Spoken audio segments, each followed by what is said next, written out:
emblem terbaru dari Project Next. Dan buat kalian yang udah siap-siap mau ketik di kolom komentar, "Bang, emblemnya ribet bang, bakalan susah gua belajarnya." Tenang aja, Mobile Legends Bang Bang dengan Project Next ini sudah mempersiapkan sekali buat teman-teman lebih mudah beradaptasinya. Patch yang lalu itu yang namanya penambahan status ada 5 komponennya. Kalau di patch yang terbaru, komponen penambah statusnya hanya 3. Yang pertama adalah talent penambah status, yang kedua adalah sub talent atau talent yang sebenarnya mungkin di patch lama itu adalah talent aktif, tapi untuk di patch baru jadi talent pasif. Yang dimana nanti akan connecting juga atau menyambung dengan talent utama. Jadi memudahkan teman-teman semuanya yang pemain-pemain baru untuk mencoba banyak emblem dan banyak variabel dengan perbedaan-perbedaan status yang bisa digunakan. Jadi tentu kita bisa lebih berkreasi dengan menggunakan emblem terbaru teman-teman. Dan ini dia gambaran untuk UI terbarunya. Seperti yang aku bilang tadi, hanya akan ada 7 komponen emblem. Dari basic common emblem, tank, assassin, mage, fighter, support, dan sampai dengan marksman.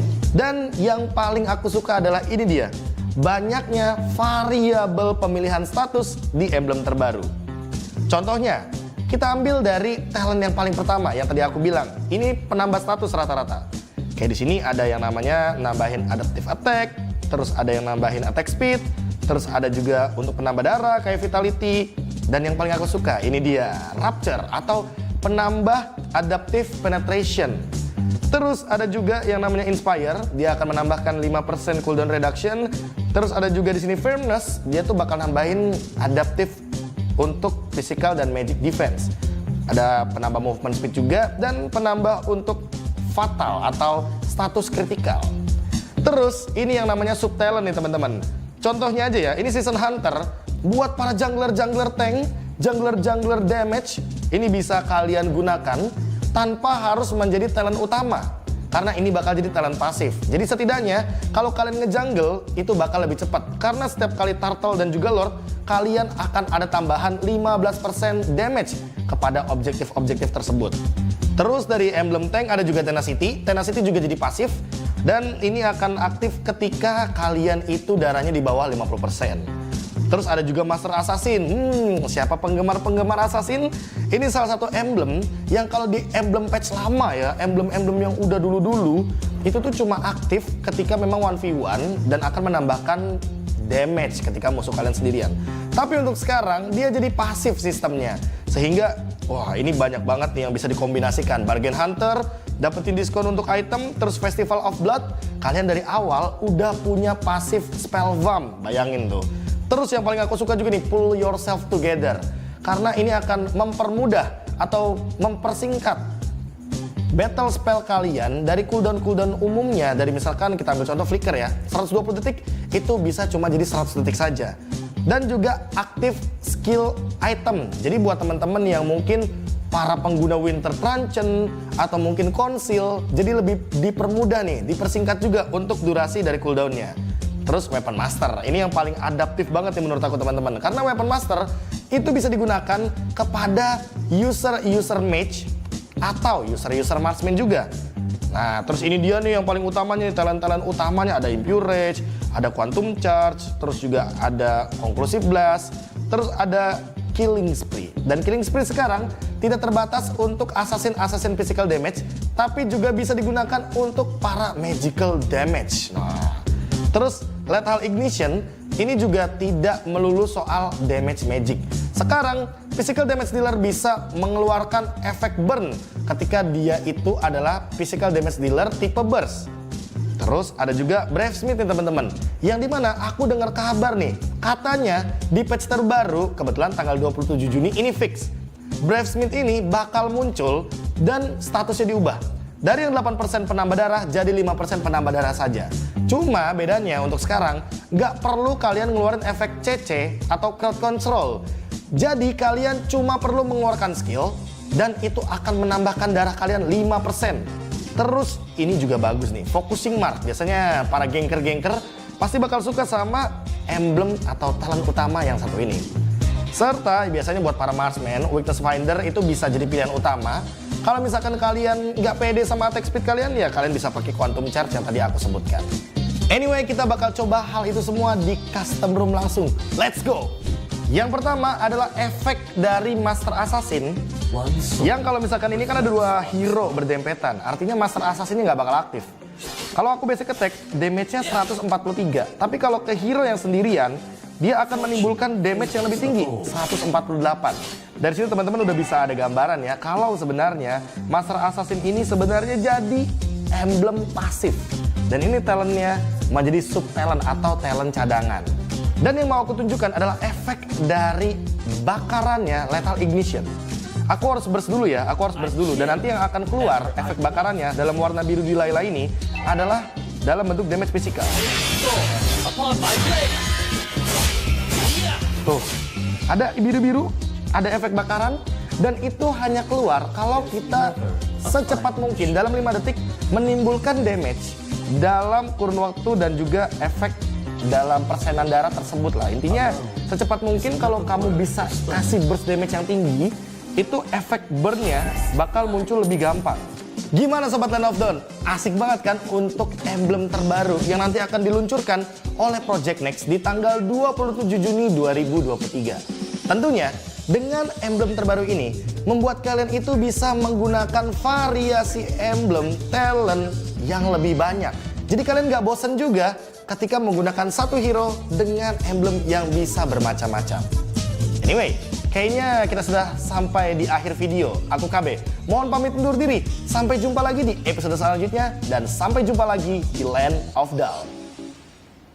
Tahu nggak, Awesome Generation itu punya rule sendiri. Kayak aku.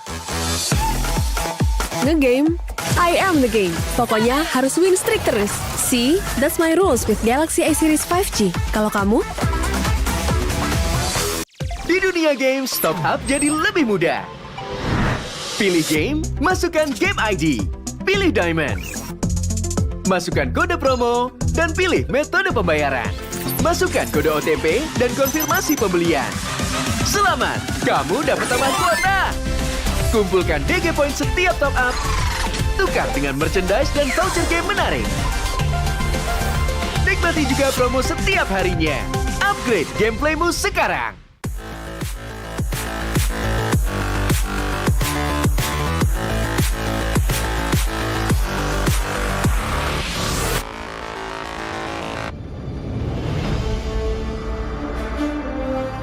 In the previous guide, we learned the basics of the new emblem system. This time, we'll take a closer look at the core talents from the Mage, Assassin, Marksman, and Support emblems.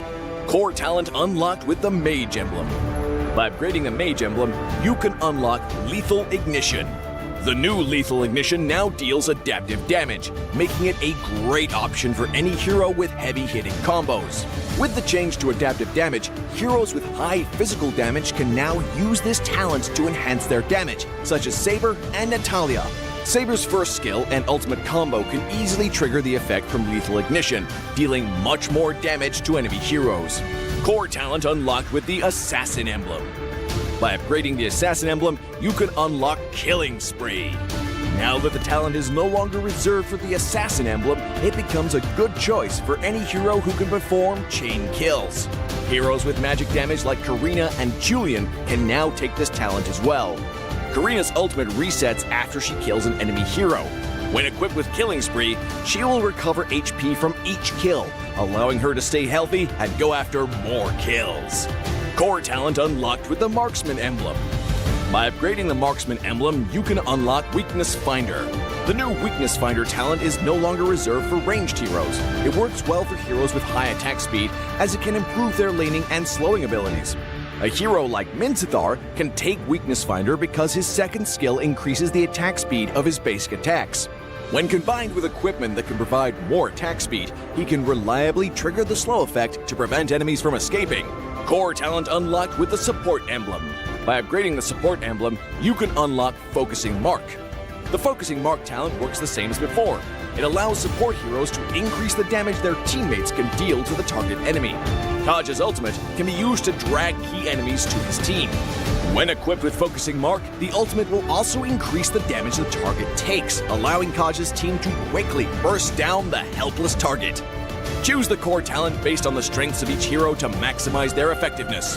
We look forward to seeing players discover new ways to play their favorite heroes on their way to becoming a legend.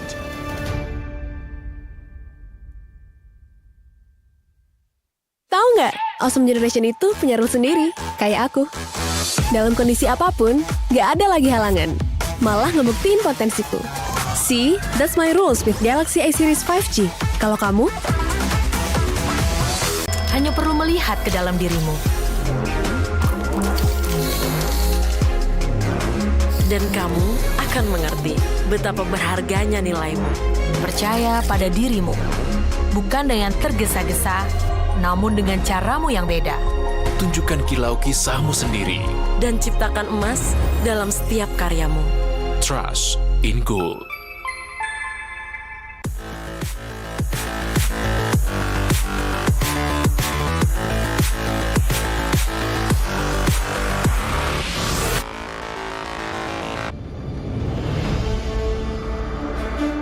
In the previous guide, we learned the basics of the new emblem system. This time, we will take a closer look at the core talents unlocked with the basic common emblem, tank emblem, and fighter emblem. Core talents unlocked with the basic common emblem. By upgrading the basic common emblem, you can unlock 2 core talents, Impure Rage and Quantum Charge. Both are suitable for most heroes. The new Impure Rage talent now deals adaptive damage, making it a good damage-enhancing talent for a variety of heroes, such as Eve, Nathan, and Diggy. Eve is a hero with great poke and control abilities. She can use the extra damage and mana regen from Impure Rage to constantly wear down enemies. The new Quantum Charge talent now restores HP based on the hero's level and not their physical attack bonus, making it viable on more heroes that want HP recovery and mobility, such as Edith, Leslie, Layla, etc. When equipped with Quantum Charge, Edith in both forms can use the movement speed bonus triggered by her basic attacks to keep a safe distance from the enemy and the extra HP regen to stay in the fight. Core talent unlocked with the Tank Emblem. By upgrading the Tank Emblem, you can unlock Concussive Blast. Concussive Blast works the same as before, providing an extra source of AoE damage for high HP heroes, such as Johnson, Baja, and Hilda. Hilda is a high HP hero who can tank a lot of damage when equipped with a full set of defensive equipment. The Concussive Blast talent will not only enhance her survivability, but also boost her damage. Core talent unlocked with the Fighter Emblem. By upgrading the Fighter Emblem, you can unlock Brave Smite. Brave Smite is no longer triggered by inflicting CCs. It now takes effect upon dealing skill damage and is suitable for most fighters and tanks that need more HP regen. Ruby, Lapu Lapu, Tigreal, and similar heroes can choose this talent. Ruby can trigger Brave Smite repeatedly by casting skills, and with her own regen abilities, she'll have even greater durability in teamfights. Choose the core talent based on the strengths of each hero to maximize their effectiveness. We look forward to seeing players discover new ways to play their favorite heroes on their way to becoming a legend. Dari 2 emblem yang selain Weapon Master sangat berguna lah di early game. Di laning phase malah jadi rajanya lah istilahnya.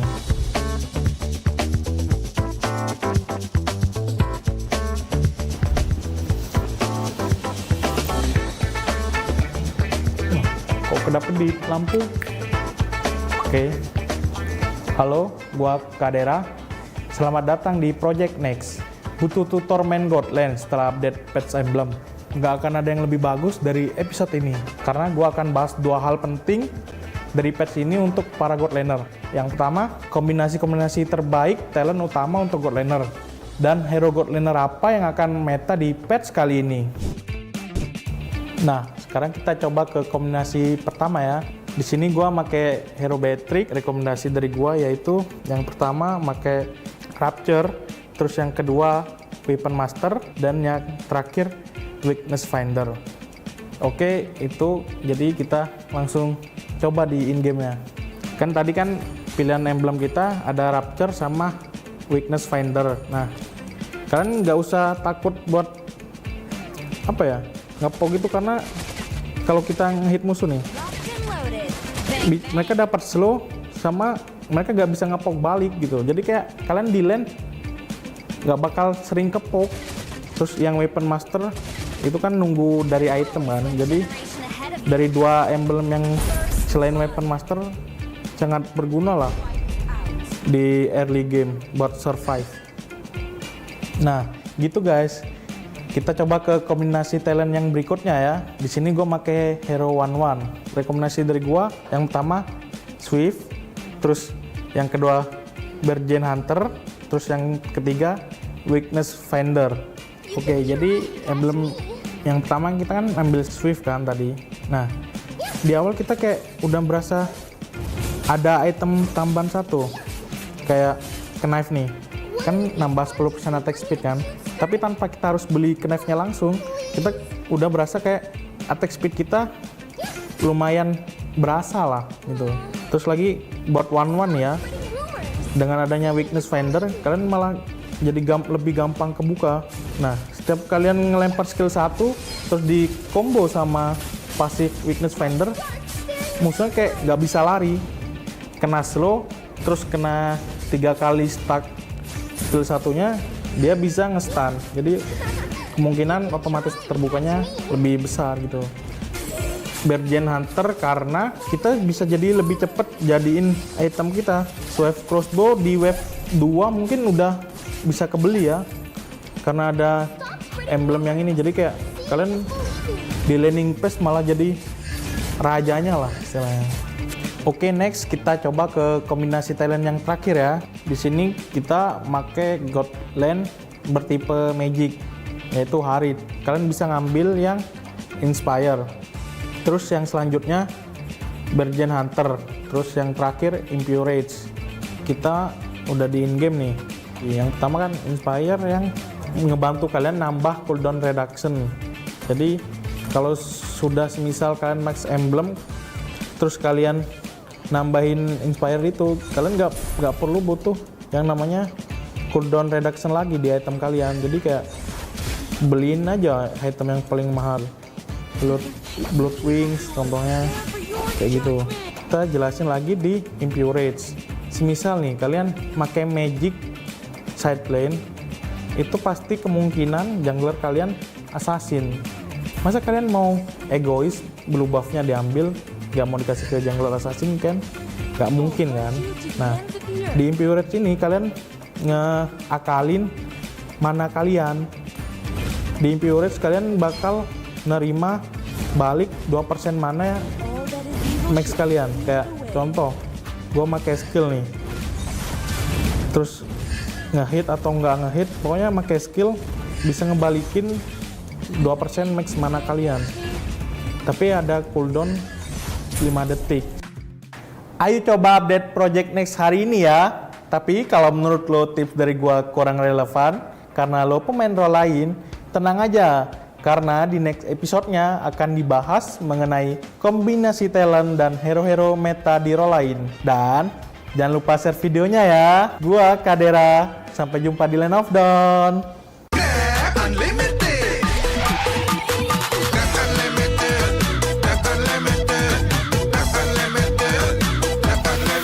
Modal gratis, untung berkali-kali.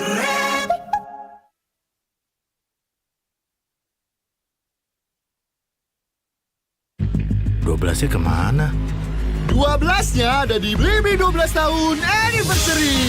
Beli apa aja ada gratis ongkir 12 kali, cashback 12 kali, dan flash sale Rp12. Ayo belanja di Blibli sekarang.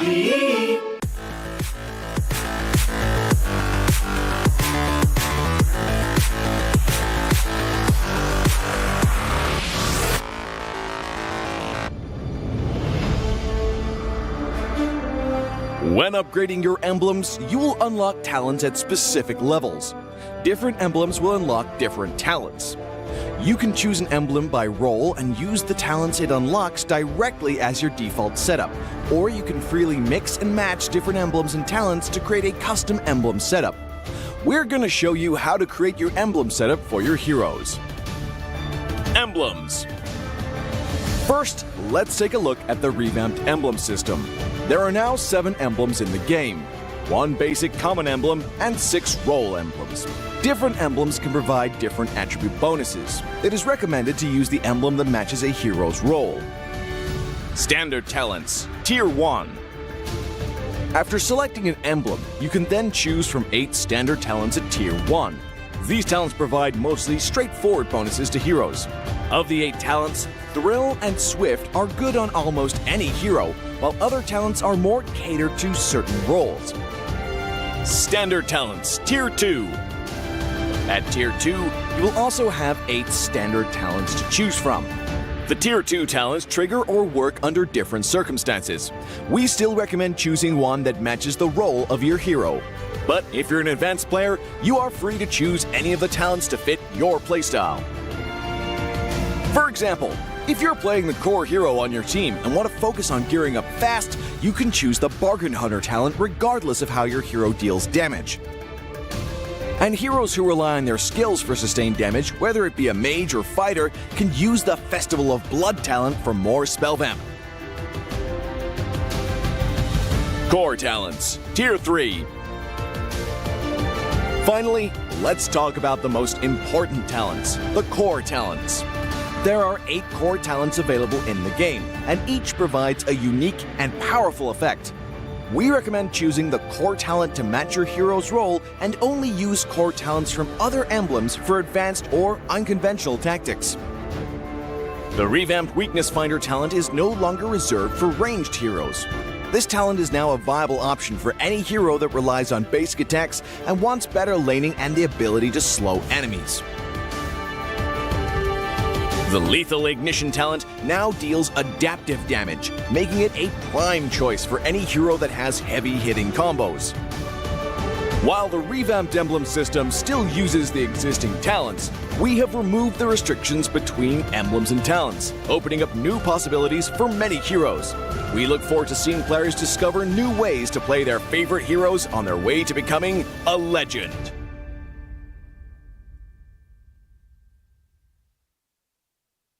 Menurut gua sih update enemy ini sangat membantu kita para fighter ya, karena kita bisa lebih fleksibel dalam pemilihan hero nantinya. Joy bisa langganan sini di band.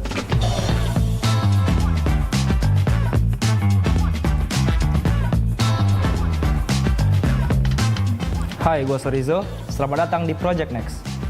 Explorer setelah ada patch bukan lagi cuma sekedar jago adu otot, karena kita juga harus memutar otak buat combination talent dengan emblem terbaiknya. Yuk tonton video ini agar lo bisa jadi explainer yang lebih hebat. Nah, sekarang kita coba kombinasi pertama nih. Dari yang gue pakai adalah Yuzong. Buat talent pertama, yang gue pakai adalah Agility. Yang kedua, yang gue pakai adalah Festival Blood. Yang ketiga, gue pakai Killing Spree. Jadi yang pertama kenapa gue pilih Agility adalah buat movement speed. Menurut gue Yuzong ini sangat butuh movement speed guys, karena ketika lo mengejar musuh, kayak speed lu lebih kenceng gitu lah dibanding mereka. Yang kedua kenapa gua pilih Festival Blood, karena buat lifesteal. Lihat ini gua belum ada item lifesteal, tapi gua tetap bisa dapat lifesteal guys. Yang ketiga kenapa gua pilih Killing Spree. Killing Spree ini tujuannya ketika lu bunuh musuh lu dapat lifesteal serta movement speed. Ketika lo bunuh musuh,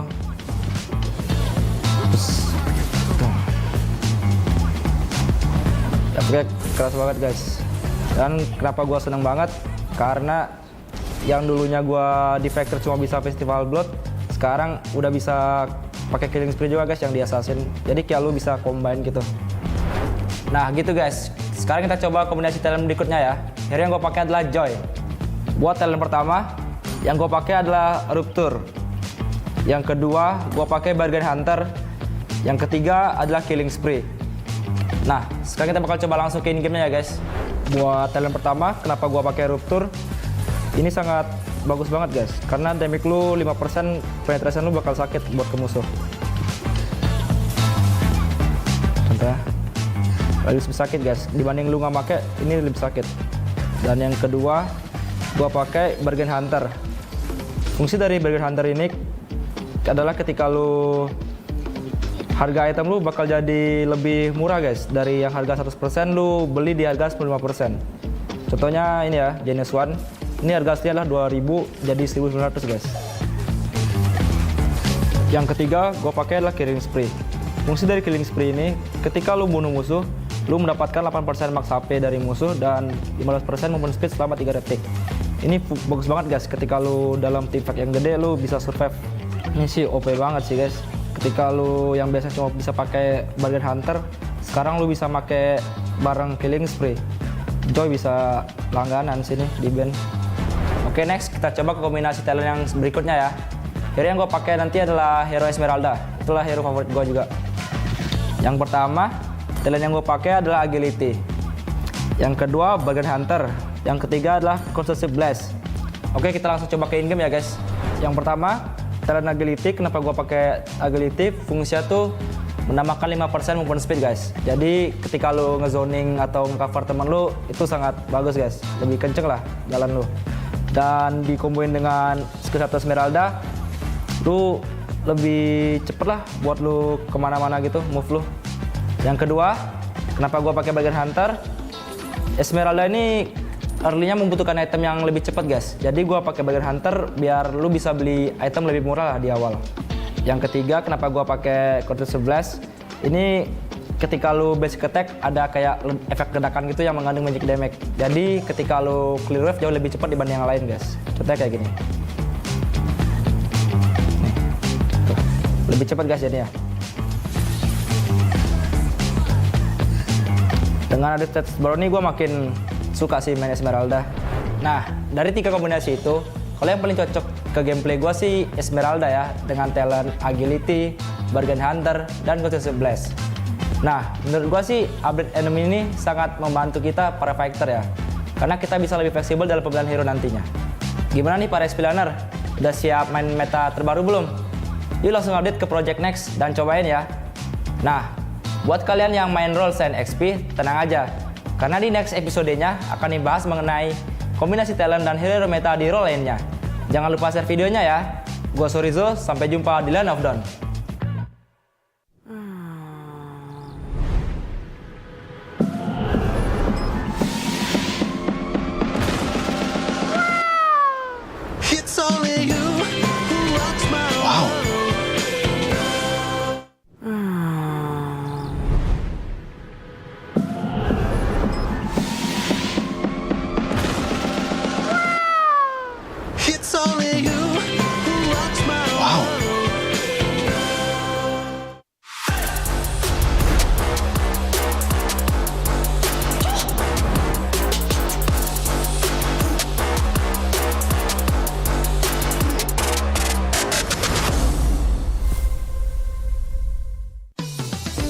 Belanja di Indomaret makin banyak untungnya. Kumpulkan cashback poin jadi untung terus. Makin sering belanja, makin banyak poin yang kamu dapatkan. Dapat diskon, jadi untung terus. Bayar belanjaanmu dengan poin yang kamu punya. Belanja jadi gratis, jadi untung terus. Dan untung terus dapat banyak promo. Jadi member Indomaret Poinku sekarang. Untungnya non-stop.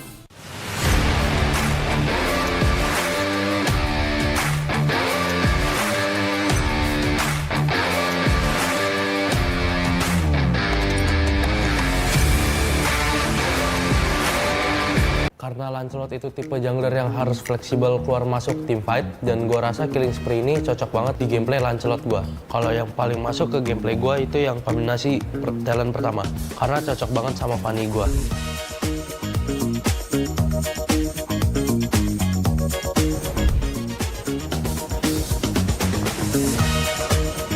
Hai, gue Super Ken. Selamat datang di Project Next. Kali ini gue mau ngasih beberapa rekomendasi kombinasi talent setelah update patch emblem nih. Dan gue yakin kalian bisa tiru ini biar rank kalian naik terus. Di sini gue akan bahas hal terpenting dari patch ini untuk pemain jungler nih. Nah, tonton sampai akhir ya guys. Nah, sekarang kita coba ke kombinasi pertama nih. Hero yang gue pakai, hero andalan gue yaitu Fanny. Emblem yang pertama di hero Fanny gue pakai Rapture. Emblem ini berfungsi untuk menambahkan physical penetration.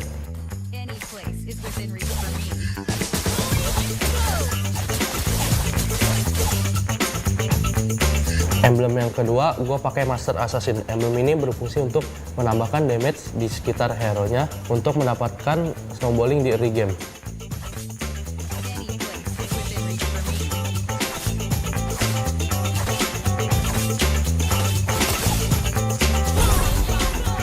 Emblem yang ketiga gue pakai Killing Spree. Emblem ini dapat memulihkan HP dan movement speed untuk bisa keluar dari team fight.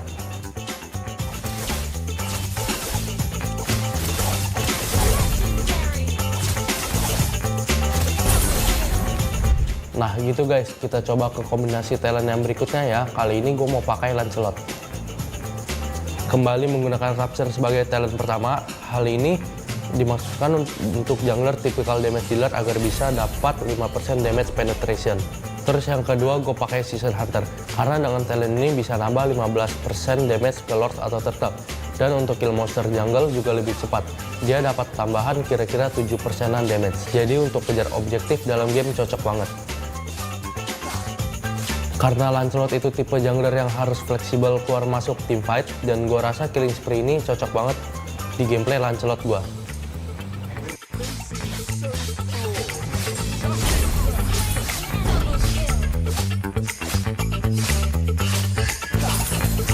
Oke, next kita coba ke kombinasi talent yang terakhir ya guys. Gue di sini pakai Fredrin. Untuk talent pertama bisa diisi oleh talent Agility yang memberikan extra movement speed 5% untuk bisa clearing minion jungle lebih cepat, dan mobilitas lebih cepat juga dalam setup objektif maupun ganking. Season Hunter akan memberikan benefit damage tambahan sebanyak 15% untuk objektif, baik itu turtle maupun lord. Untuk ke minion jungler, damage tambahan hanya berlaku setengahnya saja atau sekitar 7,5%.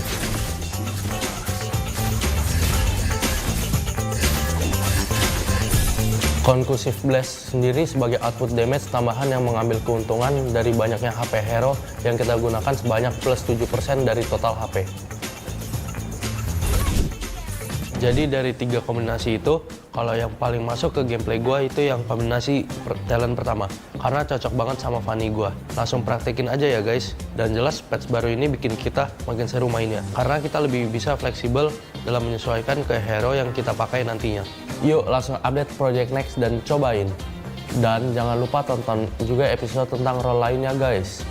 Jangan lupa share videonya. Gua Super Ken, sampai jumpa di Land of Dawn. Di dunia game, top up jadi lebih mudah. Pilih game, masukkan game ID. Pilih Diamond. Masukkan kode promo, dan pilih metode pembayaran. Masukkan kode OTP dan konfirmasi pembelian. Selamat, kamu dapat tambahan kuota. Kumpulkan DG Point setiap top up. Tukar dengan merchandise dan voucher game menarik. Nikmati juga promo setiap harinya. Upgrade gameplaymu sekarang.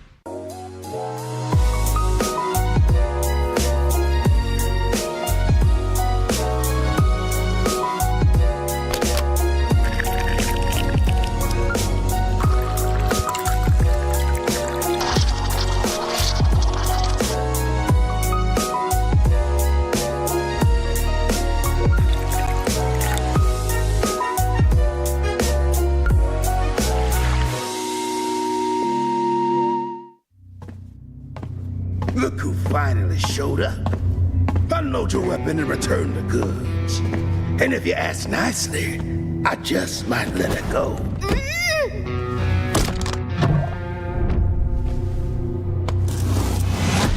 Who said I was returning it? You little... We had a deal! I just came here to test my new toys. They ain't even loaded. Staring down the barrel and you're still daydreaming about being an inventor? Huh?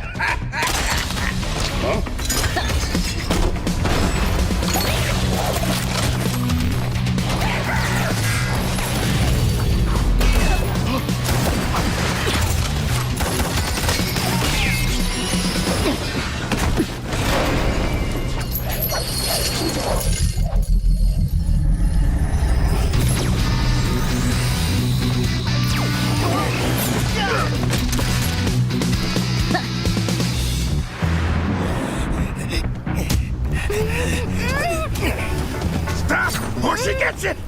Then you'll have to answer to Erudicio. Erudicio? Well, isn't that perfect? I got a bone to pick with them. So how about I just blast you both? You're crazy! Leave me out of your squabbles!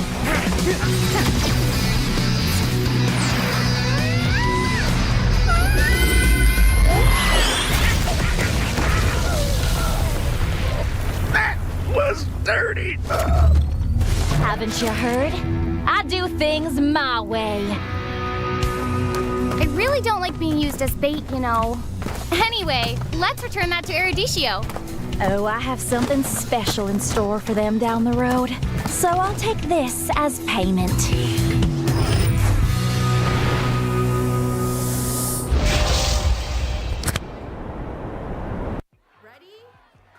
So it all started when I was at a friend's party. Mia, can you send me that? Sure. Everyone keeps asking. Mia, can you send me that? Even my French neighbor. I mean, all the time. Can you send me that? I'm not making this up. Hey, can you send me that? Everyone. Sure. Samsung Galaxy S23 Series 5G. Get it now. It's incredible.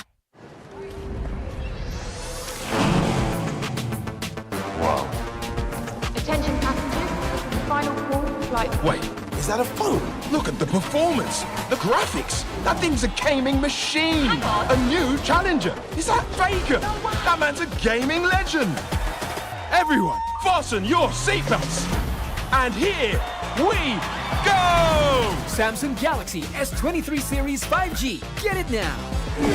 Kalau kamu bisa kasih burst damage yang tinggi, itu efek burn-nya bakal muncul lebih gampang. Bang, emblemnya ribet bang, bakalan susah gua belajarnya.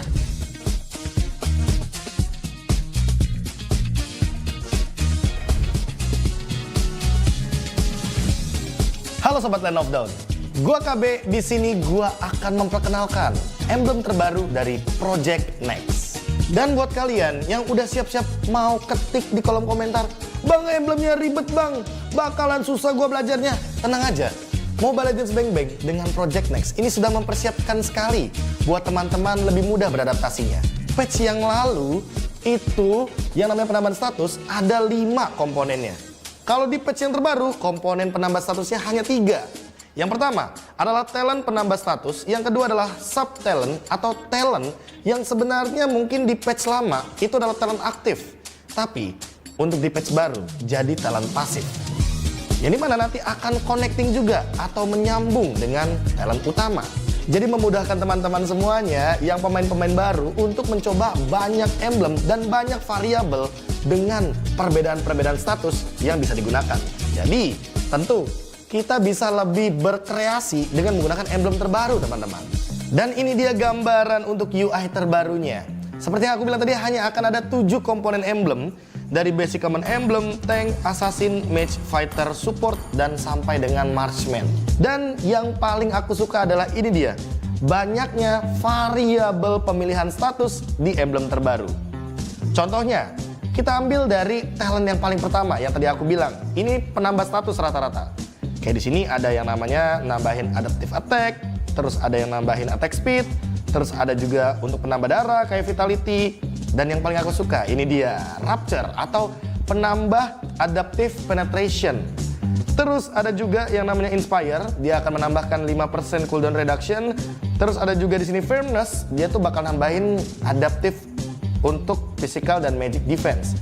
Ada penambah movement speed juga dan penambah untuk fatal atau status kritikal. Terus ini yang namanya sub talent nih teman-teman.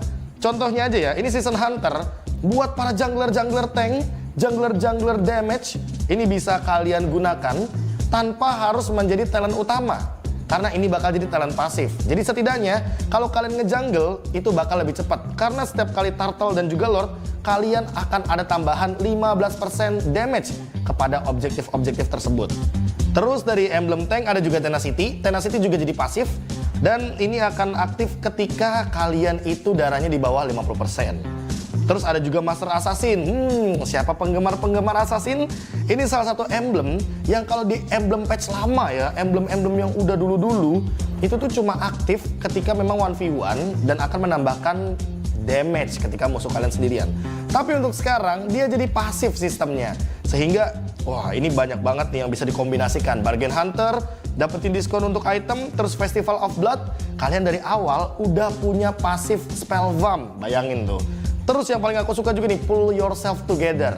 Karena ini akan mempermudah atau mempersingkat battle spell kalian dari cooldown umumnya, dari misalkan kita ambil contoh flicker ya, 120 detik itu bisa cuma jadi 100 detik saja. Dan juga aktif skill item. Jadi buat teman-teman yang mungkin para pengguna Winter Truncheon atau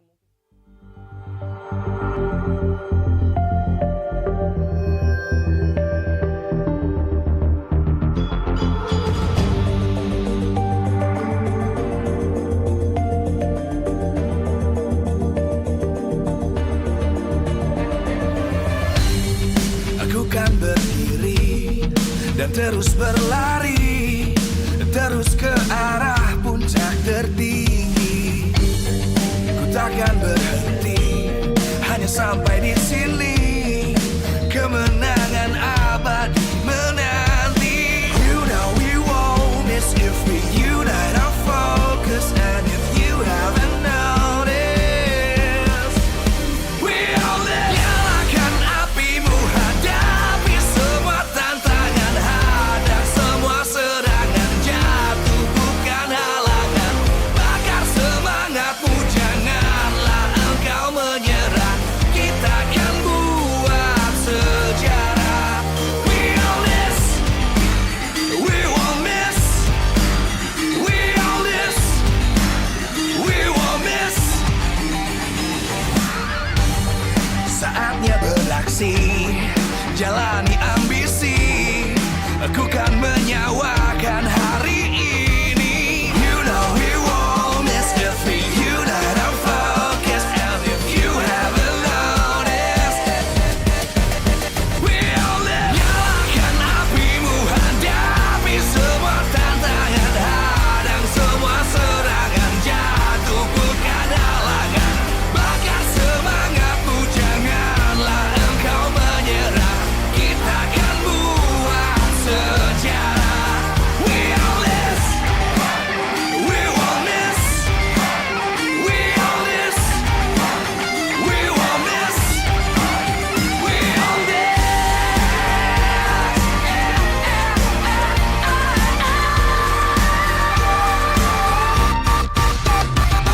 Nyalakan apimu, hadapi semua tantangan, hadang semua serangan, jatuh bukan halangan. Bakar semangatmu, janganlah engkau menyerah. Kita akan buat sejarah. We all this.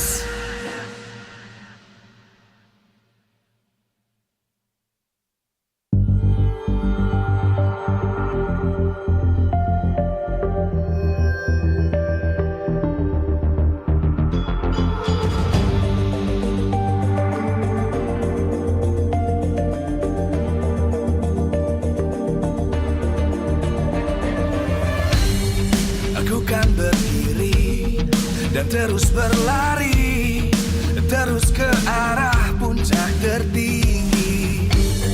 Ku takkan berhenti, hanya sampai di sini. Kemenangan abadi menanti. You know we won't miss if we unite our focus. And if you haven't noticed, we all live. Nyalakan apimu, hadapi semua tantangan, hadang semua serangan, jatuh bukan halangan. Bakar semangatmu, janganlah engkau menyerah. Kita akan buat sejarah.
terus berlari, terus ke arah puncak tertinggi.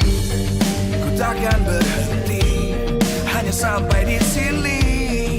Kemenangan abadi menanti. You know we won't miss if we unite our focus. And if you haven't noticed, we all live. Nyalakan apimu, hadapi semua tantangan, hadang semua serangan, jatuh bukan halangan.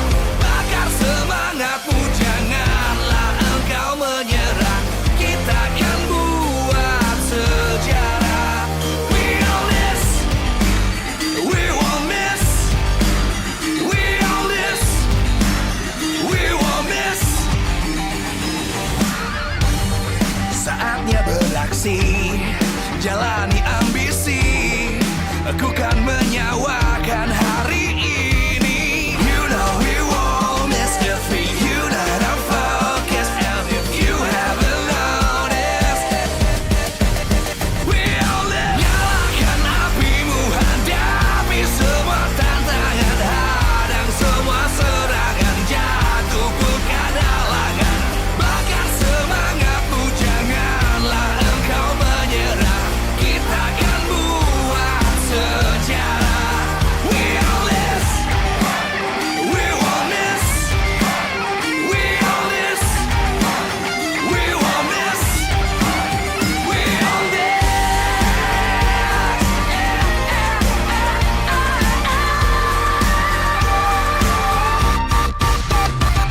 Nyalakan apimu, hadapi semua tantangan, hadang semua serangan, jatuh bukan halangan. Bakar semangatmu, janganlah engkau menyerah. Kita akan buat sejarah. We all this.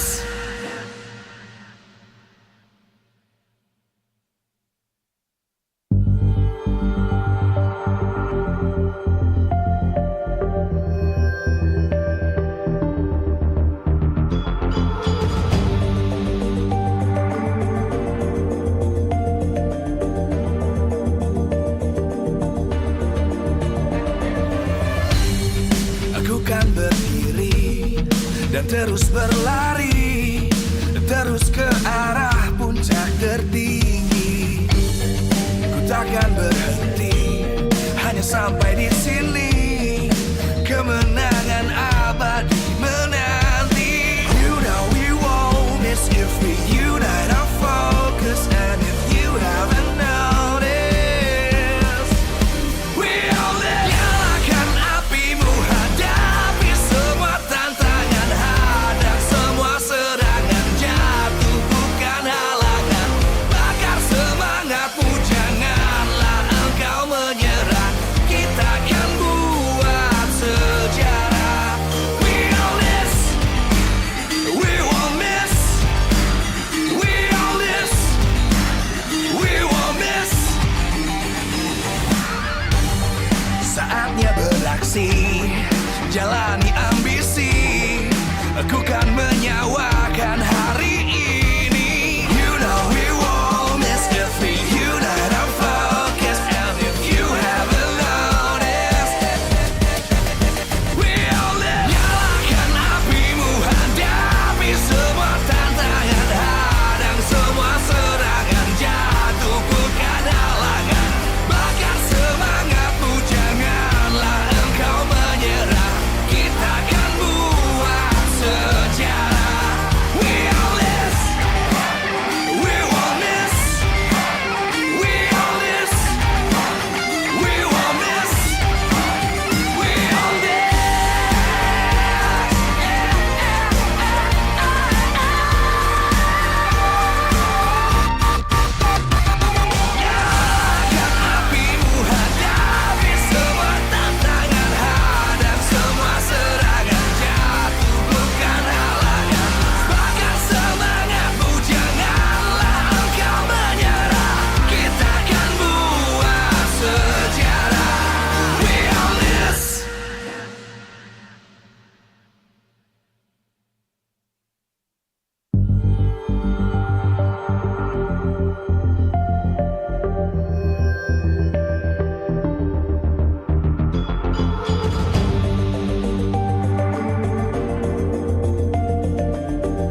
terus berlari, terus ke arah puncak tertinggi.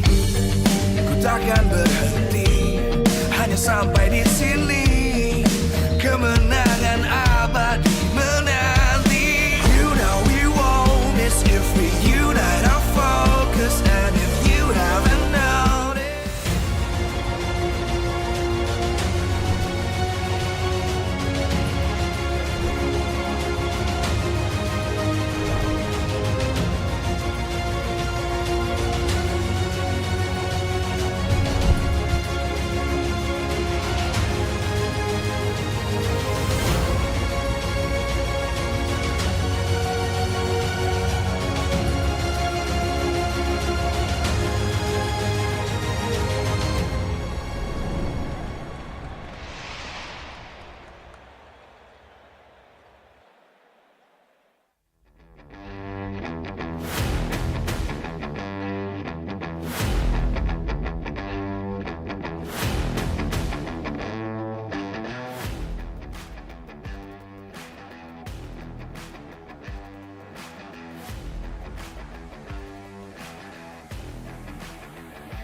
Here it is, ladies and gentlemen, the fight for survival between the Indonesian Hydras as well as the Blue Bulls.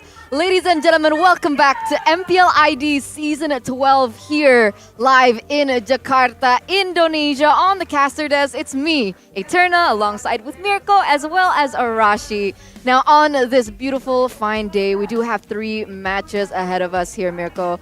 How are we feeling coming to this first one though? I think we start the day off pretty slow, right? Because again, Rebellion Zion and Aura Fire are going to be facing off against one another. Though it's tense, it's still the second week. So both these teams still have time to recuperate and rebuild what they lost in the first week. Hopefully.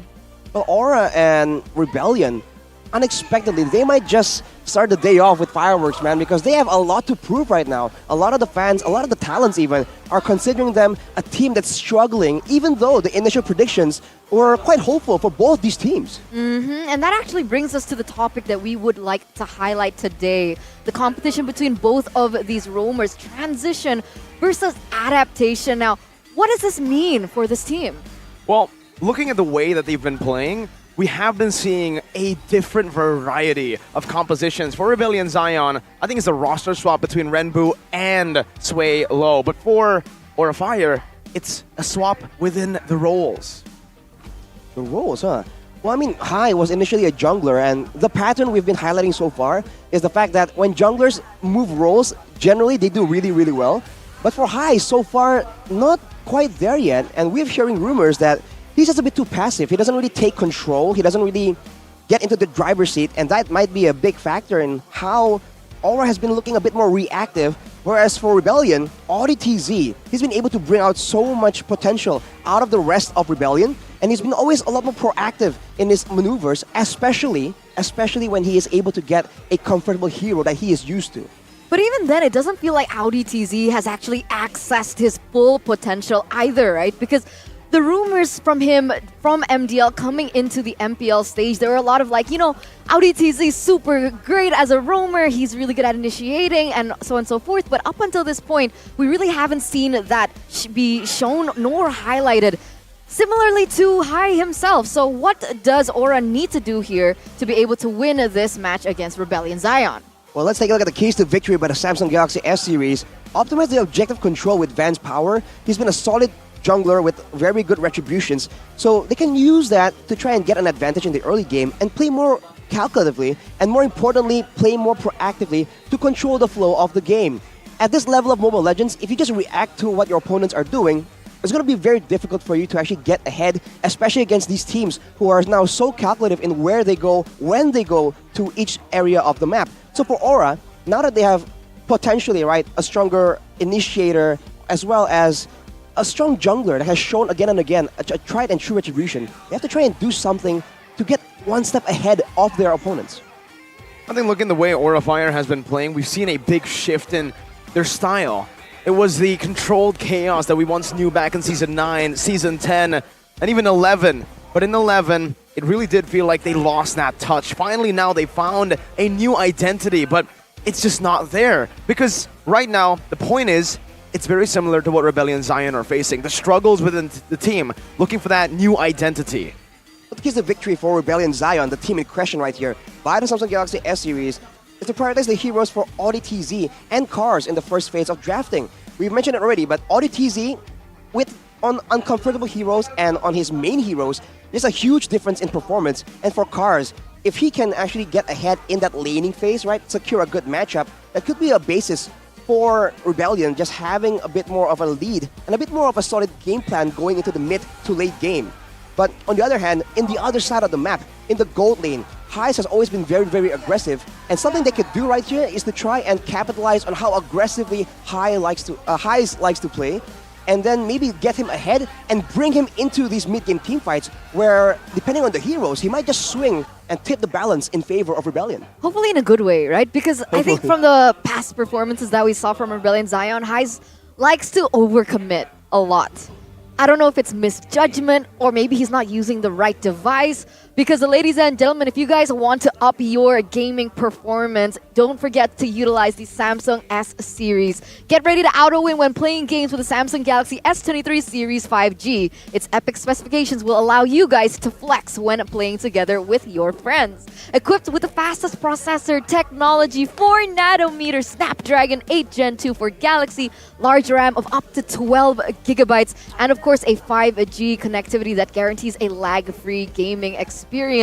It's just the best in the business. There's nothing that you can do, and I think Heiss really needs to get his hands on this. Well, I think he already does have it, but he hasn't been able to utilize it. I mean, how can't you utilize it? You have a wide display with a 120Hz refresh rate and a large battery, 5000 mAh, that lets you play and climb your rank all day, every day. That's why the person you see on my left has been grinding, and you don't even need to charge. Both you guys, not just you, Eterna, not just you, Arashi, both you dudes and girls, yeah, and girl. Well, if you also want to have a bit more content, right, don't forget that this phone comes with an epic nightography camera. What? So perfect for capturing your epic gaming moments. So don't miss out, guys. There's a cashback promo up to 4 million. What? That's a lot. That's a lot. You guys don't want to miss that. So go ahead and get yours as soon as possible. Don't forget, it's until July 2023. Is this July or June? I forgot, honestly. Well, it's June, right? No, it's not. It's same right thing, now. honestly. What's the month? It's July, Eterna. It's July, Eterna. Is it July? Yeah. Wow. I need to double check. I Time don't believe flies it. when you're having fun. But honestly, True. Aura haven't been having a lot of fun so far in Season 11. Exactly. What's going on, right? At SPS, we saw them really just fly through all these huge teams. It seems like they had their synergy down, they had their identity, but coming into this, it feels different. Let's hope when we collect them onto stage, something does change.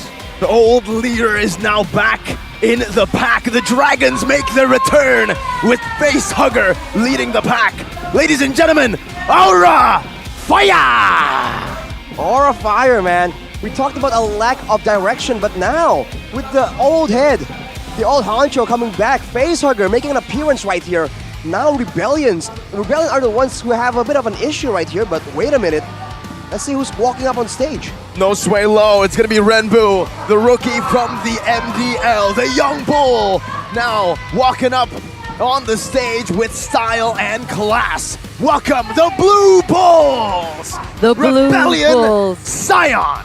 They're walking on stage right now with their fans. They want to extinguish the flame that is Aura Fire. And let's hope that they can, because remember, they are moments away of dropping into the red zone. And here it is. Everything begins with the coaching staff. So let's welcome them on stage. It's a little 2v1 here, though. Gonna be Coach Palevi against Coach Chico with Vivi as his backup. And right here, I think it's a bit of a concerning situation here because the fan that Rebellion are bringing is usually used to fan the flames and make it bigger. So is this some kind of foreshadowing? I think Rebellion needs to be a bit careful because Aura for sure will have something in store with such a huge shift in their roster. I like that you mentioned that, right? We gotta talk about this. Facehugger coming back after so long on not being a part of the main roster. A lot of people have said that Facehugger was one of the reasons why it felt like Aura Fire was super limited in terms of hero pool and so on and so forth. So sure, it brings back the fact that he can lead the team and can shot call for the team. But in terms of mechanics, is it okay or not? That's the big question. You bring a lot of macro prowess to the team. You bring that shot calling power, the leadership, but you lose out on the mechanical power, the gunplay. Technically, for this team, Sin was a massive, massive player when it comes down to these team fights. And now, what do you think, Arashi, as we look at the team head-to-head by Head and Shoulders? Well, as you mentioned, being aggressive seems to be a bit of a spearhead for Aura. If you look at the first blood rate, 40% is quite high, but everything else falls behind Rebellion. So maybe they need to curb the aggression and play a bit more calculatively, because even Eterna was mentioning, sometimes Aura can get a bit too aggressive, right? Even though that actually applies for both these teams, I think having a bit more of a level-headed, experienced player might just be the solution that Aura Fire needs. Let's hope. I'm getting kind of nervous, right? Because both of these teams, obviously they have their plus and minuses, especially in terms of performance so far. Let's shift our focus now onto the EXP lane, Kars as well as Kimura. I do believe Kars has been a huge factor towards how Rebellion Zion have been able to at least get one match into their pockets. Whereas Kimura, he really needs to step up, and it also goes to show how that actually has an effect on both of these gold laners. Looking at the player head-to-head by Head and Shoulders, Kabuki against Hai Zamor. Right now, Hai's looks like he has a bit of the edge here. He likes playing all these aggressive heroes as well in lane. He loves outputting that damage. For Kabuki though, considering the situation of his team, the fact that he's keeping up in the stats is really quite impressive, but he is a lot more geared towards being safe and being more aggressive only when he has the backup or the hero picks to try and augment his laning phase. So I think how this lane goes will be very important in how this game plays out. And of course, with such an important matchup in the gold lane, you can expect the roaming from the mid lane and the roamers and the jungle even to make a lot of emphasis on that lane. Yeah, I might even go as far as to say that it all comes down to the trio mid, right? Because Kabuki and Hai's, they're really good mechanically, but if you do not get enabled by your team, especially for Rebellion Zion, that has been the main mistake, I would say, the main hole that a lot of teams have been able to exploit. It's that they are not in sync with one another in their trio mid and even towards where they rotate. Do they want to play for Kars or Hai's? Looking at Hai's aggression, it feels like Hai's wants them to play for his lane, but we just don't see that enough. And if they do find that, Rebellion are going to be a very scary team. I mean, we're talking about the EXP lane matchup, and Kars just seems a lot more suited right now. He was a gold laner, but as we mentioned in the first week, he has felt like this is his second calling almost. So we'll have to see. If there's a good matchup there for Kars, this might go Rebellion's way. We have a lot of questions, ladies and gentlemen, between this matchup, Aura as well as Rebellion. So let's start by answering the drafting phase here for game number 1. Aura Fire, they're going to ban out the Kaja as well as the Eve. Rebellion, pick out the Fanny here. Banning the Assassin early on, usually that really means that they want some kind of solid backliner, but in the current meta, banning the Fanny just seems like an overall good idea. It has good clear, good burst damage, and amazing mobility. So if they really want to limit those kinds of heroes, maybe they can do that, but I think it's more of a respect towards the whole team of Aura Fire. This might be a bit of a... I don't know if this is a coincidence or not, but Rebellion Zion are just banning all the F heroes. Fanny, Fredrin, up against Facehugger for some reason, right? Maybe they're trying to shut the aggressive maneuvers from Aura Fire that they can utilize with Facehugger at the helms. Remember, with that leader in the early game, you can expect Aura to go back to that early control, early centric team. And looking at the bans right here, Aura has banned away the Paquito as well, and people have been saying that the only reason why Kars is even doing so hot is because of that Paquito pick that he is so reliable on, and this is a bit of a power pick. So without the Paquito, we'll have to see if Kars can actually match up to Kimura, who has shown a bit more flexibility. Wow, but look at this. Ling, Fanny, and Fredrin being banned out. Double F plus L here, all in respect for Van, the jungler from the side of Aura Fire. The fact that he has been I would say, he has heavy shoulders, all right, for Aura Fire for quite some time now. The fact that he's able to land those retributions, get the objectives, and control the rotations from the early game. Rebellion Zion, they want to kind of limit that. So Aura Fire go for the Claude pick first up, giving it for Kabuki, and Rebellion Zion respond with the Valentina. I love it for Rebellion Zion. They have a rookie mid laner. Getting his comfort pick early on is almost just one of the big keys here to activate him, to enable him in the game. And then they go for the Franco as well, a pickoff hero for Audi TZ. Two of the winning conditions that we saw in the keys to victory already filled up by Rebellion Zion. And for Aura, this Claude. I think we've had a discussion backstage about where this Claude has been. Usually when the Claude is open, you expect Aura to always pick it up, but in the first week, it was absent. Now it's finally back. Finally back, and with Angela in Tao, as well as the Joy, another assassin that hasn't been banned away by Rebellion.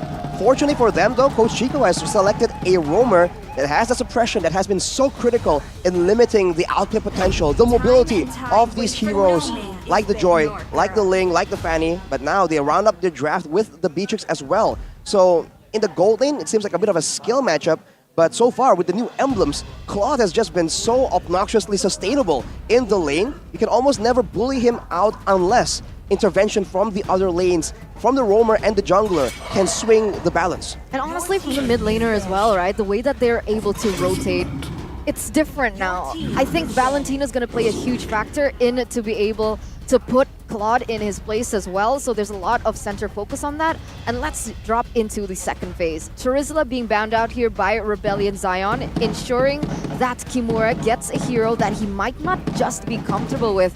So far, he's only picked up the Fredrin, Uranus, as well as the Keto. Without these three heroes and the Charizla out of the board, what is he left with? Well, we've seen a few different heroes for Kimura, but we haven't seen him find success at all here. Back in Snapdragon Pro Series, we did see him go on to Lapu even, and finding a lot of success, but now that the Lapu's out of the meta, it is going to be really hard for him to find a hero, and you can see Rebellion Zion already doubling down on that with a Charizla ban, and now a Kadita ban. A hero that we haven't seen a lot from Aura, especially after the Godiva left, after the Kadita. We don't talk about that. Still a painful situation to remember for sure. But now, on the topic of EXP laners, if they want to try and counter this Beatrix, there's still options available. Like the Masha, that is usually very popular, is still something that Aura can select. If they want to go with something a bit more aggressive, the Yuzong occasionally has made an appearance, but not too popular in the current meta. But the first pick goes to the side of Rebellion. Okay, hear me out. I think Aura Fire want to force Rebellion Zion onto Glue for Cars, and Aura Fire picks up Faramis for Facehugger. It's a signature hero. We've seen it time and time. This Angela can still be flexed into the roam if they want to, in the hands of High, which is what we saw, I think, 2 weeks ago in the first week of MPL ID. And if they do, they have a lot more to work with. Now, Rebellion Zion, they're going to focus on the Boxia first. Yeah. But keep an eye out for that. Instead of going for Dominance Ice, forcing the roamers to go for a very early Dominance Ice, taking a lot of resources away, they put the Boxia, they lock it in their composition for the Blue Bulls here to try to nullify that Angela and Joy presence early game. Now they don't need to go and rush Dominance Ice. And Aura, that bait, that glue bait, is no longer here, no longer present. They go for the Ruby and the Novaria. Range and peel. Range and peel, and of course scouting potential for this team right here. But for Rebellion, like you mentioned, Mirko, this trio roaming, we talked about the mid lane roam being so important. Having a Franco, Valentina, and Boxia, that is a terrifying combo. And for Aura, the only real solution they have is only the Ruby, and we have to see if that is adequate. Because even Novaria becomes a very easy target, and she doesn't have a lot of crowd control to help out the teammates. And now to make things worse, the Grok has also been secured by Rebellion, making for a very solid dive composition. Yeah, it's going to be very difficult for the Claude as well. Plus, Rebellion Zion picked up the Valentina, so all those resources that Aura Fire picked up for themselves, that's available to utilize by Rebellion in these team fights. In the team fights though, I think Aura might have a bit of a more wombo combo situation, but I think Rebellion's plan is to make sure that it doesn't get that late into the game. They want to make sure that they use all this mobility, the shield unit in particular from Baxia, to ensure that the jungle doesn't even get a chance to actually have an appearance in this game. Both teams are playing for mid control, mid power spike as well. Beatrix will hit that mid power spike a bit earlier than the Claude. We'll see how Rebellion Zion utilizes that better mid trio to try to rotate over to the gold lane. I presume with the Grok acting as just a sole playmaker. And with that, ladies and gentlemen, we are moments away of heading into the Land of Dawn, with both teams having a lot to prove. Let's welcome game number 1. Let's see how both teams maneuver early on. Already an Iron Hook. We were talking about Rebellion maybe going for the early game aggression, but I saw on the emblems actually 2 weapon masteries, so they have great insurance if the game does drag on. Early on though, this Joy will be clearing a lot faster for now, and Rebellion, they can clear with this Beatrix, who is in the mid lane for some reason. Yeah, wait, what's going on here? Heise is actually clearing the mid side, Valentina and Grok in the top side. Is this new? I have never seen this rotation before. We've seen this some of the times here in Snapdragon Pro Series Challenge season. A few times, and even in the Challenge Final group stage, I think we have seen the gold laner just go into the mid. It's the funnel strategy very early on. They have a Valentina and Franco though, so I'm not too sure. Usually we see that more often for the team who has the Angela, getting the gold laner or whoever they want to get more gold, to funnel it in a bit more gold than usual. But in this case, I think Heise, he's winning an XP, but he, I think, lost a bit more gold. Kabuki got a few good shots on that turret gold. Yeah, and it's peculiar, right? With that being said, he's going for a very, very aggressive talent and emblem build, penetration as well as weapon master, instead of something like tenacity against the Claude. Sure, it's a bold move, but maybe they have something to plan around it.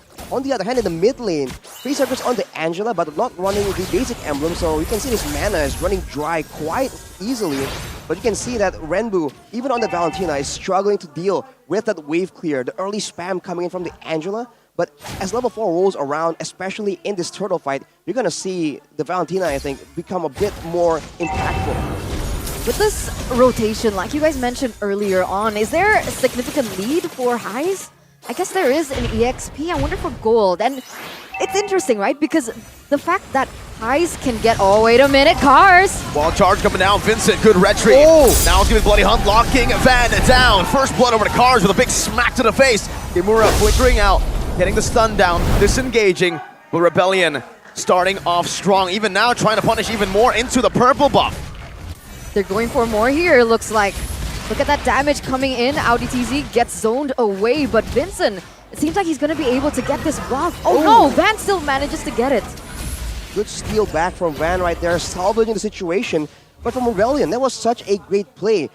Using all, like, 2 ultimates, essentially, to ensure that Van gets absolutely shut down. Whoa. Now we take a look at the talent's prediction by the Samsung Galaxy S series, and only 2 votes for Aura. That is Papulong and Omwawa. Wait, am I missing something? Eterna not voting for Aura? Is this a curse? What is going on? Guys, we talked about it at SPS. You know, we were like, you know, maybe there's a reason why Aura hasn't been winning. It's because of a small Eterna curse for Aura. So I'm planning on something different. Let's see how this goes out. But what? Heise gonna be able to take a down high there, propelling his lead a lot further. And you don't want Heise on this Beatrix to scale that quickly. Scaling Beatrix is definitely a huge problem, especially if Audi TZ can continue getting those iron hooks. The follow-up coming in from a Beatrix is just so deadly. And we can see, we'll see if Heise even tries to go and play with the Wesker, because we saw a bit of that the other day, but we haven't seen it too often. It's usually just the Bennett and the Renner. But in the mid lane, it seems like Renbu is just satisfied clearing. He hasn't been that active roaming around the map. You know why? Because they have Audi. They don't really need to force anything. They can just wait for Audi to make these plays happen, to make the calls. And what I know from Audi is he is very disciplined. He doesn't go for anything unnecessary. He's very efficient, stone cold, just like a robot. Just like his previous team, Bigatron Beta. When he led that team to victory, it was all on him to make the calls work. You just had to shout it out, didn't you? Well, in the bottom, it seems like there's a bit of a movement here. Rebellion pressuring both the turtle and the gold lane, sending Renbu down there, but that might be a mistake. Let's see. Span jumping in. Vincent now with the turtles with Puissance. 50-50, Oh. Van. You don't doubt him in a 50-50. Van takes it away, not even close. No, that's going to be another objective here, falling into the hands of Aura Fire, despite both of these junglers being on at the same level. Let's take a look at how far things have gone for the gold laners, because, Wow. man, things are going to go down there. But Beatrix, not even a BOD yet, just Legion Swords. Pretty normal at this time. 6 minutes, I think you would expect the BOD. And they are dead even, essentially, even though there's been more priority for Rebellion to make moves in that gold lane. Now you can see for Aura, that objective gameplay is really suiting them well. Now they're using Van and his Retribution a bit more efficiently, and Rebellion are the ones who are stuck trying to make a fight happen first before they can go for a 50-50 just like that. Vincent? Field Unity. So there's a tanky boy, a beefy boy in the front right now, getting brought back by the Amp Offended with a Blazing Duet popped in as well. Now, looking at the electrifying beats, Bloody Hunt going to be able to lock him down, but Van's still able to free hit right now with the hard guard helping him down. Highs in the back free hitting, but Vincent falls with Audi as well. There's a stop, but look at the wild Cars from Cars, finding two. The power of nature takes out Aura. High almost falling to the Renner's apathy by Highs. From gold laner to mega EXP laner real quick. Cars, that playmaking that he was able to do in that team fight, able to just disconnect the members of the side of Aura Fire, making 3 members fall. Rebellion Zion, it's actually propelling them to a 2,200 gold lead at this point. Looking at the audience prediction by the Samsung Galaxy S series though, still 61% favoring Aura Fire. They have the more quote-unquote meta picks so far, but Rebellion, they can use their clutch control as efficiently as they have been doing, especially in that fight, targeting the right members. They could still come out on top here. At a 2.1k gold lead, they have all the chance they need to try and make the play happen. Wait. Okay, audience prediction I find a little bit peculiar. The fact that Rebellion Zion have already picked up a tower in the top side gives them a little bit more space, especially around these neutral objectives of the way that they're able to set up. And look at this. Oh, Van, what? Still winning it out despite being 1 level down. This Prodigy is something different on that retry. That's a lot of questions posed towards Vincent. On that Baxia, it's not like you have a weak neutral objective securing kind of situation. Baxia is usually quite reliable, and he is not succeeding right here. So I think Rebellion, they might have to try and adjust and try something different here. They cannot keep going for these 50-50s. Maybe AutoTZ should try and make a play happen before the neutral objective comes in, and they can try and get something a bit more guaranteed. Yeah, I think they need to make it a little bit more level for Rebellion Zion in these neutral objective takes. Is it right? Vincent level 10, Van level 9 earlier on, and Van was still able to get that turtle? Yeah. What in the world? That's not supposed to be possible. Well, it is when you have a retry god like Van. We saw him on the Fredrin last season. Now he's expanding his hero pool, improving, and so far he has been that sole carry for Aura Fire with Kabuki. I think you said it, heavy shoulders for Van for a while now. So now it comes down to the rest of Aura, because he's done his job in the mid game, securing these objectives. When it comes to the later stage, it's gonna be hard to rely on one man to win these team fights. Look at the damage dealt, especially for Highs right here. He's doing a lot of damage, and we saw one single Renner's apathy is almost enough to just one-shot Facehugger. So Aura Fire, they need to be a bit more careful and be a bit more conscious with the damage that Highs can output. In the past few fights, he has not been targeted. He has not been, disabled in any kind of way, but now Audi is stuck in a tough situation between 4 members. Oh, dive in the back as well. Highs here, forced to flick around. Electrifying beats coming down. Highs still able to kite away under the turret. Meanwhile, Audi will fall. Kimura picks the kill up. Van secures the Holy Crystal. Quite fast, wow. 8 minutes in, almost 9 minutes in. And again, what's Van able to do here in this game is kind of beyond my understanding. Being able to get those retributions, the fact that he's still able to farm really efficiently. And the fact is, right, I understand there is a damage coming in from Highs, but you saw in that 1v1 situation, it's not as simple for Highs to output that damage. In that situation earlier on in the bottom side, he actually already picked up the Malefic Roar, but was unable to do damage onto Van. Right now, this is a bit of a Lord dance, and there's a lane swap being done by Aura, but it might be too early. Look at that low HP bar from Kimura, getting very, very low. He might be out of the fight unless Facehugger can sustain him back up. Renner's apathy, not connecting. Renbu stolen the Astral Echo. Can utilize it now to get vision. Highs already used his. Kimura, no, I'm offended. There you go! Astral Echo! right into an iron hook.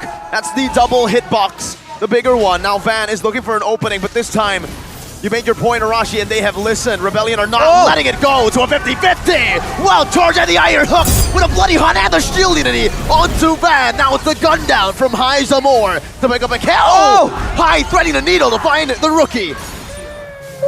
Man. Everything all in on to Van. Finally, Rebellion Zion pick up an objective in return for 3 kills. Look at that damage. High nearly gets taken down, but Rebellion Zion, they're picking up the pace. They're taking control, and another tower falls down in that mid side.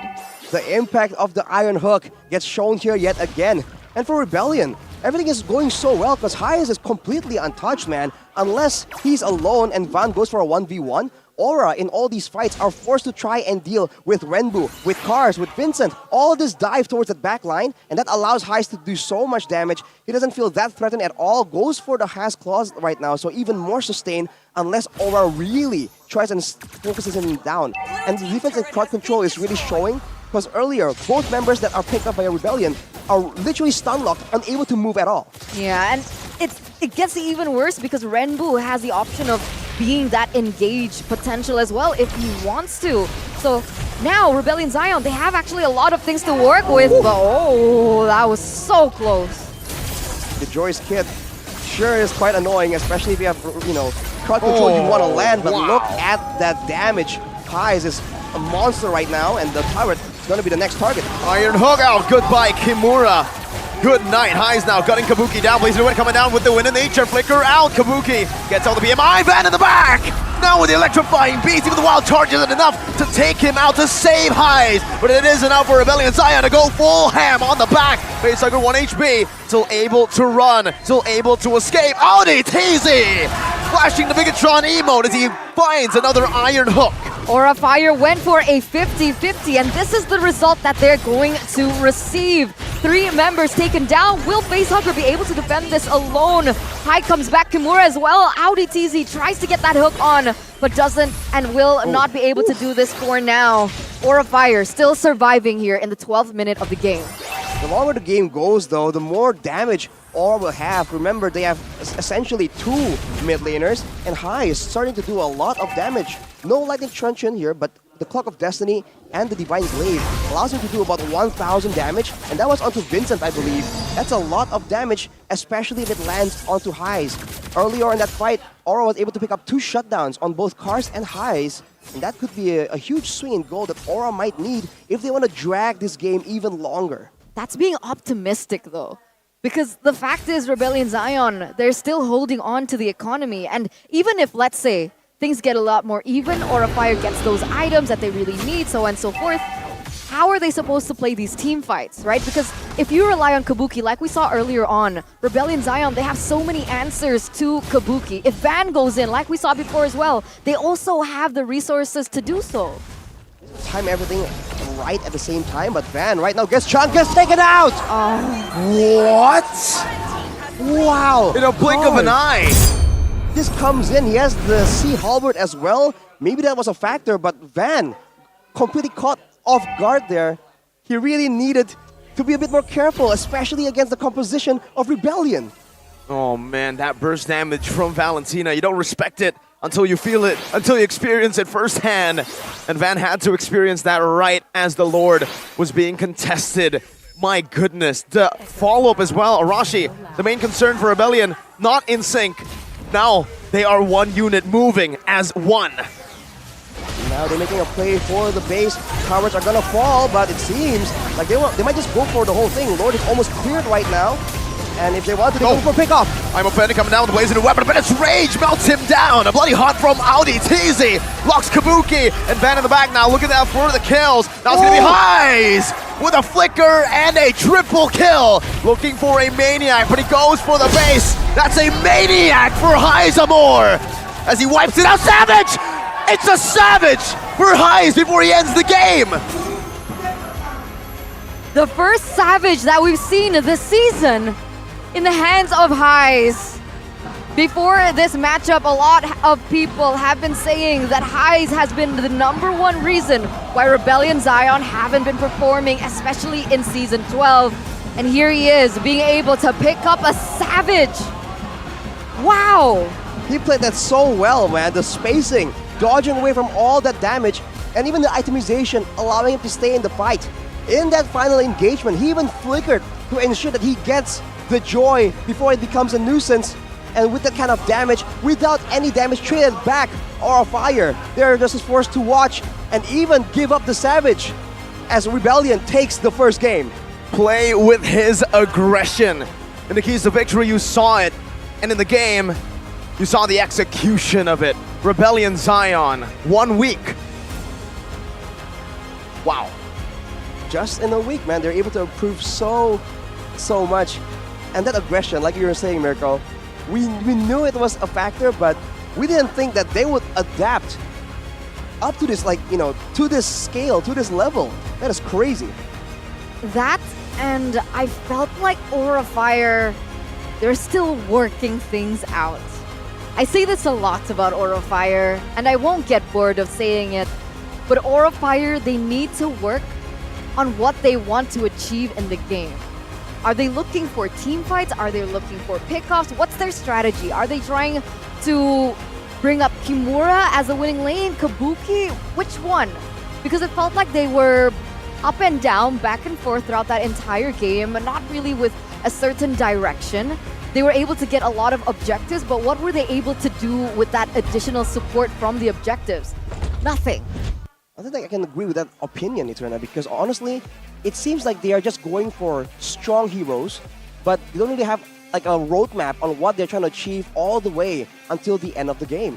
So earlier, even though they were able to get the Joy a bit ahead, he was able to one-shot Heist, but in the fights, what exactly was the Joy doing, right? We saw that there's a bit of a lack of direction in what they're trying to achieve, not just in the game, but even in the small skirmishes and engagements. And we hope that that was the gap that Facehugger could fill, but it didn't seem like it worked out.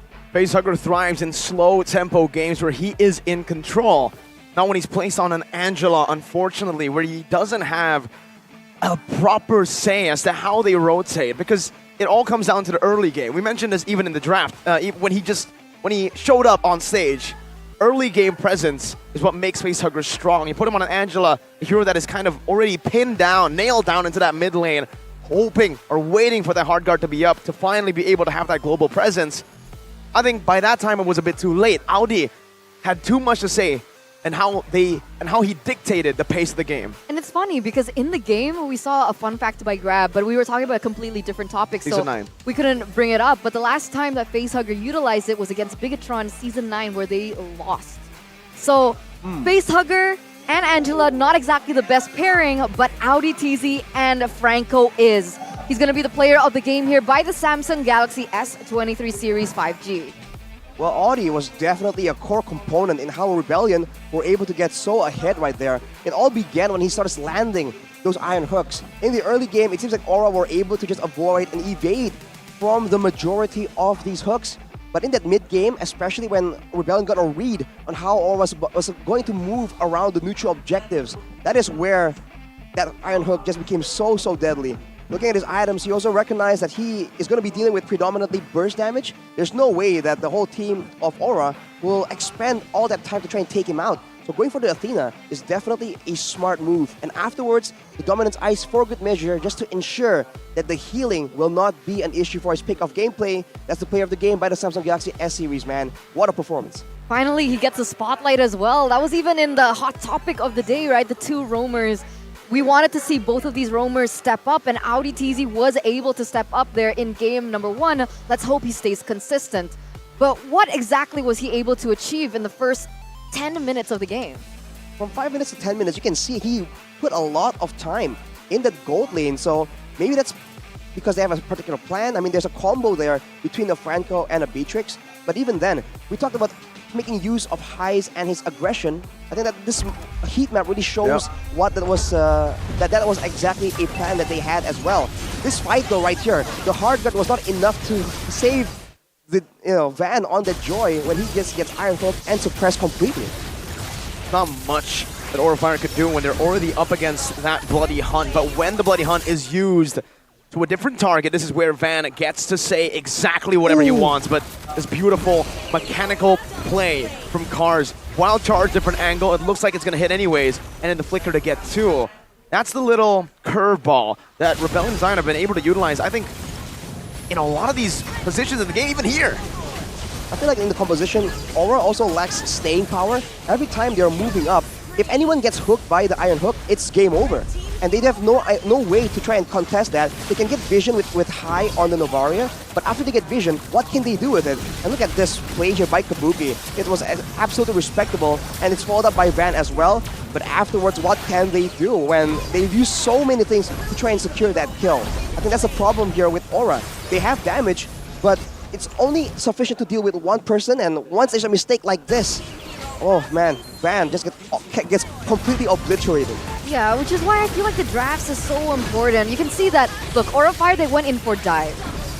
But they couldn't facilitate the dive because there were so many things that Rebellion Zion could utilize against Aura's composition. There's not even someone that could try and quote-unquote bait the resources out for Claude as well as the Joy to dive in and deal the damage. There wasn't any like solution-based strategies from Aura's draft. And you saw there was no real focus on Highs either. There was only one fight where he was completely assaulted by both Claude and the Joy, but that was a bit too costly to use 2 ultimates only for one member. If you look at his items, he went full on the damage with the Hunter Strike as well, just for good measure. And with the Has Claws itemization, he knows that there isn't a real threat of like one-shotting him unless he really makes a big mistake, a big fumble. So he goes with the Has Claws, and if he gets taken out by expending 2 ultimates from Orfire, I think he believes it's worth it. And for everyone else, for Cars on the Grok with the Sea Halberd to reduce the healing even more. That synergizes with his passive as well, giving him more tankiness, and then afterwards building the Radiant Armor. It's just good itemization as well from every single member of Rebellion Zion. You know, you've had a go on the itemization. I want to bring up the emblems that we actually spoke about that you pointed out early game, Arashi.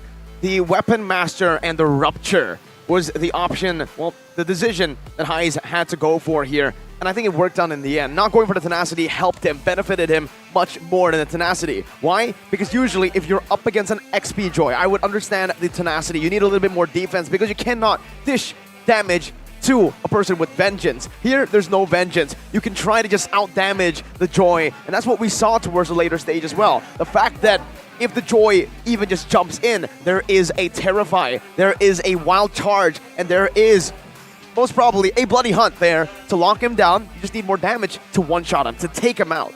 Even the shield unity, there's just so much crowd control. And on the other hand, opposite side, there is crowd control that's quite spammable in the hands of Kimura, but a Ruby in the lane. Let's talk about that, man. Ruby against Grok, you don't really win out in trades, you don't really win out in wave clearing, you only win in sustain technically, and in this current meta, it's not enough just to survive in the lane. You need to have impact elsewhere. And the Wild Charge compared to the I'm Offended, the difference in impact is just massive, man. Taking a look at the stats right here, Rich Guy and carries Highs for sure, almost 900 gold per minute, so that's a lot of gold. And it shows again what Rebellion can do if they play around for Highs. So does this mean that the early game rotation that we saw, that kind of funneled that gold for Highs, worked out in the end? Well, I think it's like, always a domino effect, right? Can you right? explain it a little bit? Because I was like in the first few minutes of the game, it didn't feel like there was a significant difference between Claude and Beatrix. Yeah, it feels like, again, it just gives him more XP. We saw it earlier with our own eyes. Getting more XP is actually better in these matchups compared to gold. Because, again, in the gold lane, early game, you're not going to have a full item just with one full wave clear anyways. So getting a little bit more XP with some of the minions dying in the mid lane and then soaking in that cannon minion in the bottom lane, I think was enough. Because throughout this matchup, especially against the Claude is waiting for level 4 to have a say, to dictate this matchup. To just go and use that Blazing Duet. Similarly to how you can dictate your life decisions with good connection. Oh yeah, and that reminds me of Dunia Games. If you're watching your favorite team play, you must feel like you want to play too, right? Make sure you guys look cool using your favorite heroes and skins. And don't forget to check your quota before playing because you don't want to AFK in the middle of a ranked game. Well, we actually do have a solution for you guys. Don't forget that Dunia Games has a promo for you because with every purchase of MLBB vouchers or items using Telkomsel, you guys can actually achieve extra savings as well as additional 3 gigabytes data quota. Hurry up and buy at duniagames.co.id or through the Dunia Games app. I'm so happy that I use Telkomsel.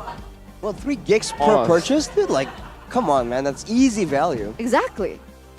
It's small, but it builds up. I think that's the main point as well. That's why I was like 30. Of the XP. Oh. Because I was like, I buy a lot, so I get 3 plus 3 plus 3 plus 3 plus 3 30? times 10, 30. You have 30 gigabytes of bonus quota? Yeah, from Dunia Games. Oh, you're milking that promo for everything it has, huh? What's well, you the gotta point, use it, man? right? Well, you gotta go and find value, Are you a bargain hunter? Oh! Oh! All right, You mean all the- right. I'll yeah. give that a 5. That was a 5 out of 10? Or 5 out of 5?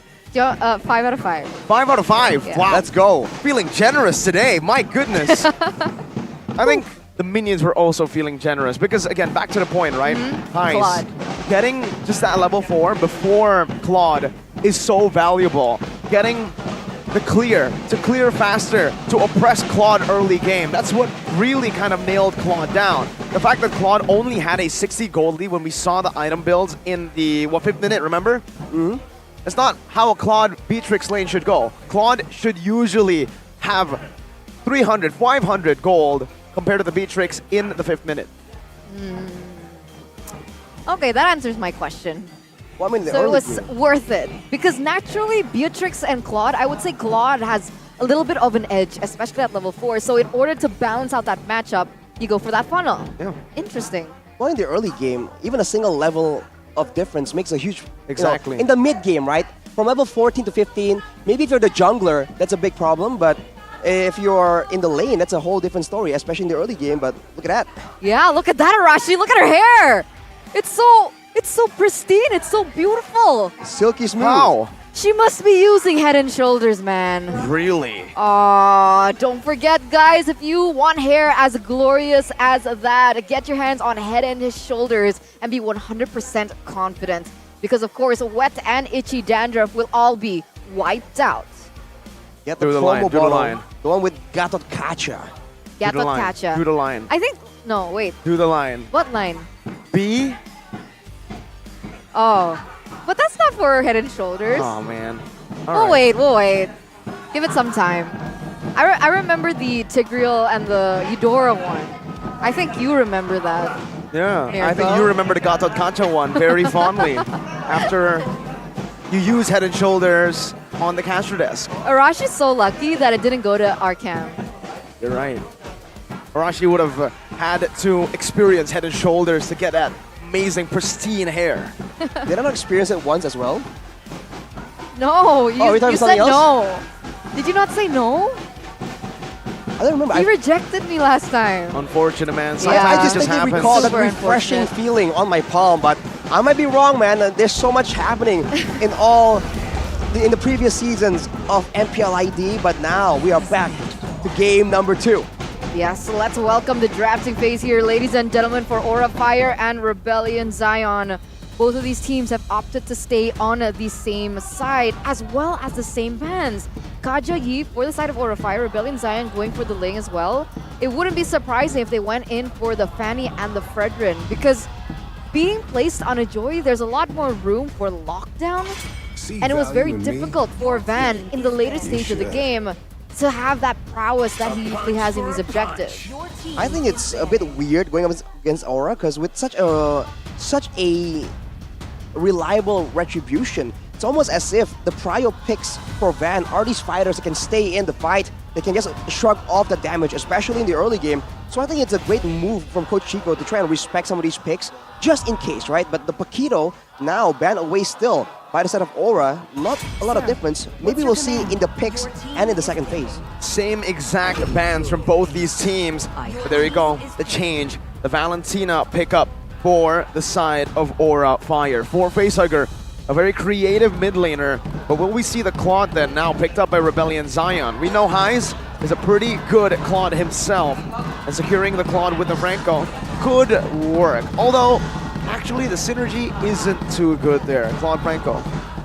Claude Franco? Go for Claude Joy then. There you go. Oh, they go for Kadira. Kadira and There. Franco. Better synergy, yeah. Man, they're going in for full pickoff. They're putting all their eggs there. Well, they want to go even more pickoffs, but this also means technically more ultimates for Facehugger to steal away with that IMU. So we'll see how this plays out. For Aura, the other issue earlier was the lack of frontliners, the lack of someone to take, in this case, the full combo coming in from this Kadira, as well as the suppression and the Iron Hook. So they go for this Grok right here, which is a great pick. It's still flexible as well if they want to move it around. And they have the Claude yet again, once more. Will Rebellion opt to go for the Beatrix to try and go for that same matchup, the same combo with even more pickoff this time? It's tough to play a Beatrix here, man. I think a viable choice for the gold lane would be something like a 1-1, something that can survive the onslaught of dive that Aura Fire are presenting to Rebellion Zion. It's a big threat. They didn't get the chance to pick up the Claude because honestly the Claude would be a good option here as well. With the mobility, that blink, you can escape and fend off from the big wild charge coming down. If it's not a 1-1, maybe just pick up a Martis first. Secure that trio mid to be a very oppressive one. But oh wow, they still go for the Beatrix. Oh, that is risky. That is dangerous. I mean, they're doubling down on this Beatrix pick. But on that note, Mirko, this brings up the issue of pickoff right now. Games keep going later and later in the Land of Dawn, and the later the game goes, the more pickoff has value. And that's why the Franco has been such a trio pick. Almost pick or ban right here, since Kaja is usually denied very, very early on. But now, with two pickoff heroes, and less crowd control technically, less fighters, without the Grok available, what will Rebellion try and take in exchange for that? Sorry, Rashi, I couldn't hear a word you said. Yeah, there's a lot of cheering going on. I can barely hear myself. Oh my god, the Man. Rebellion Zion supporters are so loud. They're right behind us as well. Yeah, right behind us. Sorry, ladies and gentlemen. But back into the draft. I'm going to start with the Martis and the Baxia here being banned out. You mentioned that a Martis was a really good pick for Rebellion Zion into the draft of Aura Fire. The fact that he's able to survive through that CC, I'm hoping Mirko and Arashi can hear me. I can. All right. I can. I think I got you. So, what option do they have now? Rebellion Zion, are they trying to perhaps force Vincent on something like a Lancelot? Something like... I will choose my Oh, wait, but they go for the Arlet ban instead. I Yeah. guess Lancelot is the only option that they can utilize, no? I think so. I think up against the wild charge, you want to go for something like a Lancelot. But the thing is, the Lancelot doesn't do too well against the Claude, who can completely dodge away from all the skill shots that you present on the Lancelot. Something a bit more reliable in the jungle would make more sense, and that's why it's just brilliant from both these teams, the Martis and the Baxia. Oh, there you go, the Joy answer. Something more reliable. You can dash and play with the electrifying beats. You don't need to rely on getting those punctures to reset all the time. Well, for now though, there's not really a very reliable target for this Joy to try and look for in the back line of Aura Fire. The Valentina will be all the way up there with a dive, so you can expect even the marksman to be, not the marksman, sorry, the rest of the team to just really supplement that whole dive, but they require a lot more crowd control, because otherwise, if someone gets hooked down here, they won't be able to try and follow up and try and save their member by engaging, especially against a Beatrix, against a Kadira. They can be played defensively, mind you, using the Breath of the Ocean as a follow-up crowd control to just stall and stop any kind of engage, unless it comes from out of the vision, and that's going to be the Kufra followed up by the Hayabusa, the hands of Van. Okay, so now Aura Fire, they're working on a little bit more crowd control. You mentioned in that first game, Arashi, that they didn't have a lot of tools at their disposal in terms of CC. Now they pick up something like the Grok and the Kufra, who should be able to give the Joy a little bit more of a tough time. Rebellion Zion now, how are they going to close this out? Is this Joy Jungle or Joy EXP? And it turns out it's going to be Terizla in that EXP, so Joy Jungle. Yeah. And with this, there's a lot of winning conditions for both of these teams, but man, this is a bit more of an equal draft compared to game number one that was, I feel, very Rebellion Zion. This Beatrix is the main concern. If they can defend and if they can peel for the Beatrix, then they can win. But if the Beatrix gets caught, man, it's going to be a bad day for Highs. I think that's where the Terizla comes in super valuable right here. Anyone jumps in towards the Beatrix, you can expect a zoning penalty zone, and that usually is enough to stall any kind of aggression. So we'll see. It all depends on how fast the follow-up comes through. On the other hand, by the way, if the Kufra gets hit by the Iron Hook, or the Grok can cancel it with the Power of Nature, but if the Kufra has some more tenacity in his build, in his emblems, he can actually cancel out the Iron Hook. There's a bit of a trick that's being popularized on YouTube right now, so that could come into play very handy. Yeah, it's a Keyboy trick. Might come very handy in this matchup, the Koopa against the Franco. So let's see what the emblems they both have opted for, ladies and gentlemen, as we enter the second game of this series. Aura Fire once again going against Rebellion Zion. And it looks like, despite how much CC that Aura Fire have picked up, Beatrix still goes for the Flicker. I mean, you have to go for the Flicker. There's no way you go for Purify. It's just not within Beatrix to go for that Purify. On the other hand, for Aura Fire, only one Purify, that's a bit of a bold move, but look at that, very early on. Oh, first blood. Petrify, Iron Hook, and an easy kill for Rebellion Zion, but Van is already looking for some sort of punish here. Good knock-up though from Renbu. Retribution used up by Van, but he hasn't picked up the purple buff just yet. Whoa, that's a Master Assassin for the Grok. Wow, he's going aggro right there. Gonna make sure he gets more solo plays technically, but look at the ruptures on the side of Rebellion. They want to try and get that early game damage, and for Aura, it's all about that movement speed, man. Can they catch up to highs in the later stage of the game? That is one of the big factors right here. And with the Quantum Charge, there's going to be a bit more movement speed, a bit more playmaking potential in the hands of highs on the Beatrix, but like we already mentioned, it's a tall order. There's also a yearning for control of this early game, even looking at the emblems and the talents that they've opted for. Aura Fire, they're looking to create the tempo, very different to what we saw in game number 1. Van already rotating towards this bottom side against Vincent. Whoa, gotta be careful. Van picks it up, Quad Shadow. And now Vincent is behind. We've seen him ahead all around in game number 1. Now that he's behind up against Van, who is still, even though was behind in game number 1, was able to win in a lot of those retries. How will Vincent perform? Ooh, that's a solid Pacify to try and get away from the situation. Cars goes in, but unfortunately won't be enough so far. But both teams trading this early game aggression so well. But with that play, that sequence of plays, Aura has the control in the turtle side, and there's no penalty zone for Rebellion to fall back on. Yeah, they're trying to punish Rebellion Zion for wasting those resources. High already charging as well. Trevor's revenge and the rage, locking him down. Kimura will fall. In the back row, Cars 1 HP. Now the Quad Shadow coming in with the Shadow kill as well. Vincent popping in with the rhythm. Still able to escape with the electrifying beats, even finding High, but no, the turtle buff gets him the shield necessary to survive. And Aura has won the early onslaught. Wow, back and forth right here, but Vincent, he is just getting focused down so often. Now we see a shift right here in the talents prediction by the Samsung Galaxy S series. Only me on the English desk voting for Rebellion. Yeah, you can swap. Yikes. I don't know. I feel like there's more to the draft here for Aura Fire in game number 2. I think they have a lot more tools to utilize. You can even see that being paid off in the way that they're able to have this impact in the game. Already a turtle in their hands. Rebellion Zion, it's a lot more tricky, I would say. It really relies on Audi TZ. Oh my god, facehugger! Bloody Hunt able to lock him down, but in the front as well. High will fall. That, oh, fade away. Basic attack from that Nibiru. Vincent's looking to chase him down, looking to go under the turret, but that's a bit too risky. He knows the risk. He doesn't want to take it. Renbu for High, though. I think that's a bit worth it. Oh, Audi now looking for the Iron Hook. Could be a my out. Yeah, I think it's still value for Aura, that trade. I mean, the whole sequence of plays happens when no neutral objective is available as well. So they even only lost the roamer, right? So for Rebellion, they lost the mid lane once, the jungle once as well. So far they're having more of a tough time trying to crack open the setup from Aura, and they can't really rely on Audi as reliably as they did in game number 1. So maybe, right, maybe this game is going to go in your direction, in your predictions, Eterna and Miracle. We'll see, because technically, there's also heavy dependence on Renbu, but I don't see that. Oh, wait a minute here. In the top lane. Back again, right? Renbu's positioning. He's been positioning super safe. He's not going for those risky dives like the Kirita that we've seen maybe even Keyboy do.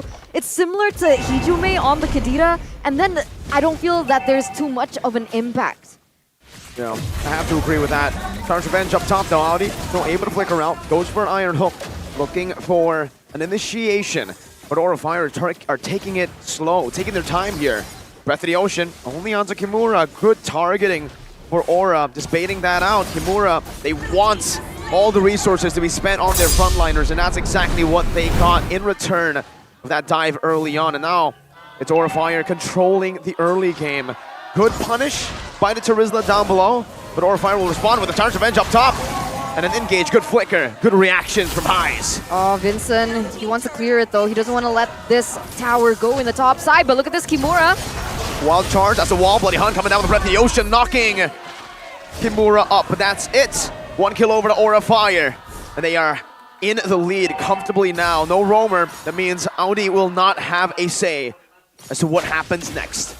Well, Cars has been left alone in the bot lane for a long time though. Tower secured, and now Vincent is able to clear the wave yet again. Unless no one gets taken out, but no, he will survive. But look at the objectives, right? Rebellion, they're able to actually equalize in turrets. Not equalize, they get an advantage in turrets. And considering their picks right here, the Franco and the Kadira, that turret gap is going to be quite important the longer the game goes, especially with the next neutral objective. The audience prediction, though, by the Samsung Galaxy S series is going to rely, or, you know, it's going to side with Rebellion. Yeah, but this might be Aura Fire actually equalizing, being able to get that turret in the top lane. Might be good. Kars is saying otherwise, though. He's like, no, Aura.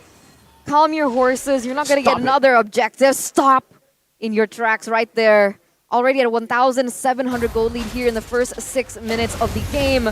But even if they go for a 50-50 on the next neutral objective, that is going to spawn in 30 seconds. That's Van with a level lead above Vincent. I do have a question for you, though, Arashi. For Aura, Van, he actually opted to go for Weapon Mastery, not Season Hunter. So what are your thoughts on this? I mean, why Weapon Mastery on the Haya here? We'll give him a bit more guarantee in the late game, and he does have a lot of items that give him stats. He is able to escape from that play right there, but it's a bit of a opposite situation here. We usually plays happen right before the Lord, but look at that! Wild charge and a flicker penalty zone to follow it through. My God, we don't see that every day. But now Cars doesn't have that flicker. He's moving a bit too far in front. The Bloody Hunt comes down with the blazing duet. That's a Tyrant's Rage onto 3. Rough waves coming down, but it's Rage flickered out of. Van now still full HP, has all his resources up, and Rebellion knows it. They know the threat of this Hayabusa. Van just in the mid lane, he's taking it slow, doesn't even want to go for the turtle. Why rush it? We can get the free first tier turret in the mid lane. That's a 1-for-2 trade, man. It's a 1-for-1 in terms of kills, but Aura Fire pick up a turret in that mid side. They're going to convert on to the next neutral objective, and this is what we were looking for from Aura Fire in game number 1. Yes, you're able to get the kills, but how in the world do you translate it over to have a little bit more anchor in the game, in your lead? And this is how they're doing it. They're collapsing. Finally, we get to see this side of Aura Fire. I feel like Aura Fire, they're doing really well playing around Van finally, but for Rebellion, they need to try and make plays happen when the objectives are not up and they are not forced to try and move into where Aura Fire wants them to be like now. Oh, Wild Charge cancels it out though. Perfect sync from Kimura as well. High knocks Audi up. Now Renbu the back with Petrify. And the rough waves. High's got him down. Blazing Duet coming down though. And is going to be able to lock him out. Now the Shadow Kill in the back. Dealing a lot of damage. He doesn't even use it just yet. It's still just the Quad Shadows. Kabuki melts the frontliners away. Vincent now with the rhythm. Oh, he dashes a bit too far. Beautiful BMI. But it's still worth it for Rebellion Zion. It's a 3-for-2. Nope. The equalizer. Van. Wow, man. Van is just on fire right now. Pun fully intended.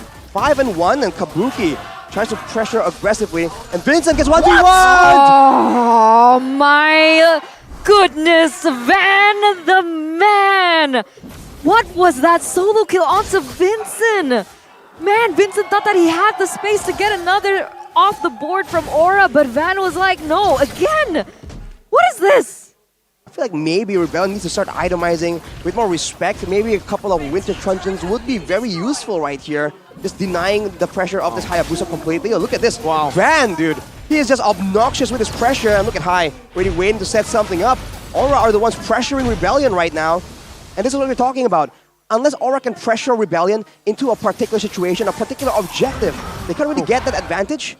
For Rebellion, they need to try and make proactive movements when no objective is on the map.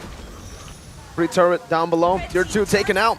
And Kabuki's not even at risk of any pick-off, sort of pick-off. Rebellion can try their best to commit onto Kabuki, but that Purify grants him a get out of jail free card. Oh, Iron Hook. Kimura, Bloody Hunt, everything used up. This is not worth it. Onto the XP lane, I don't think so.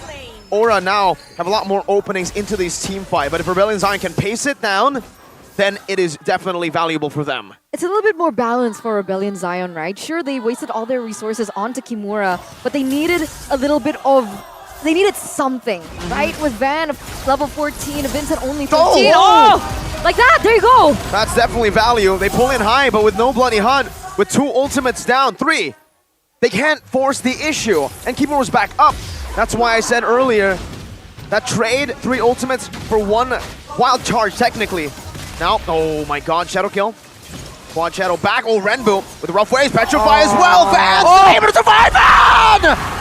But it's going to be traded down. Hyde with the shutdown. Now as the Blazing Duet comes around. Onto the back with a knock-up from Hyde. Now the Bloody Hunt stolen and locked down onto Cars. Kabuki takes him out. And it's a 4-4-1 for the Dragons. 4-4-1 for the Dragons, but without Van, they're unable to commit onto the Lord.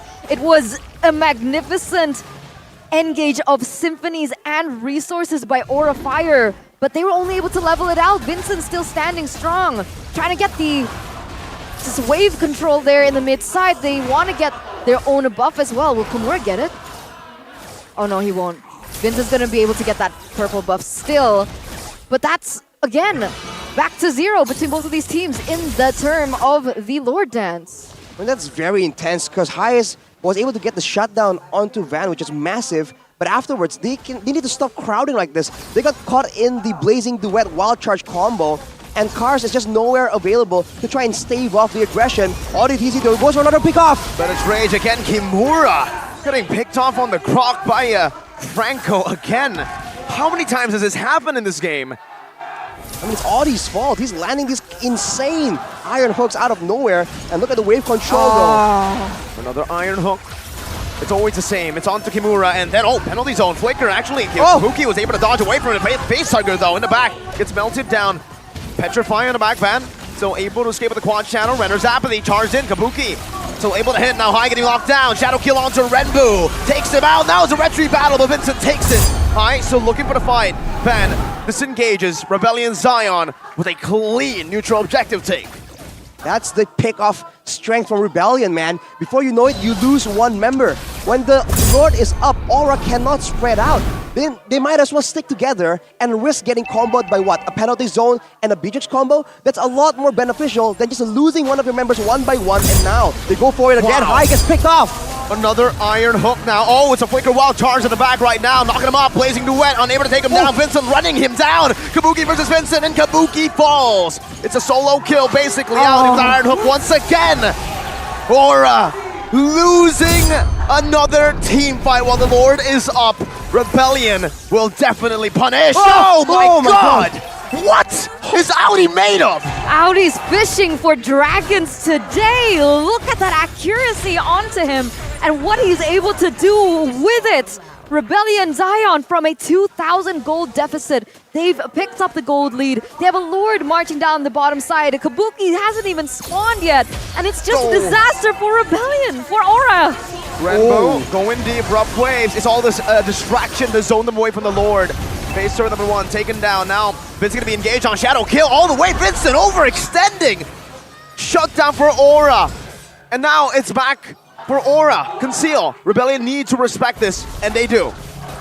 Yeah, Aura definitely wants to try and extend that fight even more, knowing that Vincent is no longer in the vicinity. But man, for Aura, now you're seeing that the limits of this Hayabusa, Winter Truncheons, Wind of Natures available in the side of Rebellion that just swings the tides in their favor. Along with that, of course, the Iron Hooks from ODTZ is just insane, and Aura needs to try and find a way to circumvent that for sure. With 2 base turrets down, now there's going to be pressure in two of the lanes. 1 can be managed by Rebellion, and they have the chance to pull apart Aura from each other and deny them the chance to go for those big combos. This is where Aura needs to find a huge moment to turn this around. It's going to be with the next Lord for sure. Yeah, they definitely need to as well. The fact that if they do split off, Rebellion Zion are usually 1 or 2 steps ahead. getting the right hooks at the right time, Audi TZ especially, it's difficult, right? Because Aura Fire, they want to be able to utilize their composition. They want to be able to utilize the fact that they have a Hayabusa, they have a Claude who can easily push into those side lanes. But look at Rebellion Zion going in for another. No way! How does he keep doing it?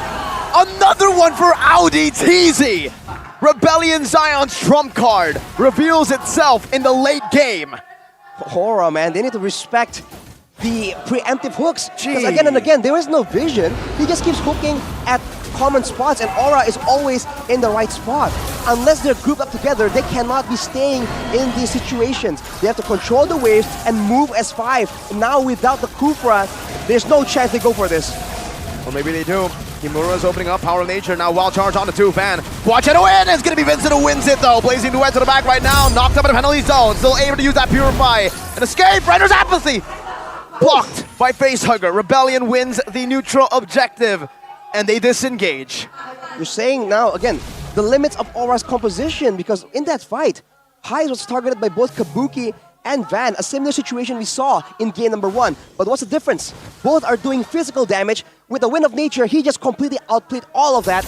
And now, this late in the game, 9-1, Van can get taken out by Highs with 3 basic attacks on the Nibiru. So he can no longer have that outplay potential. He can no longer be as audacious as he has been so far in this game. With the Lord marching down, Rebellion are going to be looking for yet another pickoff, and they are looking to manage the waves. Look at this. How do they do it though? How do Aura Fire? Are they supposed to just go full in onto Audi TZ? Get him off the board first? Like how? They have to force a 5v5. Just need to proper. engage a proper one. And now with 3 base turrets, I agree with you, it's getting harder and harder. Audi's able to control the map, Timer's Revenge and the Rage connecting on to Renbu. But now on the back, Himura with a wild charge, no damage coming down. Van loses his life at the front, and this might be it. Rebellion Zion looking for the end right now with Bloody Hunt locking Kabuki. It's over! It's all over for Aura! Rebellion Zion, it's Highs again with a Maniac! That's a 2-0 clean sweep. Wow, man. When you thought that the Rebellion was done, that they have been cracked open, no, they turn it around with a solid draft as well. Man. Highs, Audi. Bro. Highs, Audi. Just all of them. Cars even. Oh man, Rebellion Zion. They not only have really good openings and entrances, but they really know how to exit. A Maniac and a Savage all in one match. Aura Fire, they're in shambles. The Indonesian Hydras, they're dinners for the Blue Bulls tonight. I mean, 8,000 gold lead. Aura Fire had that game in the bag until Audi TZ said, no, hold up, wait, hold my beer. I mean, you let him taste, test the waters a bit too much. He starts landing those, man. Like we mentioned, Aura just lost control, lost direction in that game. Every time they went for a play, it's always when the Lord is up. And as a result, Rebellion, they cannot surprise Aura because they're always in the same general areas. But afterwards, they just stopped doing that, and again, with the turrets falling down, with the waves getting more and more out of control, Rebellion were just able to find so many more opportunities to just turn the game around. And credit to Aura, man. They adjusted, they made plays, and that final fight even, they sent Kimura on the back with the Grok, so they were trying things out. But Rebellion just were a bit more focused, a bit more solid, and they are the winners for match number 1. And this means that Aura Fire have yet to win a match. Ooh. Ladies and gentlemen, 0-3, including this.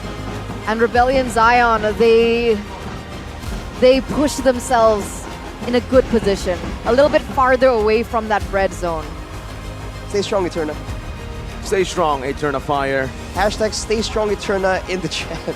Oh man. Rebellion. It's a tough situation for them, man. Cry. I wouldn't say RBL dominates with a 2-0 victory over Aura. They dominated game 1, but game 2, it was Aura's game to lose, and it was their game to win. Rebellion were just waiting for a mistake, and then Audi capitalize on every single one of those mistakes. Kimura opens up just for a bit.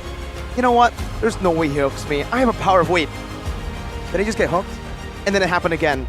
3 times in a row. And then high. Yeah. And then Kabuki in the end. So let's take a look of what Rebellion has to say about that match. Host, take it away.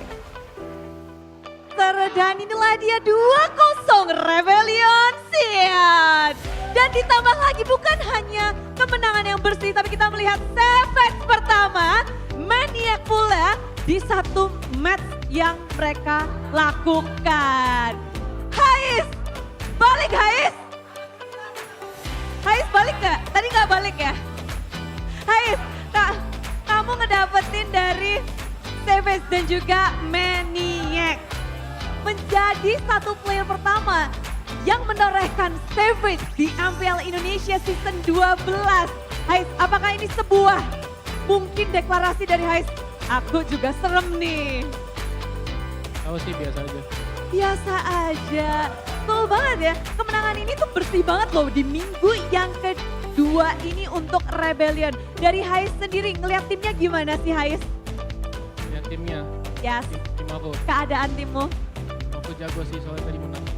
Timnya jago, bener sih ya, nggak salah ya. Tapi kita ngeliat juga kayak dari Audi dan juga Hais kemarin tuh sempet rame banget loh. Audi tadi kalau minggu lalu kamu bilang Hais balik Hais, tadi kamu bilang apa ke Hais Audi? Bilang apa ya? Ada nggak tadi? Hais maju Hais atau ada nggak? Maju Hais, maju Hais. Maju Hais, maju Hais. Dan langsung kipas-kipas nih, kayaknya hari ini tema kalian apa sih? Bude penasaran juga nih, dari para rebel udah pada pakai peci, pakai kumis, bawa kipas juga, kalian juga bawa kipas. Ini temanya ada yang bisa jelasin nggak dari kalian? Panas. Siapa? Vincent? Ini kipasnya buat apa tadi? Buat in-game dikipasin kah? Khusus lawan tim api. Khusus lawan tim api. Dan terbukti ya kalian memadamkan tim Aura. Dan bahkan kita melihat kalian bermain dengan sangat gemilang dengan mengipaskan Aura. Ini sama-sama match kalian perdana juga di minggu yang kedua. Apakah memang sudah sesuai dengan kalian prediksi Aura akan menggunakan line up? Demikian pula pakai line up itu apakah kalian udah persiapannya? Makanya kalian bawa Rainbow kah? Enggak sih, enggak expect bakal yang main itu. Biasanya Shin kan yang main. Jadi expect-nya Shin supaya anak kecil. Oh gitu. Tapi dengan hasil ini luar biasa juga kita akan melihat siapakah player of the match. Mereka berlima sama-sama keren tapi kita akan melihat siapakah kira-kira. Siapa? Iska. Siapakah? Mari kita cek bersama-sama player of the match untuk match pembukaan di hari Sabtu. Audisi dengan 2 kali menggunakan Franco menjadi player of the match. Gimana mancingnya hari ini? Mancingnya wangi banget. Mancingnya wangi banget. Kira-kira ini nextnya kamu bakal bisa pakai Franco nggak? Ketika kamu pakai 2 kali Franco terus jadi player of the match juga. Kamu nggak khawatir Francomu di ban? Gak apa-apa, malah bagus. Nambahin slot ban jadinya. Malah bahagia, dia nggak takut. Dan sebagai kita bisa melihat juga dari Rainbow, kamu menjadi starting line up untuk kali pertama untuk Rebellion Zion. Bagaimana kamu menjadi starting line up nih? Alhamdulillah bisa menang. Alhamdulillah bisa menang. Dan kalau melihat mungkin dari Rebellion Zion di match yang pertama, Audi next-nya juga bersama dengan Rainbow ini bakal jadi klub berdua terus-terusan. Gimana sih kalian untuk membangun chemistry dengan berganti player gitu? By One Cho. Oh, By One Cho. Itu yang bakal bisa ngeklopin juga. Dan untuk memilih siapa yang bermain susah nggak sih? Dari Coach Chico. Dari Coach Chico. Dan ngelihat ini semua pemainnya benar-benar bersinar sekali untuk minggu ini. Nggak juga, Kars juga loh. Kars begitu bermain dengan sangat apik. Gimana sih caranya untuk mengimprove gameplay dari Kars? Kars bisa kasih tips nggak? Atau mungkin kasih tahu ke kita apakah dengan kebotakan Kars ataukah dengan hal lain yang Kars lakukan? Enggak sih, banyak latihan aja. Banyak latihan. Berapa jam Kars berlatih? scream doang. Scream, dalam sehari scream. Ya. Oke, kan mungkin ada harapan untuk Rebellion ke depannya atau mungkin mau sapa-sapa para rebels yang ada di sini dan juga Papa mungkin Yang pasti lolos playoff aja dulu. yang pasti lolos playoff aja dulu. Itu harapan untuk Rebellion, Sion. Kars disapa dong Rebellion, para rebels dan papanya juga disapa dan mungkin mau mengucapkan sesuatu. Halo Rebel. Halo. Siapa nih? Ada yang mau mengucapkan terima kasih untuk para rebels yang hari ini udah datang, yang di rumah juga, karena ini adalah match kalian yang pertama dan terakhir untuk minggu ini loh. Ada yang mau disampaikan untuk Rebel Squad? Makasih udah dateng dan dukung kita. Tambah, lagi dong. Ada yang mau ngomong lagi, Hais atau Vincent? Makasih tetap dukung kita terus aja buat lanjut ke lolos playoff. Lolos playoff, amin. Dan sekali lagi mari kita beri tepuk tangan untuk match yang begitu gemilang dari Rebellion Sion dan juga Savage pertama ditambah dengan Maniac. Keren banget Aizen. Juga kita tentu saja akan langsung melemparkan kepada para caster yang bertugas untuk membreakdown seperti apa permainan cepat dari Rebellion Sion dan kunci kemenangan mereka. Langsung saja silahkan.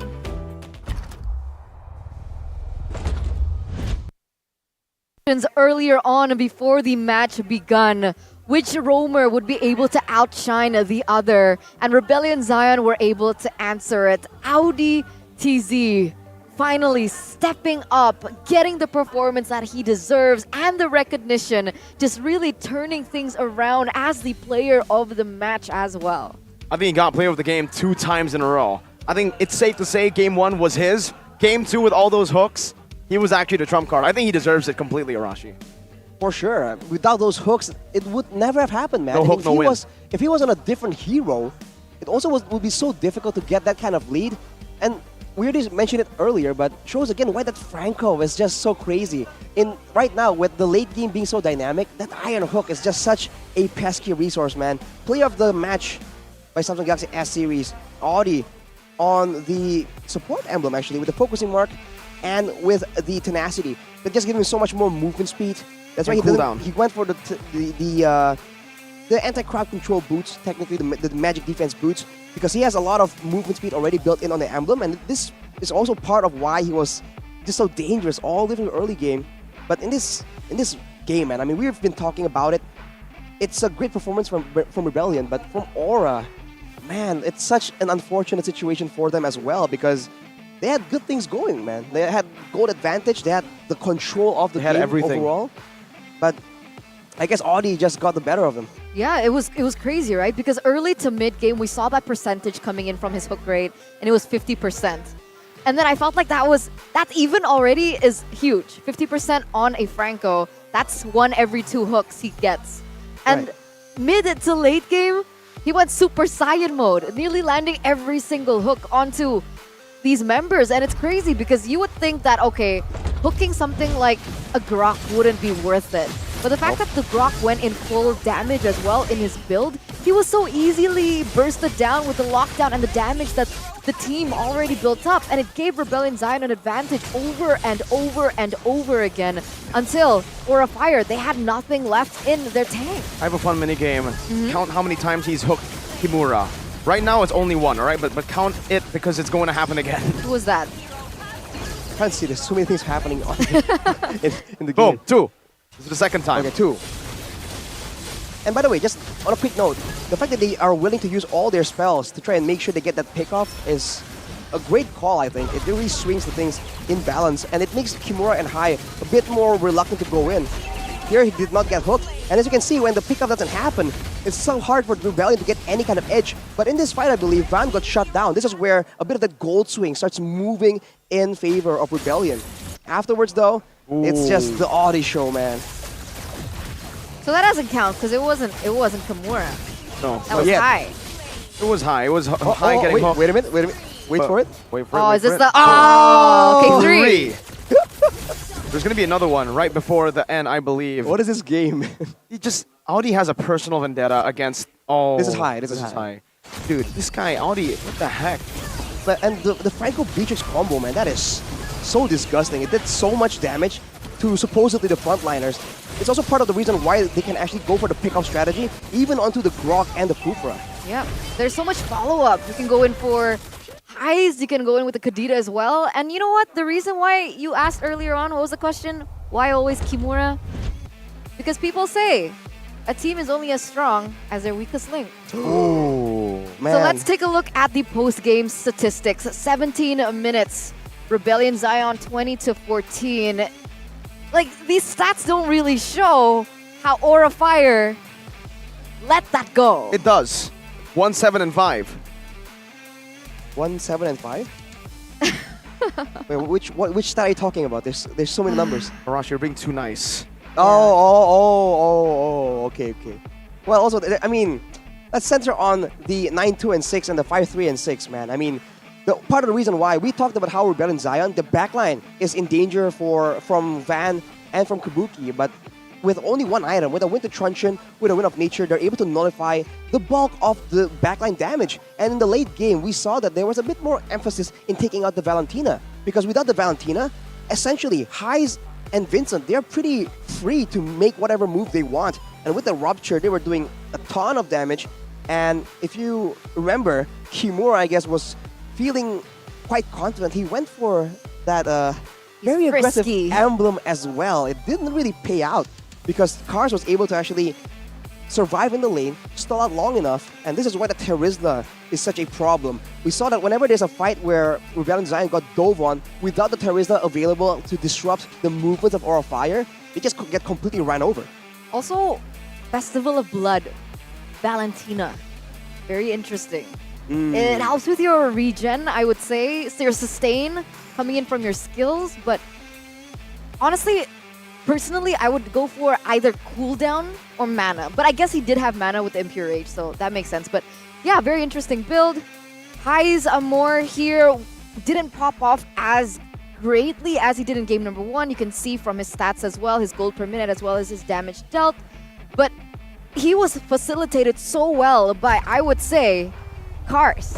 Kars was huge in those team fights. Yeah. How do you improve that much from the Kars we saw last season? He needs an honorable mention, man. That's what happens when you have a 16-year-old in your team. He's so fast to adapt. He learns everything. He's a sponge. He soaks everything in really fast. And when you have a roamer that gives information, that gives you advice, and gives you the right shot calls, like Audi, then it makes life so much easier as well. Well, the key to success right here, of course, is going to be Audi TZ. But we've already mentioned all these factors. And the last one is, of course, that aggression, man. You saw that Highs, even though he's behind, even though Van was that menace and he did not have the Wind of Nature yet, he was willing to flicker forward if he knows that there's value to be taken there. And that is how he was able to get that shutdown. He was half HP, chunked down, he flickered forward, and he traded his life, but he got a huge reward in return. So that aggression, like we mentioned, if Rebellion can use it to its full potential, it can be great, but they have to be careful, right? Because in the late game, aggression can be dangerous. And I think that also shows in how Aura was playing. They just weren't investing properly in like how they want to work in the late game. Investing. I like that word. That actually reminds me of UBS Gold. Ooh. The fact that you guys can invest in UBS Gold X MPL ID Season 12 with prices starting from 500,000 rupias. And you guys can also get a free MLBB skin to boot. It's all available at ubslifestyle.com, UBS Lifestyle e-commerce, as well as a Bli UBS Lifestyle. So don't forget to invest properly with UBS Gold. Because, you know, at my age, I'm not going to tell you what my age is. 77? Maybe. Very 64? close. A little bit lower. But just a little bit? Just a little bit. 62. At my age, it's so important to invest, right? It is. And it's so difficult because like you don't know what to invest in. Do you want to invest in this and that and that? But luckily, we have UBS Gold. So I'm not too worried now. Absolutely, right? Investing, you can start it at Eterna's age. You can also start it older or younger. It really depends on how old Eterna is. But regardless, investing is great. And you know what? When you already have that investation, when you already have a lot of money now to spend and to utilize, come on, guys, right?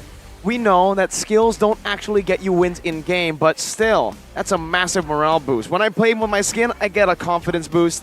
when that Nobara skin, I just flex on everyone and I feel like I'm better than everyone. Same. I can't play the Franco, but with the Legend Franco skin, I'm like, I get the hooks. With a skin buff. Skin buff. That's why I still play Xavier. Because the Gojo Exactly. skin, bro. Perfect. There you go, ladies and gentlemen. That's why you guys need to use Blibli to purchase a game vouchers and top up. Because when you do, you get a 10% cashback. 10%? More value again. You're already getting so much value from UBS Gold and now a 10% cashback? Yep. You basically don't spend money. Well, technically, well, you're right. If you make the money back from the investment and then you use it plus a 10% cashback, you actually still are making money. Is that a wise investment, though? It is an investment, Arashi.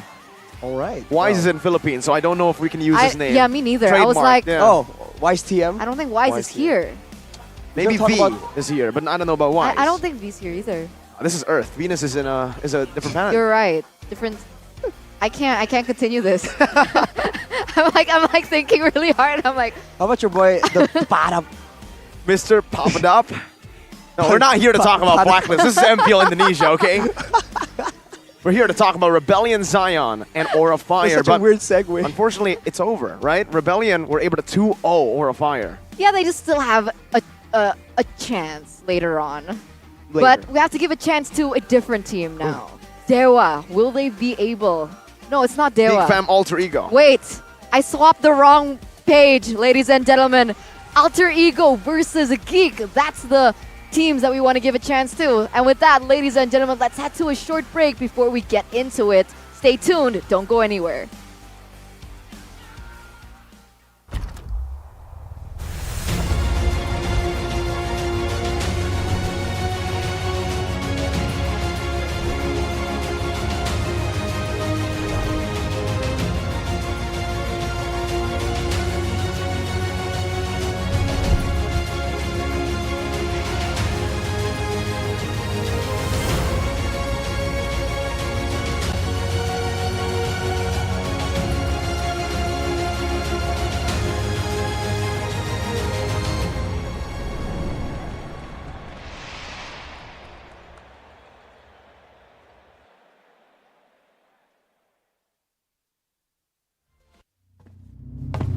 Look who finally showed up.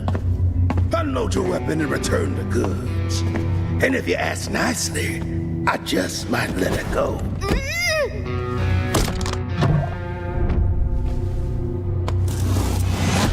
Who said I was returning it? You little... We had a deal! I just came here to test my new toys. They ain't even loaded. Staring down the barrel and you're still daydreaming about being an inventor? Huh?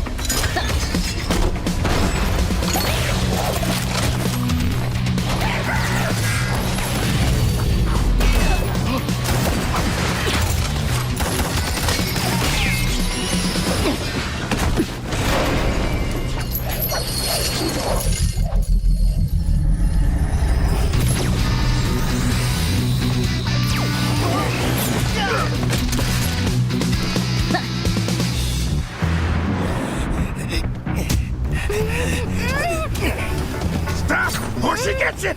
Then you'll have to answer to Eruditio. Eruditio. Well, isn't that perfect? I got a bone to pick with them. So how about I just blast you both? You're crazy! Leave me out of your squabbles!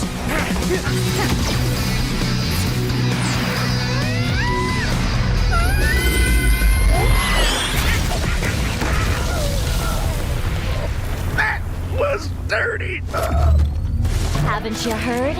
I do things my way. I really don't like being used as bait, you know. Anyway, let's return that to Eruditio. Oh, I have something special in store for them down the road. So I'll take this as payment.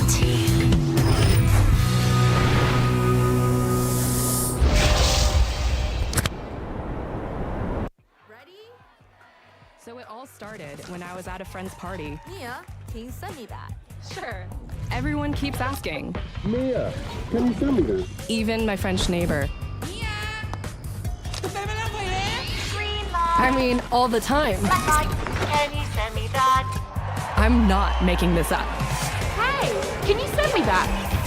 Everyone. Sure. Samsung Galaxy S23 Series 5G. Get it now.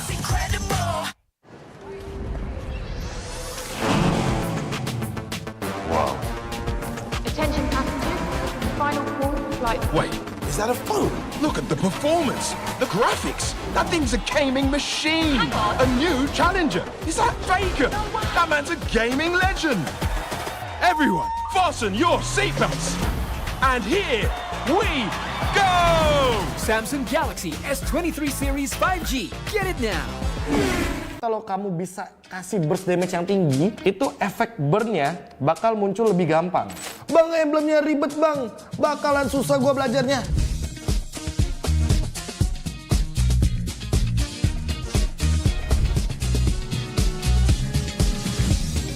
Halo sobat Land of Dawn, gua KB. Di sini gua akan memperkenalkan emblem terbaru dari Project Next. Dan buat kalian yang udah siap-siap mau ketik di kolom komentar, bang, emblemnya ribet bang, bakalan susah gua belajarnya. Tenang aja, Mobile Legends Bang Bang dengan Project Next ini sudah mempersiapkan sekali buat teman-teman lebih mudah beradaptasinya. Patch yang lalu itu yang namanya penambahan status ada 5 komponennya. Kalau di patch yang terbaru, komponen penambah statusnya hanya 3. Yang pertama adalah talent penambah status, yang kedua adalah sub talent atau talent yang sebenarnya mungkin di patch lama itu adalah talent aktif. Tapi untuk di patch baru jadi talent pasif. Yang dimana nanti akan connecting juga atau menyambung dengan talent utama. Jadi memudahkan teman-teman semuanya yang pemain-pemain baru untuk mencoba banyak emblem dan banyak variabel dengan perbedaan-perbedaan status yang bisa digunakan. Jadi tentu kita bisa lebih berkreasi dengan menggunakan emblem terbaru teman-teman. Dan ini dia gambaran untuk UI terbarunya. Seperti yang aku bilang tadi, hanya akan ada 7 komponen emblem. Dari basic common emblem, tank, assassin, mage, fighter, support, dan sampai dengan marksman. Dan yang paling aku suka adalah ini dia, banyaknya variabel pemilihan status di emblem terbaru. Contohnya, kita ambil dari talent yang paling pertama yang tadi aku bilang. Ini penambah status rata-rata. Kayak di sini ada yang namanya nambahin adaptive attack, terus ada yang nambahin attack speed, terus ada juga untuk penambah darah kayak vitality, dan yang paling aku suka ini dia rapture atau penambah adaptive penetration. Terus ada juga yang namanya inspire, dia akan menambahkan 5% cooldown reduction. Terus ada juga di sini firmness, dia tuh bakal nambahin adaptive untuk physical dan magic defense. Ada penambah movement speed juga dan penambah untuk fatal atau status kritikal. Terus ini yang namanya sub talent nih teman-teman. Contohnya aja ya, ini season hunter buat para jungler tank, jungler damage. Ini bisa kalian gunakan tanpa harus menjadi talent utama. Karena ini bakal jadi talent pasif. Jadi setidaknya kalau kalian ngejungle itu bakal lebih cepat. Karena setiap kali turtle dan juga lord, kalian akan ada tambahan 15% damage kepada objektif-objektif tersebut. Terus dari emblem tank ada juga tenacity. Tenacity juga jadi pasif. Dan ini akan aktif ketika kalian itu darahnya di bawah 50%. Terus ada juga Master Assassin. Siapa penggemar-penggemar Assassin? Ini salah satu emblem yang kalau di emblem patch lama ya, emblem-emblem yang udah dulu-dulu, itu tuh cuma aktif ketika memang 1v1 dan akan menambahkan damage ketika musuh kalian sendirian. Tapi untuk sekarang dia jadi pasif sistemnya. Sehingga wah ini banyak banget nih yang bisa dikombinasikan. Bargain Hunter, dapetin diskon untuk item, terus Festival of Blood, kalian dari awal udah punya pasif spell vamp, bayangin tuh. Terus yang paling aku suka juga nih, pull yourself together. Karena ini akan mempermudah atau mempersingkat battle spell kalian dari cooldown umumnya. Dari misalkan kita ambil contoh flicker ya, 120 detik itu bisa cuma jadi 100 detik saja. Dan juga aktif skill item. Jadi buat teman-teman yang mungkin para pengguna Winter Truncheon atau mungkin Conceal, jadi lebih dipermudah nih, dipersingkat juga untuk durasi dari cooldownnya. Terus Weapon Master, ini yang paling adaptif banget nih menurut aku teman-teman. Karena Weapon Master itu bisa digunakan kepada user mage atau user marksman juga. Nah, terus ini dia nih yang paling utamanya, talent-talent utamanya ada Impure Rage, ada Quantum Charge, terus juga ada Conclusive Blast, terus ada Killing Spree. Dan Killing Spree sekarang tidak terbatas untuk assassin physical damage, tapi juga bisa digunakan untuk para magical damage. Nah, terus lethal ignition ini juga tidak melulu soal damage magic. Sekarang physical damage dealer bisa mengeluarkan efek burn ketika dia itu adalah physical damage dealer tipe burst. Terus ada juga Brave Smith nih teman-teman, yang dimana aku dengar kabar nih, katanya di patch terbaru, kebetulan tanggal 27 Juni ini fix, Brave Smith ini bakal muncul dan statusnya diubah. Dari yang 8% penambah darah jadi 5% penambah darah saja. Cuma bedanya untuk sekarang, nggak perlu kalian ngeluarin efek CC atau crowd control. Jadi kalian cuma perlu mengeluarkan skill dan itu akan menambahkan darah kalian 5%. Terus ini juga bagus nih, focusing mark. Biasanya para gangker-gangker pasti bakal suka sama emblem atau talent utama yang satu ini. Serta biasanya buat para marksman, weakness finder itu bisa jadi pilihan utama. Kalau misalkan kalian nggak pede sama attack speed kalian, ya kalian bisa pakai quantum charge yang tadi aku sebutkan. Anyway, kita bakal coba hal itu semua di custom room langsung. Let's go! Yang pertama adalah efek dari Master Assassin. Yang kalau misalkan ini kan ada 2 hero berdempetan, artinya Master Assassin ini nggak bakal aktif. Kalau aku basic attack, damage-nya 143. Tapi kalau ke hero yang sendirian, dia akan menimbulkan damage yang lebih tinggi, 148. Dari sini teman-teman udah bisa ada gambaran ya, kalau sebenarnya Master Assassin ini sebenarnya jadi emblem pasif. Dan ini talentnya menjadi sub talent atau talent cadangan. Dan yang mau aku tunjukkan adalah efek dari bakarannya lethal ignition. Aku harus burst dulu ya, Dan nanti yang akan keluar efek bakarannya dalam warna biru di Layla ini adalah dalam bentuk damage fisikal. Tuh, ada biru-biru, ada efek bakaran, dan itu hanya keluar kalau kita secepat mungkin dalam 5 detik menimbulkan damage dalam kurun waktu dan juga efek dalam persenan darah tersebut lah. Intinya secepat mungkin kalau kamu bisa kasih burst damage yang tinggi, itu efek burn-nya bakal muncul lebih gampang. Gimana Sobat Land of Dawn? Asik banget kan untuk emblem terbaru yang nanti akan diluncurkan oleh Project Next di tanggal 27 Juni 2023. Tentunya dengan emblem terbaru ini membuat kalian itu bisa menggunakan variasi emblem talent yang lebih banyak. Jadi kalian nggak bosen juga ketika menggunakan satu hero dengan emblem yang bisa bermacam-macam. Anyway, kayaknya kita sudah sampai di akhir video. Aku KB, mohon pamit undur diri. Sampai jumpa lagi di episode selanjutnya. Dan sampai jumpa lagi di Land of Dawn. Tahu nggak, Awesome Generation itu punya rule sendiri. Kayak aku. Nge-game, I am the game. Pokoknya harus win streak terus. See, that's my rules with Galaxy A Series 5G. Kalau kamu? Di dunia game, top up jadi lebih mudah. Pilih game, masukkan game ID. Pilih Diamond. Masukkan kode promo, dan pilih metode pembayaran. Masukkan kode OTP dan konfirmasi pembelian. Selamat, kamu dapat tambah kuota. Kumpulkan DG Point setiap top up. Tukar dengan merchandise dan voucher game menarik. Nikmati juga promo setiap harinya. Upgrade gameplaymu sekarang.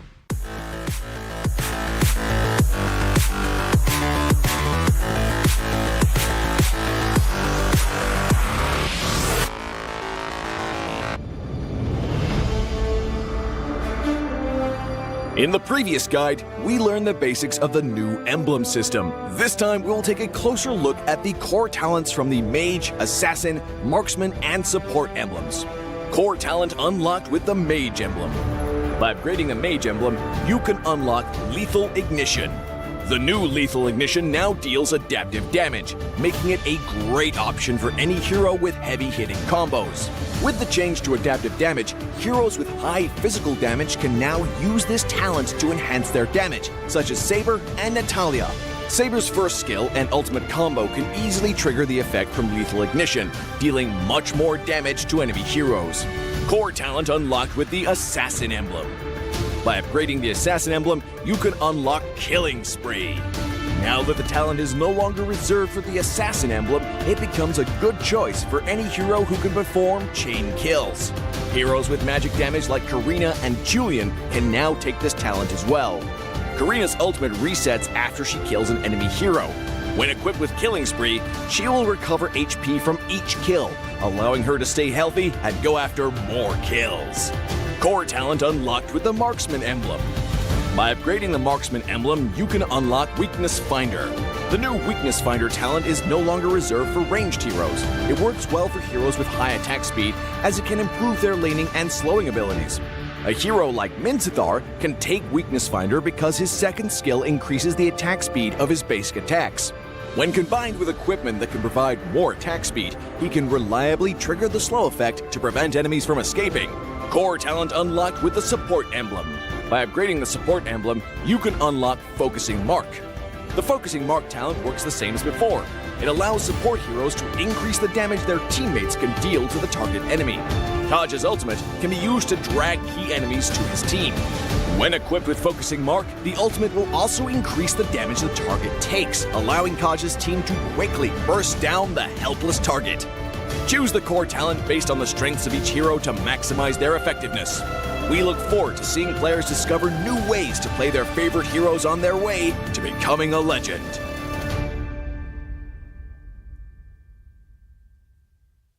Tahu nggak, Awesome Generation itu punya rule sendiri, kayak aku. Dalam kondisi apapun, nggak ada lagi halangan. Malah ngebuktiin potensiku. See, that's my rules with Galaxy A Series 5G. Kalau kamu? Hanya perlu melihat ke dalam dirimu. Dan kamu akan mengerti betapa berharganya nilaimu. Percaya pada dirimu.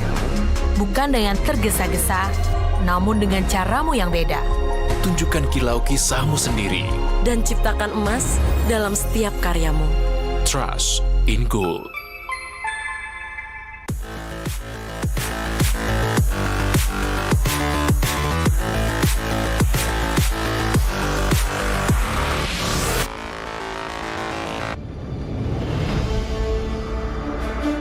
In the previous guide, we learned the basics of the new emblem system. This time, we will take a closer look at the core talents unlocked with the basic common emblem, tank emblem, and fighter emblem. Core talents unlocked with the basic common emblem. By upgrading the basic common emblem, you can unlock two core talents, Impure Rage and Quantum Charge. Both are suitable for most heroes. The new Impure Rage talent now deals adaptive damage, making it a good damage-enhancing talent for a variety of heroes, such as Eve, Nathan, and Diggy.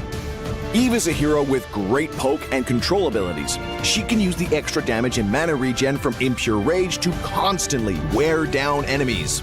The new Quantum Charge talent now restores HP based on the hero's level and not their physical attack bonus, making it viable on more heroes that want HP recovery and mobility, such as Edith, Leslie, Layla, etc. When equipped with Quantum Charge, Edith in both forms can use the movement speed bonus triggered by her basic attacks to keep a safe distance from the enemy and the extra HP regen to stay in the fight. Core talent unlocked with the Tank emblem. By upgrading the Tank emblem, you can unlock Concussive Blast. Concussive Blast works the same as before, providing an extra source of AoE damage for high HP heroes, such as Johnson, Baja, and Hilda. Hilda is a high HP hero who can tank a lot of damage when equipped with a full set of defensive equipment. The Concussive Blast talent will not only enhance her survivability, but also boost her damage. Core talent unlocked with the Fighter emblem. By upgrading the Fighter emblem, you can unlock Brave Smite. Brave Smite is no longer triggered by inflicting CCs. It now takes effect upon dealing skill damage and is suitable for most fighters and tanks that need more HP regen. Ruby, Lapu Lapu, Tigreal, and similar heroes can choose this talent. Ruby can trigger Brave Smite repeatedly by casting skills, and with her own regen abilities, she'll have even greater durability in teamfights. Choose the core talent based on the strengths of each hero to maximize their effectiveness. We look forward to seeing players discover new ways to play their favorite heroes on their way to becoming a legend. Dari dua emblem yang selain Weapon Master sangat berguna lah di early game. Di laning phase malah jadi rajanya lah istilahnya.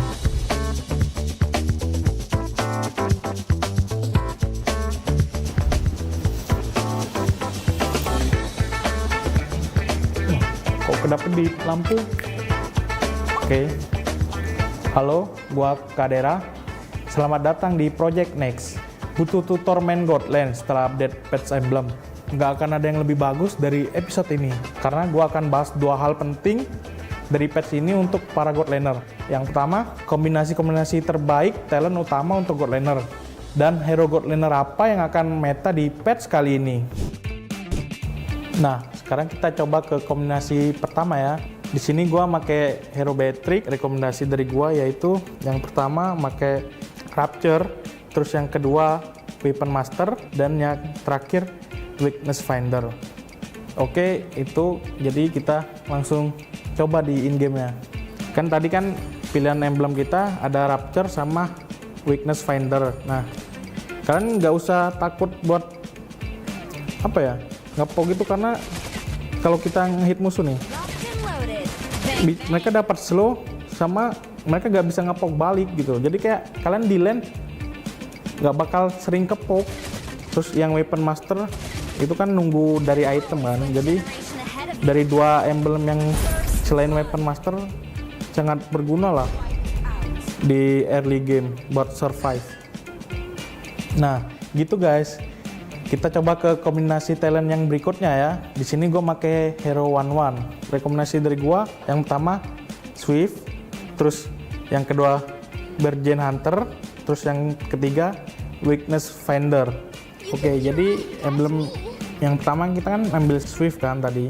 Nah, di awal kita kayak udah berasa ada item tambahan satu. Kayak knife nih.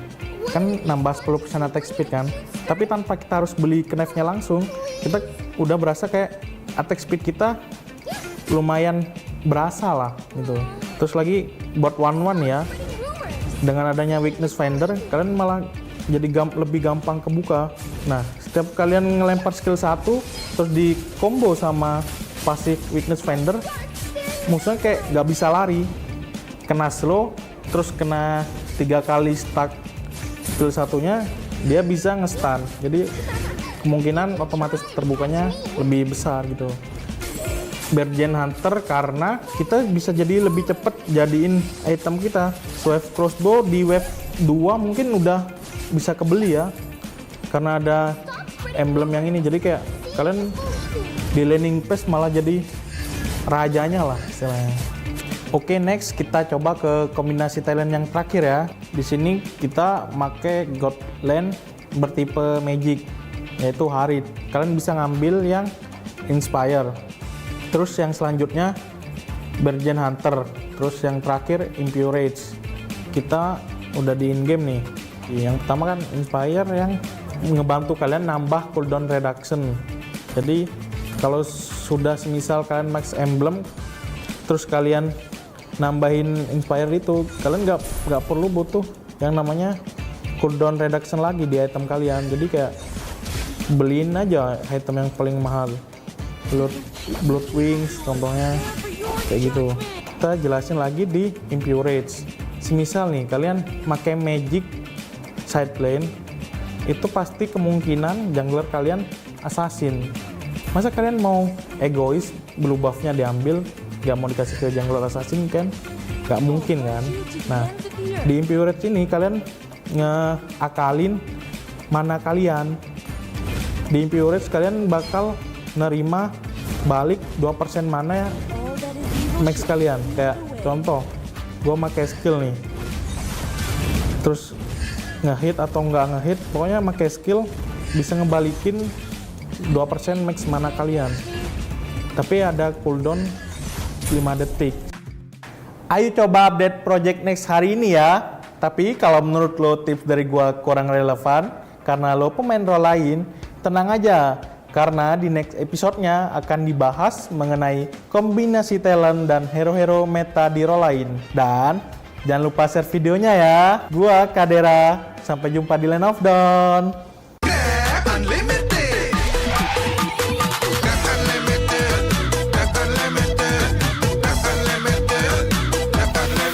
Modal gratis, untung berkali-kali.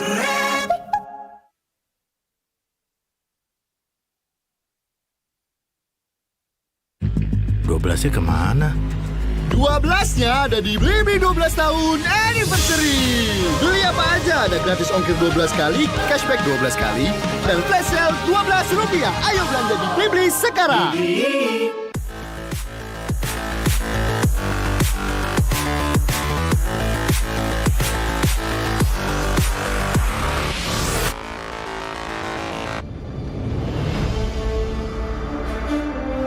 When upgrading your emblems, you will unlock talents at specific levels. Different emblems will unlock different talents. You can choose an emblem by role and use the talents it unlocks directly as your default setup, or you can freely mix and match different emblems and talents to create a custom emblem setup. We're going to show you how to create your emblem setup for your heroes. Emblems. First, let's take a look at the revamped emblem system. There are now 7 emblems in the game, 1 basic common emblem, and 6 role emblems. Different emblems can provide different attribute bonuses. It is recommended to use the emblem that matches a hero's role. Standard talents, Tier 1. After selecting an emblem, you can then choose from 8 standard talents at Tier 1. These talents provide mostly straightforward bonuses to heroes. Of the 8 talents, Thrill and Swift are good on almost any hero, while other talents are more catered to certain roles. Standard talents, Tier 2. At Tier 2, you will also have 8 standard talents to choose from. The Tier 2 talents trigger or work under different circumstances. We still recommend choosing one that matches the role of your hero. But if you're an advanced player, you are free to choose any of the talents to fit your playstyle. For example, if you're playing the core hero on your team and want to focus on gearing up fast, you can choose the Bargain Hunter talent regardless of how your hero deals damage.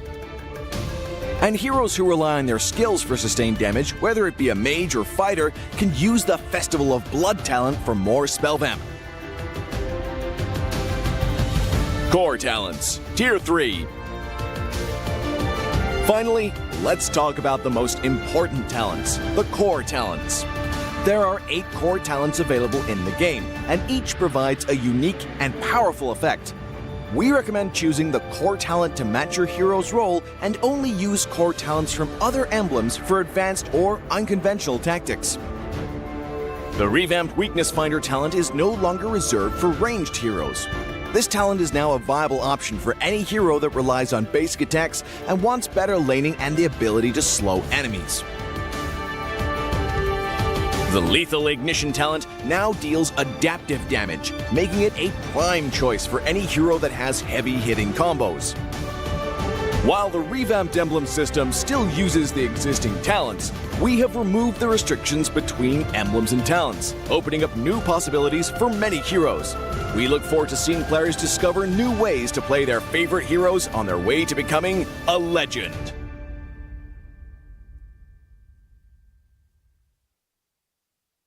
Menurut gua sih update enemy ini sangat membantu kita para fighter ya. Karena kita bisa lebih fleksibel dalam pemilihan hero nantinya. Joy bisa langganan sini di band.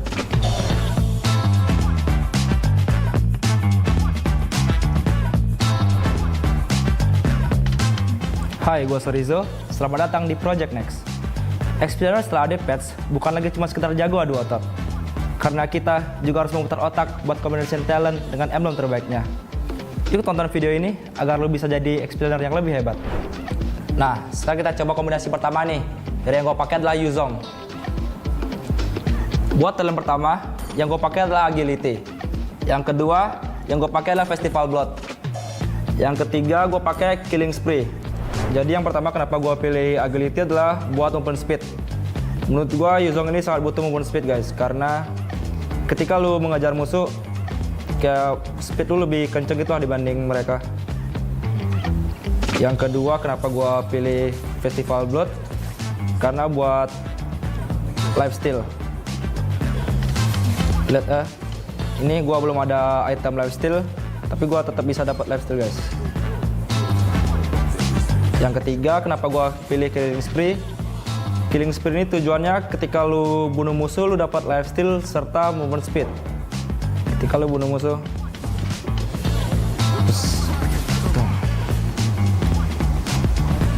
ya, keras banget guys.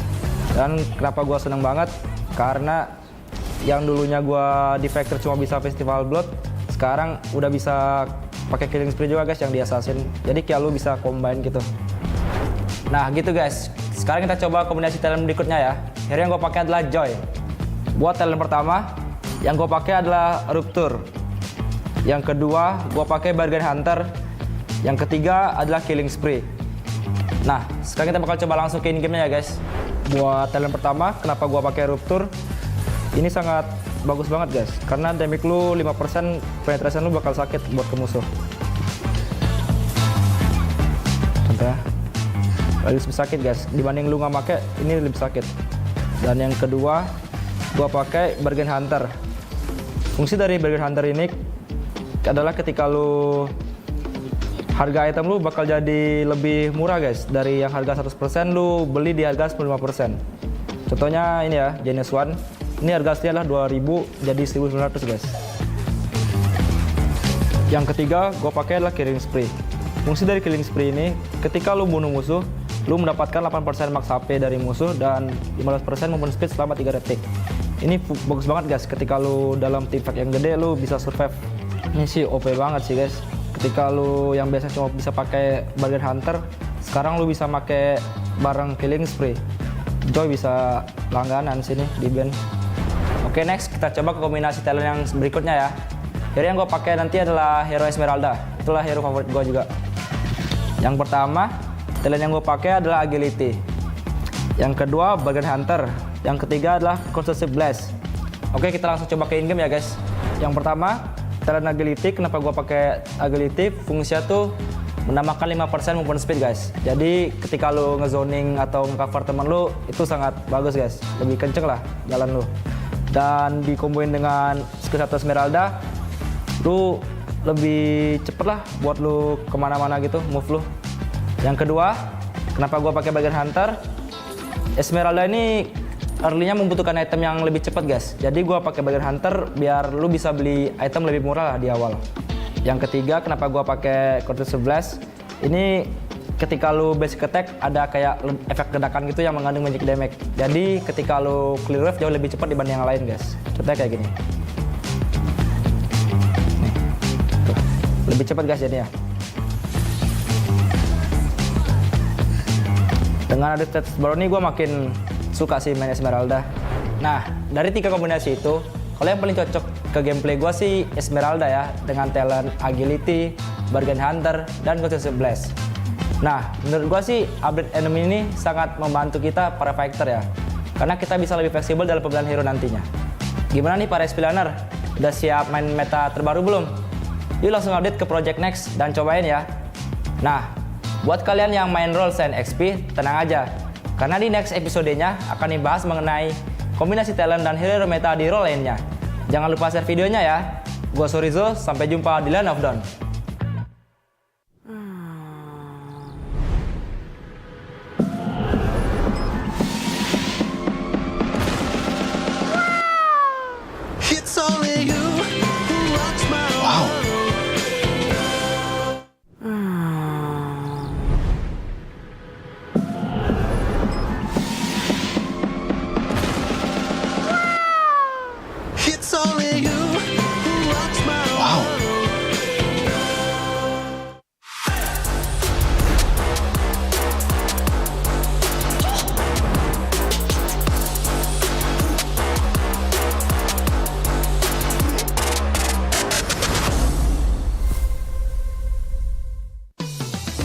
Belanja di Indomaret makin banyak untungnya. Kumpulkan cashback poin jadi untung terus. Makin sering belanja, makin banyak poin yang kamu dapatkan. Dapat diskon, jadi untung terus. Bayar belanjaanmu dengan poin yang kamu punya. Belanja jadi gratis, jadi untung terus. Dan untung terus dapat banyak promo. Jadi member Indomaret Poinku sekarang. Untungnya non-stop.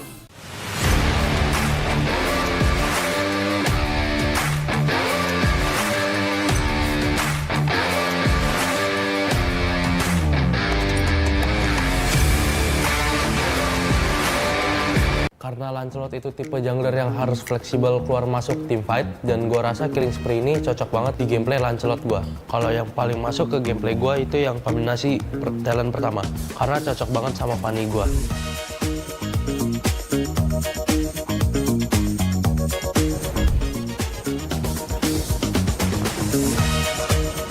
Hai, gue Super Ken. Selamat datang di Project Next. Kali ini gue mau ngasih beberapa rekomendasi kombinasi talent setelah update patch emblem nih. Dan gue yakin kalian bisa tiru ini biar rank kalian naik terus. Di sini gue akan bahas hal terpenting dari patch ini untuk pemain jungler nih. Nah, tonton sampai akhir ya guys. Nah, sekarang kita coba ke kombinasi pertama nih.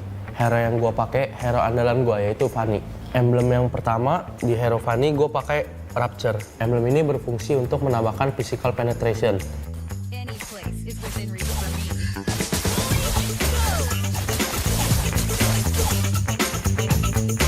Emblem yang kedua, gue pakai Master Assassin. Emblem ini berfungsi untuk menambahkan damage di sekitar hero-nya untuk mendapatkan snowballing di early game.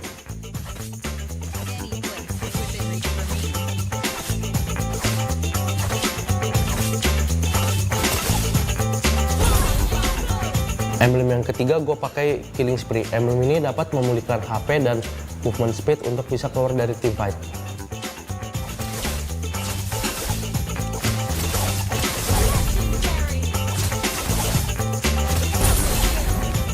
Nah gitu guys, kita coba ke kombinasi talent yang berikutnya ya. Kali ini gue mau pakai Lancelot. Kembali menggunakan Rapture sebagai talent pertama. Hal ini dimaksudkan untuk jungler typical damage dealer agar bisa dapat 5% damage penetration. Terus yang kedua gue pakai Season Hunter karena dengan talent ini bisa nambah 15% damage ke Lord atau Turtle. Dan untuk kill monster jungle juga lebih cepat. Dia dapat tambahan kira-kira 7%-an damage. Jadi untuk kejar objektif dalam game cocok banget.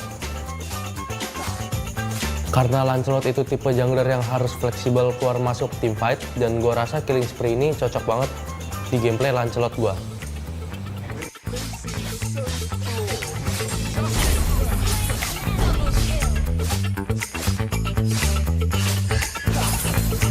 Oke, next kita coba ke kombinasi talent yang terakhir ya guys. Gue di sini pakai Fredrin.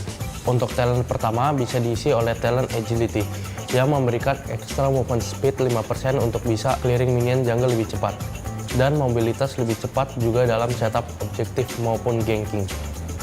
Season Hunter akan memberikan benefit damage tambahan sebanyak 15% untuk objektif, baik itu Turtle maupun Lord. Untuk ke minion jungler, damage tambahan hanya berlaku setengahnya saja atau sekitar 7,5%.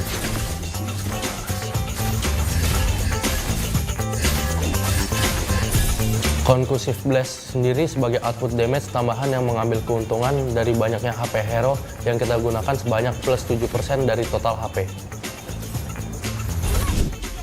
Jadi dari 3 kombinasi itu, kalau yang paling masuk ke gameplay gue itu yang kombinasi talent pertama. Karena cocok banget sama Fanny gue. Langsung praktekin aja ya guys. Dan jelas patch baru ini bikin kita makin seru mainnya. Karena kita lebih bisa fleksibel dalam menyesuaikan ke hero yang kita pakai nantinya. Yuk langsung update Project Next dan cobain. Dan jangan lupa tonton juga episode tentang role lainnya guys. Jangan lupa share videonya. Gua Super Ken, sampai jumpa di Land of Dawn. Di dunia game, top up jadi lebih mudah. Pilih game, masukkan game ID. Pilih Diamond. Masukkan kode promo, dan pilih metode pembayaran. Masukkan kode OTP dan konfirmasi pembelian. Selamat, kamu dapat tambahan kuota. Kumpulkan DG Point setiap top up. Tukar dengan merchandise dan voucher game menarik. Nikmati juga promo setiap harinya. Upgrade gameplaymu sekarang.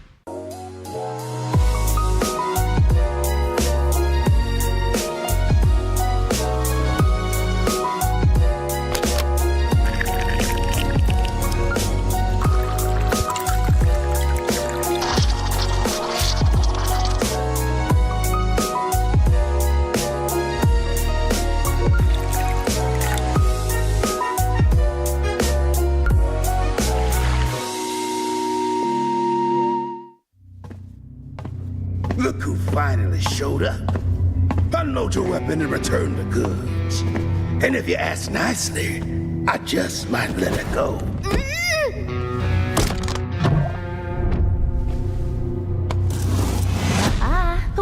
was returning it. You little... We had a deal! I just came here to test my new toys. They ain't even loaded. Staring down the barrel and you're still daydreaming about being an inventor? Huh?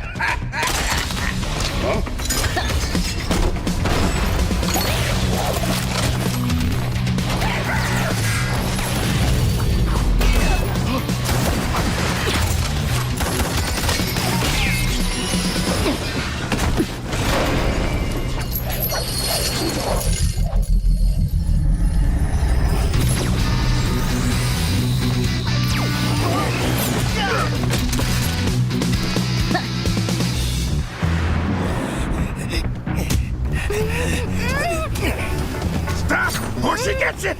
Then you'll have to answer to Eruditio. Eruditio? Well, isn't that perfect? I got a bone to pick with them. So how about I just blast you both? You're crazy! Leave me out of your squabbles!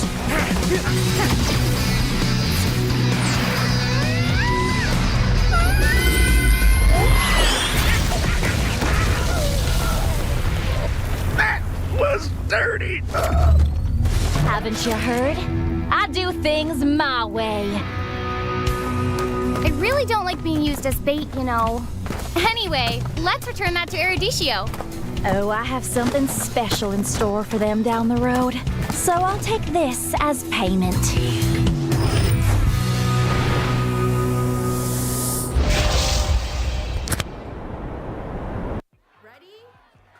So it all started when I was at a friend's party. Mia, can you send me that? Sure. Everyone keeps asking. Mia, can you send me that? Even my French neighbor. I mean, all the time. Can you send me that? I'm not making this up. Hey, can you send me that? Everyone. Sure. Samsung Galaxy S23 Series 5G. Get it now. Incredible. Whoa. Attention passengers, final call for flight. Wait, is that a phone? Look at the performance, the graphics. That thing's a gaming machine. A new challenger. Is that Faker? That man's a gaming legend. Everyone, fasten your seatbelts. And here we go! Samsung Galaxy S23 Series 5G. Get it now. Kalau kamu bisa kasih burst damage yang tinggi, itu efek burn-nya bakal muncul lebih gampang. Bang, emblemnya ribet bang, bakalan susah gua belajarnya.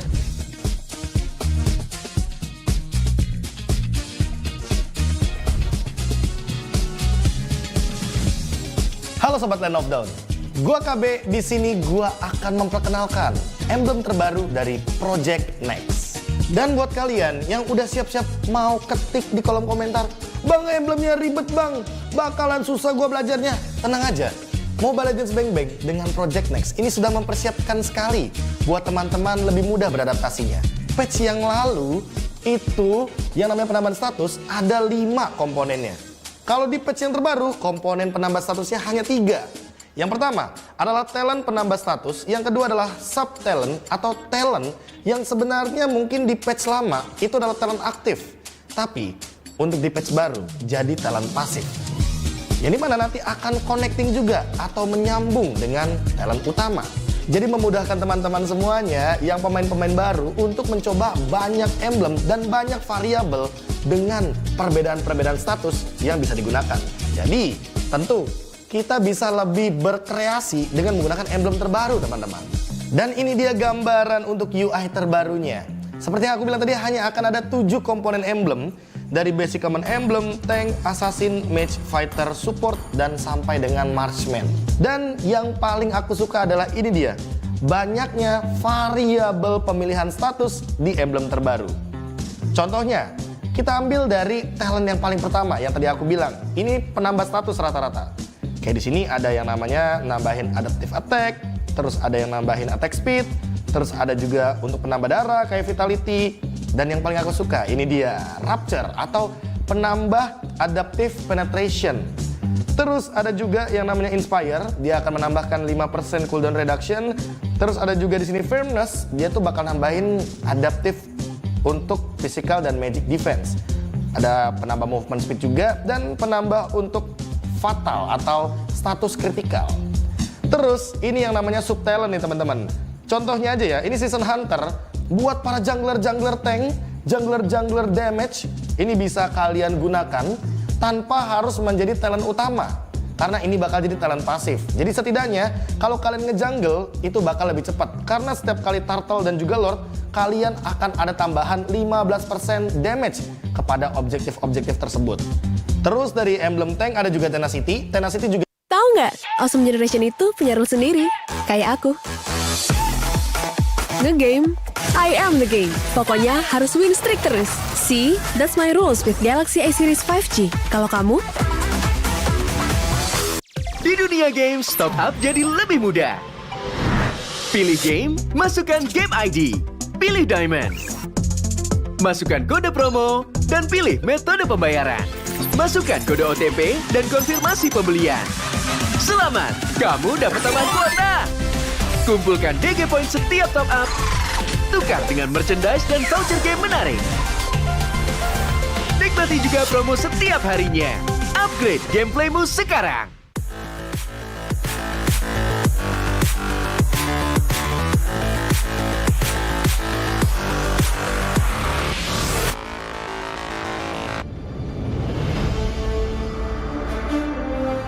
In the previous guide, we learned the basics of the new emblem system. This time, we'll take a closer look at the core talents from the Mage, Assassin, Marksman, and Support emblems. Core talent unlocked with the Mage emblem. By upgrading the Mage emblem, you can unlock Lethal Ignition. The new Lethal Ignition now deals adaptive damage, making it a great option for any hero with heavy-hitting combos. With the change to adaptive damage, heroes with high physical damage can now use this talent to enhance their damage, such as Saber and Natalia. Saber's first skill and ultimate combo can easily trigger the effect from Lethal Ignition, dealing much more damage to enemy heroes. Core talent unlocked with the Assassin emblem. By upgrading the Assassin emblem, you can unlock Killing Spree. Now that the talent is no longer reserved for the Assassin emblem, it becomes a good choice for any hero who can perform chain kills. Heroes with magic damage like Karina and Julian can now take this talent as well. Karina's ultimate resets after she kills an enemy hero. When equipped with Killing Spree, she will recover HP from each kill, allowing her to stay healthy and go after more kills. Core talent unlocked with the Marksman emblem. By upgrading the Marksman emblem, you can unlock Weakness Finder. The new Weakness Finder talent is no longer reserved for ranged heroes. It works well for heroes with high attack speed, as it can improve their laning and slowing abilities. A hero like Minzathar can take Weakness Finder because his second skill increases the attack speed of his basic attacks. When combined with equipment that can provide more attack speed, he can reliably trigger the slow effect to prevent enemies from escaping. Core talent unlocked with the Support emblem. By upgrading the Support emblem, you can unlock Focusing Mark. The Focusing Mark talent works the same as before. It allows support heroes to increase the damage their teammates can deal to the target enemy. Taj's ultimate can be used to drag key enemies to his team. When equipped with Focusing Mark, the ultimate will also increase the damage the target takes, allowing Taj's team to quickly burst down the helpless target. Choose the core talent based on the strengths of each hero to maximize their effectiveness. We look forward to seeing players discover new ways to play their favorite heroes on their way to becoming a legend.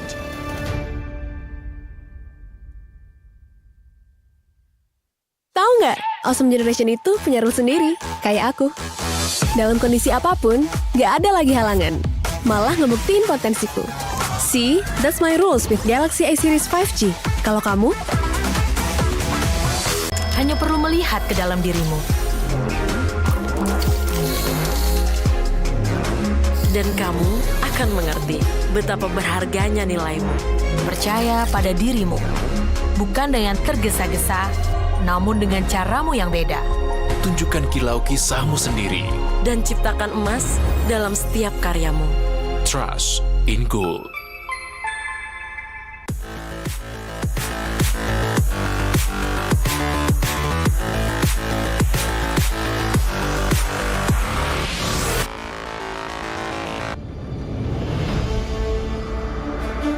In the previous guide, we learned the basics of the new emblem system.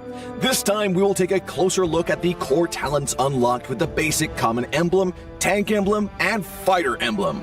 Core talents unlocked with the basic common emblem. By upgrading the basic common emblem, you can unlock 2 core talents, Impure Rage and Quantum Charge. Both are suitable for most heroes.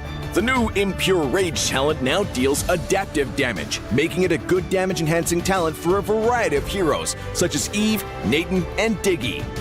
Eve is a hero with great poke and control abilities. She can use the extra damage and mana regen from Impure Rage to constantly wear down enemies. The new Quantum Charge talent now restores HP based on the hero's level and not their physical attack bonus, making it viable on more heroes that want HP recovery and mobility, such as Edith, Leslie, Layla, etc. When equipped with Quantum Charge, Edith in both forms can use the movement speed bonus triggered by her basic attacks to keep a safe distance from the enemy and the extra HP regen to stay in the fight. Core talent unlocked with the tank emblem. By upgrading the tank emblem, you can unlock Concussive Blast. Concussive Blast works the same as before, providing an extra source of AoE damage for high HP heroes, such as Johnson, Baja, and Hilda. Hilda is a high HP hero who can tank a lot of damage when equipped with a full set of defensive equipment. The Concussive Blast talent will not only enhance her survivability, but also boost her damage. Core talent unlocked with the Fighter Emblem. By upgrading the Fighter Emblem, you can unlock Brave Smite. Brave Smite is no longer triggered by inflicting CCs. It now takes effect upon dealing skill damage and is suitable for most fighters and tanks that need more HP regen.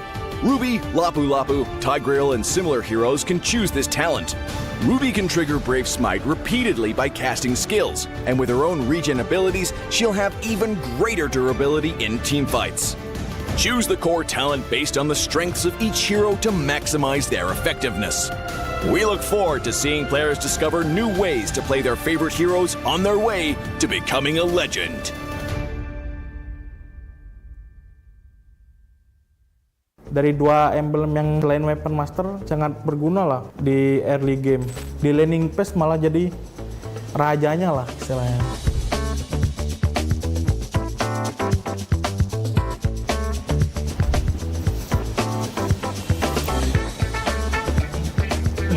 Kok kedap di lampu? Oke. Halo, gua Kadera. Selamat datang di Project Next. Butuh tutor main God Lane setelah update patch emblem. Nggak akan ada yang lebih bagus dari episode ini, karena gue akan bahas 2 hal penting dari patch ini untuk para God Laner. Yang pertama, kombinasi-kombinasi terbaik talent utama untuk God Laner, dan hero God Laner apa yang akan meta di patch kali ini. Nah, sekarang kita coba ke kombinasi pertama ya.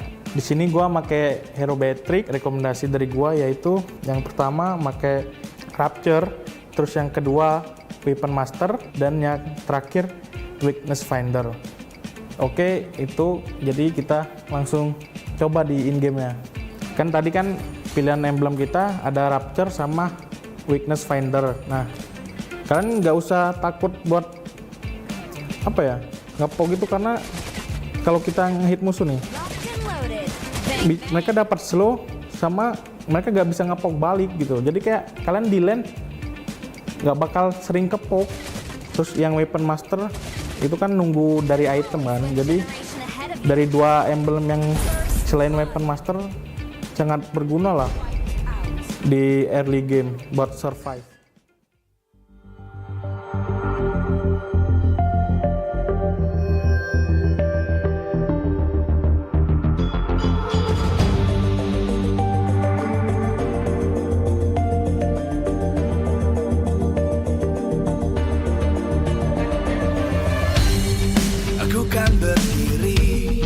Dan terus berlari, terus ke arah puncak tertinggi.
terus berlari, terus ke arah puncak tertinggi. Ku takkan berhenti, hanya sampai di sini. Kemenangan abadi menanti. You know we won't miss if we unite our focus. And if you haven't noticed, we all live. Nyalakan apimu, hadapi semua tantangan, hadang semua serangan, jatuh bukan halangan. Bakar semangatmu, janganlah engkau menyerah. Kita akan buat sejarah. We all this, we won't miss. We all this, we won't miss. Saatnya beraksi, jalani ambisi.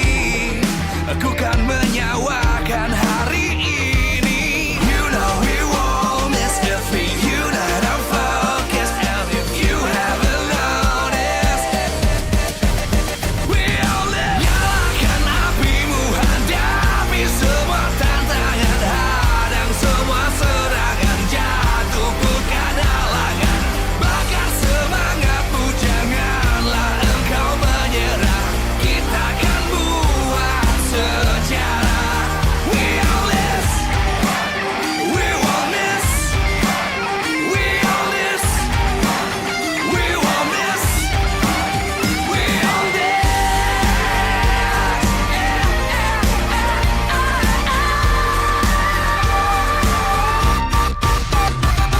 Nyalakan apimu, hadapi semua tantangan, hadang semua serangan, jatuh bukan halangan. Bakar semangatmu, janganlah engkau menyerah. Kita akan buat sejarah. We all this.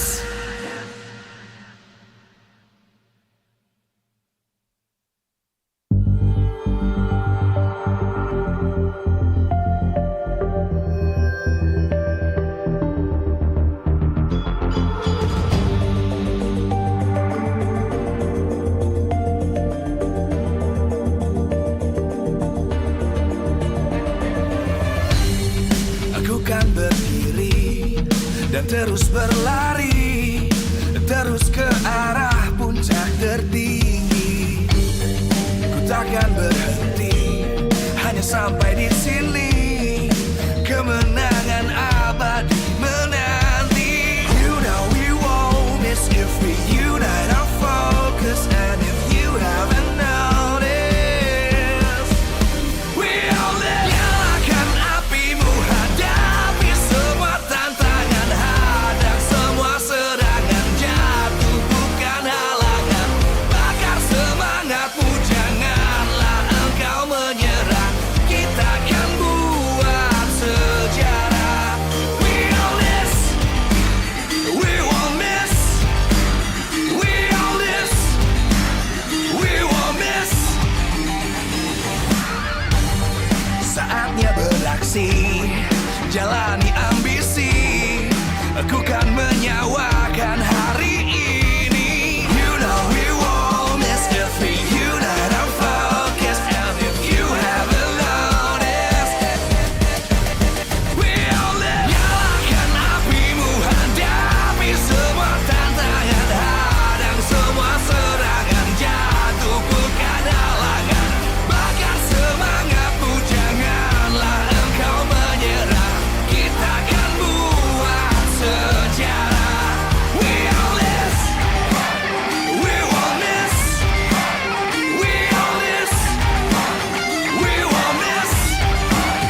terus berlari, terus ke arah puncak tertinggi.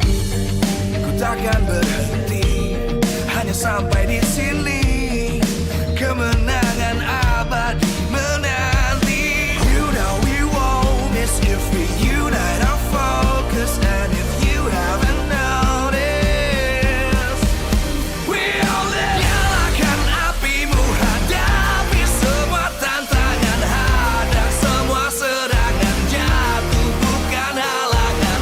Bakar semangatmu, janganlah engkau menyerah. Kita akan buat sejarah. We all this, we won't miss. We all this, we won't miss. Saatnya beraksi, jalani ambisi. Aku kan menyawakan hari ini. You know we won't miss if we unite our focus. And if you haven't noticed, we all live. Nyalakan apimu, hadapi semua tantangan, hadang semua serangan, jatuh bukan halangan. Bakar semangatmu, janganlah engkau menyerah. Kita akan buat sejarah. We all this, we won't miss. We all this, we won't miss. We all this.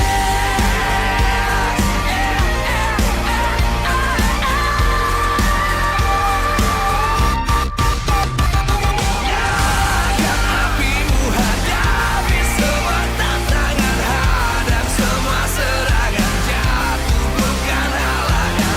Bakar semangatmu, janganlah engkau menyerah. Kita akan buat sejarah. We all this.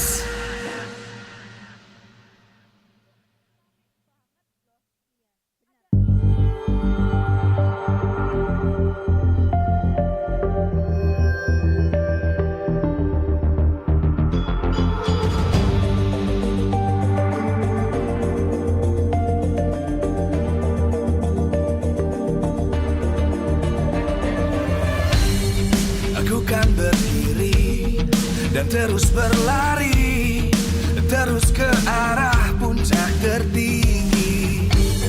Ku takkan berhenti, hanya sampai di sini. Kemenangan abadi menanti. You know we won't miss if we unite our focus. And if you haven't noticed, we all live. Nyalakan apimu, hadapi semua tantangan, hadang semua serangan, jatuh bukan halangan. Bakar semangatmu, janganlah engkau menyerah. Kita akan buat sejarah. We all this, we won't miss.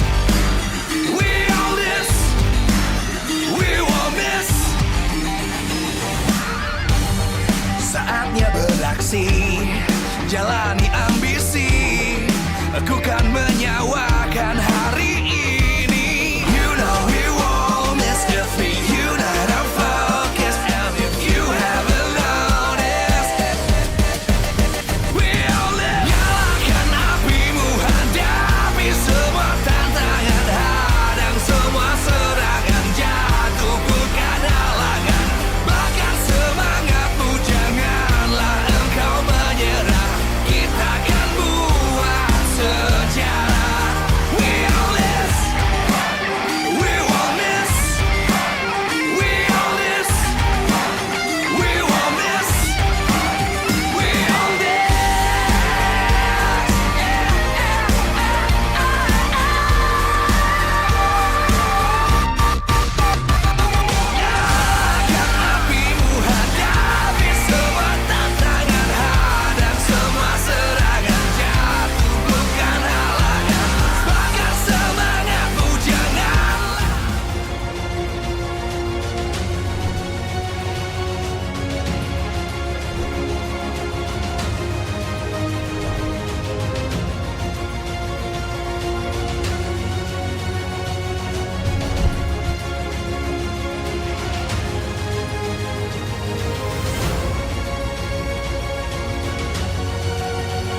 Live from MPL Arena Jakarta, MPL Season 12, powered by Moonton. Presented by Samsung Galaxy Official Gaming Phone. Official sponsor, Head and Shoulders. Official mobile internet partner, Telkomsel. Official gold partner, UBS Gold. We own this.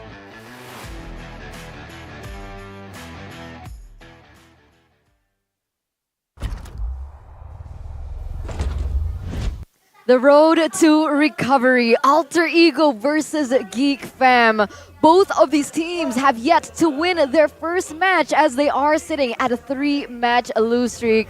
Ladies and gentlemen, welcome back to MPL ID Season 12 here on the caster desk. It's me, Eterna, Mirko, as well as Arashi. And before we get into the tidbits of this next match, match number 2 to be exact, MPL ID Season 12 is powered by Moonton. Presented to you by the Samsung Galaxy official gaming phone. Our official sponsor, Head and Shoulders. Official mobile internet partner, Telkomsel. Official gold partner, UBS Gold. We also have our partners in esports. We have Blibli, Dunia Game, Grab, Ovo, as well as YouTube. We have our suppliers, Indomart, Mineski, Samsung. Our official broadcast is Maxstream, Teferi Sport Video. And of course, MPL ID Season 12 is supported by PBSE. Now, coming back to match number 2 here, Alter Ego and Geek Fam. A lot of people have said there are certain similarities, and it's because of both of these junglers. Well, they both like combat, right? It's two teams with combat-loving junglers is what the asset says right here. But right now, in the current season, they can't be further apart, man. They have quite a difference in kills, and in the neutral objective secured, that's where the real difference can really be seen. Selly Boy in a bit of a fall from grace right here, just losing out to the rookie, Nail, who's shown at least some presence, some mechanical skill, a bit of retribution battles. So right now, both of them have to prove something to the fans, but for Selly Boy, even more so because of his reputation. Let's take a look at the keys to victory though by the Samsung Galaxy S23 Series 5G for Geek Fam. Winning the mid lane matchup will be critical, letting shutting down Udil and letting their own mid laner roam around and help out the side lanes. That is definitely one of the ways they can get ahead, especially in those side lanes. And aside from that, exploring options beyond the one-dimensional play centered around Beloyski. We've seen traces of this before where Geek seems to be relying on Nail a bit more, having a bit more diversity in how they want to approach big targets and how they want to attack the backline of their opponents. But they have to try and become a bit more consistent and a bit more solid in that department. It's almost like they have the nail, but they don't have the hammer to nail it in to get him enabled to carry the game. Fanny, that was the pick that surprised all of us. Yesterday we saw the outplays, and right now, if they are able to enable him even more, get him to that position faster in the game, I think they've got what it takes to get it done. Well, that's why the keys of victory by the Samsung Galaxy S series for Alter Ego is breaking that mid-lane trio play, providing coverage to the side lanes, making sure that the advantage from the jungler, from the roamer, doesn't spill over and ruin the matchups they've established for Nino, as well as Sorpai in the side lanes. After that, further exploring the hero pool of Udil and Rekt, we've seen them play some very standard, some well-known picks for themselves, but at this point in the current meta, and with their situation, they need to explore other options maybe that can have more potential or more ways that can surprise their opponents, because at this point, everyone knows the Alter Ego that is aggressive and likes to make plays happen, so they gotta try and shake things up a bit. It's very interesting to see that a team like Alter Ego, who has variety, literally in their roster, lacks variety. Ooh. What's up, Eterna? Oh, that was funny. that was funny. That was funny. It was pretty funny, but you know what? You know what's not funny? You know what's just epic and amazing and Mobile Legends pride? What? Mobile Legends Bang Bang emerges as the biggest winner at the Mobies. No surprise here. Held in Los Angeles, Mobile celebrates the best mobile games in esports. And the message here, thank you for everybody for the support, really. Yeah, thank you to the fans, the partners of Moonton who have contributed to building the MLBB community, making Mobile Legends Bang Bang the best pro scene in the world. Let's hope and let's continue supporting each other, and let's aim for more extraordinary achievements in the future, because this truly is the start to what could be an amazing pro scene and it's going really great. And it's just the beginning. We have, well, MPL Indonesia and the MLBB esports scene, it's still in its infancy? Infancy, you're right. I mean, it's still very, very young, and looking at all of it, it is just 100%. Unfortunately for Grab, it's not 100%, but it's 90%. Still pretty good. Yeah, it's near perfect. Near perfect. Near perfect. If you It's use like the a Rashi. discount code grb.to/MPL though, or if you scan that QR code. Yeah, right down below Arashi, guys. So don't forget to grab it as soon as possible because with the promo code that Arashi mentioned earlier, you guys have a chance to get a 50% discount on Grab Food and the 90% discount on Grab Car or Grab Bike. So if you guys want to head over to the venue, for those of you in Indonesia, come ahead, go use Grab. And for those of you who aren't in Indonesia, unfortunately, there's no Grab plane, but I'll try pitch it to Grab. Maybe. If Eterna expects it, if Eterna requests it, then maybe we have a 90% chance of it getting accepted. Yeah. Wait, Eterna, you said come ahead, not go ahead? That's interesting, man. Come ahead. Because she's a very inviting person. She wants Yeah. everybody to be invited. Come Exactly. over, not Come go over. over, because we're going to be here too. You come over to MPLID to meet us, but whoa! Oh, Geek Fam with the boy Luke, Chidera, Nile, and Beloyski. Let's welcome them to the stage. Ladies and gentlemen, the geeks. They have the nail, the hammer is the man you see on your screen. Chidera, the gold digger. Welcome, Geek Fam! This team has a lot to prove. Now with Marky stepping out of the gold lane and Chidera coming back in, will they have a chance to be able to push Alter Ego even deeper into the red zone? Well, up against them today, Udil, Pai, Nino, City Boy, and it's still the man himself, the man, the myth, the legend, Wrecked, walking onto the stage. Give him time to adapt. Give him space to improve Alter Ego, to take them to the top. Welcome, Alter Ego Esports. Last season, they were able to make it to top 4.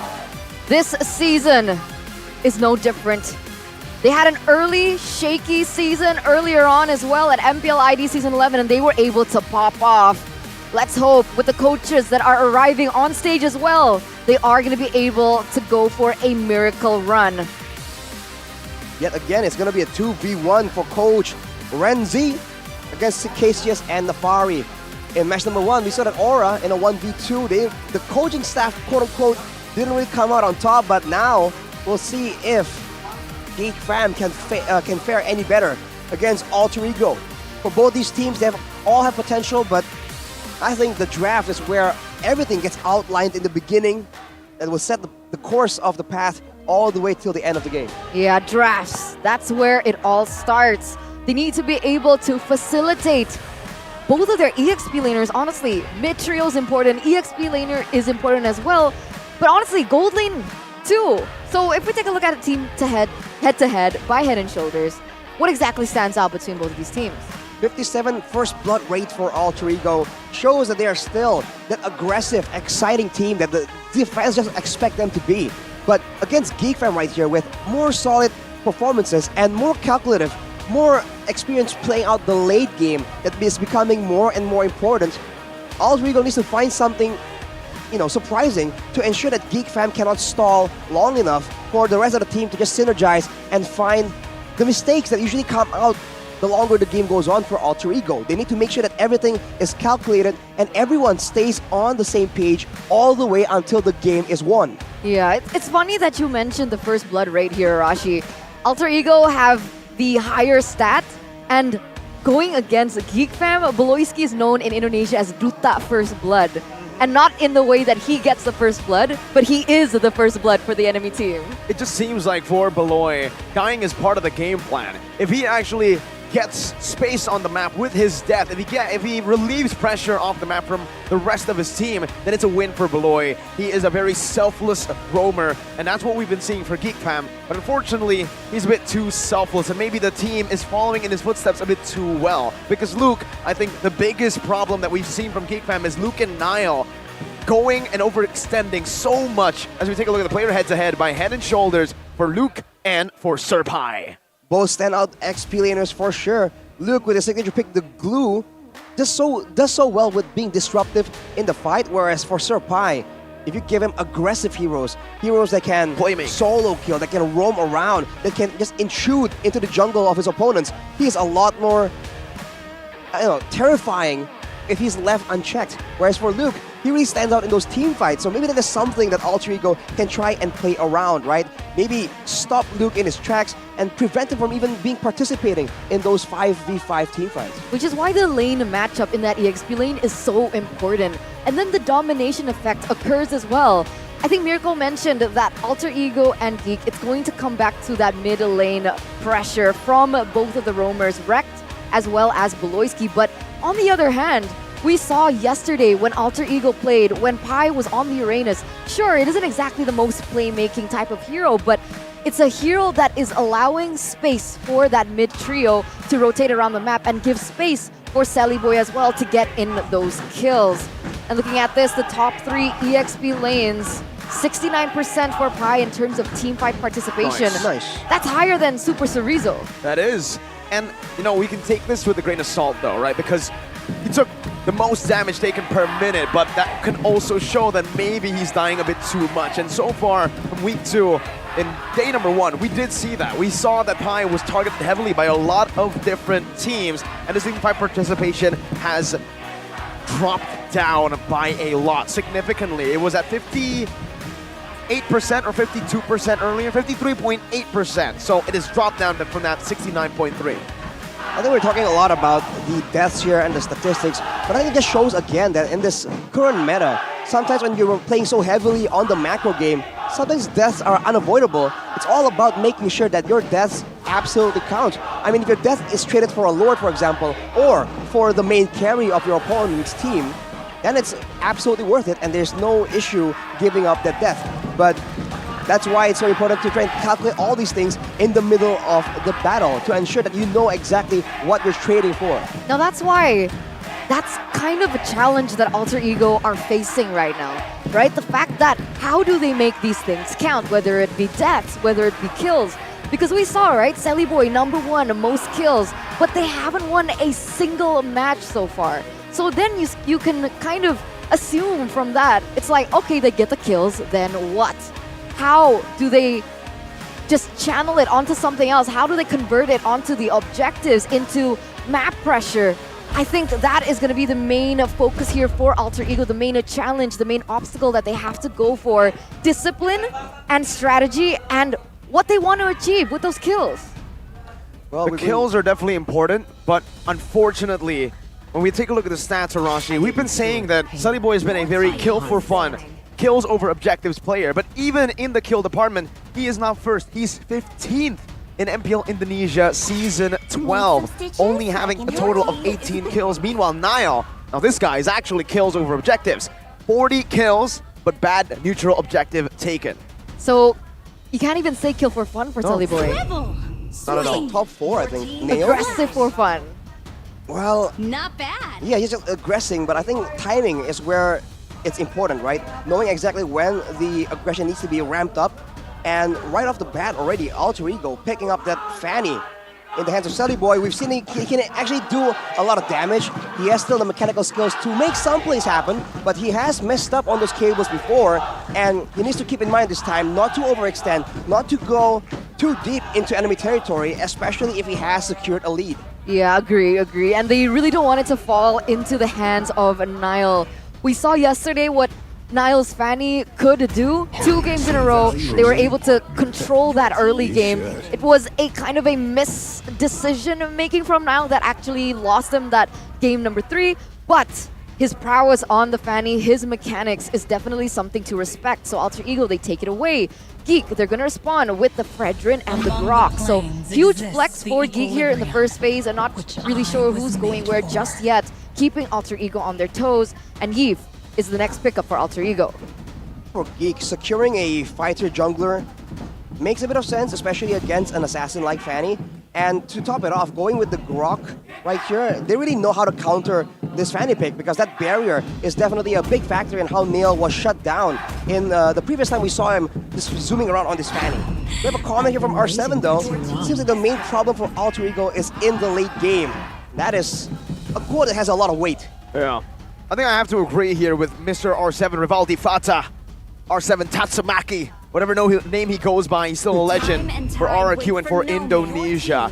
And unfortunately for Alter Ego, I think that's the case. Every single time you see them get first blood, you see them sometimes even winning out in the early game, even up against Onyx, but then when it comes down to that mid to late game transition, that's where Alter Ego completely falls flat. Their game plan, their calls, everything seems too scrambled. And even with the addition of Rekt, a pure macro player, shot caller heavy player, so far we haven't seen the disciplined Alter Ego that you would expect with Rekt joining in the lineup. Does that not sound a little similar to a different team? Like what? Which team? Your team. With a new shot caller? Ah. But Bigatron Alpha, I think, are the complete opposite, right? The thing with the new is, shot caller, yeah, they have risen. the thing is, Bigatron, they're good at closing the game as fast as possible. Uh-huh. But we've seen when it drags to the late game, they also have a similar issue. But for Alter Ego, it's a little bit more highlighted because the blunders are kind of huge. They quote-unquote throw it sometimes in that late game. Decision-making is kind of off. But let's enter the second phase here. Geek Fam, they opted to pick up the Beatrix for Chidera, Hilda taken out, Lancelot taken out. What does this mean for Geek? Do they want to pick up an assassin in the jungle too? Fredrin Flex? Well, banning the Hilda hints that is absolutely the case. So they can still flex around the Fredrin if they want to, but if they want to put the Fredrin or the Grok in the mid or roam position, we've seen it before, but I'm not particularly a fan of it. But after building the Hilda, I think it makes Alter Ego just concerned, and they need to respect the potential for Nail to potentially just pick up an assassin once again. So for now, with the two final bans here, it looks like for Geek, there's a lot of juicy targets in the back line. So if they want to play for something a bit more aggressive, something can jump in the back line, that is possible. But they have banned away the Terizla, because in the hands of Alter Ego, that can still be a great zoning tool to ensure the back line stays untouched for Alter Ego. It's going to be a solid front-to-back opposition that Geek Fam are trying to rely on right now. Maybe a Lancelot in the future, or maybe, in my opinion, just put the Fredrin in the jungle. Go for something like a glue for Luke. Give him sustainable XP laner so he can actually activate the rest of the team by cutting the waves and avoiding 1v1s, head-on collisions with Surf High. But now, with that in mind, right? What are we aiming for here in the jungle for Geek, right? Lancelot and Link taken away. If they want to go for an assassin, they can't at this point, right? They're forced to put Fredrin in the jungle. Paquito, it's actually open. I don't like it though. I mean, mind it. You don't mind it? No. Against the Fanny in the jungle? That's good, but I don't think so. Up against the Yve, so much more slow. True. We have to take a look again. If Alter Ego go for healers, then maybe I would expect Geek Fam to try to capitalize on that with more AoE, but I think putting the Fredrin in the XP is the main concern for me, right? You want to pick up the Paquito, XP, not jungle. Paquito XP. That's definitely the preferable option right here. The jungle Paquito has been a bit situational, but it's definitely a strong pick, and Alter Ego can still go for it. To be a big threat towards the Beatrix, but no, they go for an Edith that we've seen in the first match of Alter Ego, I believe, and that X-Borg that's been notorious, picked up by Bigatron Alpha usually. Yeah, huge curveball. Honestly, I thought Paquito maybe for Alter Ego, but they're gonna go for the X-Borg instead. Edith is one of Rek's heroes that he can utilize, and we've seen it actually do really well against these assassins. But if Geek, they go for the Fredrin in the jungle, so what are we looking for here? Joy! Right, Joy was left open. Joy jungle. Yeah, Joy jungle. Joy jungle, high mobility, good clear. In the hands of a mechanical player like Nail, that is definitely a big problem. And if you look at the side of Alter Ego, they don't really have a lot of crowd control to try and deal with this Joy jumping around.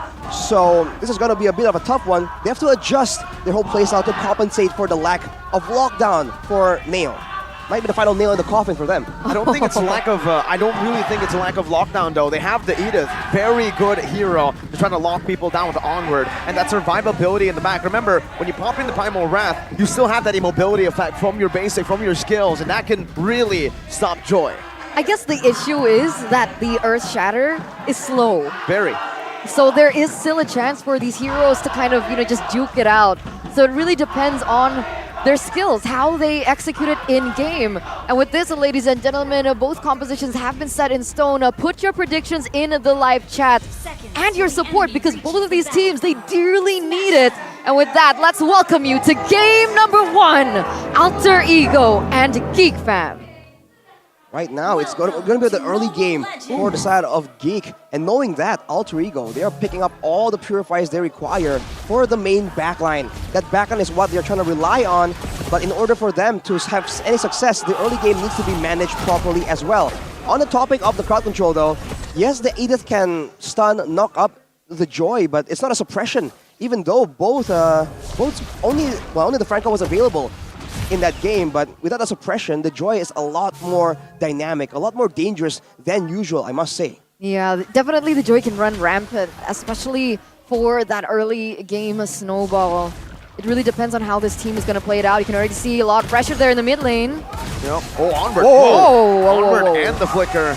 A combo I haven't seen in a while, or maybe even ever. Onward Flicker is something that usually is used to gain distance. Sunnyboy jumping in. Niall, though, steals it away. I just had my fingers crossed, to be honest, to see, to check if Rekt brought Revitalize this time. Right. It's a bit of a meme at this point, but he is going with a Brave Smite Edith. So a lot more survivable, especially while he's moving around in the lane like this. But we talked about the mid trio being so important, and for right now, for Alter Ego, it's very immobile. The Edith cannot match up to the mobility of this Fanny. Yeah, not just yet. You can even see that they're losing in the wave clear as well. Geek Fam going to be able to rotate a lot quicker. Aboy actually already in the bottom lane as well, giving some pressure, trying to get that level 4 as soon as possible. Sally Boy? Here you go, first blood giver versus... Well, no, Sully Boy didn't have the cutthroat there, so he is just going to fly away. So it's partially thanks to Niall stealing away some of the jungle camps, but right now with the turtle coming up, he certainly has more playmaking tools. They might just go for it first. Onward, or Shadow now onto Luke. Good taunt. Oh, Appraiser's Wrath! Doing so much! Sully Boy falls! First blood over to Geek Fam. High, not able to steal it away. Niall with some good moves on that Joy. Picks up the first turtle for Geek Fam. Yeah, that's a huge win here in the early game for Geek. Taking Sally Boy down, getting an objective on the board, the first objective, and it's pushing them even further. And this is why the rotation from that mid lane is so important. The fact that the Cult Altar was available as well in that team fight was able to stave off so much damage coming from Alter Ego in that 3v3. Geek Fam winning it out. That was such a disaster for Alter Ego because Sally Boy, he just slid right in, came in just to get nuked down by the Appraiser's Wrath. This is why the setup is just so important. Having more intel to work around. Oh my god, yet again! Luke! You say that it comes true. Another Appraiser's Wrath. Sally Boy. Yikes. 0-2-0. 3 minutes in.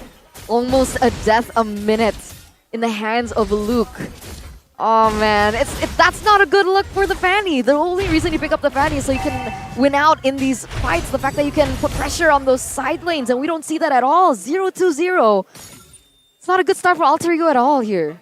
It's a really bad start, if anything. Horrible. And now Nail is already active, and you can see that the orange has been stolen. No, it just spawned. It wasn't stolen. But you can see that Niall is a lot more active, clearing a lot more, and already securing a 2-level advantage. He's going for Nino. Purifying the back, but it doesn't matter. Niall just walks him down.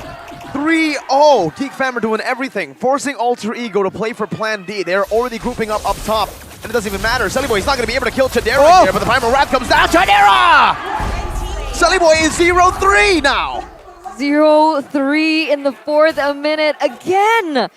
He doesn't have his purple buff, so he isn't as fancy on the cables as well. He doesn't have the energy, the mana to be able to outmaneuver these plays. And Chadera is just winning on all across the board. Sure, there was a trade back, but that was a kill for Rekt. Still a kill in the hands of Chadera as well. And speaking of the battle, the mental battle is also running rampant, right? Because Nail is just flashing the M1 sticker at Rekt. Could he be trying to send a message? Beloyski tries to disrupt, but on the other side, Geek are going to secure this turtle for free. All right, so Geek, for the first 5 minutes, they've been able to out-rotate Alter Ego. 2,000 gold lead. Is there a certain power spike that we should be aware of for Alter Ego? Because the fact is Nino hasn't... Oh, wait, bottom side. Yeah, it's a dive. Say goodbye to Pi right now. He's trying to outplay, but Niall just picks it up. Good chain is to take that turret aggro from both of the members. Onward, Earthshatter. Oh, wrong angle. Beloyski just gets out even without the power of nature. But back to that point, right? Alter Ego, their side lanes are so punished, even if you want to wait for the power spike. Will it come in time? Oof. Talent prediction by Samsung Galaxy S-Series. Only Mr. Pak Pulung having the contrary opinion, as always. On that point, Eterna, in the really late game, they essentially have a really long-range mage with spammable abilities and 2 marksmen, so they can rely on that, but can they even reach there? And even if they do, there's gonna be a solid assassin in the late game in the form of Joy, and there's a Cult Altar to contend with as well. So their best bet is to drag this out, but at this point, I'm not sure if they even can. You take a look at the emblems right here. Tenacity is across the board. With Matter because Nino's getting bursted down. Boy walks back, but I don't even think that's a threat. GeekFam just looks at it as an attraction. They're like, oh, look, some cables. That's so brutal. He's 0-3-1. That early game pressure that he has for the killing threat, it's gone. A boy at this point is able to zone him away, and now purple buff steal should come through. Niall, he takes it away. Sullyboy with the retry, unable to do anything. 3 levels above Niall. I mean, Niall is 3 levels above, and now it's a free turret up top. GeekFam have transitioned into the mid game splendidly. Niall already with the Holy Crystal as well, Arashi. Is not boding well. Like you mentioned, there's no lockdown for Niall either. 3 levels ahead at this point, 2 levels ahead. Geek 4,000 gold lead.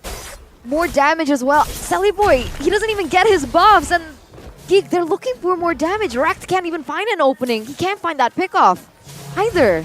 Beloyski is also just walking around unthreatened at all by the aggression, the posturing of Alter Ego, because he knows with the power of nature, there's no way he gets taken down. Just like that, next turtle goes into the hands of Geek. And real quick, by the way, Pi, is that a focusing mark I see on the X-World? That is a peculiar option. Oh, top side. Well, Rekt, wild charge by Beloy. That truly was wild. Niall looking at Pi now. Oh, Earthshatter Flicker combo on the Chidera is going to be able to flicker out now. Who has the Renner.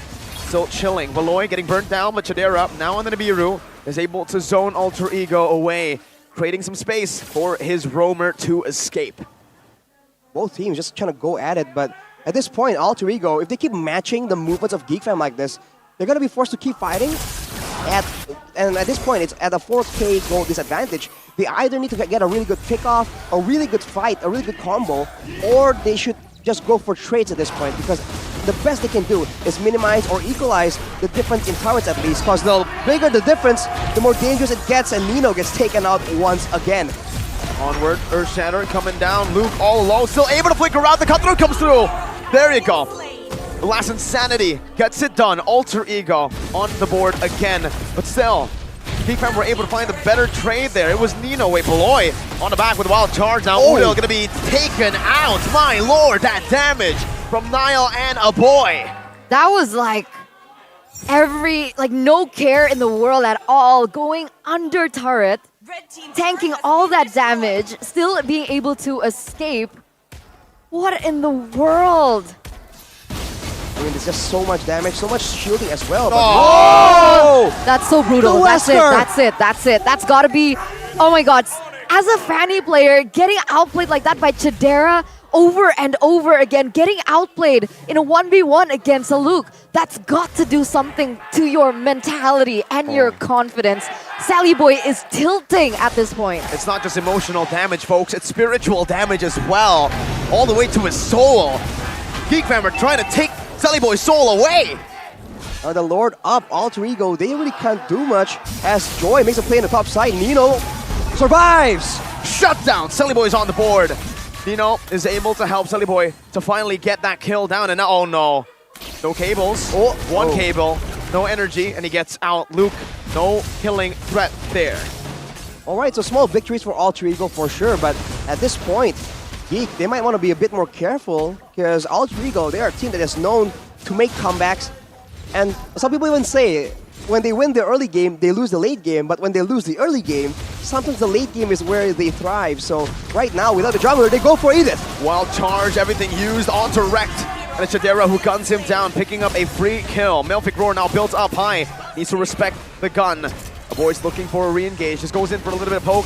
As Fanny tries to invade enemy jungle, but Niall is still holding this lead comfortably. 3 levels up, and it should be, yep, the Lord that Geek Fam are looking at next. This is the objective play that we wanted from Alter Ego, but Geek's the one to implement it properly.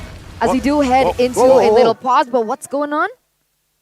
All right, we're back in, we're back out, ladies and gentlemen. What is going on? Dude, even the game, the system can't handle what is going on here.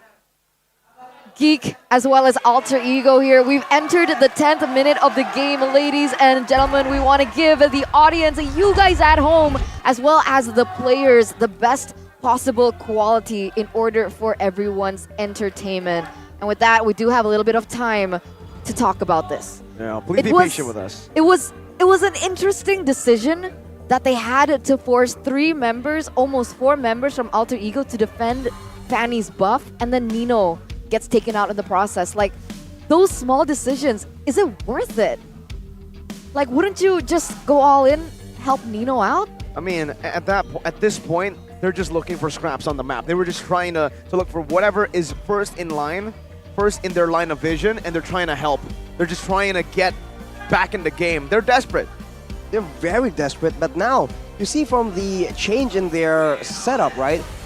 The Lord is up, Geek Fam is pressuring it, and Sunny Boy is on the other side of the map. So I think they're finally trying to make use of that Fanny mobility, and they finally accepted that, okay, you know, this early game is just done for Sunny Boy. There's no way he's going to be that pressure, that high pressure, high mobility, high kill threat assassin that he is supposed to be when he is that far behind. So if they go and adjust to more of a split push situation right here, they do have a Yves and an X-Borg that makes it very difficult for the rest of the team to get engaged on if they want to try and transition towards more of a split push strategy. That could be an option that they can use to maybe stall out the game and bring it into that late game where their late game composition will have a bit more of an advantage, like with the Edith and the carry and the Eve. Is that possible to do? Send Fanny around the map to put pressure to to control those side lanes without the purple buff? Does she have enough energy to do that? Fanny, yes. But the Fanny in this game right now is 1 and 4. I don't think so, because to actually threaten the split push, you need to be able to have more power in the 1v1s. You need to have that over your enemies. You can win in duels. That's the bargaining chip that you have usually as a Fanny. But here, I think even if he's up against Shadera, Shadera will solo kill him. If he's up against Luke, Luke will solo kill him. So it's not about the purple buff at this point. It's about how far behind Sully Boy is on that Fanny. There's no way he's going to be able to threaten a 1v1 for sure. So the best he can do is push out the waves and hope that when everyone's grouping together at the Lord, he might just be able to pick up like a turret or maybe steal a buff away. Or at this point, even jungle camps are being denied from him. So that is something that he can try and get for sure. We're looking at the Season 12 match history right here. Yeah, Alter Ego's not doing a good time, man. Not doing very hot at all. 3-match lose streak, losing. The last loss was to Onyx, where it was so close to being a best of 3. A full best of 3. Until Albert Albert did that. Until Albert he had to do it. He had to replay what happened in Season 6 Grand Finals. A bitter pill to swallow. Ladies and gentlemen, welcome back to the game. Recap. Lord taken by Geek Fam. Oh man, we missed that entire sequence. All right, 5,000 gold lead here for Geek. A Lord on the way in the bottom side. Look at this. Oh, Beloyski looking for a pick here. Oh, beautiful wall. Wreck now with the Primal Wrath. Going to be able to get that shielding down. Zoning. Geek Fam away. Whoa, Nino's doing a lot of damage. Beloyski forced a flicker back now. Sunny Boy in the back. Oh my goodness. Finds the cut thrown into the real world manipulation. But Janero is able to dash out. Alter Ego have defended quite well. Oh, that was such a good engage coming from Beloyski though. Edith nearly being taken off. But yeah, it's a defended Lord push. The first Lord though. I mean, they were very close on taking out Kadera right there, but the Cult Altar once again saves the day. That is still one of the biggest trump cards that Geek Fam has that Alter Ego doesn't really have an answer for as of right now. Because even if they can win out in damage output, they can't really win out in the crowd control department. Look at the items right here. For Kadera, with the Malefic Roar completed, even the tankier members on the side of Alter Ego needs to be aware of his damage potential. But looking at Beloyski, he is going full tankiness with the dominance ice as well, just to deny the shielding and the lifesteal coming in from the side of Alter Ego. Yeah, Chidera also picked up that Has Claw, so a little bit more survivability in these team fights. Whereas Nino, in my opinion, already has the 3 core items, right? DHS also picked up. So technically, he's ready for a fight. He just needs that proper setup coming in from his teammates. As we do have a fun fact here by Grab. After the patch, this is the first time that X-Borg was played? Really? Yeah. Wait, Bigatron haven't picked it up at MPL? Not an MPL ID. We signed it Snapdragon Pro Series. So it's as SPS. All right, so far it hasn't worked. But we'll see, Niall. Be a free steal, yeah. Niall gets it with a Retribution, still ahead of the Fanny. This time only by 1 level. So Alter Ego have honestly caught up. Looking at Nino's items, 3 items. Corrosion, Scythe, into the DHS and Golden Staff. The Power Spike is already here. And guess what? Kadera. He's not respecting the Fanny at all. Early game, it makes sense, but now with no Wind of Nature, he's very susceptible. Damage coming in from that Fanny still. They're just purely relying on the Cold Altar as a denial tool right here, but with a big fight coming up, I feel like all the pressure is on Rek to try and get a good takeoff. If he can get the crowd control onto the right member, but potentially a boy or Kadera, because a boy doesn't have a Purify, so if they can jump on him and burst him down somehow, there's still a chance for Alter Ego to come back, and unless they get picked up first though. All right, conceal. No Faraga armor for Pi. Trying to get it back right now. Trying to get it all the way to full stacks. A boy, Shadow Stampede, zoning Pi, taking him very low. Fanny, not split pushing. They want to try to commit for this. They want to try to go for 50-50. Wall already being placed down, and Geekfam takes it for free. Rek, whoa! He goes in now, flickering out the Primal Wrath. Miscommunication. Not good at all, man. He went in, and the target he landed on was Beloyski as well. Maybe it was a boy. If it was Kadera, something else could have happened, but on the Grok, full tank, Brave Smite, there's no way that's the target that you want. So with that Lord coming in, Geekfam wastes no time at all, going again for the buffs. Pi trying his best to try and do something about it, but he will actually be able to take it back. But it's on Pi. That's kind of funny, actually. Oh, no, but Sally Boy needs it. Okay, Sally Boy's going to be able to push there in the top lane, but that's a 1v1. That he can't That's win. a lot of damage placed onto him by Niall. Yes, he doesn't win that 1v1, but he's trying something as the Lord is marching there in the bottom side. Beloyski has his ultimate. If he wants, he can make a play here. Let's see. There's a good wall placed down by Beloy to stop, to prevent the Lord from going in a bit too fast. Last Insanity already used up to try to clear the enhanced Lord. Beloyski in the back now. Flicker, wild charge. Whoa. Connecting. Oh, the taunt as well, but he save that Purify for this time. Niall diving deep, but he finds the kill. Doesn't need the Winter Truncheon. Now Udil just stands still, and he gets caught. Niall with the electrifying beats and the Winter Truncheon, but it's going to be a 2-for-2. Alter Ego, their base has been cracked open. Is it still worth it for Geekfam? Losing Luke and Niall there. We talked about the overextension. He was able to get both the backliners, but at what cost? Pi now going in. Not going to be enough. Oh, he's going to be gunned down. Chadera not going to flicker forward just yet. Table, Selly Boy, looking for the cut from. Oh, Chadera! Oh, and a boy bursts Selly Boy down before he can do anything to the Geekfam members. A huge win for Geek, getting 2 inhibitor turrets. That's permanent damage for Alter Ego as they're pushing their pace there in the top side. Gonna get another turret as well. Alter Ego, they're scrambling for opportunities. They're scrambling for just answers to everything that's been pushed onto them here by Geek. How are they gonna make the space? Even if they want to rely on Rekt for that initiating play, it's not simple. It's not as easy as a wild charge. It's not as easy as something else. That Earth Shatter, short range, slow animation, you need to go for a flicker as well. There's so much room for error. They have to play around the other forms of crowd control and use Rekt as follow-up at this point. They can use Udil's slow, they can use Pi's slow and pull back as well, as Nino's slow as well. They have a bunch of slow that can be used to set up Ida's combo, but in order to do so, I think they are stuck waiting for that high ground defense. That range is the only real advantage they have right now. And with the going one in the hands of Udil, there's a potential for a play to happen right here, but he is forced to build an Athena shield as well, and that is the only reason why he wasn't completely deleted in the previous fight, but eventually he did fall. So right now, with that situation unfolding, Geek Fam will have all the space in the world, secure this Lord, and then once again go for a play, unless Rek wants to go in 1v4? Well, at this point, it's Hail Mary, right? If you can't get the Lord, might as well just try to 50-50. Well, at this point, if it's just Rek, more like 95-5, but I think at this point, Alter Ego, they need to take some risks. They need to try to come back in this game, because if they don't, Geek Fam are just going to do this. Stay oppressive, suffocate Alter Ego slowly but surely, and choke them out. Yeah, they don't need to do much at this point. Chidera already rotating there to the top side, trying to clear that late, making sure that it does crash together, but I don't think they know that Sally Boy's here. Will it Niall? Ooh! Oh, Winter Truncheon actually, so Sally Boy actually won that trade.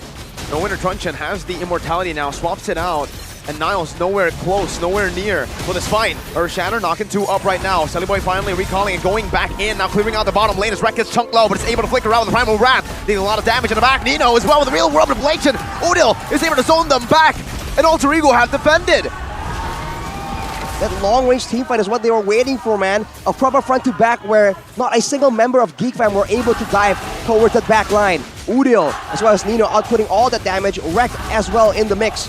Udil with a Divine Glaive right now will mean that the front line for Geek Fam will need to start respecting the potential for Udil to poke at them, to chunk down their HP bars, and they have to try and find space, try and cancel out the real-world manipulation. They can no longer tank it like that. Yeah, now this is where things get interesting for both of these teams, right? We saw Alter Ego and Geek, they had a similarity between them. The fact that they like to overextend in one way or the other, whether it be Sally Boy overextending, Niall overextending. At this point, 19 minutes in, almost 20 minutes in, I feel like items should be quite balanced, should be quite level at this point. I understand there's an 8,000 gold lead for Geek, but it really does put to the test between both of these teams. Can they stay disciplined? Can they stay consistent? Because at this point, Geek, they should be the one to close this game. And speaking of discipline, Geek Fam is a team that's notorious for staying disciplined and staying on track all the way till the deepest waters of the late game. Whereas for Alter Ego, they're the ones known for making mistakes, making slip-ups in that late game. So, going by stats, Geek Fam should have a bit more of a chance here. Well, I have to agree that like Geek Fam are more disciplined than Alter Ego, but they're not known as a disciplined team. They're known as a very coin flippy team, even in the later game. They can have a 10,000 gold lead, but it can disappear with one call. Yeah, I agree. But either being Beloyski's call, Niall making a missed play, these are factors that we need to consider in, which is why I mentioned that this is the ultimate test for both of these teams. Have they repaired those mistakes yet? Have they ironed out those kinks? Because if they don't, this is going to be a long game. It's going to be a huge back and forth, especially... Back and forth, ping pong. And then once it gets to that point, though, I feel like it's about a team with a better pick-off, right? And for now, it's going to be Geek Fam, because if they keep trading members without proper calculations, they're going to struggle with the death timers. And if that's the case, for the side of Alter Ego, they have a lesser chance of actually making those pickoffs happen. Unless, of course, you rely on Sally Boy, once again, making that solo play happen, like earlier, burning the Winter Truncheon before Naya can even join the 5-man Lord push. That's why, for me, I don't think Edith is a good engage hero. I think it's a good counter-engage hero. Reactive, exactly. So, you mentioned, sure, Alter Ego, not too great of a pick-off comp in comparison to Geek, I agree. So why not wait out for Geek to go in for a play and then go for the counter? Because we saw that when they went in for that team fight into the base, Alter Ego, they were able to stave off the pressure because they had the Edith to cover the carry, and the carry was able to deal that damage without punishment from Geek. That seems to be the plan from the beginning, man. Having good long-range damage, good solid backline DPS, and having the Edith as a cover tool instead of an engage tool. It sure works in the high ground, but as the game progresses, they're going to have to step out of the base to try and contest these Lords, because they can't just keep relying on being able to stave off that Lord the longer the game goes. The Lord is only going to keep getting stronger, and so for Geek Fam, it's only a matter of time. For Alter Ego, the pressure is definitely on them to try and make something happen. Yeah. They need to make something happen. And they're like in the past, if we see their match history, who were they able to rely on? They were able to rely on Pi and Nino. Wow. Honestly, I think Nino still does have a chance in this game. Yes, I think this is exactly what we've been saying since week number 1. Wait, no, since season 11. It's always Pi and Nino Side and lanes. Alter Ego win. It's always their side lanes. With Rek joining in the fray, it seems like they are putting more emphasis on their trio mid, going for much more aggressive picks as well, like the Fanny even in the jungle. But looking at the results, it's safe to say that the trio mid-centric Alter Ego cannot compare to the side lane-centric Alter Ego that got 3rd place last season. I think the stats speak for itself, and by all means, even though they haven't been doing so well, the side lanes have been showing great potential, right? There's outplays happening from Serpai, from Nino as well, even though the rest of the team hasn't been that successful, especially in these early game engages. So I think relying on them more is definitely a legitimate strategy as of right now. But in the current game, it's gonna be a carry, which has good damage potential, even though on quite the short range. And for Serpai, on the X-Borg, it feels like the whole idea is for them to be able to slow down and kite back, right? With the Yves and the X-Borg, it's definitely legit. But if GeekFam can land like a good flicker wild charge, it's gonna be a scary situation for Alter Ego to break out from, even though they do have 2 Purifies in the hands of the carry and the Yves. But for now, ladies and gentlemen, top 5 picked heroes in week 1. Look at that Paquito, man. 84.6%? Where is it here? It got completely ignored. 84.6% win rate. What? Composition's more important than prio picks. I think that's what it tells us right now, right? But you know what it tells us as well? Uranus is overrated. 27% win rate? Yeah, never mind. Don't ban that. Yikes. You're right. Well, there was That's such a low win rate, 27%. There was a roam Uranus as well. That factors into the win rate, by the way. Even if we take that out, right, that doesn't really count. True. I think it'll still be like, what, 30% win rate? Still abysmal win rate. How is Yves and Valentina not on top 5? Because it's always picked banned. heroes? It's the most banned, I think, rather than the most picked in week 1. Now it's seeing a lot more game time in week 2. So maybe it can make it to top 5 in week 2, but I think it's most banned in week 1. And isn't the new hero available to use? Ixia? Yeah, no. Untouched. I want to say things right now that are quite mean. I think it's okay because Ixia is a hero, not a person. Ixia is pretty bad. Pretty bad. It's like Layla. Mobility-wise? It's Layla, but purple. I mean, on paper, it's cool. Wow, like long range, artillery, high ground defense. But especially in the current meta, by the way, there's no way you're gonna stay alive long enough for that to even like work out. Mom, can we get Yves? No, we have Yves at home. Yves at home. Ixia, Yves at home. I mean, she has pretty cool skills, right? Like the cool. displacement. But yeah, she's a sitting duck. All right, there you go. Hey. Top 5 most banned heroes in week number 1. We have Fanny, Valentina, Ling, Yves, as well as Kaja. That's where they are. Most banned. Kaja makes a lot of sense, right? Suppressions are so valuable right now, especially with the rise of the assassins. But the Ling and the Fanny is really just always banned, and usually sometimes even by the same team. They'll ban both the Ling and the Fanny. So I feel like at this point, if your jungle can't play either of these assassins, they can't really, it's already a disadvantage because now you're forced to ban both. Whereas if your jungle can at least pick one up, right? Then you can adjust and make sure that, okay, if your opponent gets one, you can get the other. Yeah, like if you were going against Onyx, you would definitely ban those two in the same banning Well, phase, right? I mean, we've seen that being the strategy that a lot of teams have just come to. Hack a Kyrie. Ban out Kyrie. Yeah. It worked at M4, but it only worked at M4. I mean, it worked as well in week 1. RQ was able to do that exactly. Hack a Kyrie and win it all. But now I don't think so. They're back in form. It's Sans hard is back. because Kyrie's expanded his hero pool. He still has Joy, Lancelot to utilize as well. If he wants to go crazy, Hayabusa. I'm actually waiting for a certain assassin pick. Ooh. We'll see if it comes out. What? But you know, just adding on this topic, right? If you Hanzo. look at the top 5 banned heroes, Mirko, it really emphasizes your point on the trio mid being so important. Because look at that. It's roamers, mid laners, and assassins. And it's always a bit of a trade-off, right? You ban the Valentina, I'll ban the Yves. You ban the Fanny, I'll ban the Ling. usually you ban the Kaja, I'll ban the Franco as well, unless something forces Dude, a that's so difference. cute. Yeah, look at those glasses, man. He's just Marky. I love those glasses on him.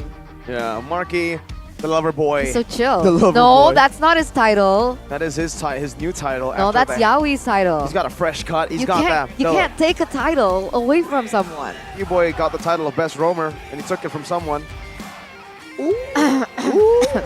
Eternal left the chat.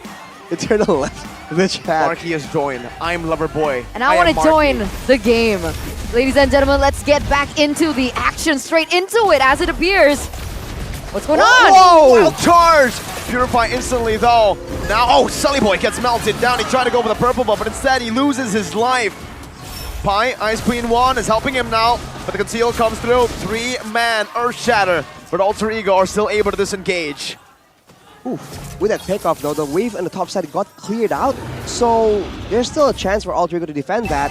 And Geek, they used all the ultimates, all the battle spells, and they're only able to get Sully Boy, which is a significant target, but at this stage in the game, surely he is not as priority as Nino or Udil, but he is, however, not going to be able to contest for this Lord, so that is all calculated for Geek Fam. That's what I was about to say. I think it was an amazing pick-off by Geek. Being able to take the Sully Boy off the board, that means Alter Ego will not be able to contest this next neutral objective.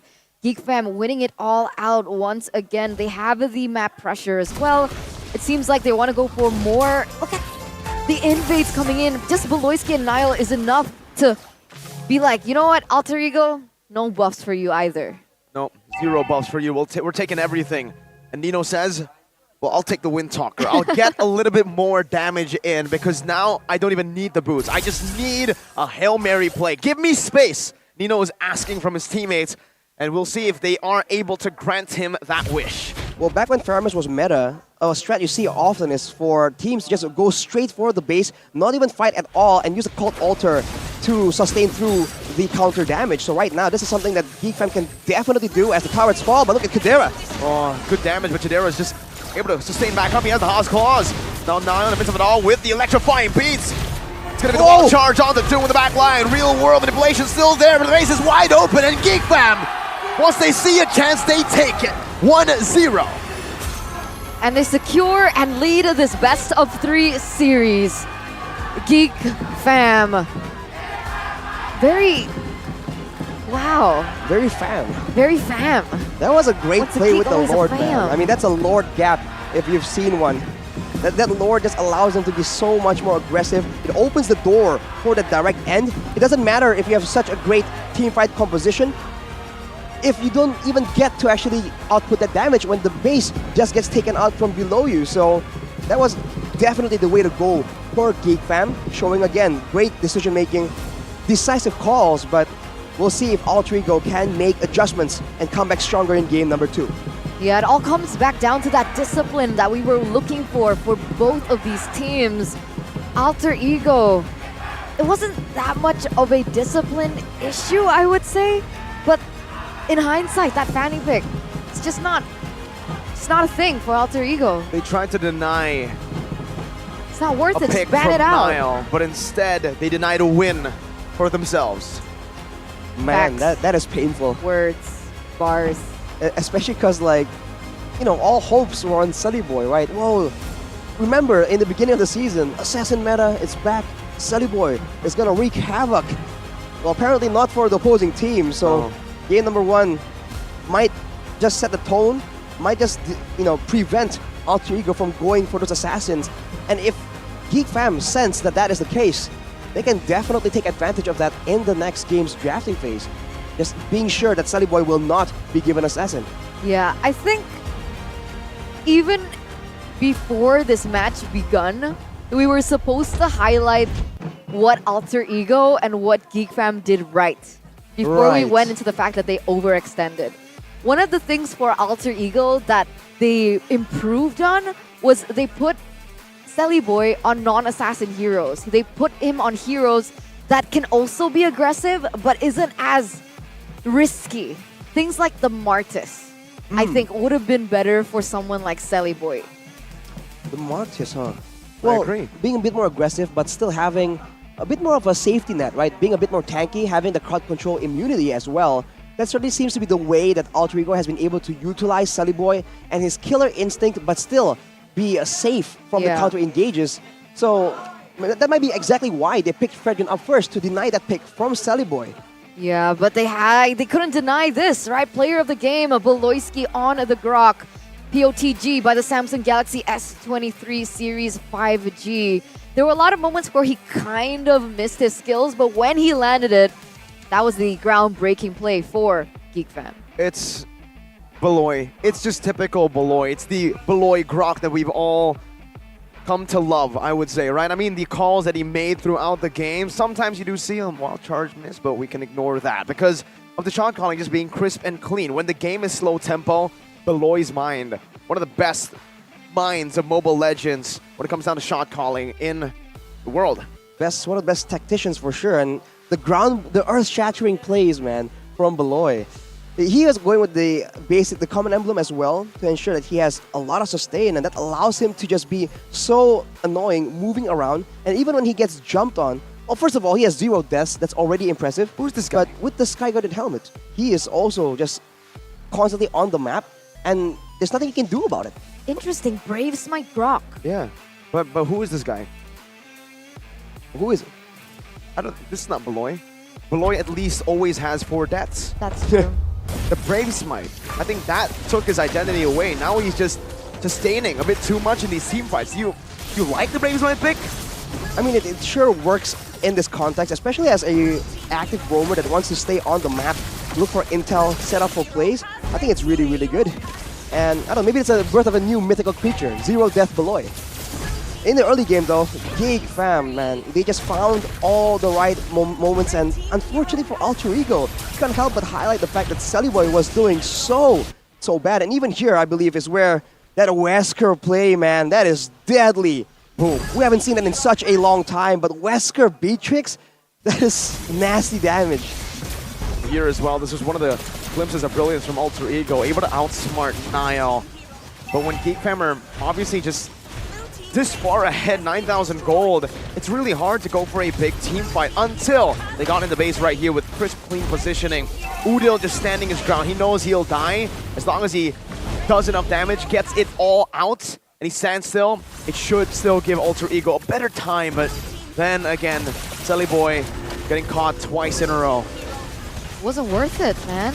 And Beloyski with that engage. That was so clean.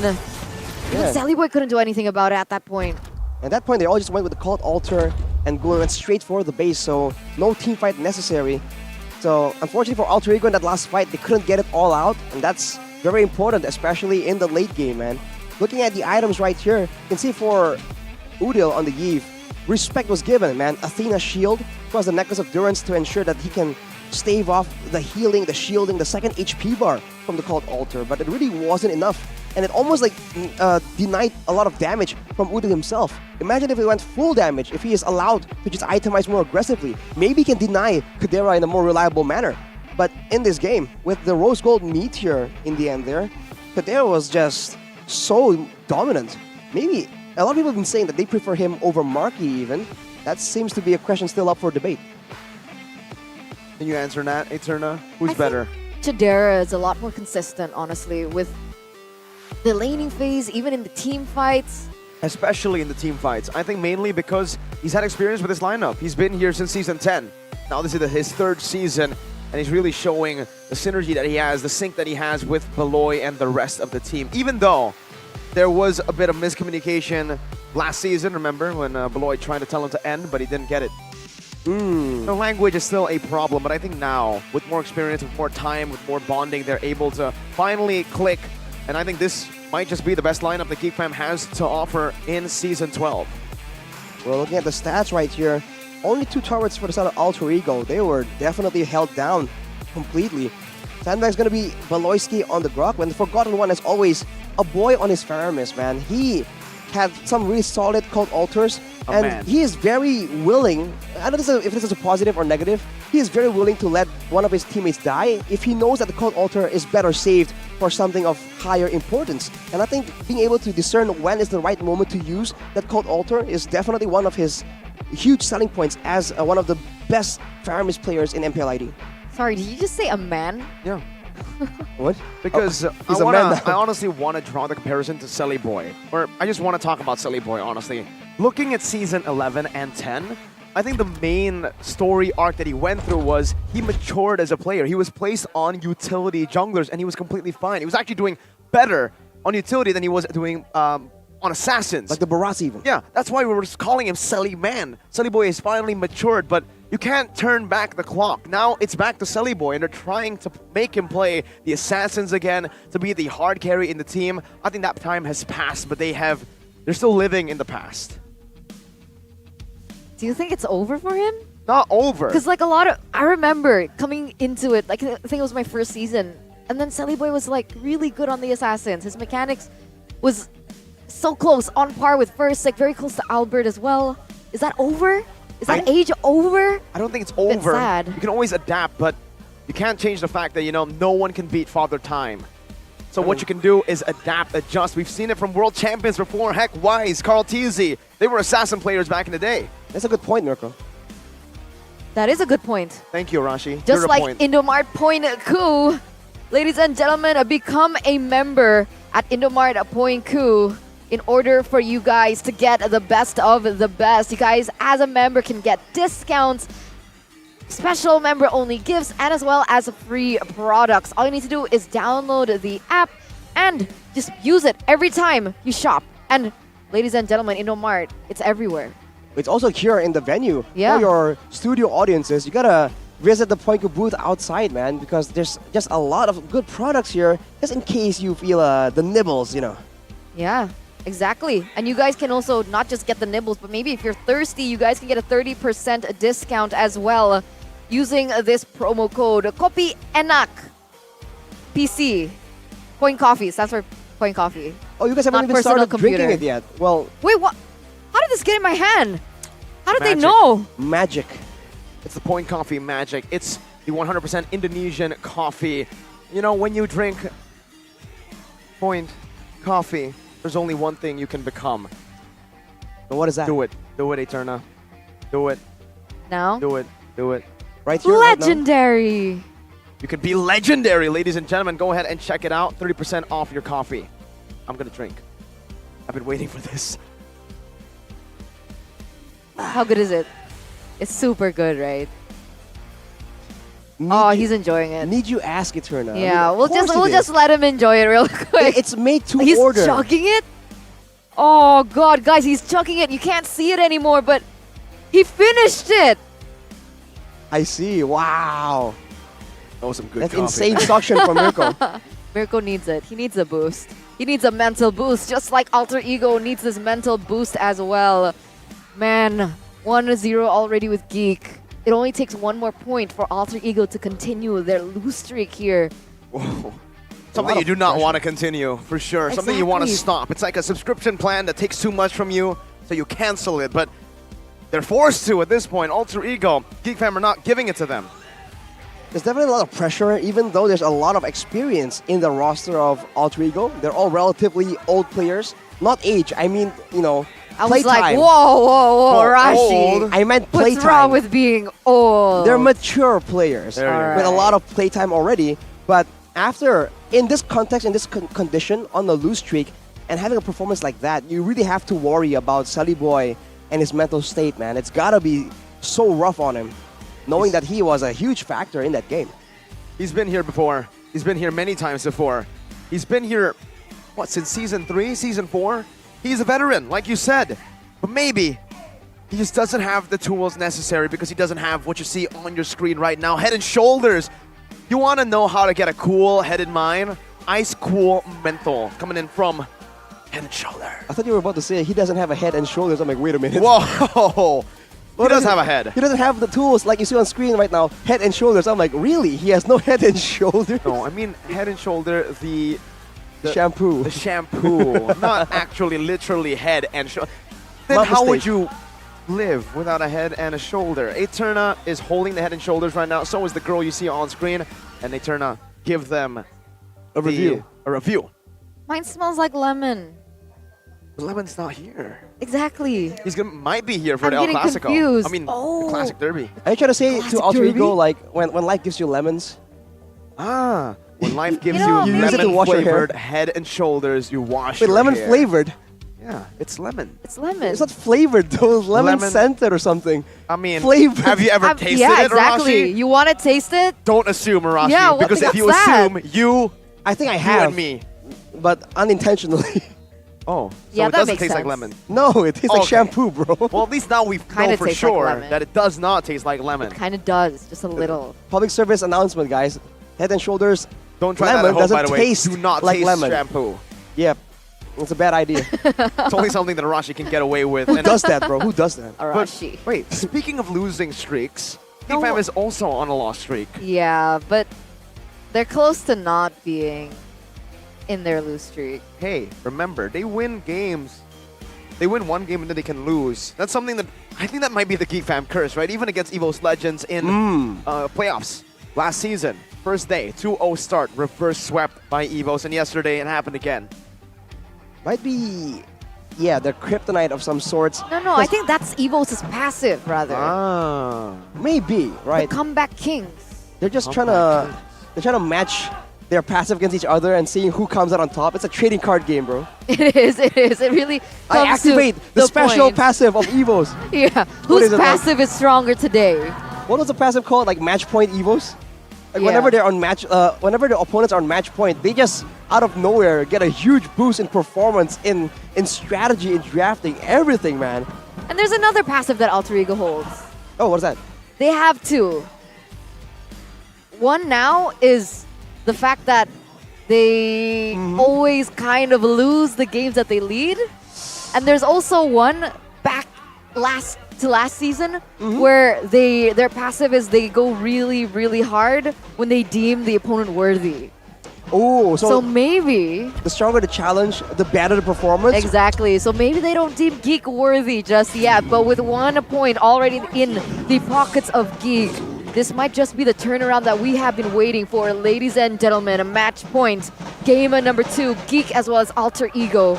Both of these teams opting to swap sides. Geek on the blue, Alter Ego on the red. Angela, Melissa, as well as the Uranus. Still the same bands coming through here from the side of Geek. And Alter Ego, finally the change with the Fanny being banned out. Banning the Fanny because I don't think they want to use it either at this point. Surely it's evident that it's no longer a power pick for Study Boy.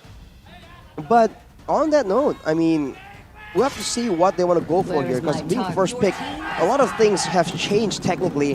There's a lot of potential dangerous picks that Alter Ego needs to watch out for the side of Geek Fan, but right now, the Valentina is one that sticks out for sure. Yeah, definitely. I think the Valentina would be good. If they want to go a little bit risky, they could pick up the Claude, but they go for the safer pick here. Valentina being able to be very versatile, a lot of creativity, and the fact that teams need to kind of, compensate around it, right? They can't go for crazy picks that are heavily ultimate reliant or can change the course of the game. Alter Ego, how do they want to respond? Do they want to pick up the Claude here and the Yves maybe?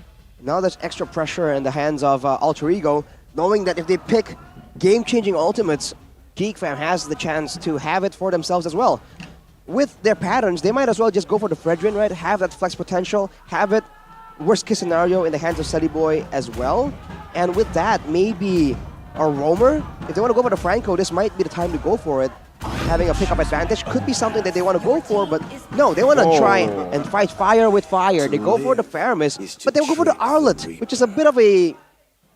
Is it a bit of a signature pick for Pi? I guess so. We have seen that before, but I don't think you can call it signature Yeah, now. I wouldn't say signature. Valentina Beatrix, though. Now it's the Beatrix that's picked up. They still want to go for that front to back.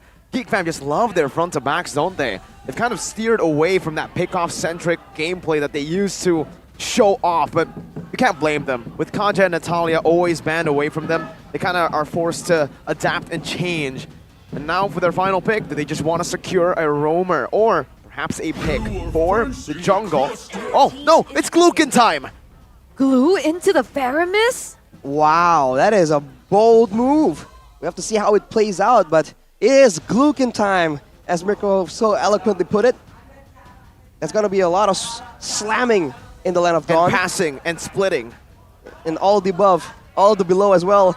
For Alter Ego though, securing already a counter. What will they try and respond with? They are going for a team fight.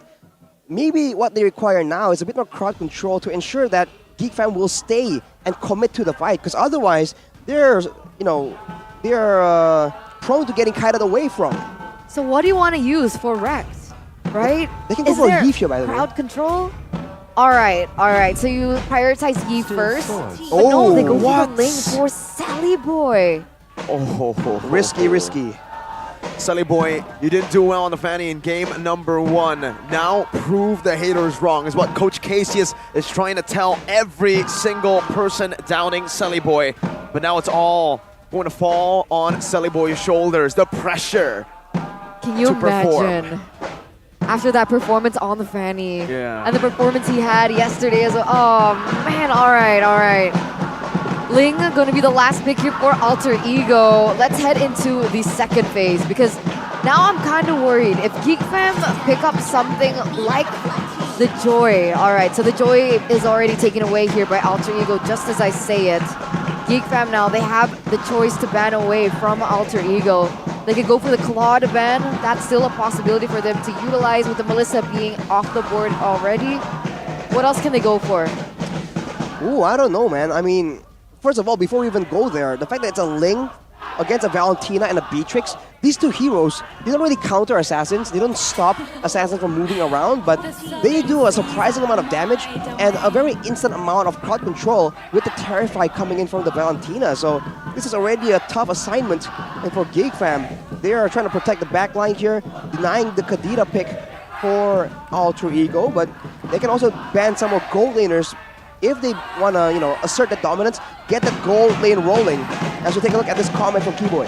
Yeah, stay motivated, Rex. You will surely get the feeling back. Just make sure that the enthusiasm doesn't fade away. And let's hope, man. 1-0 already. Geek winning it out. Alter Ego, they dearly need that enthusiasm, that spirit, that determination to push forward. Especially now, Rex hasn't even picked up a hero for himself. With Franco as well taken off the board. What options does this leave Rex? Do they want to go for Edith again? Correct. It seems like Geek Fam are trying to force that out of him. Florin with a Revitalize, maybe? Something that we have seen before. Taken out. With the Uranus, Angela. Oh, it's banned out. Geek Wow. Fam not letting it happen. They say, stay on the Edith. Hey, they can still go for the Minotaur.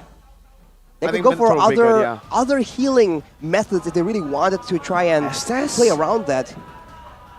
Because, the sustained meta, we've seen Bigitron bring it out. Ew. But with the Faramis, right, it could be a bit of a combo. Yeah, exactly. Estus Faramis? Ew. Pretty disgusting combo. How do you, burn through that? Pretty obscene. If they do so, then Geek Fam will have to find something else. A split push, a pick-off, because there's no way they win in a full-out team fight unless they can limit the gold lane, and it is going to be a Brody though, so in a long drawn-out fight, actually, this puts Alter Ego at a bit of a disadvantage. Yeah, it does. It really does. But it is a composition that we have seen many times before from teams who like to clump up, for teams who play the signature healing in the mid lane as well, with also a Faramis. Let's say if Geek Fam want to go for even more AoE CC, maybe the same Grok here, or up against a Faramis. Heck, why? Should we not Alice? expect a no, I was about to say Lolita, but it's Choloyski. Choiloyski. I like it. Choloyski. But we have a comment here from Highs. The match against Alter Ego and M1 champion Rex was exciting, but perhaps they need more adaptation to become stronger. Coming from the man who was adapted so fast as well, from getting held Savage back player. by the team. Don't go in, but still going in, to then now telling the team, go in with me. There's okay. be a Chad, be Highs, a more. Mistakes happen. Exactly. It's how you learn from it. So let's see Alter Ego here.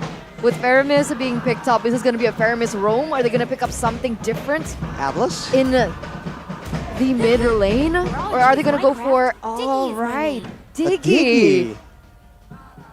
I mean, technically, Cho's pickoff does get taken away. Plus I the like fact it. that with the deadly catch, from Bane, that should be a huge detriment to Alter Ego. So with the ultimate coming in from the Diggy, it sustains Alter Ego and it allows and facilitates their dive comp. You know, I was gonna say that they lack a bit of damage, right? They can out-sustain, but can they out-damage? But the last time we've seen this Diggy make an appearance, it was the highest damage in the game. So maybe it's not just for the time journey, it's also for the catch potential to make sure that Geek is forced to commit. It might be for the extra bit of damage as well. And look at that. It's a Purify in the hands of the Faramis, in the hands of Udo. So this is shaping up to be a bit more of a close match, but the early game needs to be more, I don't know, a lot neater for Alter Ego, because if they fall behind, this composition is difficult to manage, man. Yeah, and it really depends on how farmed Sellyboy can be in this early game, especially with that emblem he's opted for. And with that, ladies and gentlemen, let's welcome you to the Land of Dawn for game number 2 between Geek Fam as well as Alter Ego.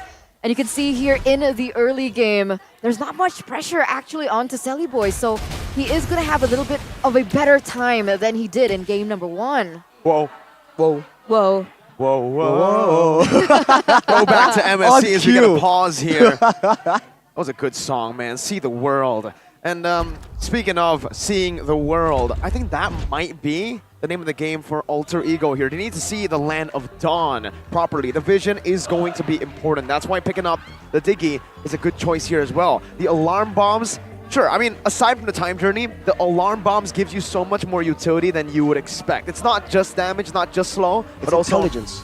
Yeah, intelligent. Or information. Information, it sounds like, okay, information gets you intelligent. There you go, right? So the information, that vision control is certainly going to be a tool that AE can use. Well, intelligence refers to information. It's just a different use of language. But yes. Miracle's too young to understand, I think. Intelligent. No, well, intel, you know, like intel. So get information.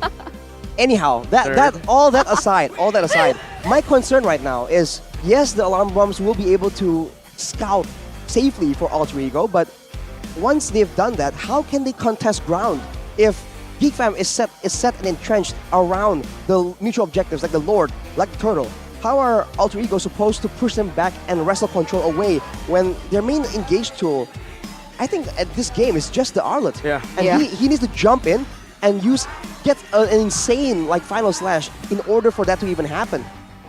I mean, there's also Faramis, but it's not as easy to implement. Face check? That's dangerous, man. That's dangerous. Not to face check, but more of like an initiation tool. Well, again, using to pick off. Using the Faramis though, that's dangerous, man. Against a team like Geek, he can immediately get bursted down. True. We'll have That's to why see. I said it was difficult. I mean, I'm sorry, I've been distracted by the crowd here. I mean, you gotta give props to the Alter champs in the building. 0-3 doesn't matter. Full support from the Alter champs.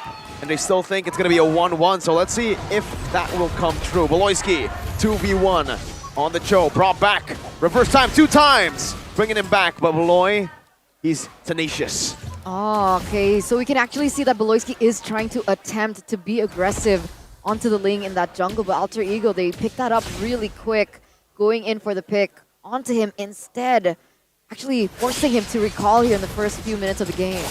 Ooh, Sellyboy. Ooh, almost gets caught out. That's a flicker. Whoa, M1. Whoa. M1. By the way, Rekt has a Bargain Hunter, and Thrill.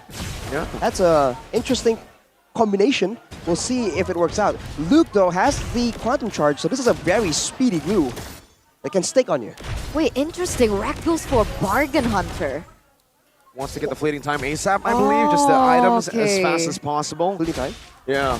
But I do really want to talk about Nino here. Quantum Charge. We've seen Lethal Ignition, Brody. We've seen Killing Spree, Brody. Now we're seeing Quantum Charge on Nino. I think it can work. It helps with distance management. And right here, I wonder if the plan for Alter Ego is just to siege with the Brody and then like stifle the engagement. Look at that.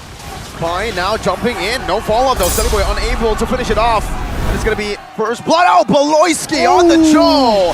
Cancel lava to Shadow Stampede, but the Tempest of Blades stolen away. Oh boy, my goodness. What? He's stolen away. The Tempest of Blades is now Geek Fam's. Yeah, 3-for-0 trade here in favor of Geek. 2 kills plus a turtle in their pockets here in the first 2 minutes of the game. And that's the difficulty of it. You saw that Pai was trying to make a move onto Geek, but they didn't have the time journey. So the Deadly Catch was able to push him and displace him in that team fight, get him picked off, and there was nothing much everyone else could have done afterwards. You saw that Pai just went in aggressively with the flicker before the team was even there to help follow up on that engagement. So the communication needs to be cleared up for Alter Ego as well, because again, with limited engage, with limited thought control, it becomes all more important to make sure that you actually land yours properly. And look at that. The Cho pick shows again its value by being able to splinch that reverse time from Wrecked on that Diggy.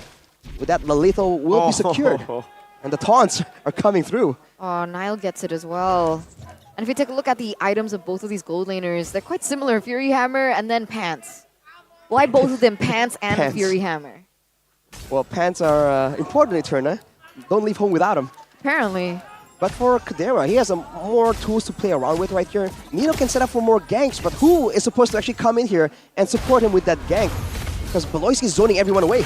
You would expect a Brody and a Diggy to lose lane here, but that's exactly what's happening. Alter Ego are unable to make use of this winning matchup. Diggy Brody, my goodness.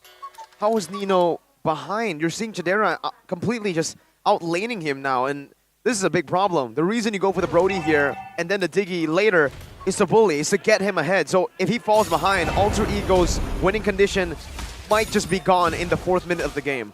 Well, Kadera has always been a very solid laner. We've said so since his first appearance in MPL ID, and it's standing true up till today. That's going to be another turtle in the hands of Nail, and he immediately goes in. Ooh, almost just walks into a free orange buff, but fortunately, Sully Boy still has it. But he needs to try and find something on the map right here. Look at Luke just taking the turret. Look at Luke. Oh, flicker, slam, pass. A deadly catch. Pai still able to escape with the vengeance, now jumping back and forth. Flickering out. Luke tanking the turret up. Nile with a few scratches back.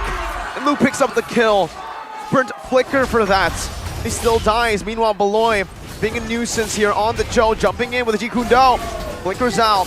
Now comes down with the Cole Alter, but it's Rage coming down with the Tempest Blaze as well. Popped in by Sully Boy. A Cole Alter as well from Udil. I think a bit of a too much respect there from Udil. I didn't think that was necessary. Just being a bit careful. This is what we're talking about, the mental state. Our Alter Ego just on, you know, hyper careful kind of mindset, because that would lead you to overcompensate, overcommit, even overreact. But here, Beloyski might be taken out, but look at that. Nope. Beloy still survives that.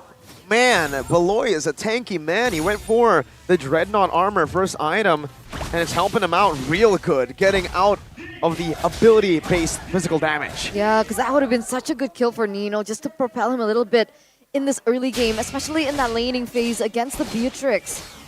He's actually losing. Exactly. Beatrix is 500 gold ahead, Arashi, almost to that BOD. Well, look at the gap from the other side as well. 1,000 gold ahead is Luke on that glue, his signature pick. And look at this playstyle right here. Everyone is roaming to the gold lane, and all that Luke is doing is clearing the top side, the EXP lane, and going to the mid lane, and they can't do anything to him. And look at Luke.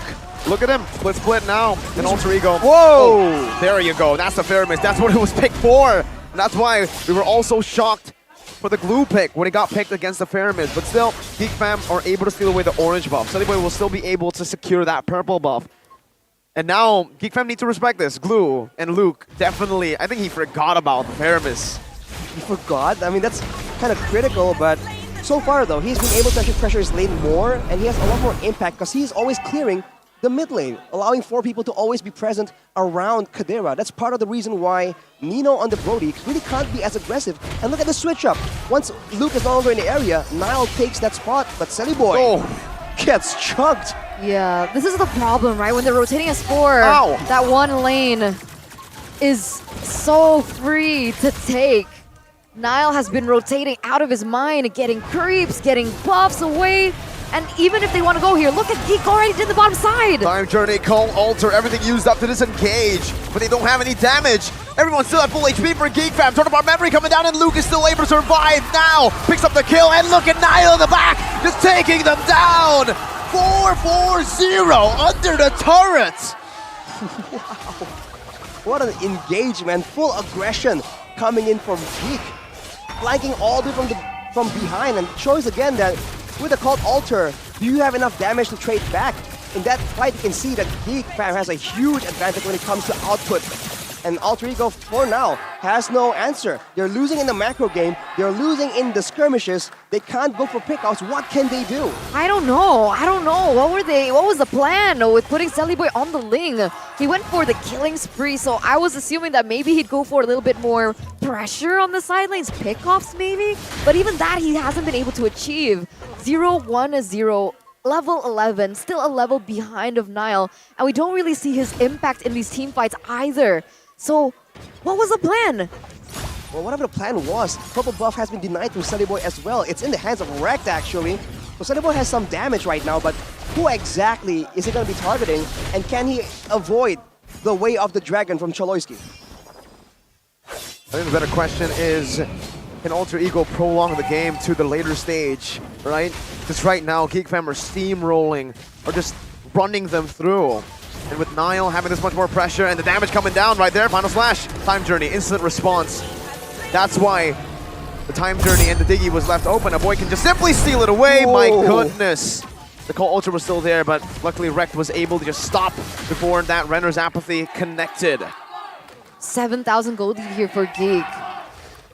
Even if, like you mentioned, they bring it to the late game, does Alter Ego have a better late game comp than Geek?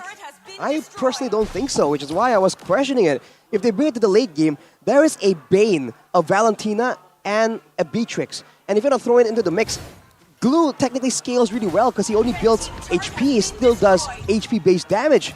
So overall, when it comes to AoE, when it comes to damage output, tankiness, like Geek has so much more going for them, which makes you question again, what was the main core idea for this draft? Because nothing is working in favor of Alter Ego right now. And with the Lord coming in, Geek Fam is looking for even more advantage. They're trying to end this game in dominant fashion. Yeah, they are. And that's why I thought they were banking for that early game, even looking at the talents that they've opted for. But it didn't work out, and now they're scrambling for answers. Geek Fam gonna be able to get that turret in the bottom, in the mid lane. They're falling like flies.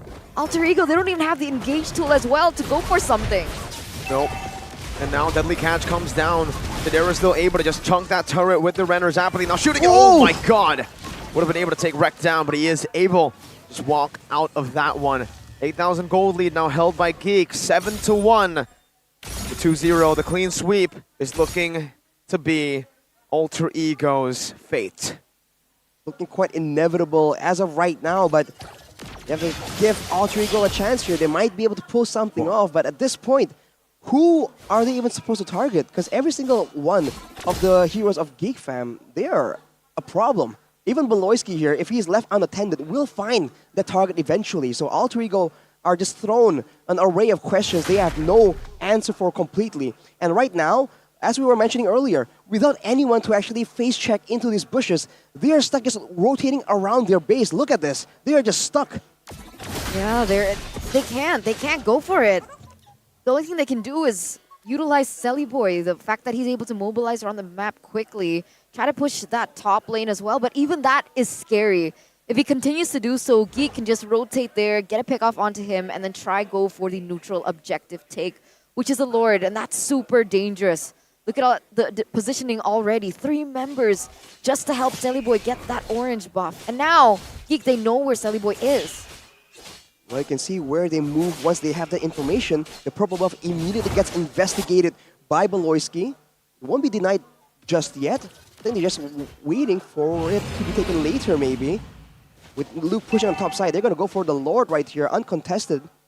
But yeah, they're leaving this purple buff up for some reason, and maybe they're just saving it for later use. No, they cleared it out. They just left the little purple buff. They're trying to freeze it, and Alter Ego finally cleared it out to give Celiboy a bit more, I guess, a chance to take the purple buff now.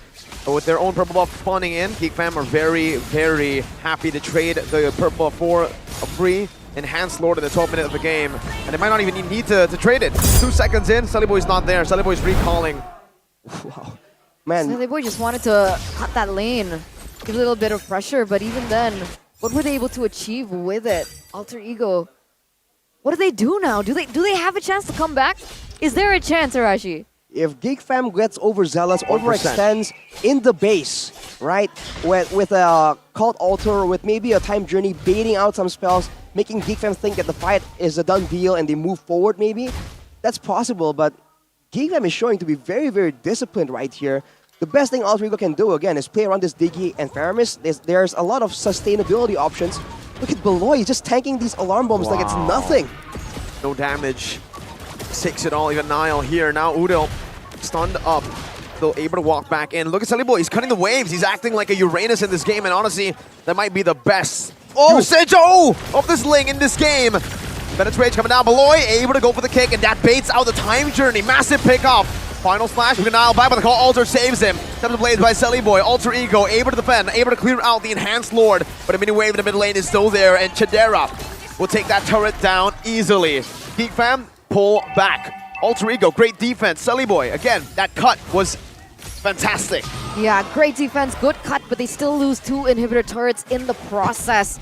And you can see Alter Ego, the issue, right? When they go for a play, final slash from Pi, and you can see the deadly catch coming in from Nile to deny that. And then Geek has the Cult Altar on top of it from a boy. Alter Ego, they don't have the damage to push through all that space coming in from Geek. And to make things worse for them, honestly, right, there's a choice for Beloyski to just go for a Rect and force a Time Journey. So there's a lot of ways Geek Fam can maneuver around this. But you saw earlier, they have a chance to actually end the game if they wanted to go for a 50-50, but they are playing so disciplined right now. They know that they don't have to risk anything at all. They can wait for the next Lord. And Alter Ego, look at how far they're able to move out of the base. Usually with a roamer that is a bit tankier, they can frontline a bit more. They can go at least to the river. But with Alter Ego's composition, that's not even an option. They're relying on this Magic Sentry, and look at Beloyski, man, already on a stealth mission. Just the conceal, now deadly. Oh, what final slash for the mini waves there, bringing it back, but it should be a turret still free. Sullyboy's looking to engage. Shadera with the Nibiru's passion, able to stop Alter Ego in their tracks, cannot go for that initiation. And just like that, Geek Fam, again, like you said, are playing it disciplinedly. They took the turret, they got what they sought out for, and now they're backing away. They know the Lord's coming up, and they'll just take it. Yeah, they're setting it up. You can see that they're opening up the map. Deny. Oh, look at that damage from a boy onto Rect. Forcing out his ultimate. That's value right before the Lord. Oh, Sullyboy steals it, but again, I think Geek Fam win nonetheless. No retry, no 50-50. Alter Ego will take or will concede the next Lord. Look at Beloyski though, looking for some information perhaps, knowing that the Lord is pretty much uncontested, spots them out, won't really matter, and now it's about the lane management, it's about the team fight execution, and like you mentioned, there is the chance for the Cult Altar to be stolen yet again, and if they have it at their disposal, they can just go for the end, deny the counter engage with the deadly catch, and this is gonna be a repeat of game number 1. They don't have it just yet though, right? A boy still hasn't picked up an ultimate. Let's see what he deems most worthy here in this siege, because it's gonna be the make or break point, I believe, for Geek. All 3 lanes are pushing Alter Ego with their final stand. Beloy with the Jikundo with the Dragon as well, locking Pi down. That might just be it. Final slash, bringing it back under the turret right now, but Alter Ego, they're clumped up. Devil the Blades to disengage. Now Nino's doing all that he can. Torn apart memory coming down, but it's gonna be mounted on. Luke in the back, Immortality gonna be popped. Alter Ego, my goodness. They found another good defense, and now Geek Fam are frustrated. What do they do to end this game? Oh, now there's room for mistakes for Geek. Being pushed to your limit here. That's gonna put Geek in a difficult position. Why, do you think, have they not been able to end? Well, when you're fighting in the base, it's a whole different story right now. There's a limited distance that Geek can force Alter Ego to move back towards, right? There's Alter Ego can just go back to the base and heal up. So as long as Geek Fam can't get a solid engagement, an all-in from Alter Ego, they can't really get a catch because of the Time Journey. And because their engage tool isn't a wild charge this time. It's a Jeet Kune Do Way of the Dragon combo. So they have to just play patient And while that's going on, it does mean that Alter Ego will be able to catch up a bit when it comes to items. As you can see, for the most part, they're almost completed with a full inventory slot for the majority of them. So it's going to be closer and closer, but on paper still, composition-wise, Geeks Fam still wins. Oh man, another good bait in. Beloy not even brought back, and it's the little things like this, the little wins, you know, if they are able to bait that out constantly and then force a team fight right after, then Alter Ego are really in deep trouble. I think the reason they've been able to defend mostly has been due to the time journey and Cold Alter, right? If it wasn't the Fairness, if it wasn't a Diggy, it would have been much easier for Geek Fam to just CC them and then lock the base down. So then it gives value to the fact that Beloyski has been able to bait these resources as Pi goes in. Still able to get away for now. Do they really want to invade this? Nile? No, I don't think they can risk it at this point. Now, it's a lot more 50-50 than you would think. 7-2, 9,000 gold lead, you would think, hey, it's still Geek Fam. Yeah, map pressure, I would say still Geek Fam, but if we look at the items, they're almost all fully built up. It's more 50-50 than it looks like. Sure is closer now. Alter Ego finally is able to bring the game this late out. But for Sunny Boy, he will be able to have a purple buff this time, and Geek, Kadera is not in the area. This could be a dangerous situation to be in, but Alter Ego has not been able to find and engage due to their composition yet again. For Geek, they can just keep waiting, and the waves are going to be constantly pushing towards their base. So this is an advantage that they have secured by investing in tower damage in the early game. Feel the tension, ladies and gentlemen. The Lord Dance has begun. Like they mentioned, a 50-50 here between both of these teams as we are entering the 19th minute of the game. It's going to come back down to resources and who they are going to utilize them and the targeting. Rekt trying to do his best here, opening up vision for his team. Beloyski just needs one flicker to go in. Oh, Pi jumps in, but he's going to be gunned down there by the likes of Nile. Sunny Boy has stolen it away. He still gets gunned down. He still loses his life. But now, Time Journey now popped in by Rekt, torn apart memory, taking the Immortality down. Ibir's Passion right there, but Rekt is still able to survive. Now it's a reverse time and a Time Journey as well for the side of Geek Fam. Nino and Udil. That's a Winter Truncheon bot. Nino versus the world. Flickering out from the Renner shot. The Lord is still here. Geek Fam want to go for the end right now, but Nino is still stopping it. He's trying his best, but it is not enough. Geek Fam takes the team fight and they take a clean sweep against Alter Ego. 2-0. Alter Ego continuing their 4-match lose streak here at MPL ID Season 12. Ladies and gentlemen, this is a rough start for Alter Ego. Look at their faces back at the gaming house. This is a bitter pill to swallow, but Geek have finally moved up in the world and broken their lose streak. Wow, man. Again and again, they're so close yet so far. Finally, a Lord stolen by Selly Boy, but to no effect.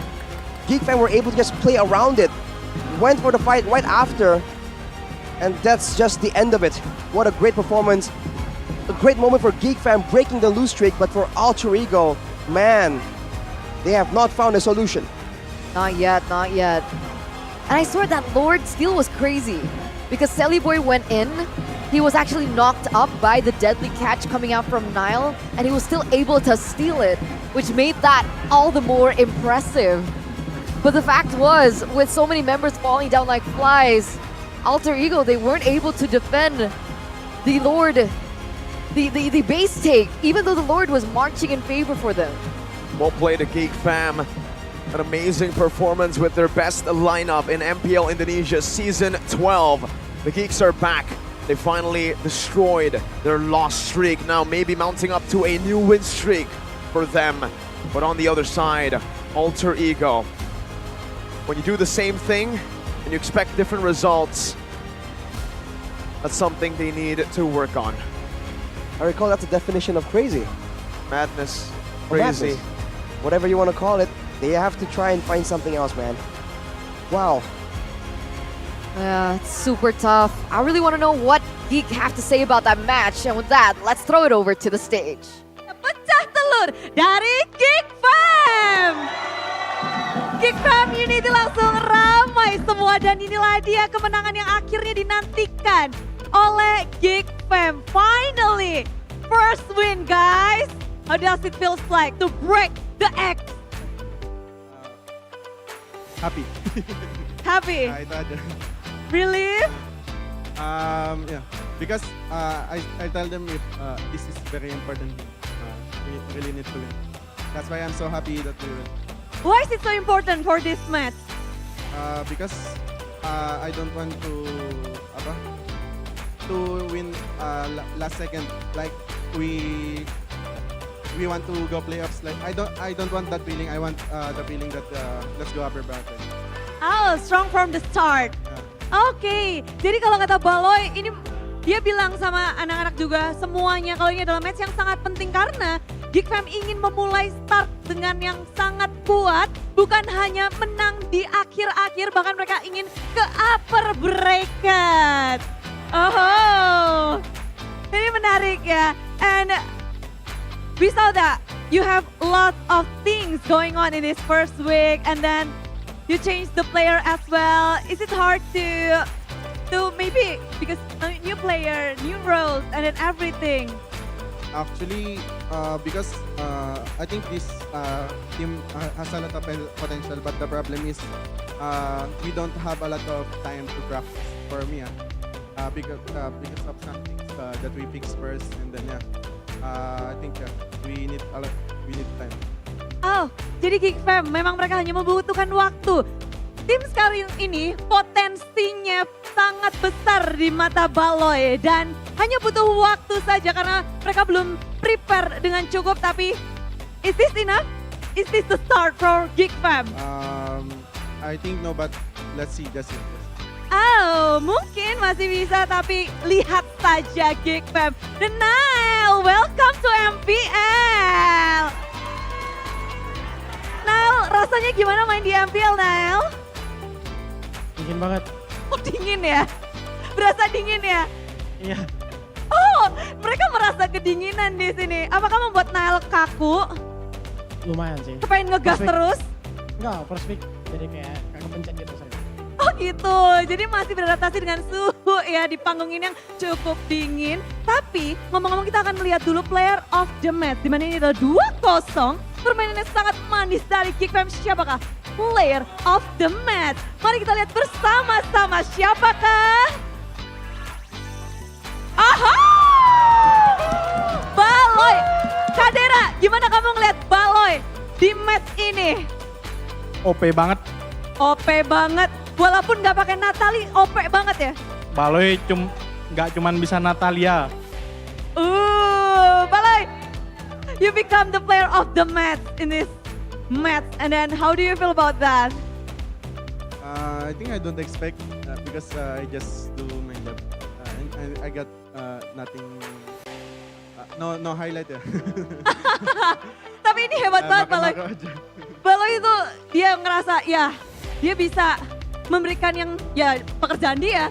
Dia memang bermain di dalam ya sesuai dengan role dia. But your Natalie is almost always get banned. And now you play with Cho and then another hero as well. How do you feel about that? Because last season I really learn a lot from that ya. Because in playoffs they target me and even in regular season. That's why in scrim in rank game I always use other heroes. Oh, ini pelajaran dari season lalu karena banyak banget yang berfokus kepada Baloy dan sekarang dia sudah ada jawabannya.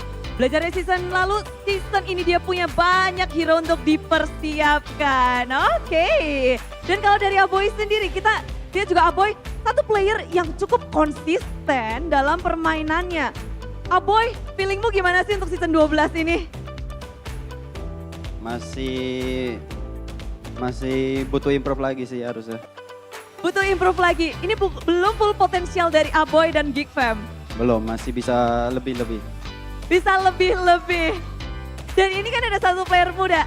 Nail, kamu dibilang satu player muda yang sukanya nih ngegas terus. Apakah ini kamu memang mau bermain galak di MPL season 12, Nail? Kepengen main galak terus. Ini banyak banget yang bilang player muda, darah muda, gas terus.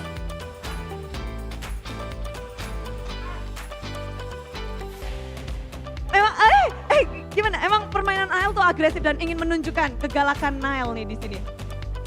Enggak. Kemarin karena dingin aja. Kemarin karena dingin aja. Jadi pengen memanaskan diri ya dengan oke.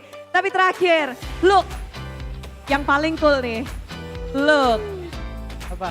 Udah menang match pertama kalian untuk kemenangan ini. Look, untuk nextnya akan seperti apa Look? Apa harapan Look untuk Geek Fam? Bisa menang lagi. Bisa menang lagi? Nggak ke base skor gua. Oke. Kami butuh Joy Luke. Joy Luke jago banget ya. Udah auto ban itu. Nggak bisa. Udah gak bisa auto ban.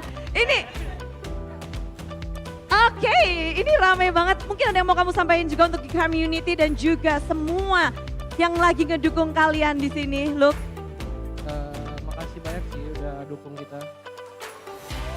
Terima kasih banget. Anything to say before we say goodbye and let you rest?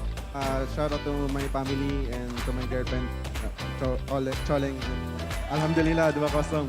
Alhamdulillah 2-0 untuk keluarga Baloy di Filipina juga. Salam-salam dari Indonesia. Thank you sekali lagi. Mana tepuk tangan untuk tim Geek Fam. 2-0. Match yang begitu panas. Seperti apa permainan Geek Fam di hari ini langsung dibedah oleh caster kita. Silahkan. Well, says Aura. Look who's here. Alter Ego. In the red zone at the bottom of the standings. That is where it has led to, ladies and gentlemen. Such a disappointing performance from Alter Ego so far. Let's hope that they can actually get themselves out of this rabbit hole. I think if they adapt, they change next week, we will definitely see a better Alter Ego because it can't get worse than this, right? I don't think. I mean, they can just lose the rest of all their games. Well, and pull an Aura. Oh. Season 7 Aura. We don't talk about that. What we do talk about is the player of the match by Samsung Galaxy S23 Series 5G. 003. Beloyski. Again, like you mentioned, what? No deaths. It's a new mythical creature, dude. It's a new mythical creature. Zero death Beloyski. Zero death Beloy. He's not real. Zero death Immortal Beloy. Whoa. Dude, 27% kill participation, but what he can bring to the table is just so good. He went with the pull yourself together and the agility, and again, he was able to burn the time journey. And we were just talking about it in the break, during the host interview as well. Part of it was also wrecked being a bit too overzealous, just walking in the front, but at the same time, Beloyski, man, he is so proactive, finding those moments of opportunity, and that is definitely one of the main weapons for Geek Fam. That is undeniable. Yeah, he's not participating in the team fights because he's too busy harassing Selly Boy. Not just Selly Boy, wrecked as well, remember. I mean, this was a beautiful play, that way the Dragon. And the stolen tempos of plays, I have never, I don't see that a lot, right? Usually for Valentina, you don't steal the physical damage dealer's ultimate, especially a Ling, but hey, in that situation, you needed another CC tool, so it was great. It's the only ultimate you can take.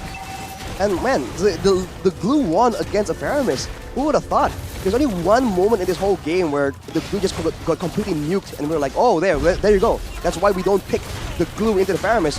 But look at this fight right here. This is where they identified their power spikes. They understood the composition's strengths and weaknesses. They know that in an all-out brawl, they win out. They have more fighters, more AoE. The jungler is Bane. I mean, what more can you say? The Deadly Catch does so much damage, and in a big fight like this, you can see Selly Boy was finally able to get a steal, but look at Kadera, man. He's so aware, flickers after, and that's why it's so scary going up against a Beatrix as an assassin.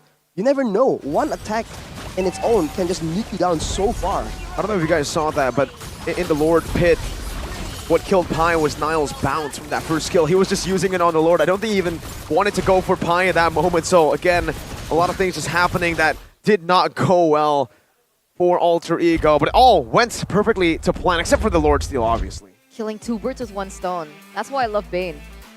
Yeah. It's like you don't actually need Shooting to do two that. birds with one bullet. Okay. It's like the same meaning. You know we have a local version of that saying, actually? Whoa, We do? what is that?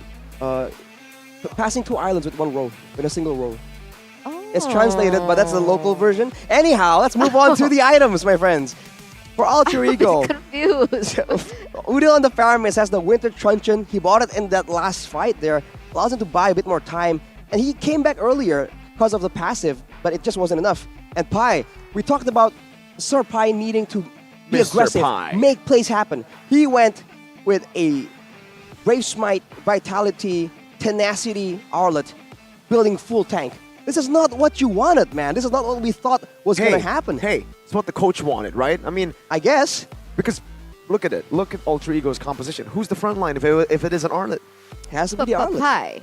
Huh? It's Pai. It's Pai. It has to just Pai. be Pai. That's Sir why he Pai. had to go for Tenacity, Vitality, Tank Emblem, full tank. I feel like their whole mindset has just been revolving around a proper front to back, plus a lot of protection, like the Digi, like the Faramis, but they will neglect to find all these other tools they require, like someone to face check, someone to capitalize on a pickoff. You know, like I feel like they're just missing the mark quite a bit by tunneling too hard on the fact that they want their backline to be so secure. Because if you're all defensive, then there's no aggressive left. I understand that, but what are you supposed to do with a roamer that can't go for initiating tanks? What is the coach supposed to do? Like we're highlighting a lot on the drafts how there's no tools for Alter Ego to work with, but what if you don't have a roamer that can work with those tools if it was given to you? You pick a utility jungler to engage for you, to initiate for you. Fredrin, Barat. Right, yeah. That's what we saw from Alter Ego last season. That was literally, they are going through the same arc. It's like watching the first movie in a trilogy and then watching the third movie and seeing the exact same progression, the same exact story written all over again. It's like, that's literally what they went through in Season 11. And just grabbing at the TV like, yo, come on.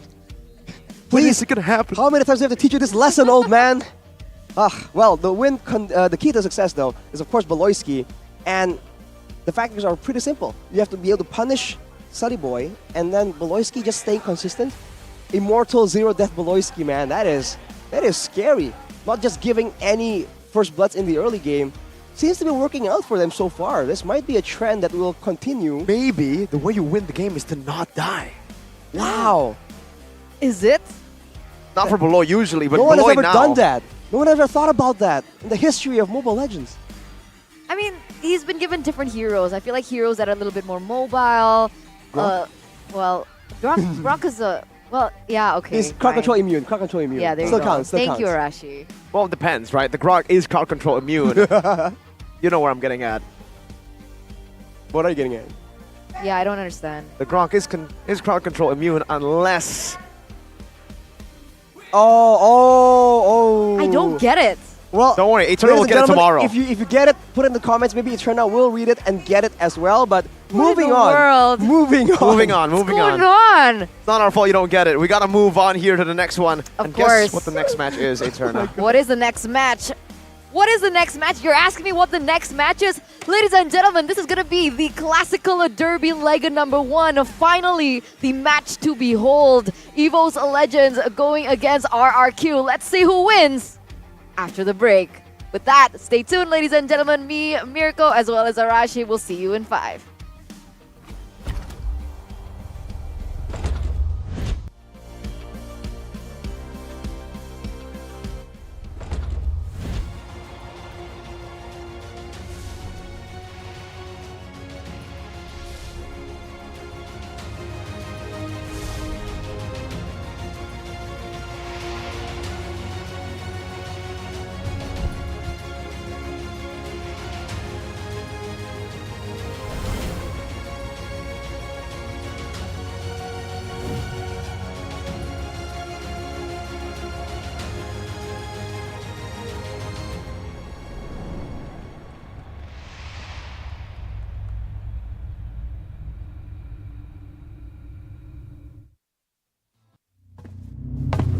Look who finally showed up.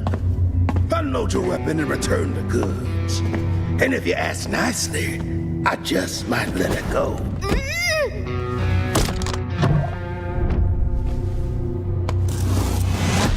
Who said I was returning it? You little... We had a deal!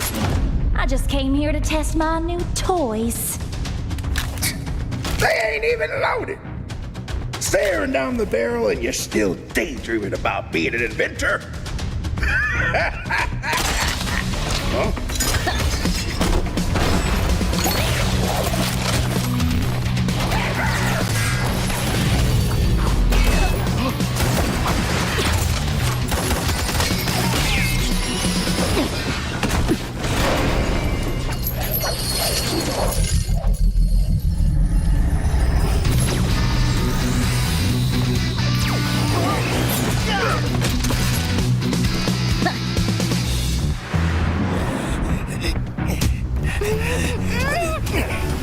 Stop, or she gets it. Then you'll have to answer to Eruditio. Eruditio. Well, isn't that perfect? I got a bone to pick with them. So how about I just blast you both? You're crazy. Leave me out of your squabbles.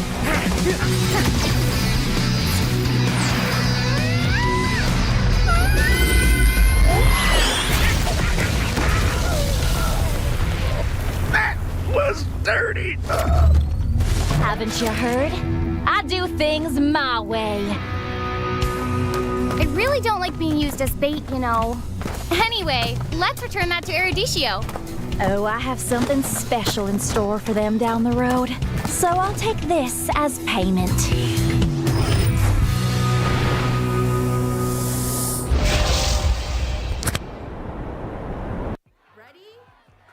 So it all started when I was at a friend's party. Mia, can you send me that? Sure. Everyone keeps asking. Mia, can you send me that? Even my French neighbor. I mean, all the time. Can you send me that? I'm not making this up. Hey, can you send me that? Everyone. Sure. Samsung Galaxy S23 Series 5G. Get it now. Incredible. Wow. Attention passengers, final call for flight. Wait, is that a phone? Look at the performance, the graphics. That thing's a gaming machine. A new challenger. Is that Faker? That man's a gaming legend. Everyone, fasten your seatbelts.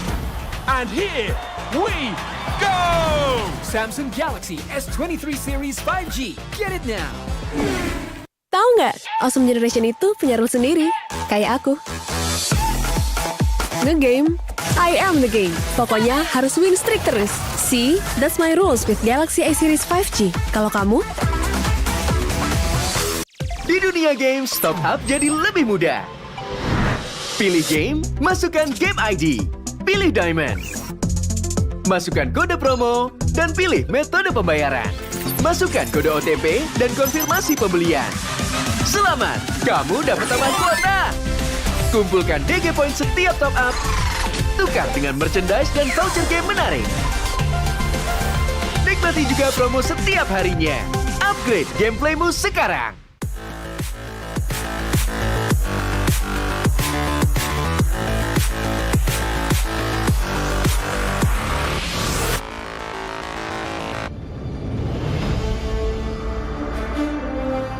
In the previous guide, we learned the basics of the new emblem system. This time, we'll take a closer look at the core talents from the Mage, Assassin, Marksman, and Support emblems.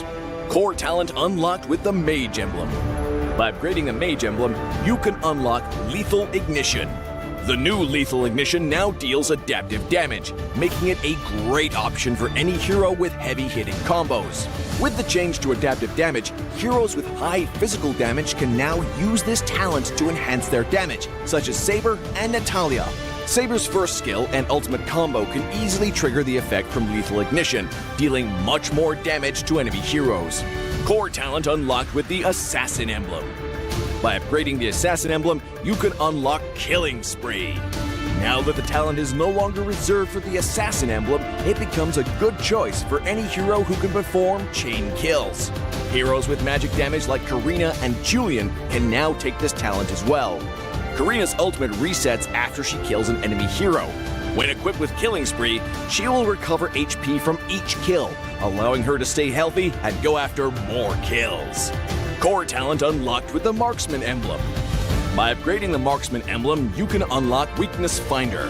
The new Weakness Finder talent is no longer reserved for ranged heroes. It works well for heroes with high attack speed, as it can improve their laning and slowing abilities. A hero like Minzathar can take Weakness Finder because his second skill increases the attack speed of his basic attacks. When combined with equipment that can provide more attack speed, he can reliably trigger the slow effect to prevent enemies from escaping. Core talent unlocked with the Support Emblem. By upgrading the Support Emblem, you can unlock Focusing Mark. The Focusing Mark talent works the same as before. It allows support heroes to increase the damage their teammates can deal to the target enemy. Kaj's ultimate can be used to drag key enemies to his team. When equipped with Focusing Mark, the ultimate will also increase the damage the target takes, allowing Kaj's team to quickly burst down the helpless target. Choose the core talent based on the strengths of each hero to maximize their effectiveness. We look forward to seeing players discover new ways to play their favorite heroes on their way to becoming a legend.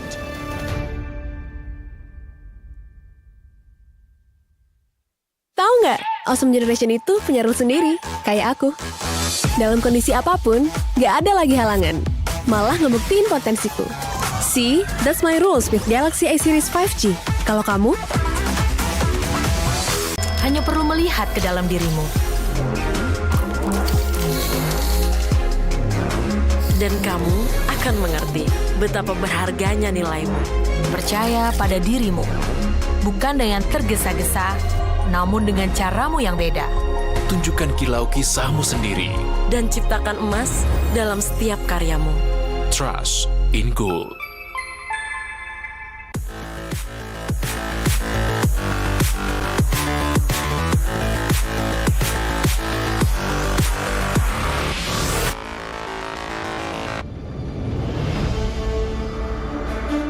In the previous guide, we learned the basics of the new emblem system.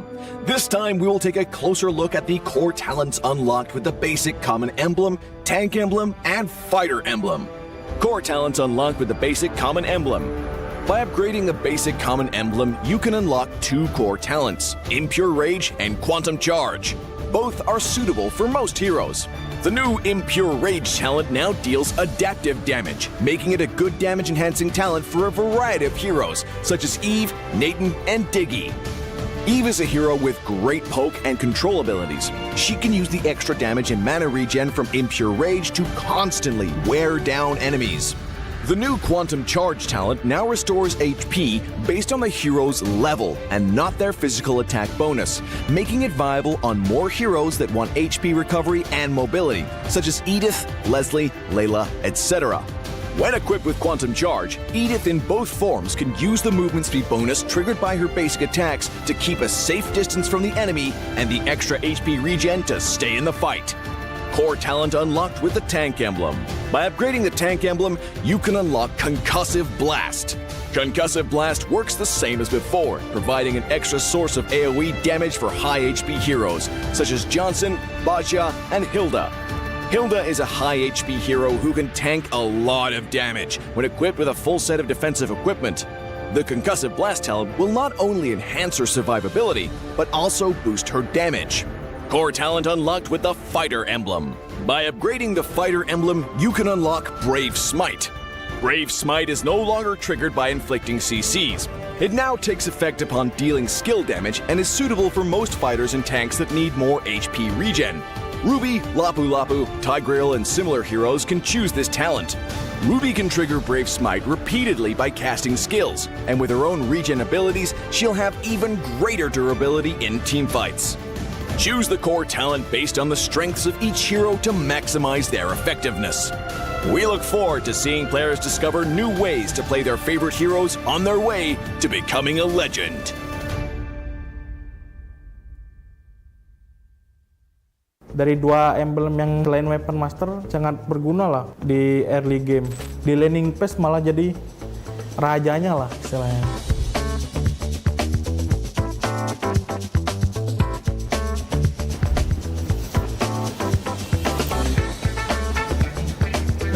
Kok kedapet di lampu? Oke. Halo, gua Kadera. Selamat datang di Project Next.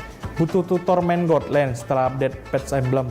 Nggak akan ada yang lebih bagus dari episode ini, karena gue akan bahas dua hal penting dari patch ini untuk para God Laner. Yang pertama, kombinasi-kombinasi terbaik talent utama untuk God Laner. Dan hero God Laner apa yang akan meta di patch kali ini. Nah, sekarang kita coba ke kombinasi pertama ya. Di sini gua pakai Hero Beatrix. Rekomendasi dari gua yaitu yang pertama pakai Rapture, terus yang kedua Weapon Master, dan yang terakhir Weakness Finder. Oke, itu jadi kita langsung coba di in-game-nya. Kan tadi kan pilihan emblem kita ada Rapture sama Weakness Finder. Nah, kalian nggak usah takut buat apa ya, ngepok gitu, karena kalau kita ngehit musuh nih, mereka dapat slow sama mereka nggak bisa ngepok balik gitu. Jadi kayak kalian di lane nggak bakal sering kepok. Terus yang Weapon Master itu kan nunggu dari item kan. Jadi dari dua emblem yang selain Weapon Master sangat berguna lah di early game buat survive. Nah, gitu guys. Kita coba ke kombinasi talent yang berikutnya ya. Di sini gue pakai Hero 11. Rekomendasi dari gue yang pertama Swift, terus yang kedua Bergen Hunter, terus yang ketiga Weakness Finder. Oke, jadi emblem yang pertama kita kan ambil Swift kan tadi. Nah, di awal kita kayak udah berasa ada item tambahan satu, kayak knife nih, kan nambah 10% attack speed kan. Tapi tanpa kita harus beli knife-nya langsung, kita udah berasa kayak attack speed kita lumayan berasa lah gitu. Terus lagi buat 11 ya, dengan adanya Weakness Finder, kalian malah jadi lebih gampang kebuka. Nah, setiap kalian ngelempar skill 1, terus di combo sama pasif Weakness Finder, musuhnya kayak nggak bisa lari, kena slow, terus kena 3 kali stuck skill satunya, dia bisa nge-stun. Jadi kemungkinan otomatis terbukanya lebih besar gitu. Bergen Hunter karena kita bisa jadi lebih cepet jadiin item kita. Swift Crossbow di wave 2 mungkin udah bisa kebeli ya, karena ada emblem yang ini. Jadi kayak kalian di laning phase malah jadi rajanya lah istilahnya. Oke, next kita coba ke kombinasi talent yang terakhir ya. Di sini kita pakai God Lane bertipe Magic, yaitu Harit. Kalian bisa ngambil yang Inspire. Terus yang selanjutnya Bergen Hunter. Terus yang terakhir Impurage. Kita udah di in-game nih. Yang pertama kan Inspire yang ngebantu kalian nambah cooldown reduction. Jadi kalau sudah semisal kalian max emblem, terus kalian nambahin Inspire itu, kalian nggak perlu butuh yang namanya cooldown reduction lagi di item kalian. Jadi kayak beliin aja item yang paling mahal, Blood Wings contohnya, kayak gitu. Kita jelasin lagi di Impurage. Semisal nih kalian pakai Magic side lane, itu pasti kemungkinan jungler kalian assassin. Masa kalian mau egois, blue buff-nya diambil, gak mau dikasih ke jungler assassin kan? Gak mungkin kan? Nah, di Impurage ini kalian ngeakalin mana kalian. Di Impurage kalian bakal nerima balik 2% mana ya max kalian. Kayak contoh, gue pakai skill nih, terus ngehit atau nggak ngehit, pokoknya pakai skill bisa ngebalikin 2% max mana kalian. Tapi ada cooldown 5 detik. Ayo coba update Project Next hari ini ya. Tapi kalau menurut lo tips dari gua kurang relevan karena lo pemain role lain, tenang aja. Karena di next episode-nya akan dibahas mengenai kombinasi talent dan hero-hero meta di role lain. Dan jangan lupa share videonya ya. Gua Kadera, sampai jumpa di Land of Dawn.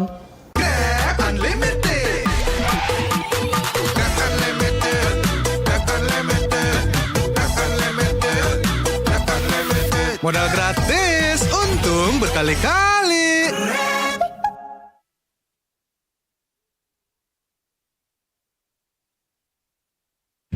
12-nya kemana? 12-nya ada di Blibli 12 tahun anniversary.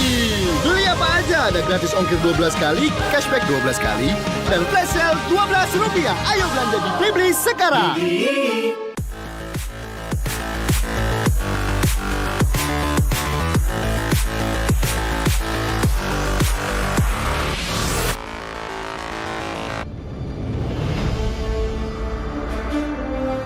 When upgrading your emblems, you will unlock talents at specific levels.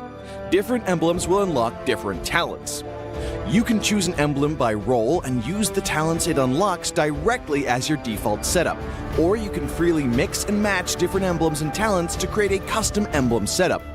We're going to show you how to create your emblem setup for your heroes. Emblems.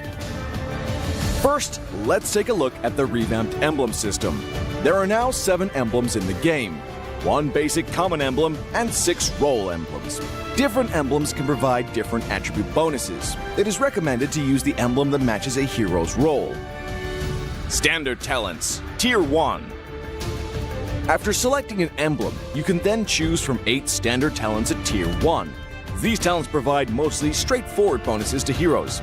Of the 8 talents, Thrill and Swift are good on almost any hero, while other talents are more catered to certain roles.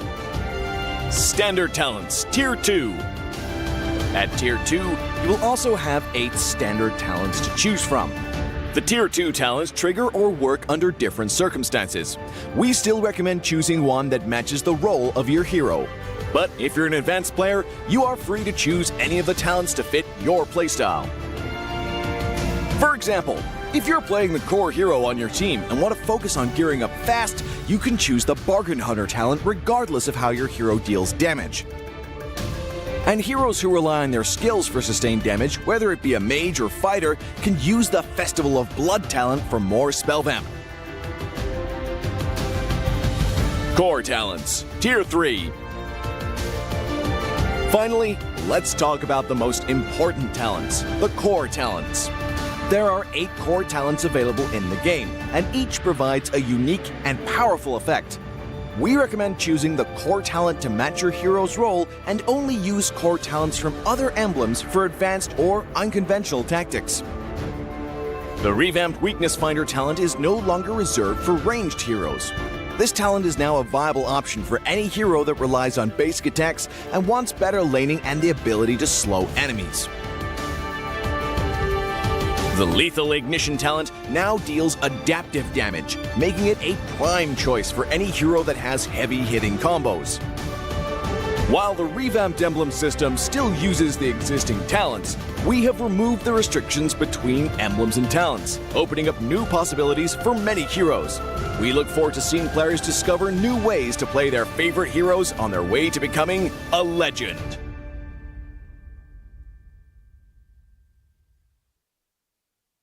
Menurut gua sih update enemy ini sangat membantu kita para fighter ya, karena kita bisa lebih fleksibel dalam pemilihan hero nantinya. Joy bisa langganan sini di band.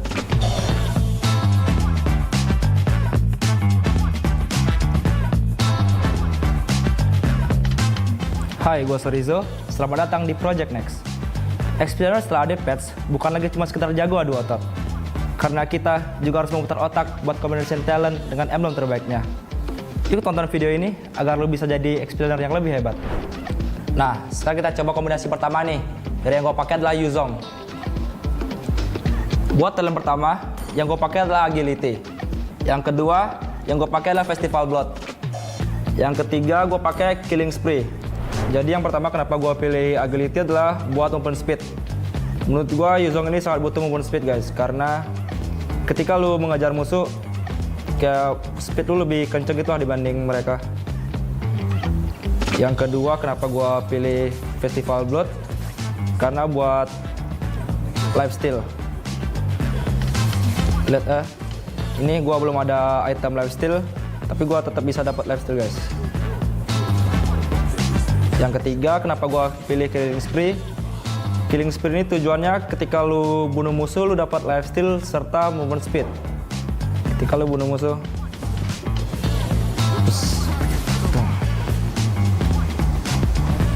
ya keras banget guys. Dan kenapa gue seneng banget?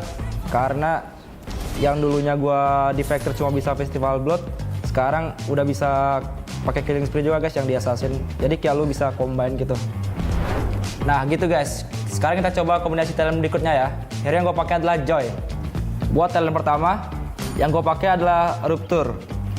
Yang kedua, gue pakai Bargain Hunter. Yang ketiga adalah Killing Spree.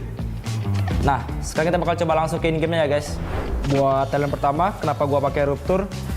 Ini sangat bagus banget guys, karena damage lu 5%, penetration lu bakal sakit buat ke musuh. Contoh ya, lebih sakit guys, dibanding lu nggak pakai, ini lebih sakit. Dan yang kedua, gua pakai Bargain Hunter. Fungsi dari Bargain Hunter ini adalah ketika lu harga item lu bakal jadi lebih murah guys. Dari yang harga 100% lu beli di harga 95%. Contohnya ini ya, Genesis One. Ini harga aslinya adalah 2000 jadi 1900 guys. Yang ketiga, gue pakai adalah Killing Spree. Fungsi dari Killing Spree ini, ketika lu bunuh musuh, lu mendapatkan 8% max HP dari musuh dan 15% movement speed selama 3 detik. Ini bagus banget guys, ketika lu dalam team fight yang gede, lu bisa survive. Ini sih OP banget sih guys. Ketika lu yang biasa cuma bisa pakai Bargain Hunter, sekarang lu bisa pakai barang Killing Spree. Joy bisa langganan sini di band. Oke, next kita coba ke kombinasi talent yang berikutnya ya. Hero yang gue pakai nanti adalah hero Esmeralda. Itulah hero favorit gue juga. Yang pertama, talent yang gue pakai adalah Agility. Yang kedua, Bargain Hunter. Yang ketiga adalah Consumptive Blast. Oke, kita langsung coba ke in-game ya guys. Yang pertama, talent Agility. Kenapa gue pakai Agility? Fungsinya tuh menambahkan 5% movement speed guys. Jadi ketika lu ngezoning atau nge-cover temen lu, itu sangat bagus guys. Lebih kenceng lah jalan lu. Dan dikomboin dengan skill 1 Esmeralda, lu lebih cepet lah buat lu kemana-mana gitu, move lu. Yang kedua, kenapa gue pakai Bargain Hunter? Esmeralda ini early-nya membutuhkan item yang lebih cepat guys. Jadi gue pakai Bargain Hunter biar lu bisa beli item lebih murah lah di awal. Yang ketiga, kenapa gue pakai Consumptive Blast? Ini ketika lu basic attack ada kayak efek ledakan gitu yang mengandung magic damage. Jadi ketika lu clear wave jauh lebih cepat dibanding yang lain guys. Contohnya kayak gini. Nih, tuh. Lebih cepat guys jadinya. Dengan ada status baru ini gue makin suka sih main Esmeralda. Nah, dari 3 kombinasi itu, kalau yang paling cocok ke gameplay gue sih Esmeralda ya, dengan talent Agility, Bargain Hunter, dan Consumptive Blast. Nah,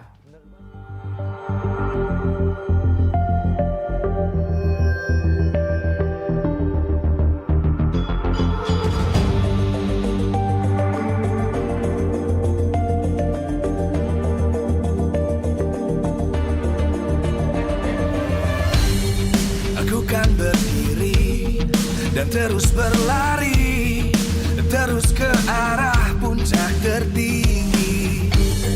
Ku takkan berhenti, hanya sampai di sini. Kemenangan abadi menanti. You know we won't miss if we unite our focus. And if you haven't noticed, we'll nyalakan apimu, hadapi semua tantangan, hadang semua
terus berlari, terus ke arah puncak tertinggi.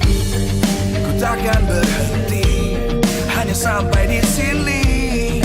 Kemenangan abadi menanti. You know we won't miss if we unite our focus. And if you haven't noticed, we all live. Nyalakan apimu, hadapi semua tantangan, hadang semua serangan, jatuh bukan halangan. Bakar semangatmu, janganlah engkau menyerah. Kita akan buat sejarah. We all this, we won't miss. We all this, we won't miss.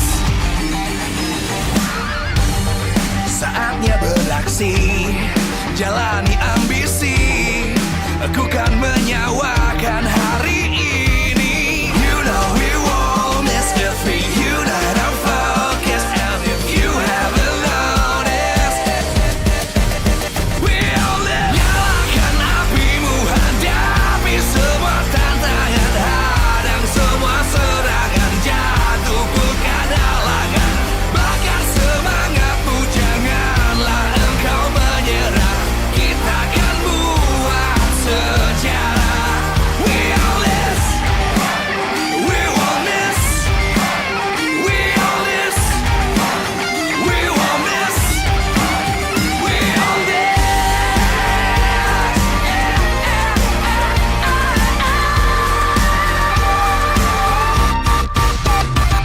Nyalakan apimu, hadapi semua tantangan, hadang semua serangan, jatuh bukan halangan. Bakar semangatmu, janganlah engkau menyerah. Kita akan buat sejarah. We all this.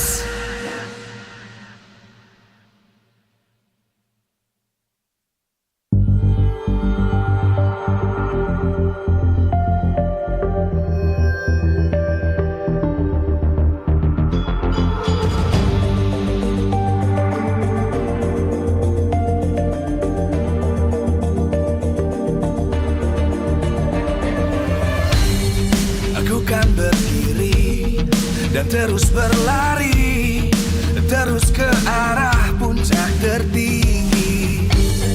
Ku takkan berhenti, hanya sampai di sini. Kemenangan abadi menanti. You know we won't miss if we unite our focus. And if you haven't noticed, we all live. Nyalakan apimu, hadapi semua tantangan, hadang semua serangan, jatuh bukan halangan. Bakar semangatmu, janganlah engkau menyerah. Kita akan buat sejarah. We all this, we won't miss. We all this, we won't miss. Saatnya beraksi, jalani ambisi. Aku kan menyawakan hari ini. You know we won't miss if we unite our focus. And if you haven't noticed, we all live. Nyalakan apimu, hadapi semua tantangan, hadang semua serangan, jatuh bukan halangan. Bakar semangatmu, janganlah engkau menyerah. Kita akan buat sejarah.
terus berlari, terus ke arah puncak tertinggi.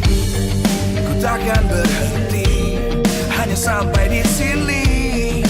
Kemenangan abadi menanti. You know we won't miss if we unite our focus. And if you haven't noticed, we all live. Nyalakan apimu, hadapi semua tantangan, hadang semua serangan, jatuh bukan halangan.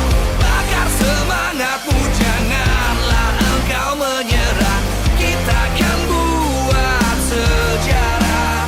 We all this, we won't miss. We all this, we won't miss. Saatnya beraksi, jalani ambisi. Aku kan menyawakan hari ini. You know we won't miss if we unite our focus. And if you haven't noticed, we all live. Nyalakan apimu, hadapi semua tantangan, hadang semua serangan, jatuh bukan halangan. Bakar semangatmu, janganlah engkau menyerah. Kita akan buat sejarah. We all this, we won't miss. We all this, we won't miss. We all this.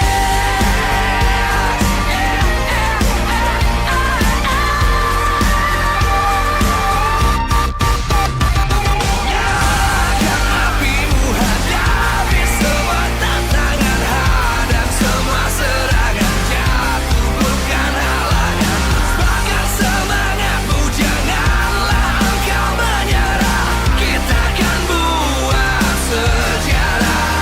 We all this.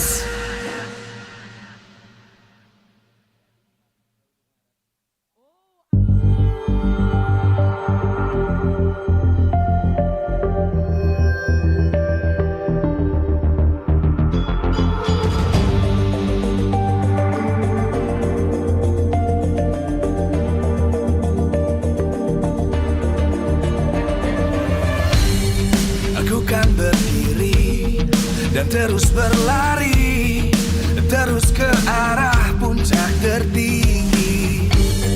Ku takkan berhenti, hanya sampai di sini. Kemenangan abadi menanti. You know we won't miss if we unite our focus. And if you haven't noticed, we all live. Nyalakan apimu, hadapi semua tantangan, hadang semua serangan, jatuh bukan halangan. Bakar semangatmu, janganlah engkau menyerah.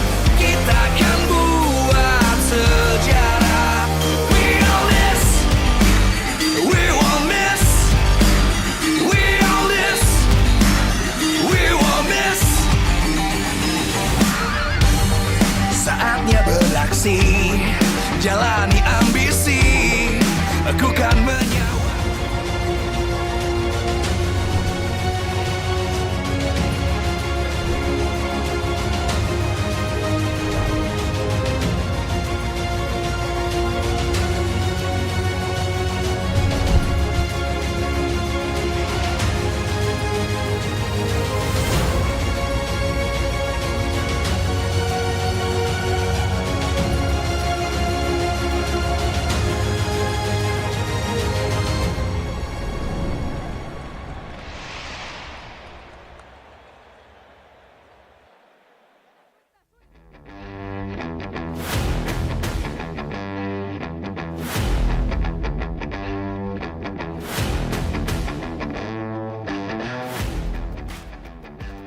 Live from MPL Arena Jakarta, MPL Season 12, powered by Moonton. Presented by Samsung Galaxy Official Gaming Phone. Official sponsor, Head and Shoulders. Official mobile internet partner, Telkomsel. Official gold partner, UBS Gold. We own this.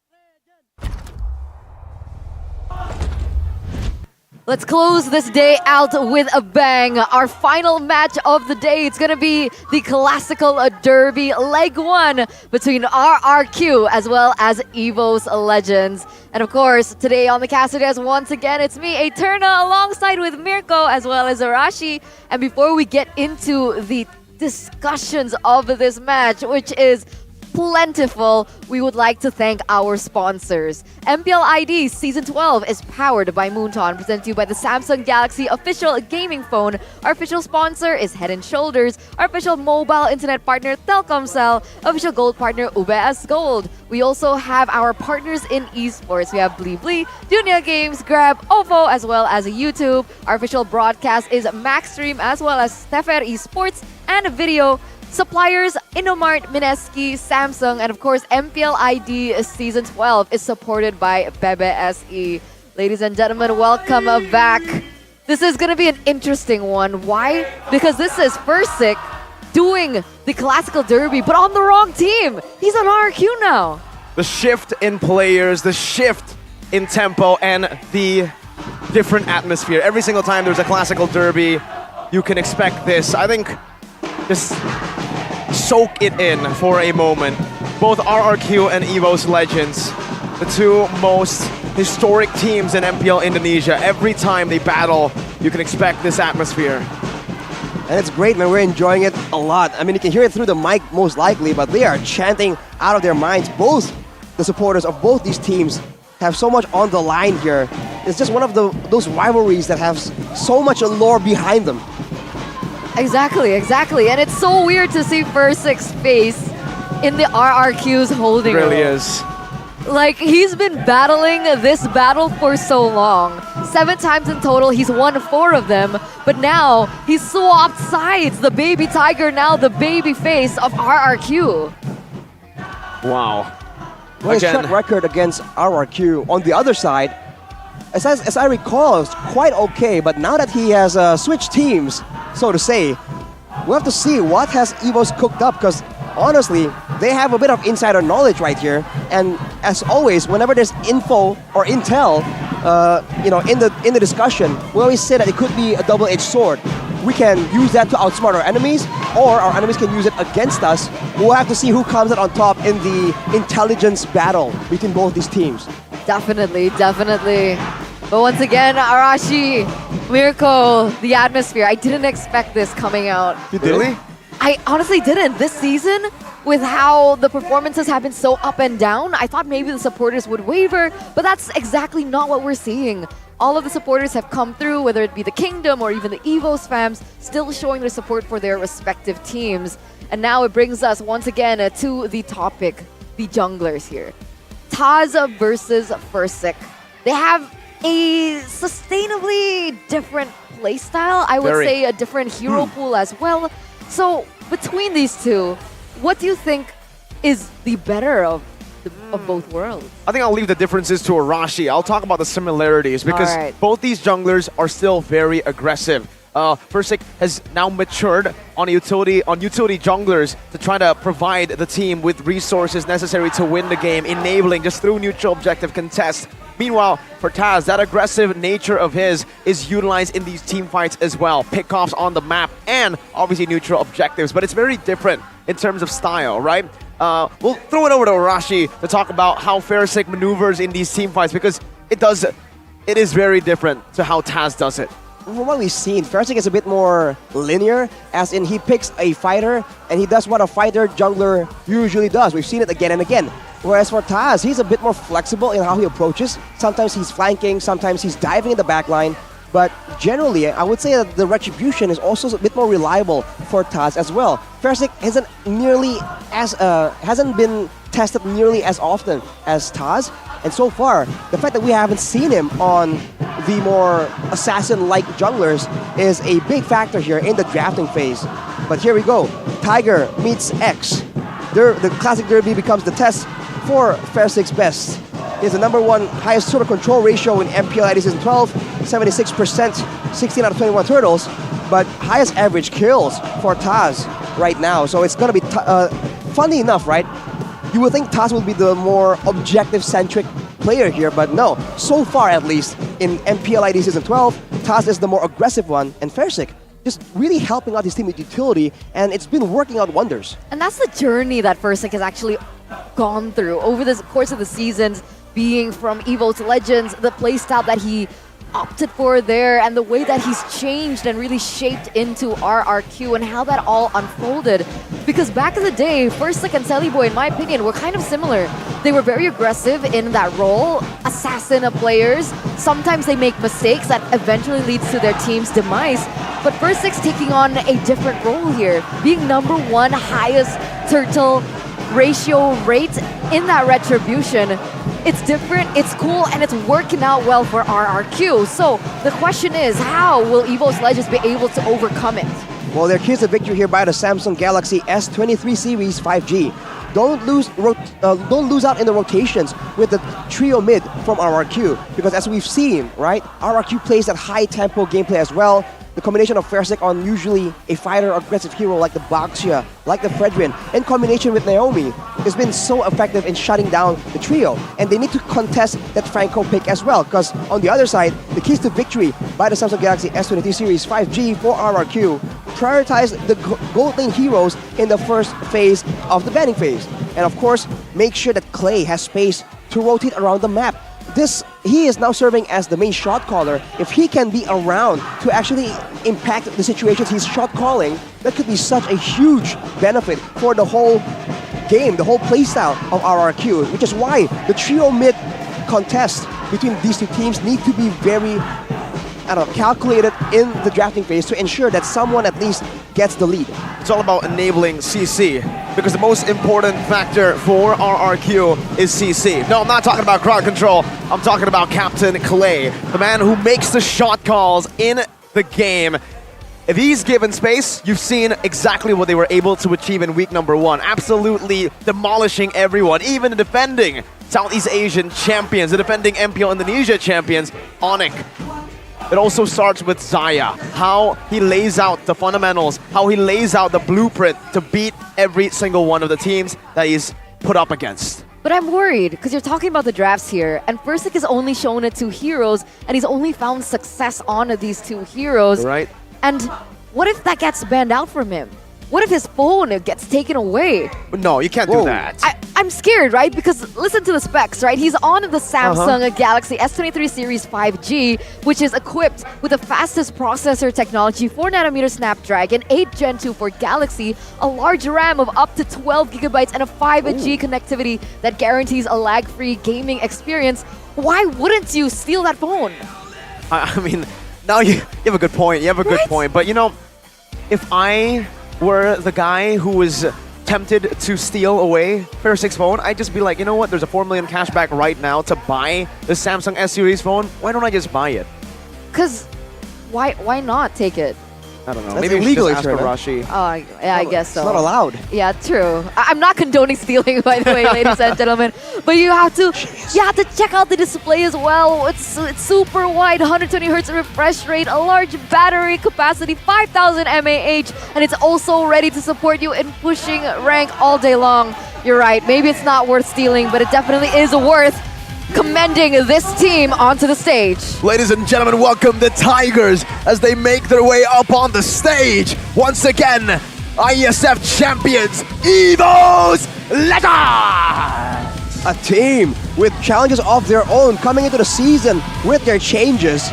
But against this team, a team with also their own fair share of restructuring. Let's welcome to the stage the Kings of Kings, out for blood, out for their throne that has been captured by another team. Welcome, Rex, Regum, Chaos! The new lineup here from RRQ, the Kings of Kings with Naomi, Skylar as well as Clay. It looks like that this is going to be a big challenge, a big hurdle for EVO's Legends. They want to make it to the very top of the standings. And like you guys mentioned, it all starts with the masterminds behind everything.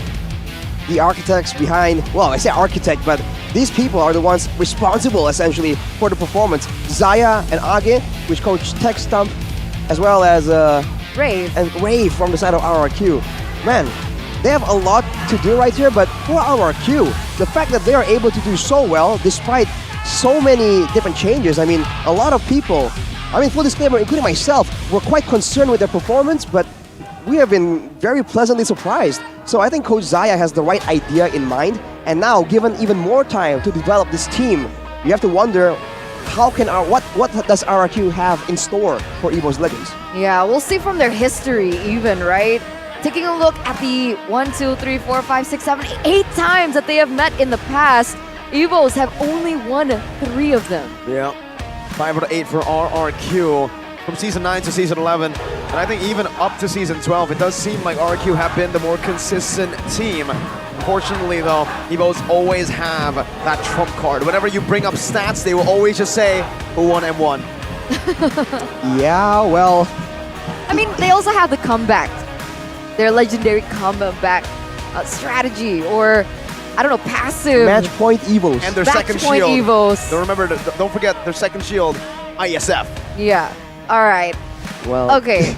Looking at the last time that they met, it was a 3-2 win for EVOs. We all remember how that went down.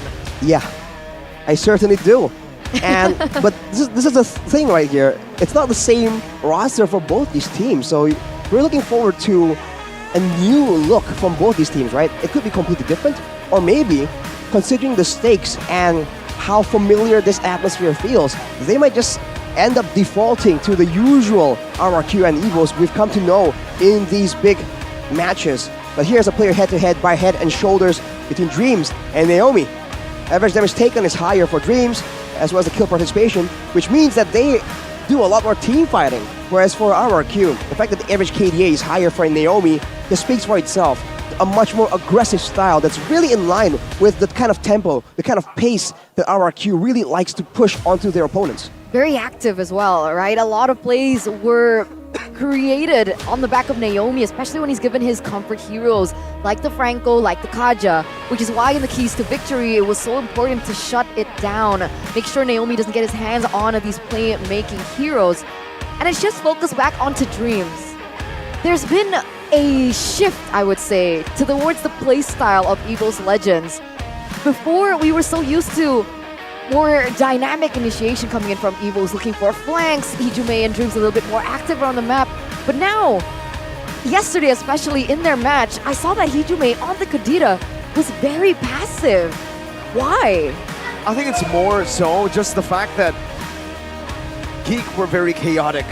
This is for Hijume, right? The way he plays it, passive, it was because Geek Fam understands how to witness or how to withstand the flanks. And I think this is kind of the same when it comes down to RRQ, a very systematic team, but maybe it's the opposite. Maybe because they're so systematic, maybe because they're so formulaic in a good way, EVOs can crack that with a bit of chaos from the Kadira, with some flanks, some creative flanks. Because Hijume, he's been on and off as a player. I would say that he hasn't been super consistent, but whenever he is at his peak, he is very creative. The way he tackles these engages, these flanks in the game. And creativity is definitely something you need when you're going up against a team like RRQ, like EVOs even, because when it comes to the mid-game, it all becomes a bit more formulaic, and once it comes down to defaults, like, okay, Lord spawning, everyone will do the same thing. Clear the far side wave, gather around for a setup on the Lord. When you're creative, you can find opportunities right there to cut off someone mid-rotation, to get a pick-off, or to even surprise your opponents by lying in wait in a bush near the contested areas. So I think the creativity will definitely play a huge role, especially if the game goes into those later stages. And with that, ladies and gentlemen, let's welcome you into the drafting phase of the first game of the Classical Derby. RRQ, blue side, EVO's red side. Kadira already banned out here, as well as the Joy.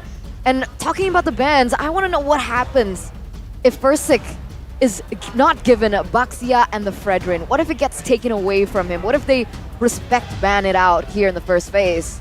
Well, there's only one thing I have to say to Arashi if that happens. Arashi, since your team is playing today, God bless you. Nah, bro, God bless you. God did. God did. God did. God did. And we'll see if God blesses RRQ or EVOs, or maybe both, making an equal match here. Joy and Ling banned out.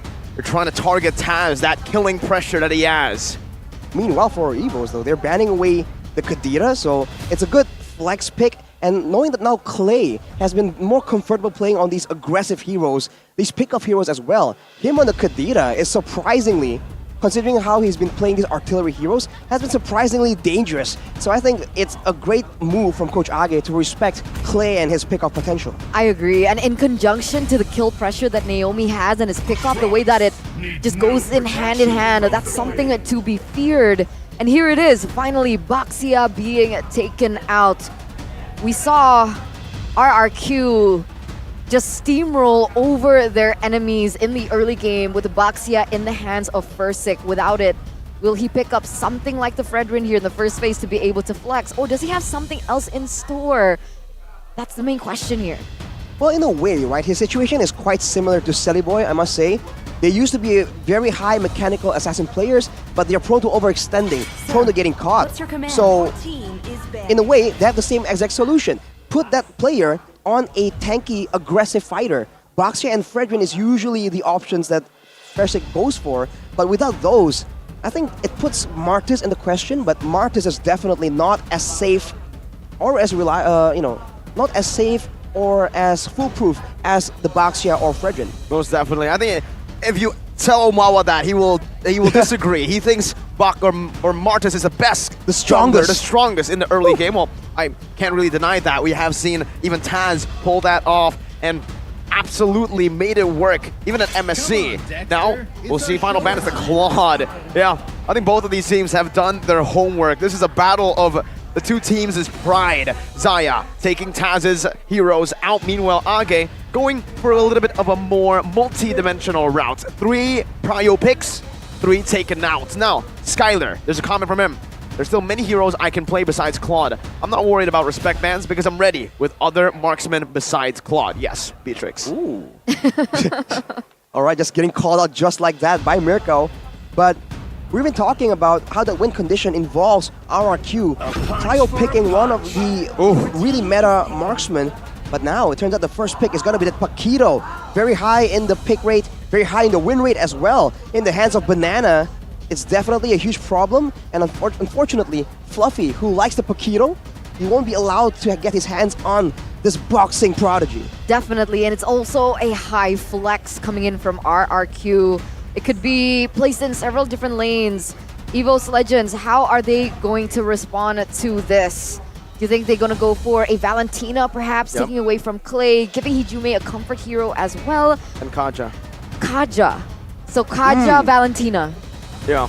I think the Valentina Kaja here would work for EVO's Legends unless they want to just see what RQ wants to go for first. Wow. Yeah, so they go for the Beatrix and the Eve now. They want to see if RQ want to take up the Franco or the Kaja. Then they can respond it over with something like an Atlas or a Kufra. There's something to counter, something to go up against the 2 pick-off heroes that RQ have found so much success on. Let's take a look at this comment here by Kabe. I predict RQ will win it 2-1 against Evo, seeing Fursic fired up and seeking redemption yesterday.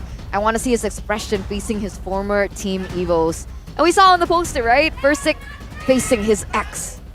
Ex-team. Legit ex, yeah. Yeah, legit indeed. He moved on quick.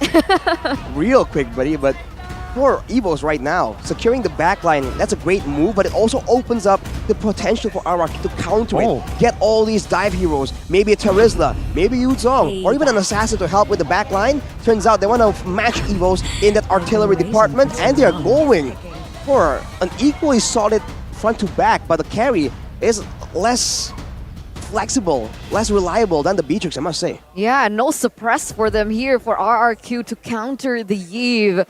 Very valiant, very bold picks here in the carry as well as the Farsa. And EVOS Legends, they have all the time in the world to look for that counterplay.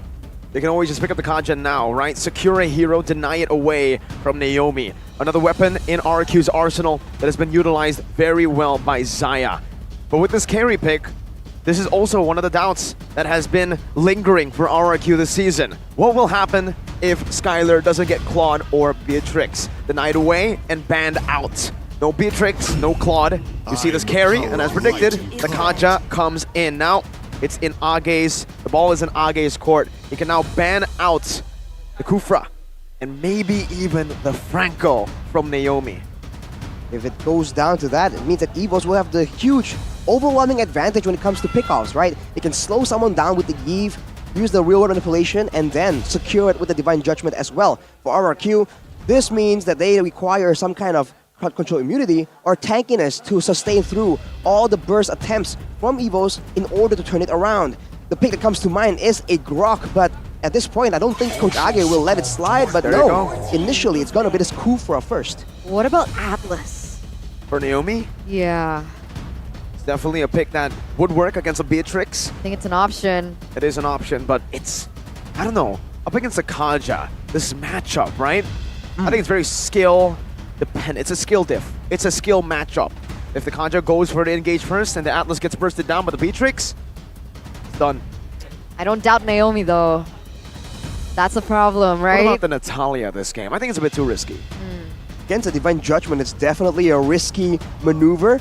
But for RRQ, the same problem still stands. Against a Beatrix and a Kaja, it's essentially the same combo as a Franco Beatrix. It means that anyone gets hooked, gets hit with that ultimate, so someone needs to be able to sustain through that. But they're the ones banning away the Terizla, wanting to make sure that Evos doesn't get to dive in the back line. This might also mean that they are set on putting this Paquito in the EXP lane.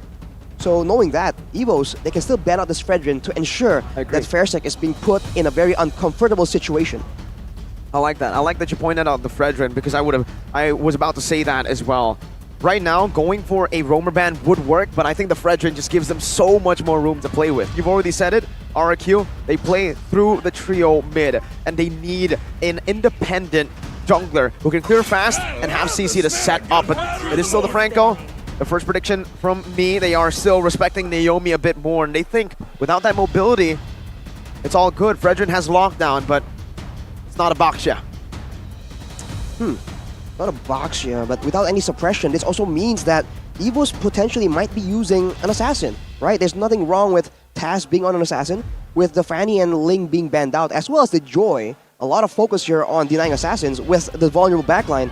There's still the Lancelot to be played around with, can be built hybrid as well. Plenty of flexibility in that pick, which is usually what Coach Age really enjoys having in his composition. For RRQ though, gonna be that Uranus denied away from the hands of Fluffy. Yeah, they're still sticking to the EXP lanes here. If the Paquito is placed there, it is going to give them a bit of a better time in that matchup. So this leaves a few options.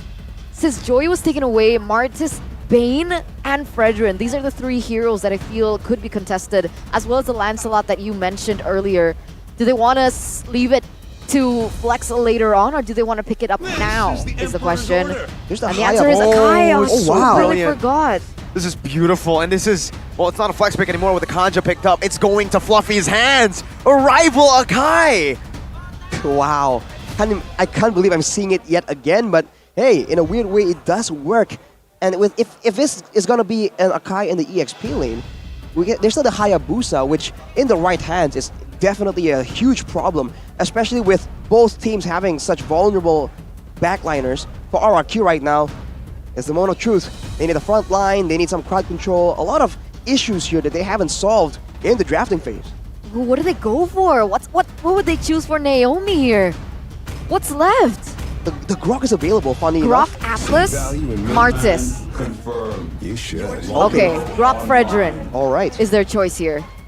So Fredrin, in a way, against this team where the damage isn't exactly full burst, there's a chance for the Appraiser's Wrath to come in really handy in the later stages of the engagements, but against the Divine Judgment, it's definitely still a huge risk. No one can come in and save him if that even comes to play. For Evos right here, are they finally going to expose if this is indeed a rival Akai? I think now, with a lot of CC from RRQ, Evos already have a lot of damage. What they don't have is an Executor. Martis. It's a good choice to go for, but they're hovering over Helkert. First Helkert pick in MPL Indonesia Season 12. Yes, it's going to be locked in here. He's already hovering over it. Oh, they're teasing us. They're teasing us. Wait a minute. Oh, it's locked in. All Helkert. right. And now I'm going to enjoy this match. Ladies and gentlemen, the debut of Helkert here. Let's see if it's gonna work out. I like experimental. This is something that we could expect coming in from Coach Age himself. The question is it gonna work? Helkert. I think funny enough, it's gonna depend on the movement of the, back to the main point, the initial triple mid lane situation here. Whoever has the advantage. Whoever has the bush control, the superior setup will have a bit more of an advantage because Hellcurt is still vulnerable. So is Kaja, depending on whether or not they are the ones walking into that bush. So I think tempo becomes a big question for both these teams right here. I agree. Tempo, vision is also going to play a huge factor. Hellcurt has the kill pressure, but his animation of his kills, it's so slow. You can actually dodge out of it. So once again, a matchup. But with that, ladies and gentlemen, welcome to the first game of the Classical Derby Leg 1. RRQ going against EVO's Legends here. Let's see if the Hellcurt is going to work out. But again, the tease. It's always the tease. It's okay. It gives us time to dissect the emblems. It gives us time to set more hype. Make it a bit more tense for you guys back at home. We were teased for the Hellcurt pick. Now let's tease them for the game. But, all right. Let's talk about focusing Mark on Grok. That's what Naomi went for. I noticed that as well. It seems like he is still very much intent, not on being a survival frontline Grok like Maloyski. He wants to go aggressive and get these pickoffs for sure. The barrier, by the way, can still be a huge tool here, considering that a lot of the members from EVOs can't really jump over it. But for the most part, I think it's going to look to be very aggressive, help with wave clear, and supplement that rotation, like we were discussing for Clay. Whereas, on the other hand, I think there was a weakness finder in the hands of the carry, in the hands of Skylar. That one was, that is intriguing. Definitely intriguing. We usually see the quantum charge on a hero like carry who needs that extra mobility, extra sustain, especially considering he's up against a Beatrix. Maybe it's a lack of lockdown. Usually when you see a carry, it's either paired up with a Franco or a Kaja. To have someone just nail down, suppressed as he goes for the free hits. Now without that, you might need to do it yourself. You would have the corrosion sight, now the weakness finder as well. Slow them even more, slow them even harder. But this will definitely hurt Skylar in the laning phase, I believe. The Beatrix will have much more mobility, much more room to play around Skylar and may be able to maneuver better in these skirmishes, in these duels. And it's already bad because that's a losing matchup. Yeah. Carry's super weak in the early game. Let's see if it's going to pay off, as once again we'll welcome you, ladies and gentlemen, to the Land of Dawn. And here it is. Finally, we get to see the Classical Derby on such different terms unfold before our very eyes. Naomi, actually, he's going to clear this mid side. Ooh, potentially trying to go for a faster level 4. That could be what they're looking for. Brands was able to leash the jungle clear for Taz on that Hellcurt, helping with the vulnerable early game, but now Naomi shoos Dreams away. As we mentioned, Dreams is just so annoying, so aggressive and active, especially when the game just begins, trying to find more options for his team. Looking at the rest of the emblems though, you can see the Weapon Master on the hands of Clay, so he is looking to do serious damage the longer the game goes in. Yeah, it makes sense, right? Why we saw that the emblem choice coming in from Naomi is that way. The reason is the mobility in the early game already is really great from the Pharsa. If they get the proper pickoff, it can translate onto more pressure and give more space. But look at this, Dreams, Hijumi Taz, they don't care. They're going in for an invade, it looks like. Forcing a retry out, Fairsick clears it out, still able to time it perfectly for the turtle. That's going to be spawning in 28 seconds. In-game equipment by Dunya Games, Arashi. Well, the equipment hasn't seen say much so far, but the choice of boots just shows you, right? Naomi wants to be in the front. He needs to withstand all these crowd control tools that EVOS has. On the other hand, by the way, Fairsick was able to secure the gold buff, so already a small victory. But here, with the first turtle coming up, now you can see what what is the focus, because Fluffy has a rival to the top side. Wait, he won't be there for the turtle fight. Yeah, he's putting pressure onto Skylar instead. Looking for that trade. RRQ should have the space to get this without contest. Dreams only opening up vision here, giving information for his team, but there you go. RRQ, a small win here in the early phase. Oh, very interesting move there from EVO's Legends. Let's take a look at the tower prediction by Samsung Galaxy S23 Series 5G. Only me and Mr. Pulong is gone for EVO's Legends here. But let's backtrack a bit. Arrival up top, I thought it was to deny the minions here, just to zone Skylar away, but the lane was shoved in by Brands, yeah? So Skylar didn't really lose much. Yeah, it didn't really achieve as much as we would expect that Arrival spell. I mean, it's a very costly investment, right? Bringing an Arrival, so you don't have a flicker, you don't have any other tools, and Fluffy on the bot side fails to initiate a play. They seem to be okay with it though. But in the mid lane, this is where it gets a bit dicey here. Who gets the first pick off? That is the main question. Naomi goes in. Wild Charge gonna be able to lock him out. First blood. RRQ strikes first in this game. Evo's Legends very slow to react. There you go, the synergy, right, between Naomi as well as Clay. That initiation of Brands needs to be careful. Naomi's damage! That's a flicker in by Clay! And it's a secure. Brands got really thirsty for that solo kill, flickered forward and paid the price. He was very close though, right? And if he was able to get that kill, that would prevent Skylar from popping off even further. But now RRQ with a 1,100 gold lead. Is that the weakness finder? Finding value, slowing him down so he can't secure that kill? Might just be. Whatever it is, for now, it seems like RRQ still has that tempo. And that's what you come to expect, right? Pakiro in the side lane. Carry 1v1 is deceptively high damage, actually. And in the mid lane, Afarsa and Fredrin is usually already such a huge problem. And now with the addition of a Grok, it's definitely a big issue. And Dreams now gets jumped on yet again. Wild Charge taunt. And the damage, the collapse. Oh, and Hijuman taken low. Forced to back away. No regen and no chance to fight out in the turtle. Does Naomi ever miss? If he's on the Kaja, Franco, Grok now. What was that pick coming in? And that just is the perfect timing as well for RRQ to secure that turtle once again. 2 already in the pockets of RRQ. It comes down to the clearing again. Because in the mid lane, you can see Hijume is struggling so much to match the clear coming from Clay as well as Naomi, right? The power of nature is such a underrated wave clear tool.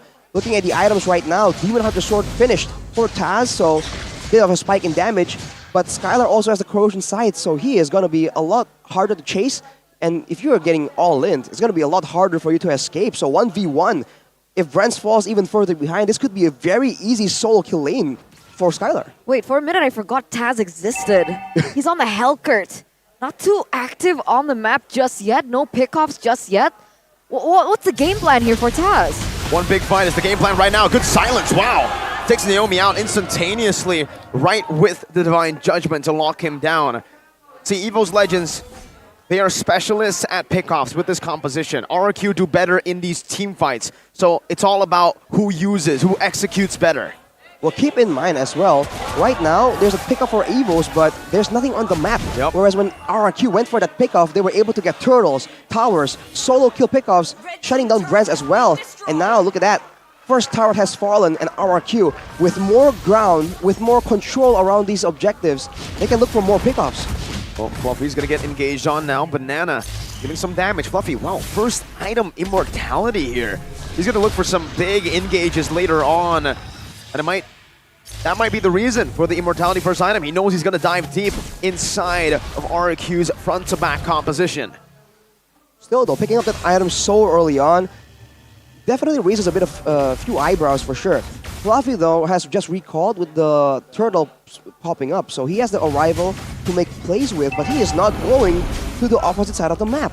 He is moving down the mid lane. Yeah, he wants to go in for the all-in. Divine Judgment, Bruce Passion, Real World Manipulation into the Stinger, coming down. Now the heavy spin locking Naomi down as the Real World Manipulation does its work. For the airstrike canceled out, Dreams gonna be able to put that ring down, but now is gonna be slain by Clay, who picks up a killing spree. 2 for 1 in favor of Evo. So, Brands looking for that one last snipe, but Clay is able to evade from it. Flaps his wings and gets away. All right, that's a good trade for Evo's Legends. But even then, it doesn't look like they're looking to secure any objectives. They had the option to do so, but Taz was so far up in the top side, looking for perhaps to push onto that top tower, and they're not going to get a turtle for it. The issue for Evos right now is also the lack of damage, right? The turtle is getting taken so slow. If they don't really go for it immediately, it's going to be very difficult. And Naomi now is looking for a chance, but he gets pulled instead. Bennett's Rage, wow, that burst. The pickoff. Evos are taking it very slow. Now they have a man advantage. No real initiation tool. Hijume poked down. Heavy spin, baited out. RRQ, they get a small little win here as they take control back of the turtle. But wait a minute, they're still centering around it. For the second time, it does get resetted earlier on by Naomi, and now it's going to be resetted once again. RRQ, it looks like they want to contest it, and Evo's Legends, they're just retreating. no fight whatsoever. Well, Brands is forced to go in the top side to clear that wave and shows you again RRQ. High tempo gameplay, but the macro game is still very much in consideration. Right now, we are forcing the arrival onto the tower in the bot side. Fluffy will get chunked down, but for RRQ, getting the turtle is already such a huge win.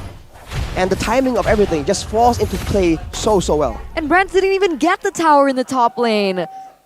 Man, Banana was already there. He knew what Brands was trying to do. Skylar gets more damage on the turret in the bottom side. Just a little bit of a nudge, and it's going to fall for RRQ. They're winning it out on all trades, but Taz goes in for a play.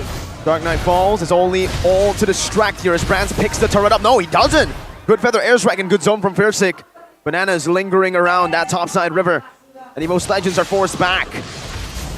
Look at the pressure of this Paquito though. The top turret is once again taking a beating from the minions without RRQ needing to do anything. It's all Banana just having the preemptive maneuvers. Brands is once again pulled away, and this could be a chance for RRQ to go for a fight, but they're just waiting. They have no issue just farming up and going for the plays only when there's an objective that they are really gunning for. So we finally see Hellcurt being put in here at MPL ID Season 12, but so far, we haven't really seen the impact of the Hellcurt pick, Arashi. He hasn't been able to secure any real pickoffs. The ultimate is great, but when your team is coordinated, it might be a bit too idealistic to assume that they're going to panic from the Darkness Fall, but look at that. Heavy spin coming down. Taz diving deep in the back line. Fiersick isolated and taken out. 26 seconds for the Lord. They still have time. Dream stunned up now. No Divine Judgment. Skylar locks him down, takes him out. Brands is looking to deal some more damage. Roamer for jungler. Well, again, they used everything. They secured the jungler, but the Lord isn't up yet. They finally get a turret, but look at that, the Banana! Oh, forcing that flicker out from Brands, a massive resource. 115 seconds on that cooldown, and it gives RRQ the right amount of time, right amount of space to now pressure the Lord. Yeah, Fiersick is now back up into the land of Dawn, so despite the pick, that should have been worth it for Evo's Legends. The timing just wasn't really right. Fiersick is already near, ready to go in for that 50-50. Let's see their levels. Fiersick 12. Taz is actually 13, so Taz should have an advantage when it comes down to this. It really depends on how the rest of the members go for this. Are they going to go for CC perhaps onto Taz? But I don't know if they know where he is just yet. Not right now, but Dreams is looking for that ring. Coming down, Bennett's Rage and a Divine Judgment. Blocking him down, but he has that immortality. Now it's all out. Fluffy in the midst of it all. Now pops in a heavy spin, but Dreams loses his life. Fluffy forced to run away. Naomi unable to chase him down right now, but Banana in the midst of it all, he flickers out and he gets the safety. RWM now onto Clay, still able to fly out. Ferrising with a flank. Going in, taunting Hijime out. Brands is all alone. He let himself be in that position, and Skylar takes him out. Shutdown for Skylar. A bit of an overcommit by Brands. You cannot put yourself in that kind of situation, buddy. Two members down right here, and RRQ with relatively healthy HP bars seem to be going for it. They need to rush though, because the top lane is pushing. Hijime taken out. Skylar with a killing spree. He's hit that item power spike, and it's a big power spike for RRQ. 11 minutes in, First Lord over to the Kings of Kings. You guys were talking about blessings earlier on before this match even begun. Let's talk about RRQ's blessings just now. Evos went in for a pick. They weren't even able to get it. Dreams gets caught behind the wall that was placed by Naomi. Gets picked off, and the rest is history as Dreams goes in once again. He pulls Fiersick out of the Bennett's Rage, but Taz in the back. Wow, that damage, forcing him over to nature. Taz takes Naomi out of the back, Banana! Oof! With a kill. He's a boxer, but he's also an assassin. Now Taz jumps forward, Banana gets out, takes some damage, but he is able to maneuver out of that place. 1 for 1, Roamer for gold. And that's PBB for you. PBB. Paquito Banana Bless. Paquito Banana Bless. That's a mouthful to turn up, but he was able to go in really aggressively there. And I think, I might be wrong here, but I think Skylar might have been saved by the heavy spin earlier. We saw that Taz was jumping on him as well, but Fluffy was pushing him away from that situation. Whatever the result is, now with the Lord coming in, RRQ are extending their lead, extending their domination, going for all the other structures on the map. And now with no turrets outside their base, Evos, they are looking to get caged inside their own safe space. Yeah, it felt like their resources didn't really synergize too well with one another. The other thing that you mentioned, and the other thing that Mirko mentioned as well, was Brand's. His ultimate, it didn't connect because of Dreams going in for his. Unfortunate. It could have been a really good pickoff onto Fursic, but I don't know. I guess that's what happens when you have a lot of heavy CCs that causes displacement. Sometimes it just doesn't work out the way that you intended to. And by the way, on the note of the arrival, Fluffy has just used it again, and it seems like the main use of it is to deny damage on the turrets, which is an interesting strategy, but at this point, if you're this far behind, is saving a single turret what you want to do compared to like getting a massive flicker engage with a heavy spin? I'm not quite sure if I agree with this selection, but on the damage dealt, Clay is all the way up there, even more than Hijume, so he is definitely also one of the main targets, but with two different types of damage and two really far apart heroes for the side of RRQ, Evos, they're struggling to find something. Heavy spin, Taz able to secure. Oh, Banana brings Fluffy back into the Feather Airstrike zone. That real world manipulation was very far-fetched. Evos Legends now, they've lost a lot of their resources to just defend, to just get through. And that purple buff is taken. Taz, is he even? Has he hit his power spike, right? Taz on the Hellcurt. Counter-Strike, Blade Heptases, DHS, Melvic Roar. Is that enough for Rashi? It was level 15 and he was able to almost one-shot Banana, so there's definitely power there, but can he output the damage to the right people at the right time? Evos go for it though, it's Banana! Divine Judgment, Brand's now gunning him down. The suppression is enough now with no Banana. They don't need to care about the side lane, but RRQ. Skylar is on this Lord. Evos, I don't think they can make it in time unless Fluffy makes a miracle play. Render's apathy, Taz jumping in, play with a flicker out. Oh, he's put his Taz! Runs into winter! Truncheon by Clay. He buys enough time. RRQ, they secure the Lord, but they lose out in the team fight. Brand's now looking for Naomi. Immortality gonna be popped, Skylar gonna be zoned, and Naomi falls. Evos Legends are looking for more. Skylar forces a flicker, RWM from Hijume. Skylar is burning. He's still able to survive. Versick now loses his immortality as Brands guns him and takes him out. Oh no, 4 members are gone from the side of RQ. Skylar, Banana finally gets back into the Land of Dawn, but that nearly was a disaster for RRQ. The instant turnaround coming in from Evos Legends as they make their way to get that turret in the mid side. That top lane is going to fall as well into the hands of Taz, and now things are a little bit more even in the Land of Dawn. What was that gold lead? It shrunk to only 1.9k. Oh, what a chain of events right there. One single pickoff, and Evos just went all in for it. They know they haven't been able to get the upper hand, the proactive moves. And there they know that with a man advantage, with the slows, with the movement speed coming in from the Hellcurt, they can just go all in and chase down the members of RRQ. With that happening once already, RRQ now will have a newfound respect for the chase potential for Evos, and that means they must play a lot more careful. Banana needs to be more aware of the situation on the map, lest he gets picked off yet again. But how intense was that? You hate to love to see it, right? The outplays coming in from both of the teams. The fact that Clay was able to survive that long as a Farsa against a Hellcurt, that shouldn't be legal. But look at this, a little bit more space coming in for Evos. They're going in for more. Naomi's pin, the taunt is able to bring Fluffy back in now. He loses his immortality. The RW was placed down. Fluffy's going to be able to escape right now. It's going to be his passion. It's popped in by Brands. Banana with a kill in the back, but look at the base. Wide open. My goodness, Dark Knight falls. Oh! Running around now. Clay's looking for the kill. Flickers forward. Taz has the immortality. 1 HP now. They're still looking for him. Taz jumping back and forth. Immortality still there. Popped in, and he will be shut down by Clay. Whew, wow. Back and forth endeavor, but the bottom lane is getting pushed, and Naomi will be tasked to clear it up.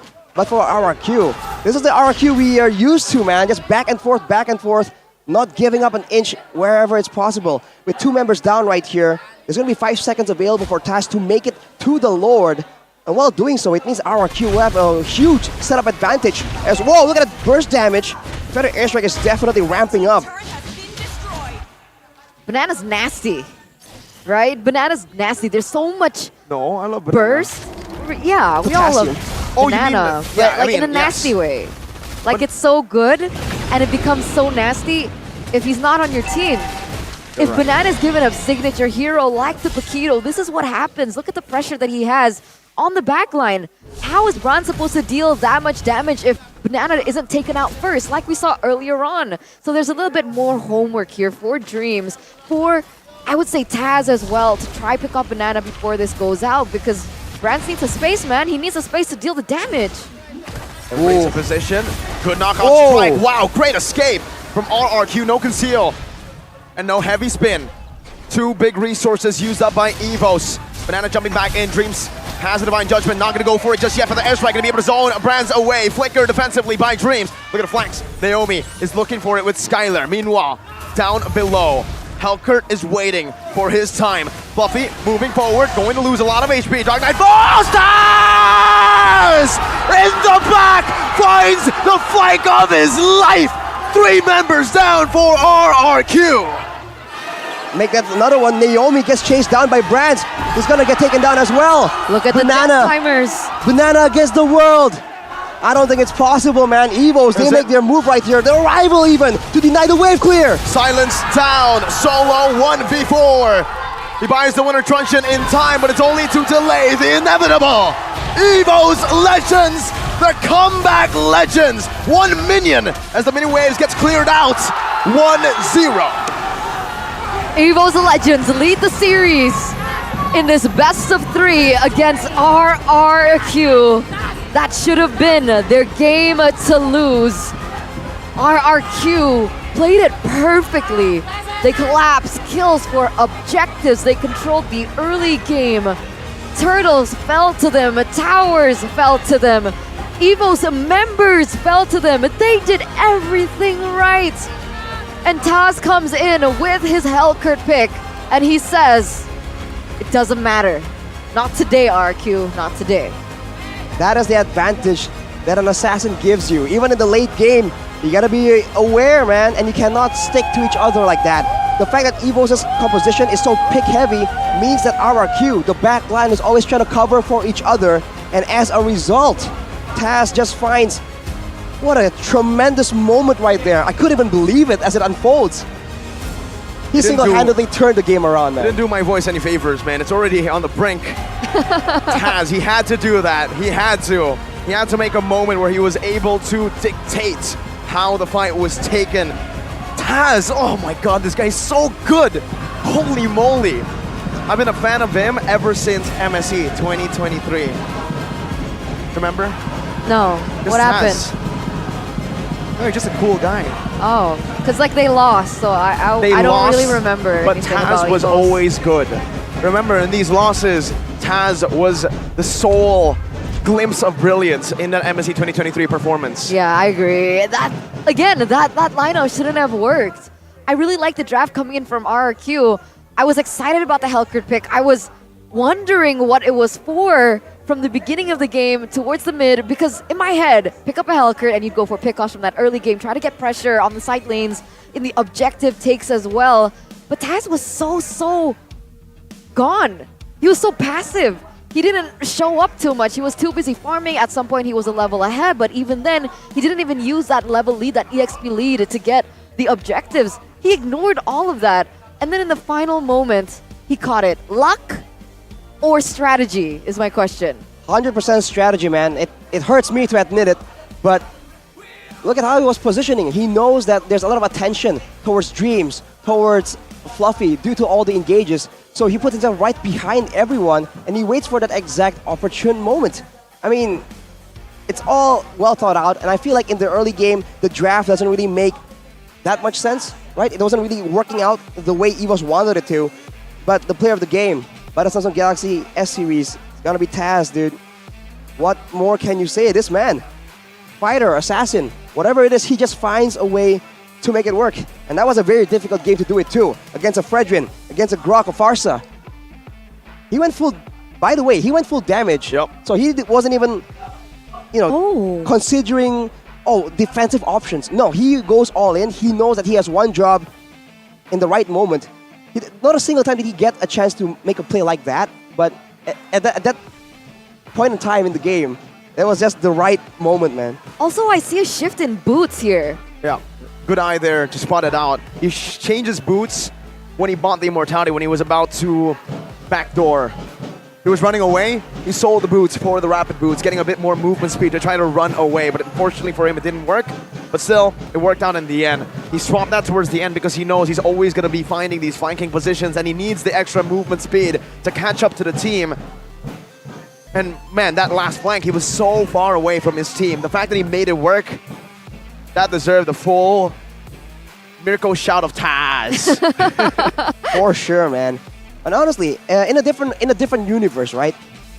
I think RRQ would have gone for the Lord, and even then, even if they went to do that play, Taz was still available to try and make something happen. So overall, there isn't really a downside to Taz's play, and that seems to be the key in the current meta, right? Whenever you're trying to do something, you need to weigh it out. What am I losing here? And for Taz, he doesn't lose much by just standing there. He's so crazy. He's so flexible. He's so versatile as a jungler. Let's see what he was able to win and why he was deserving of that MVP, or that player of the game here, presented to you by the Samsung Galaxy S23 Series 5G, as we take a look at the highlights.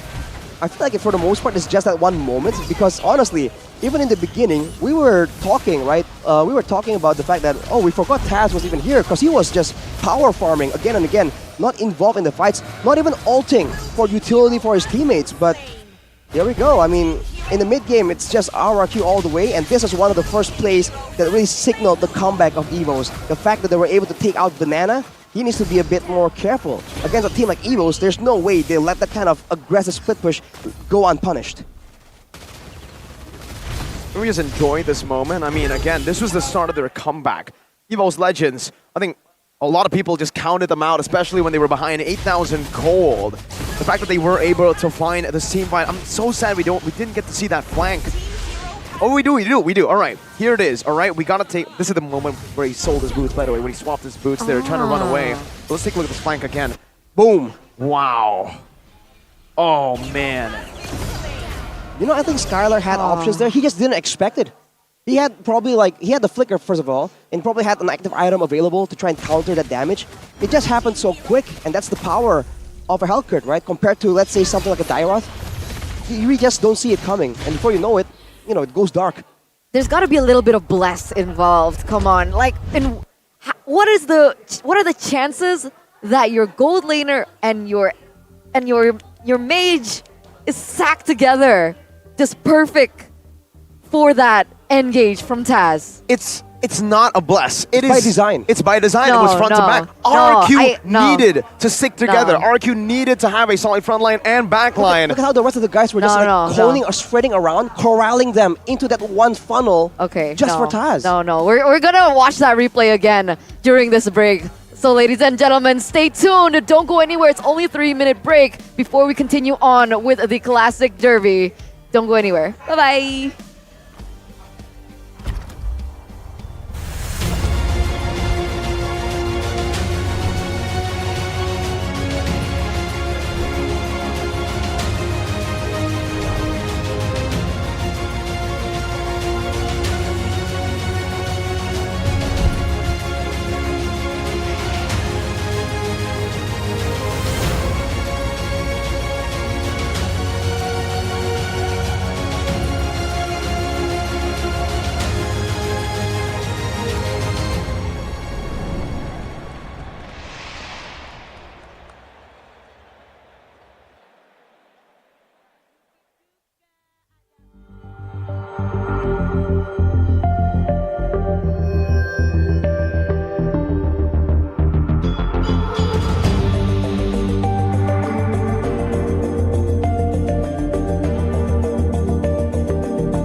Dan terus berlari, terus ke arah puncak tertinggi. Ku takkan berhenti, hanya sampai di sini. Kemenangan abadi menanti. You know we won't miss if we unite our focus. And if you haven't noticed, we all nyalakan apimu, hadapi semua tantangan, hadang semua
takkan berhenti, hanya sampai di sini.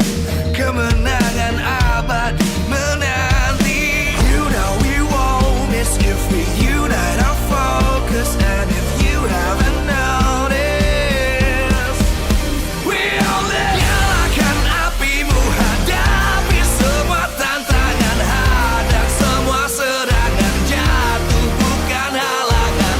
Bakar semangatmu, janganlah engkau menyerah. Kita akan buat sejarah. We all this, we won't miss. We all this, we won't miss. Saatnya beraksi, jalani.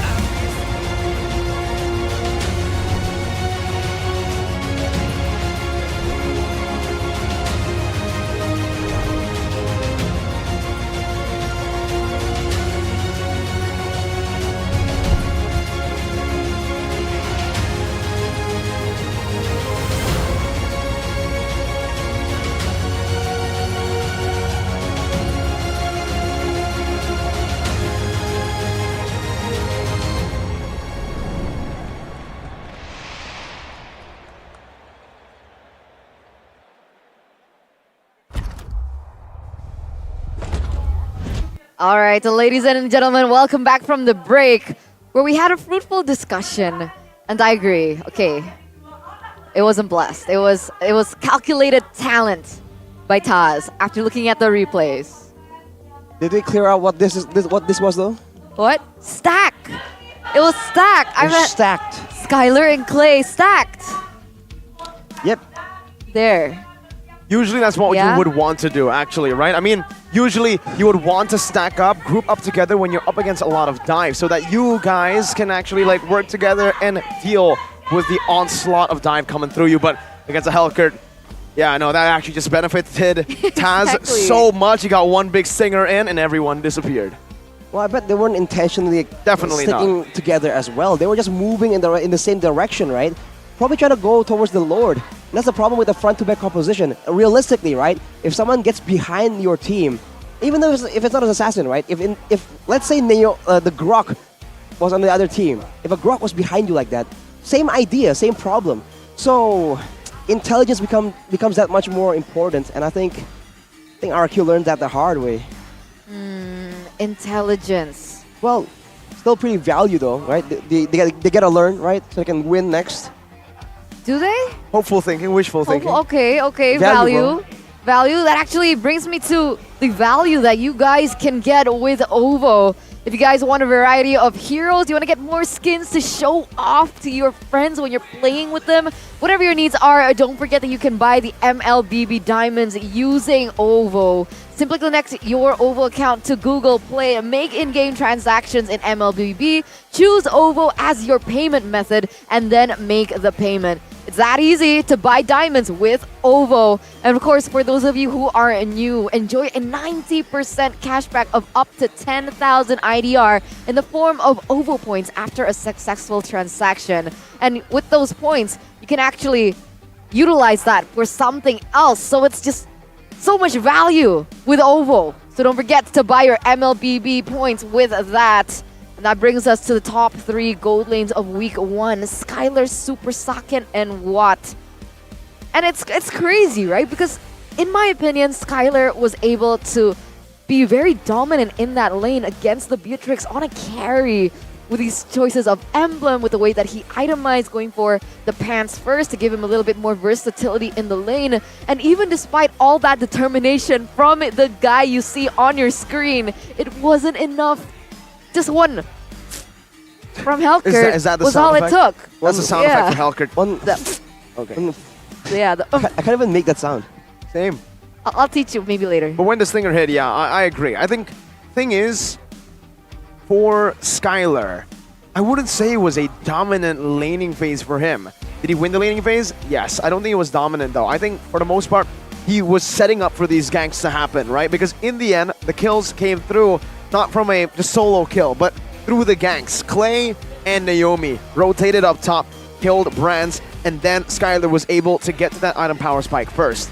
but it was always going to happen. It was always between him and Helkert. It was never between him and Brands, I think, in that game specifically, because of the Helkert pick. The Helkert pick was just, I think, it was a great pick to round off EVO's Legends' draft, because no other assassin would have been able to do that to a carry. And that poses a different question now for RRQ, the flexibility of the jungler flexibility diff between Fursic as well as Taz. The way that he can actually be last pick, utilize several different heroes, it gives EVOs, honestly, another layer that they can work around with. Meanwhile, RRQ, they're kind of stuck with only 3. Baxia, Fredrin, and perhaps even the Martis pick up here for Fursic. And one more thing I do want to add before we talk about the drafts here. The Helkert pick was great because the other picks already kind of forced Skylar to go for Flicker, right? Sir, if you go for Purify, you can actually purify the silence from Helkert's kit. So the fact that he went for the Flicker, it actually hurt him much more. He wasn't able to get out of the silence and pop that Wind of Nature. And with that, let's see how this drafting phase unfolds, because it's going to come back down to this once again. EVOS and RQ, they've actually swapped sides here, and the drafts, the bans coming in, quite peculiar. Kadita, Baxia once again respected away from RQ. Meanwhile, Joy and Fanny. So Ling still available here from RQ. Claude taken away as well from Skylar. Do RQ, they can't ban out of Helkert first phase. It's too expensive. And they might ban out something against Stave of Aggression. I get the feeling that they were really feeling the lack of impact that Naomi had in that game. On the Grok, he still was able to get pickoffs, but Grok is not meant to be a pickoff hero. And I think they were really feeling it. They're really wishing that they had a hook, they had a Divine Judgment, something of that nature. Well, now they ban out the Eve instead to deny that slow potential, the kite back potential maybe. And RRQ, I think they're going to prioritize the roam a bit more than in the first game. Because honestly, early on, it was still okay when they were spreading out. They sent Banana as the outlier, right? Standing on the sides of EVOs. But as a result, Naomi had to pick, does he want to engage, does he want to frontline, or does he want to protect the backline? And having to do 2 of those jobs at the same time is a bit too much, I think, for Naomi. So I think they're going to try and find a composition that's a bit more balanced. The way they're drafting now, though, it's still the same routes.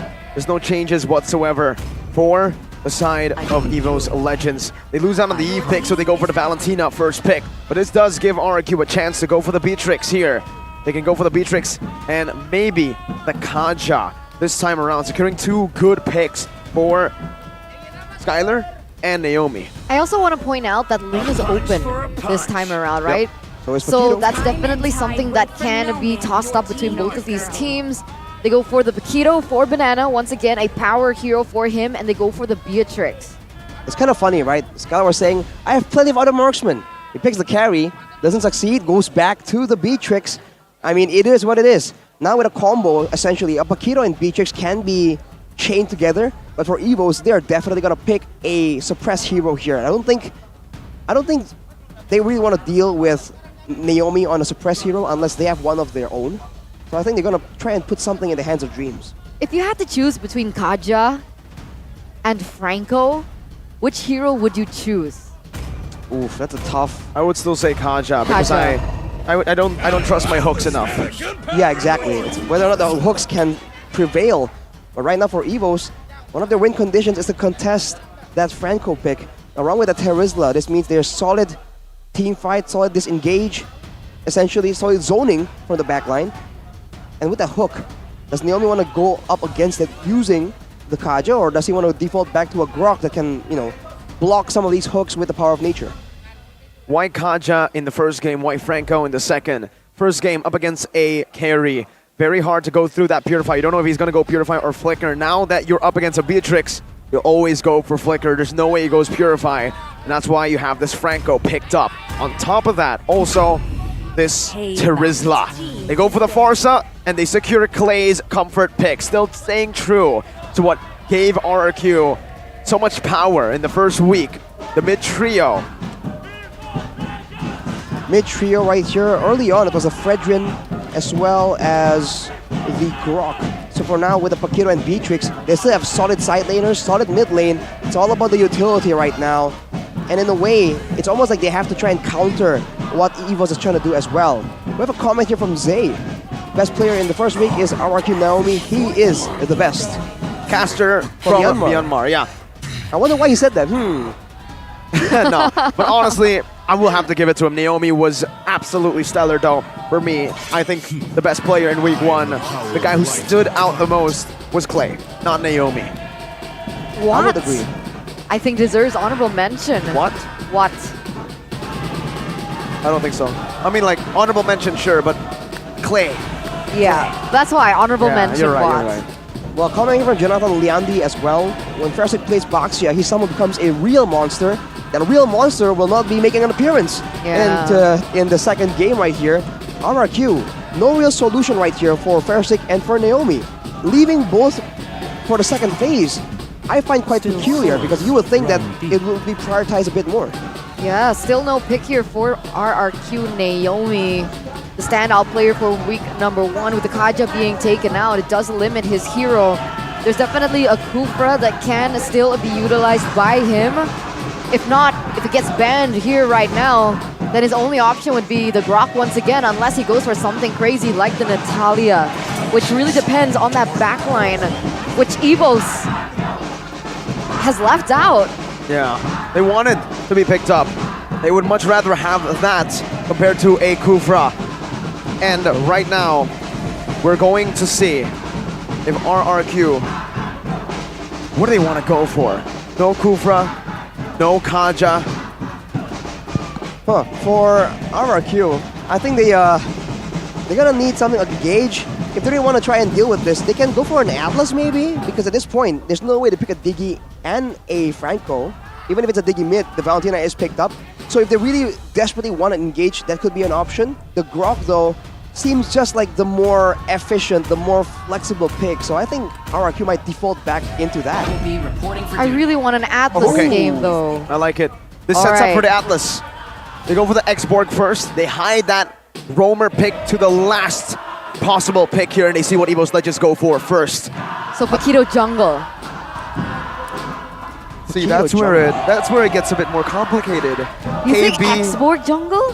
KB GGWP, the man himself, the analyst from Indonesia, has been spamming the X-Borg, and he says, yeah, the X-Borg's pretty good in jungle and an XP. Oh, interesting. All right. Well, Paquito in the jungle is also something that Fersic has played before, I believe. So, still options available, but for EVOS, they sense a dive coming. They go for that Bane and the Brody. So, this is a very short-range composition, but they have a long-range engage in the Iron Hook. So, we'll see what RRQ wants to respond here, because they can either deny the hook, or they can just dive in and find ways to circumvent the deadly catch. Yeah, it's so tough though. I think that this Bane pick is so value. RQ, it kind of denies that Atlas pick. There is a way to counter the Atlas with the deadly catch, you're right. That displacement can really mess with RQ's teamfight tempo if they go for that Atlas. But if it's not the Atlas, what do you go for? The Natalia, I think, is off. It's off. It's out already. There's no way they can utilize it unless he pulls off something crazy here. What is it? It's Cho. Naomi Cho. Haven't seen this in a while. Oh boy. So pick off against pick off, but suppression against the way of the dragon. All right, well, it's a bit of a peculiar matchup, and I think it's a lot riskier for RRQ for sure.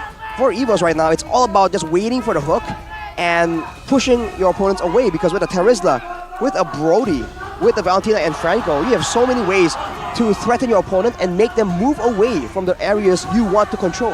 And yet still, my question hasn't been answered here, Arashi. Who's going to be in the jungle for RRQ? Is it Paquito or is it X-Borg? Knowing Fersic, it should be Paquito. X-Borg in the EXP lane. And it does better against Terizla. I think that's it, yeah. Yeah? Did you see the swap? Confirmed? I think we saw a slight bit of the swap. Well, the X-Borg will be doing a lot of true damage. Like you mentioned, it's going to be great. Let's see here. Against the Terizla. Who's in the jungle? Banana. Yeah, banana. Okay. Sort of, okay. Paquito jungle. All right, with that, ladies and gentlemen, let us know your thoughts on the drafts, because we're going straight into game number 2, potentially the last game of this classic derby. RQ, they're backed in a corner. Will they be able to crawl themselves out and force a game number 3? To the start again. Arashi, Skylar in the mid lane, clearing it out, and then going to the gold lane. All right, well, that is certainly something that is going to be seen a lot more right now. He loses on 1 minion right here, but Naomi is coming in a 2v2. They don't really win out in the early game, so they got to be a bit careful. Skylar gets hooked in here, takes half his HP bar in damage, but look at that, in the emblems, weapon mastery still for both, and Skylar with the Swift for a bit more attack speed. That's going to be very beneficial in the lane. Oh, good damage from Hyujume, my goodness. Wins out the trade in a pretty significant way. Oh, Iron Hook getting thrown out. Clay able to dodge that one. All right. Looking back at the emblems and the talents, I found that Hyujume's choice was a little bit peculiar. Weapon Master Agility. And he goes in for the Mage base emblem for the Valentina. It's very interesting. I guess he's going for more cooldown, but there's not a lot of damage involved in there. Ooh. Maybe he's looking for a little bit more utility. That's something that we can expect him to go for later on in these pickups or even potentially the team fights. In terms of equipment, though, not much has been bought so far. So far, just components. And the steel leg plates being built by Skylar makes a bit of sense going up against a Brody. Right now, though, I think... Oh, whoa! Out of nowhere, Fairsick knocks Hyujume out. Good read on the rotation. What was that? Came out of nowhere. It's that rupture and the lethal ignition emblem even. Fairsick is just going all in aggressive right here.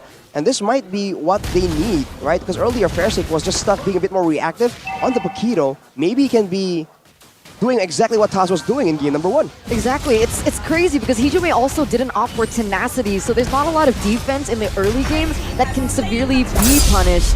And he kind of was forced to be on the Weapon Master in a way because they opted for the Brody. They need a little bit more insurance in the late game if it does come down to it. But it looks like this is a 1v-all here for Arashi. Deja vu. When have I seen this prediction before? It's okay, the kingdom loves you. They're all staring at you. It is what it is, man. I mean, it's no secret. It's no secret. But I do think they have potential, though, right? Yeah. Their draft is a lot more well-rounded compared to previously. And now Taz gets kicked. Where the dragon, beautifully done by Naomi into the Renner's apathy. Iron Hook not connecting. If it did, Clay still had Purify anyways. Evo's Legends caught lacking in the first few minutes of the game. And even in the mid lane, Hyujume loses a chunk of his HP. But the real scare right here is the fact that the longer the game goes, there's more chances for these hooks to just land on someone. And I think it's important to try and condition Dreams from early on in the game, right? If he keeps predicting that you would go backwards, you have to read into how he's going to predict your movement and apply that, which is an extra layer of thought in the middle of your game. But there, they burned his flicker, so for a while at least, they can rest quite easy. For sure, but the question is there enough damage to follow that up just yet, right? Because even if, let's say, he lands on a hook, there's not enough combo in the composition that Evos have brought. He's not with a Farsa, he's with something like Valentina, who's not exactly bursty in that sense. But wait a minute, Banana forces that ultimate here just to get away. Oh, defensive last insanity with the last second dash as well from losing that Faraga armor. Dreams didn't account for that, and RQ are just taking the lead. 2,000 gold lead now already. Naomi looking for the way. The dragon goes over to Jikundo first, now kicks him back. The brand is able to flick around for the airstrike. Responded over, but it's Rage to go on the Angel Man. Torn apart memory though, connects. That's a good side set from Clay, with the Purify used up as well. Wow, it's counter play by Evos, and that is timed perfectly for the turtle as well. RQ, they're gonna lose out here unless Fairsick wants to try and do something. That might put them way too behind though, so they probably let it go, which is a bit of an improvement. Because usually RQ, one of their signature trademark moves is losing one member and then trying to outplay for V5. Showing a bit of maturity, a bit of discipline right here. Letting go the turtle and going back to the initial game plan. Looking for more pickups. Yeah, and technically RQ, Fairsick has a level ahead of Taz earlier on. Now they're both at 8, but that was because after that turtle take that leveled it out. But you go, the hook! Bloody Hunt coming down, not enough damage to take him out. It's actually Dreams who gets punished. Naomi with a very good escape, disengage, and now RRQ set their sights on that tier 1 in the gold lane. The Beer's Passion stolen away. Brand's trying to clear out the waves now. Hyujume going back in, able to zone RRQ away from the turret. And Evo's Legends have defended quite well for their tier 1. That's what's going to happen whenever EVOS engages with the Franco when the Terizla and the Bane isn't in the building, right? Because there's no one to prevent everyone else from just barreling onto the Franco and turning it on him instead. Now, Versik and Clay, the punish is absolutely phenomenal from RRQ, understanding what to go for here, and that's a mid lane tier 1, even more value than the top lane tier 1. Dreams get sniped down. Bottom lane, there's an attempt of a trade, but EVOS Legends have lost out completely in this one. Yeah, 1,700 gold lead already here built in by RRQ. The fact that they've been able to get a lot more objectives on the map, those two turrets, in that mid lane, that is going to signify that they have a little bit more room to work around in these rotations. And you can see it being translated here. Already some promise here in the top side, but they have to be careful. Look at the rotations from Hijume, Fluffy, and Brands. They're all the way in the top side. They're looking for something here. They're looking to trade things back. They get spotted though. That's what we're talking about. If they want to engage, they need everyone in, to be part of the party. Oh. Right here for RRQ, it's just a great situation, and they're taking away all of the objectives, but now control over the turtle area is held by EVOS, and they're bursting it down. Deadly catch used up, Taz secures it. Naomi with the conceal. Able to find only Dreams though, cancelled out. Naomi now taken very low, still able to escape. Fluffy in the back. Oh, what? Brands with a fadeaway. Iron Hook now coming down. Bloody Hunt locking Banana as the turret falls up top. But EVOS have taken a turtle and 2 members of RRQ down. That is unfortunate for sure. RRQ, they landed the Jeet Kundo onto Brands, but they were unable to get the way of the dragon. And I was just saying, Naomi, he was doing a great job just avoiding sitting in default locations in the bush, switching it up so that Dreams doesn't get any easy hooks. But with that sequence of plays, one turret finally gets taken by EVOS Legends. RRQ, they are losing the early game advantage, and in the late game, it's a bit more of a 50-50. It's not a guaranteed win for either side, I believe. Do you not think, with RRQ having Clay as well as Skylar in comparison to Brands? Well, there's the Valentina and the Bane, though. Those two heroes in the late game, on top of the fact that they have a more reliable engage or a more spammable engage with the Iron Hook, I think makes it quite dead even. It all will come down to the execution. And in game number 1, EVOS got the better of RRQ. So let's take a look at a bit of the items. Malefic Roar and Hunter Strike for Versik means that any squishy heroes unfortunate enough to be in front of him will get instantly deleted. Don't forget, Arashi, the more reliable way to deal damage. I think EVOS Legends has that in the later stage of the game. They have proper dive to penetrate or to distract RRQ's back line. For Skylar and Clay, they're going to have to work some overtime here to evade from all the CC coming their way. Fluffy, Hijume, and Dreams, they're all going to be looking for the back line. Naomi, ooh, flicker from Hijume up top, tier 1 taken out. And EVOS Legends have equalized in the objective department, only now lacking a mid lane tier 1. Literally, the gold has dissipated. That gold lead, only 800 here, with Taz picking up the BOD on top of it, so a little bit more damage for him to work with. One of the one things that I really wanted to talk about was Banana's build. He goes in for the Ice Queen wand early, instead of going for something that gives him a little bit more sustainability or even the Immortal. Well, the Ice Queen one right now gives a bit of spell lifesteal, so it helps him in that area. And technically with the Brave Smite, he can be a bit more sustainable. And the idea of this X-Borg is just for him to just kite back again and again. But with Fluffy already in the building, the backline can't be safe at all. Menace Rage coming down. Fluffy though with the penalty zone locking. Skylar out. Last Insanity now coming down. Able to dish out some damage. Brands with a torn apart memory. Taking them low, but no, not taking anyone out. Clay very low. RRQ, even though they have more members, they don't have enough HP bars. They don't have enough resources to contest for this. Some of their members already recalling. No Banana for the next fight. EVOS Legends decide to disengage and to look for turrets instead. Ooh, very disciplined for both of these teams. No one really forcing the issue here. Naomi gets chunked just a little bit by the damage coming out from Hijume, but in that regard, it feels like EVOS Legends got the upper hand. They trade a hero for a turret, something that's permanent.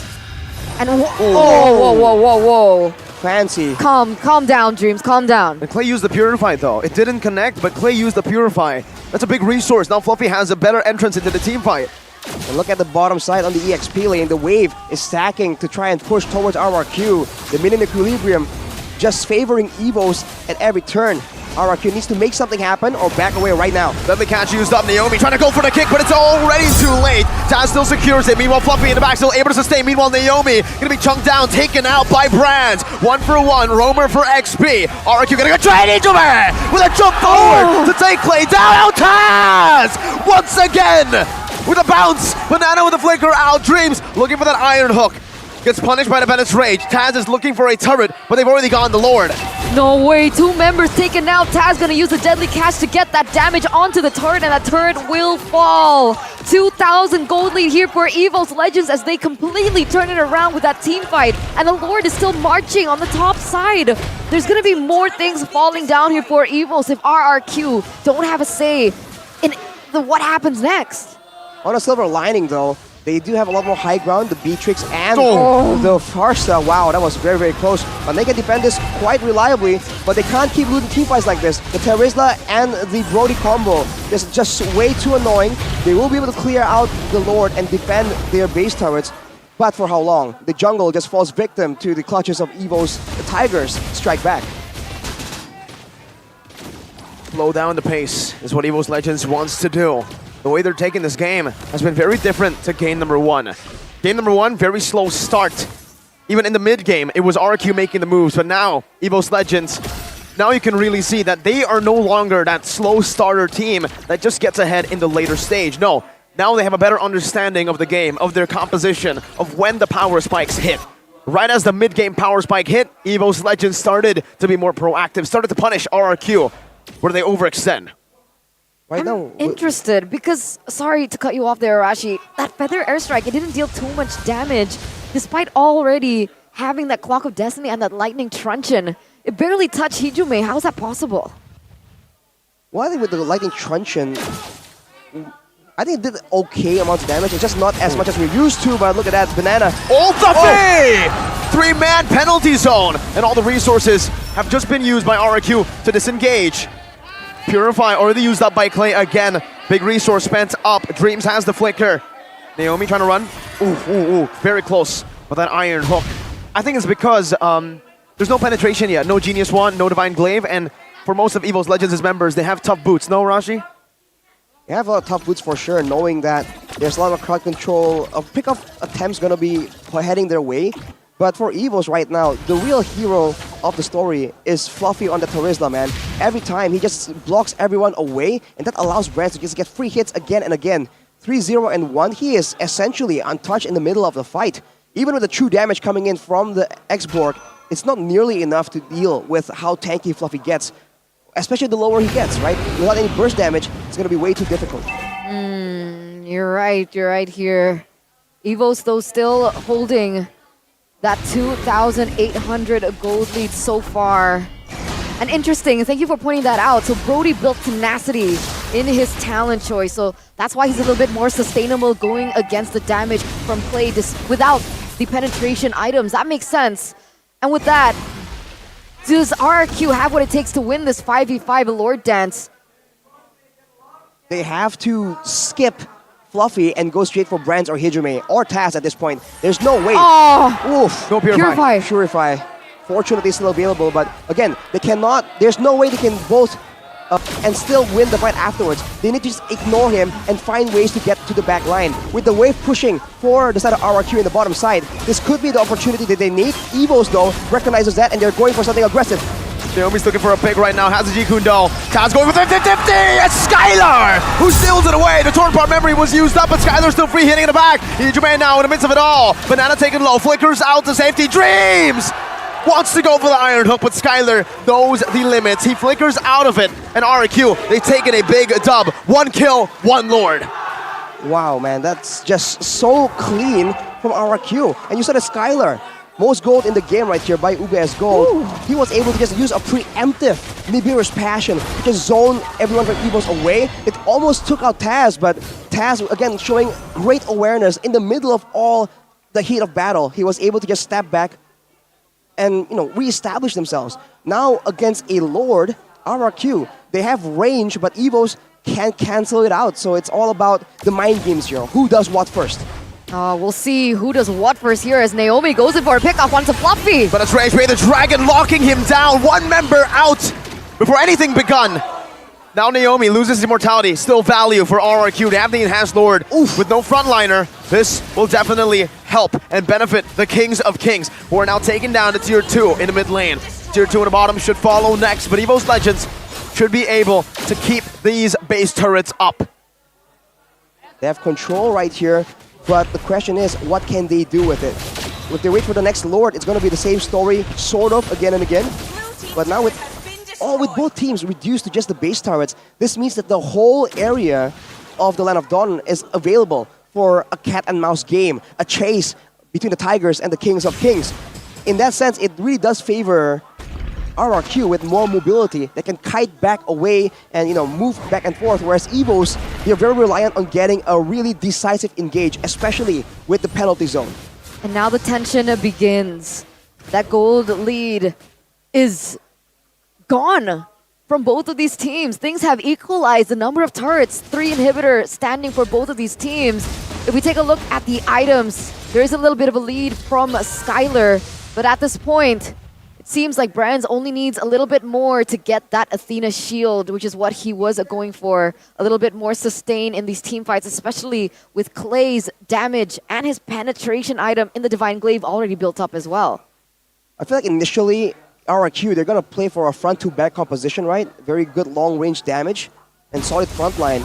But at this point, I feel like the better bet for them is to just make sure that the penalty zone does not land on multiple people. If they can get to the back line, there's no way Brands can match the damage output of Skylar, for example. And Hijime, unless he steals the Feather Airstrike, can't match the damage output of Clay as well. So for RRQ, the messier the fight gets, actually, they do have a bit more value in that sense. They're also outranged. The RRQ can poke them down, slowly but surely. Feathered Airstrike renders apathy. Naomi with the conceal knows Brands is there. But look at Dreams and Hijime. A good splash to cancel out the conceal play. No way! Oh, no way! But Skylar Dreams!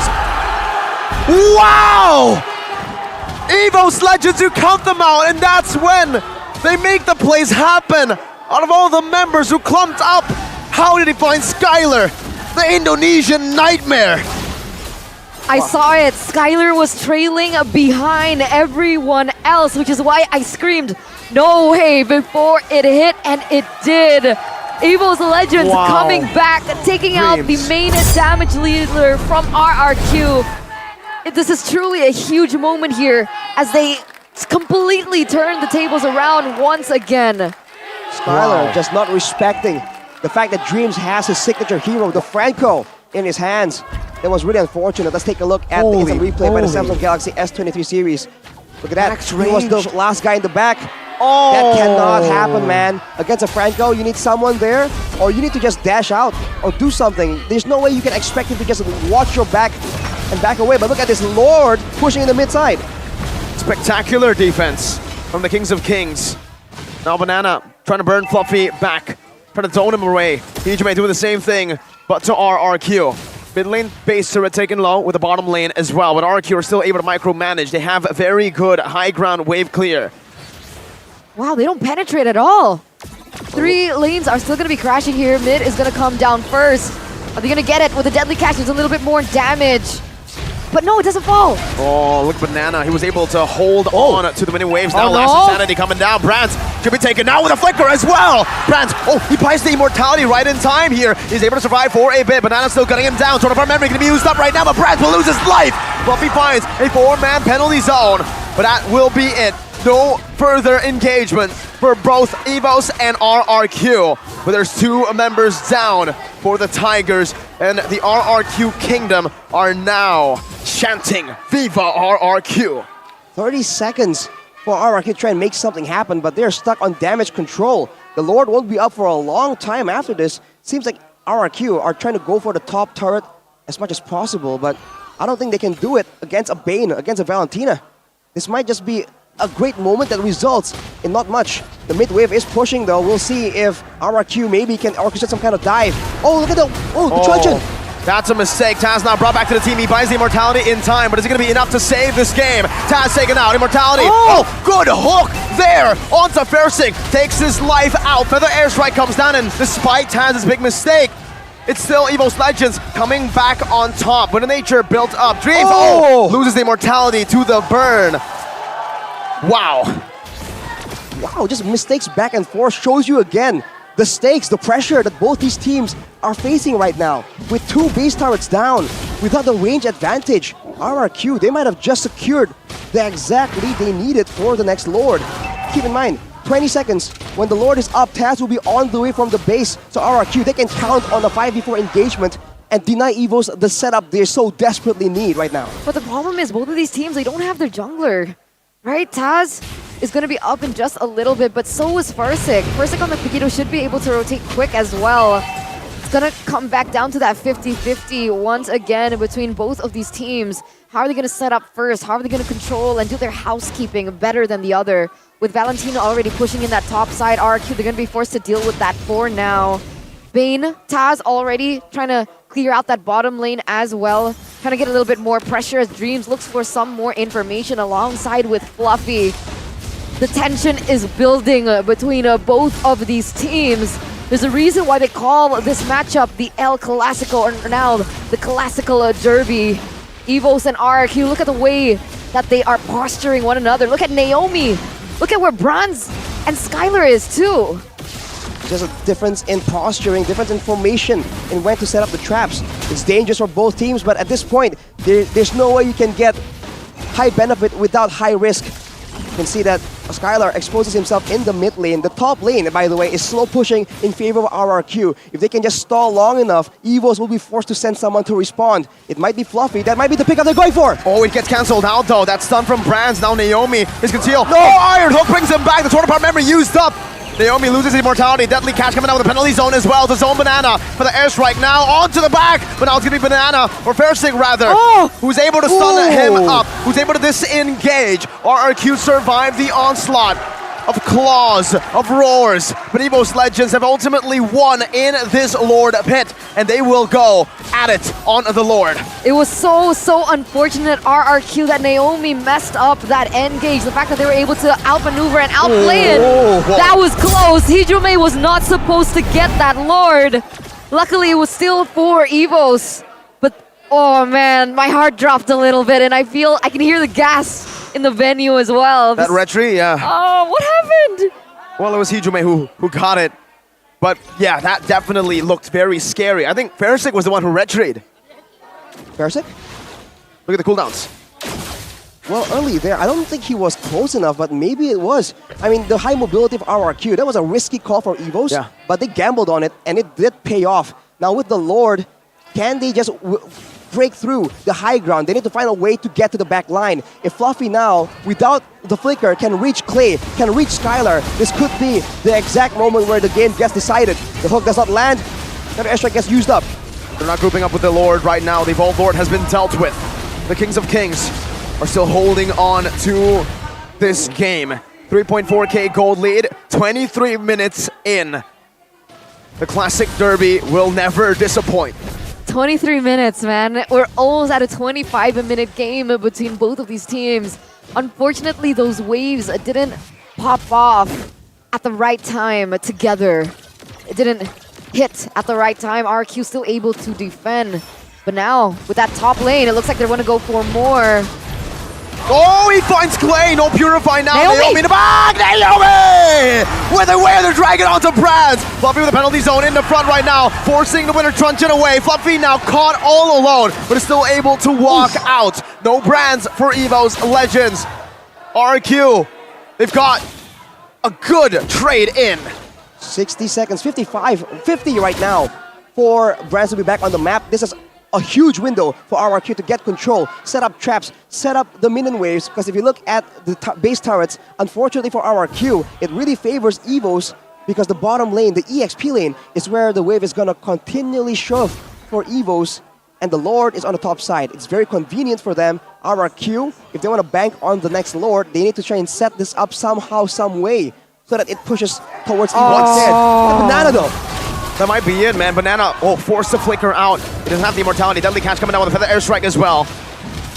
No flicker on Banana. That's a massive resource. That's one of the resources that gave them the opportunity to take Brands out. Remember, that was a chance for RRQ to go for it, but now it has disappeared. It's now back to another 50-50. Yeah, Brands is going to be back in just a moment. At the real-time win probability by the Samsung Galaxy S23 Series 5G does favor RRQ by 66%, but it couldn't be more even.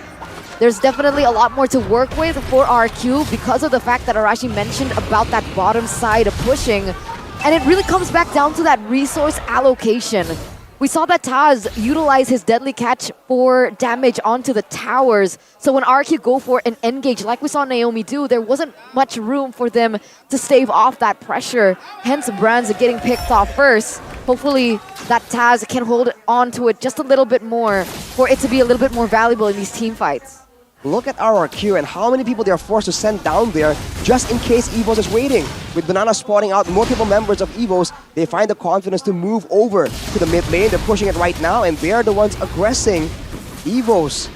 They're backing away from this, but at the same time, they're just letting RRQ get, overconfident, move forward into that Iron Hook. That is what they're waiting for. Dreams has been absolutely lethal with this spell, and they are just counting on that to just change the game again and again. It has worked so far, it will work again for them. Hopefully, because Naomi's been a constant threat as well. The way that he's able to flank, find those moments has been so expensive. But it looks like they are going to be retreating. They want to control that bottom lane first. Very similar to how you described it, Arashi. It's going exactly the way that you mentioned. But still, do they know where Naomi is? I don't think they do. Not yet. But for EVOS Legends, fortunately for them, this fight is going to be good for them. They have the top side. The far lane is where RRQ does not have a base turret, and that's always going to be slow pushing, so it gives EVOS Legends a bit of an advantage in this side to contest the Lord. That's why you've been seeing Naomi constantly just acting as a bodyguard for Skylar. But at the same time, if you can actually get a pick off right here away of the Dragon, that's still essentially the same combo with the Franco, right? A suppression into a full burst.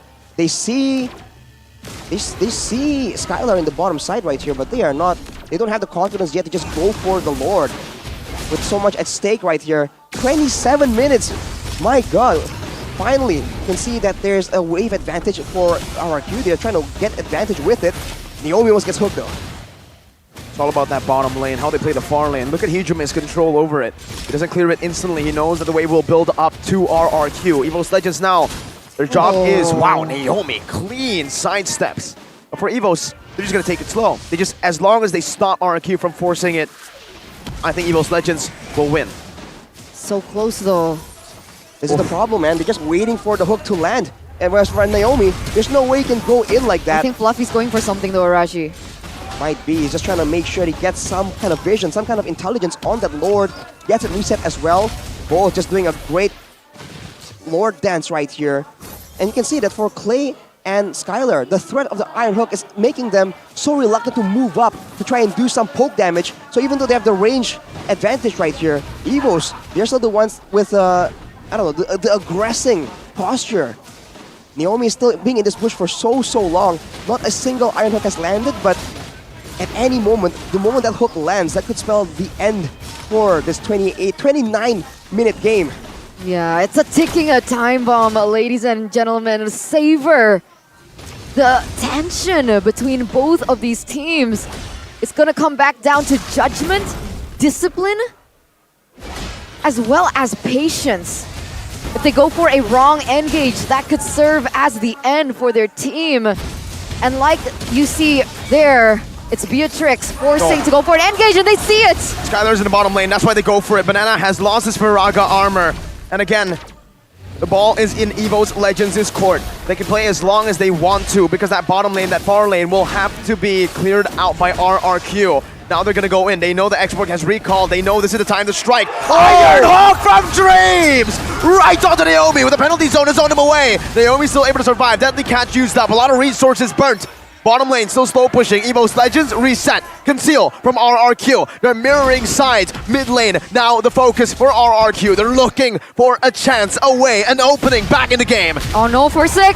Fluffy brought back to the team with the way the Dragon as well. Connecting now. Banana gets hooked. Fluffy buys the Winter Truncheon, activates it here, but he will lose his life. Fluffy gunned down. Banana able to escape with the Faraga armor, burst it down. Bottom wave still pushing in. 1 for 0. RQ!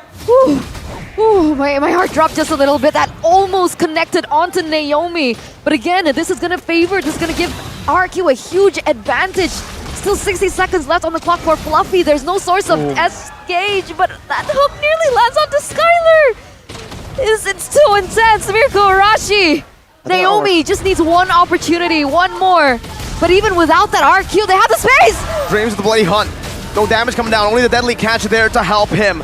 Not enough to take Naomi down. Naomi has produced a miracle for RRQ. These pickoffs, these sidesteps. Another Iron Hook onto Banana. He has the Faraga armor. He's not at risk. Tournament memory used up. Banana escapes from it. That death onto Fluffy has given RRQ the Evolved Lord. 31 minutes in. Can Evo's Legends defend? A factor we haven't been mentioning is the fact that RRQ, they were resetting the Lord every time someone was sent over to clear the far side of the map. That was just so good, and they played around Banana's Firaga armor so perfectly. With the Lord right now, this is a make or break situation, man. Evos, they have damage, but if they focus too much on the Lord, Naomi is looking for an opportunity, waiting in the wings for something to happen. Naomi's dangerous. RQ have the range as well. Can Evos defend this? They need a count on Taz as well with a Deadly Catch. Let's hope that it's enough. Fluffy's holding in the front right now. Still able to sustain for now. Tournament memory going to be used up. Then it's Rage coming down as well with a Deadly Catch. They're trying to stop the waves from crashing into the base. Fluffy now taking very low. Passing the Winter Truncheon. In the back is for the airstrike coming down, and it should just be an equalizer here. Dreams getting gunned down. Banana with the last insanity. RRQ 1-1. RRQ force a game number 3. Ladies and gentlemen, and this is what we call the classical derby. Wow. We wouldn't have it any other way.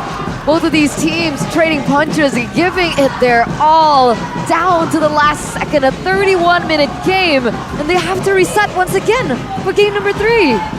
Now RRQ has a bit of momentum after they have won such a trying game. Coming out on top is definitely a huge mental boost. And for Evos, the fact that the game was so close yet so far, this might just harm their mental state. Look at the disappointment in the faces of Evos. It's almost a clean sweep, but now we're back to a best of 1. It doesn't matter if you change the roster, it doesn't matter if you change the coach. The classical derby always delivers. What a performance from the Kings of Kings. I need a break, dude. A disadvantage all throughout the Lord dance. But these are how champions are born. You fight through adversity, you climb back up and show the world what you're made of. RRQ, time and time again. It's 1-1 in the Classic Derby.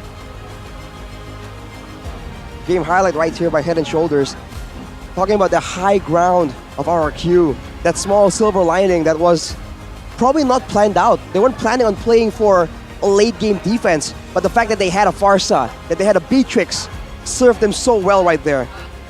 At this point, luck is even a factor, because without the X-Borg, there's no way that they would have survived that long. The Firaga armor was so critical in them just stalling for that long. Yeah, I agree. Man. What a game. Can't believe it. Oh man, that was so long drawn. It's insane. And I'm at a loss for words. I'm happy that it's gone to a game number 3. I too. Really shows. I too. I, man. I. I because it's 1-1. That's the Roman numerical thingamajiggy. 1-1 right now. And was there any doubt that the Classic Derby will go and end early? I did. Everyone did. What? Especially after Evo's Legends were actually winning in game number 2 for a while there. But again, that high ground defense really created a way back into the game. A small hole that they were able to exploit. Initially, I was like 2-0 RQ. And then I saw Evos play game number 1, and then I saw the drafts for game number 2, and I was like, all right, 2-0 Evos. And then now we're here, 1-1. So it basically like cancels it out, and my prediction has been wrong this entire match. Oh. Wait, so hang on, hey. So it's not me anymore, Rashi. Right, like, so can we make a deal? Like, you know, like, you take check, you take cash? Yeah, I mean, you did buy me a snack earlier on. So I'll think about it. See, guys, kindness pays off, man. Good karma. Good karma. But yeah, we're back to a 1-1 again. Oof. You know, like casting that game was like mentally draining. Can you imagine the players right now? Like, I think for the team that loses, it's mentally draining. But the team that won, RRQ now, they have the momentum back in their hands, right? They're going to be able to come back in game number 3 even stronger. Now, the question is, Evos, will they be able to do the same thing? It's possible, man. I mean, at this point, we've seen every single scenario play out. It's the classic derby from all the way back then, before we were even casters at this point. There's just so much expectations right here, and I think it depends on the draft. It's always back to the draft, of course, but how they execute, right? If RRQ, they get too overzealous and they lose control in the early game in game number 3, that could be bad. If Evos don't recover enough, right, and they make mistakes, they fumble, could be bad. Because honestly, in game number 2, there were a lot of mistakes from both, right? The Winter Truncheon being used out of nowhere. We saw Skylar just like trail behind a bit too far against a Franco of all things. Everything just keeps happening in the Classic Derby, but the player of the game, it's your boy, Naomi, presented to you by the Samsung Galaxy S23 Series 5G.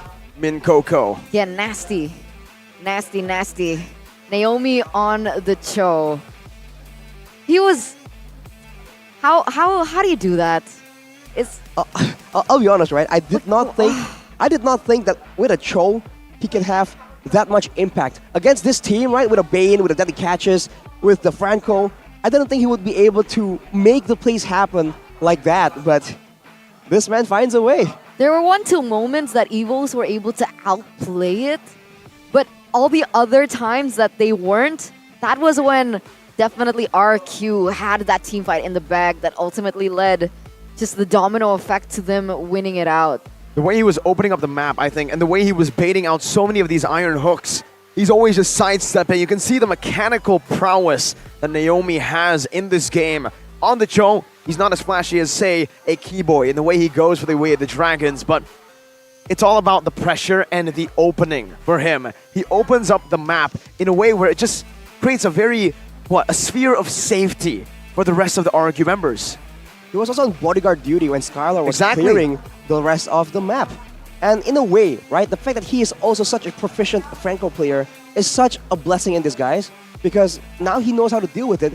If you look at it, right, the amount of times he's been hooked, yeah, it's quite high, but for a 30-minute game, there are plenty of hooks that would definitely have landed on other roam players. And in the early game, it was just a bloodbath back and forth, man. But in a team fight, this Terizla, man, if you want to play for a team fight, make sure you're not on the receiving end of this penalty zone. It's just such a nuisance. I mean, like, going back to the drafts, right? Imagine banning out all of Naomi's heroes, and then he picks up a Cho and he has this impact. That's crazy. Wow. Look at, it's so gross. So he hasn't died after the 10 minute. He only died 3 times in the first 10 minutes of the game on this roaming Cho. And then after that, always going for the back, able to zone Brands. And look at just the movements from Naomi, right?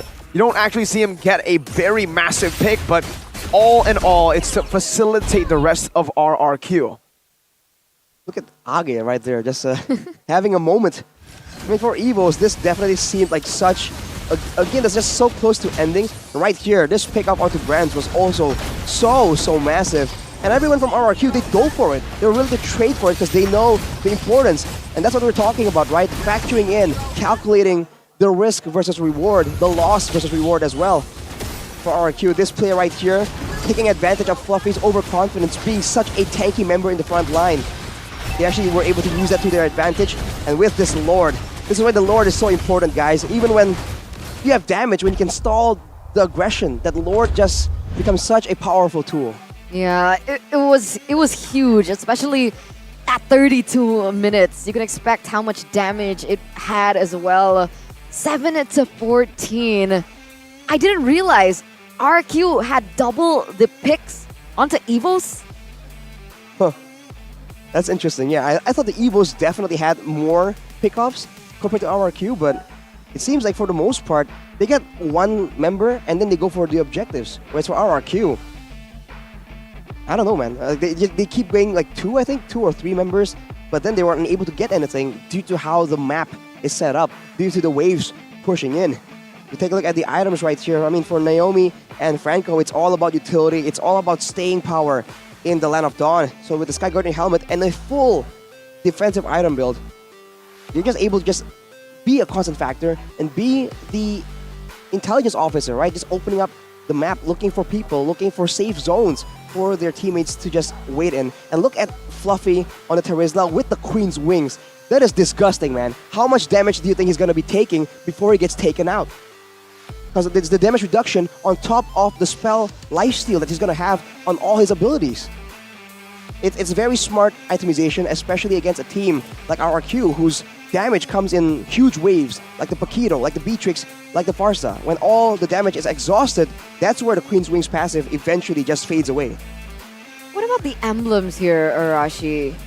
I mean, earlier on, I kind of highlighted the Valentina for Hijume.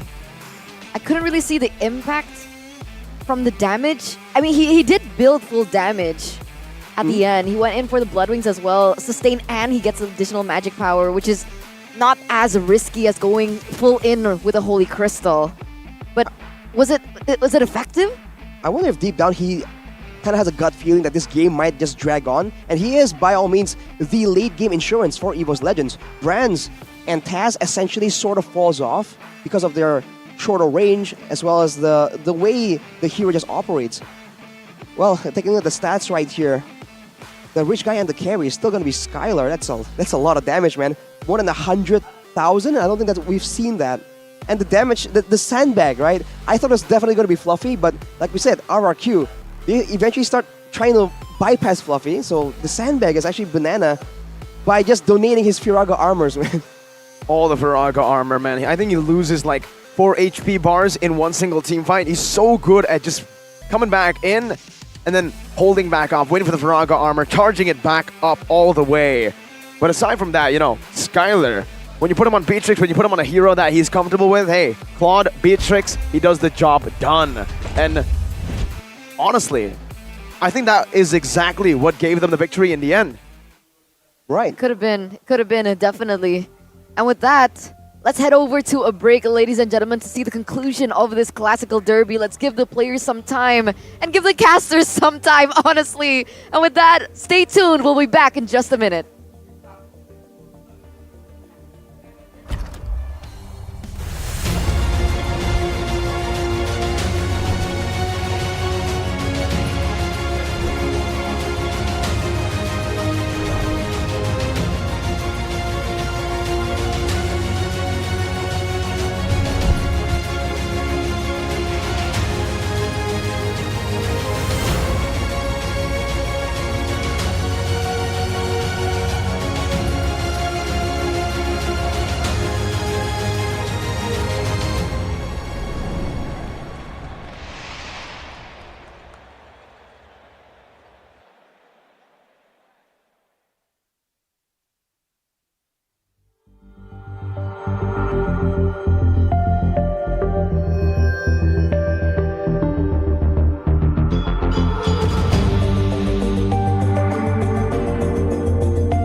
menyawakan hari ini. You know we won't miss if we unite our focus. And if you haven't noticed, we all live. Nyalakan apimu, hadapi semua tantangan, hadang semua serangan, jatuh bukan halangan. Bakar semangatmu, janganlah engkau menyerah. Kita akan buat sejarah. We all this, we won't miss. We all this, we won't miss. We all this.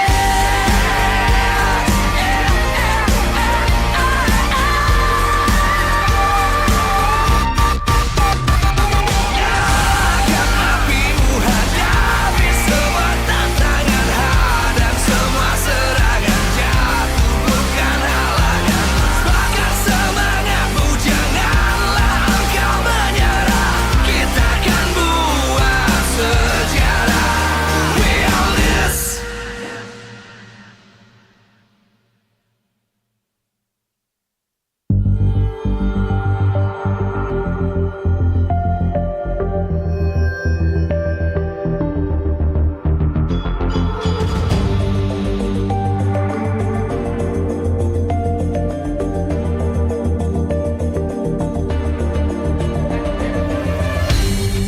Aku kan berdiri dan terus berlari, terus ke arah puncak tertinggi. Ku takkan berhenti, hanya sampai di sini. Kemenangan abadi menanti. You know we won't miss if we unite our focus. And if you haven't noticed, we all live. Nyalakan apimu, hadapi semua tantangan, hadang semua serangan, jatuh bukan halangan. Bakar semangatmu, janganlah engkau menyerah. Kita akan buat sejarah. We all this, we won't miss. We all this, we won't miss. Saatnya beraksi, jalani ambisi. Aku kan menyawakan hari ini. You know we won't miss if we unite our focus. And if you haven't noticed, we all live. Nyalakan apimu, hadapi semua tantangan, hadang semua serangan, jatuh bukan halangan. Bakar semangatmu, janganlah engkau menyerah. Kita akan buat sejarah. We all this, we won't miss. We all this, we won't miss. We all this.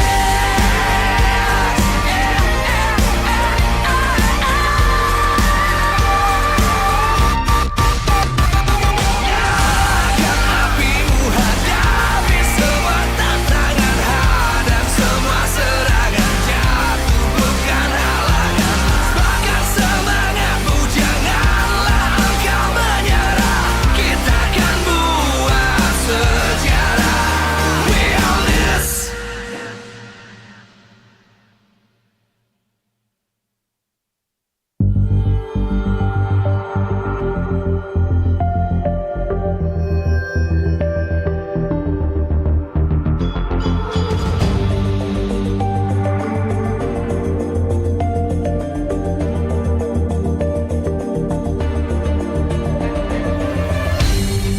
Aku kan berdiri dan terus berlari, terus ke arah puncak tertinggi. Ku takkan berhenti, hanya sampai di sini. Kemenangan abadi menanti. You know we won't miss if we unite our focus. And if you haven't noticed, we all live. Nyalakan apimu, hadapi semua tantangan, hadang semua serangan, jatuh bukan halangan. Bakar semangatmu, janganlah engkau menyerah. Kita akan buat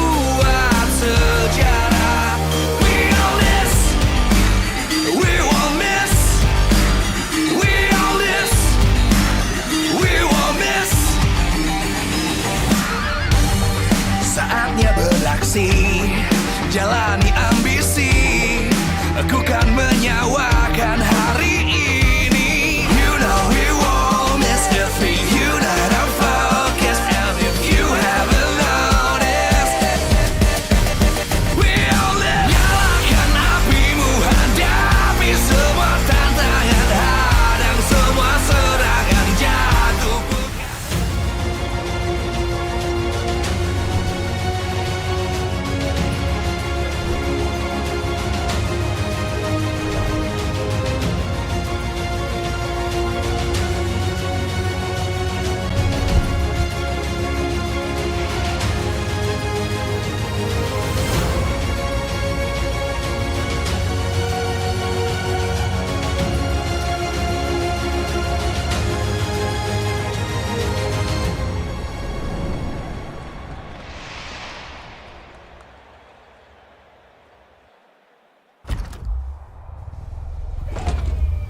Finally, the conclusion to the first classical derby here at MPL ID Season 12 is upon us. Welcome back, ladies and gentlemen, from that short break. It's down to 1-1 between both of these teams, with RRQ being able to force a game number 3, much to Arashi's happiness, amusement, excitement, prediction. What's Not your sure. curse? Stop trying to hide it, Eterna. We know what you're doing. You voted RQ Game 1, then Evo's Game 2. It always happens. Back then, Season 11, it was me, I believe. Now it's you. So do you want to make a deal with Arashi? I don't know how to feel about this. Or do you want to make a deal with Age? What do you do with this power? I mean, Age was really nice at MSC. Was he though? He really was. He was helping me out with like relationship problems. You're right. But Arashi bought you a Rizal. That's normal though. That's normal though. Arashi bought you a Rizal though. Yeah, that's why. It's more recent. It has more weight. Recency bias. I don't know. Let me think about it.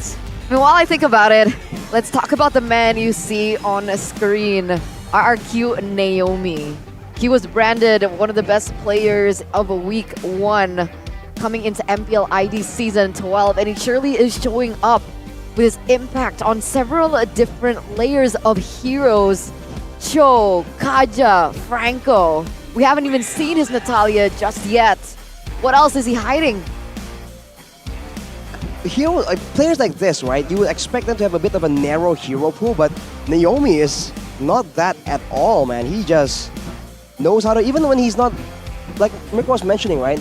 If you compare his Cho to Keyboy, it probably doesn't look as flashy, but who cares? As long as it gets the job done, essentially, you don't have to do anything too crazy. And that is how I feel like Naomi plays, right? It's just smooth sailing and consistent, and that is what they require right now. Finally, in the jetting phase for game number 3, we get into it. It's gonna be RRQ with the first pick. Yeah, it is. RRQ swapping sides again, and so far the trend has been anyone on the red side is usually the winner. Evo's had it, RQ in game number 2, and now in game number 3 it's Evo's again. So if we're talking about patterns, Mirko, The Same League of exact Superstitions continue. Of course, it's all in good fun, guys. We're just theorizing. There's no real curse, perhaps. Rashi's just trying to hide it. We all know it's real. Anyways, though, for both RQ and Evos, am I right about this? I don't know. Both first pick sides have lost? Yeah? Yeah, I think it's just. Are you doubting my notes? Oh, Doubting mine. his notes is dead. Still swords run deep. But with that, okay, so the Ling does get banned here. Already a different layer coming in terms of the bans.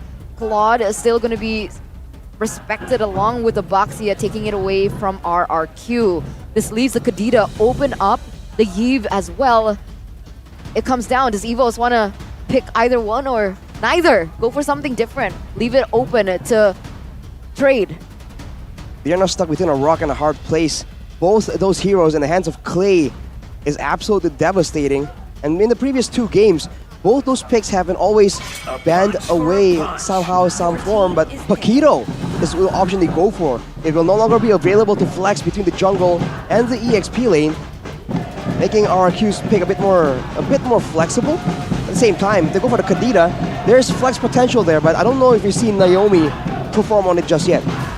I love Kadita, especially for Indo. Like, you Yeah. want to be aggressive. It's the best facilitator towards that. RQ, they've been utilizing the Kadita really well. I understand that flex is still a question, especially for Naomi, but even if it isn't, it's so good for Clay. But they go for the ultimate flex. They go for the Fredrin first pick here instead. Evos actually can pick it up later on. And now Evo's Legends can go and deny the pick that has given RQ so much success, the Beatrix. They've really banned out the Claude. In game 1, they picked up the Beatrix here with a Eve. And the Eve is still up for grabs. Arashi, they can do the same thing. Beatrix Eve for that solid backline. It worked for them once already. It could work again without the threat of a Paquito this time. Or Beatrix Kaja. Beatrix Kaja is definitely an option. Or if Dreams really is feeling himself, like, you know, he can go for the Franco as well. And then it becomes a bit of a roamer duel. But for Evos, I don't know, Coach Aga usually is a bit more crafty, but I guess this time he goes for the Beatrix and he denies the Cho, which I think, knowing Coach Age, can still be flexed, but this is peculiar indeed. This early? The Cho this early. Kaja still up. Franco. A lot of different heroes here that RQ can now utilize.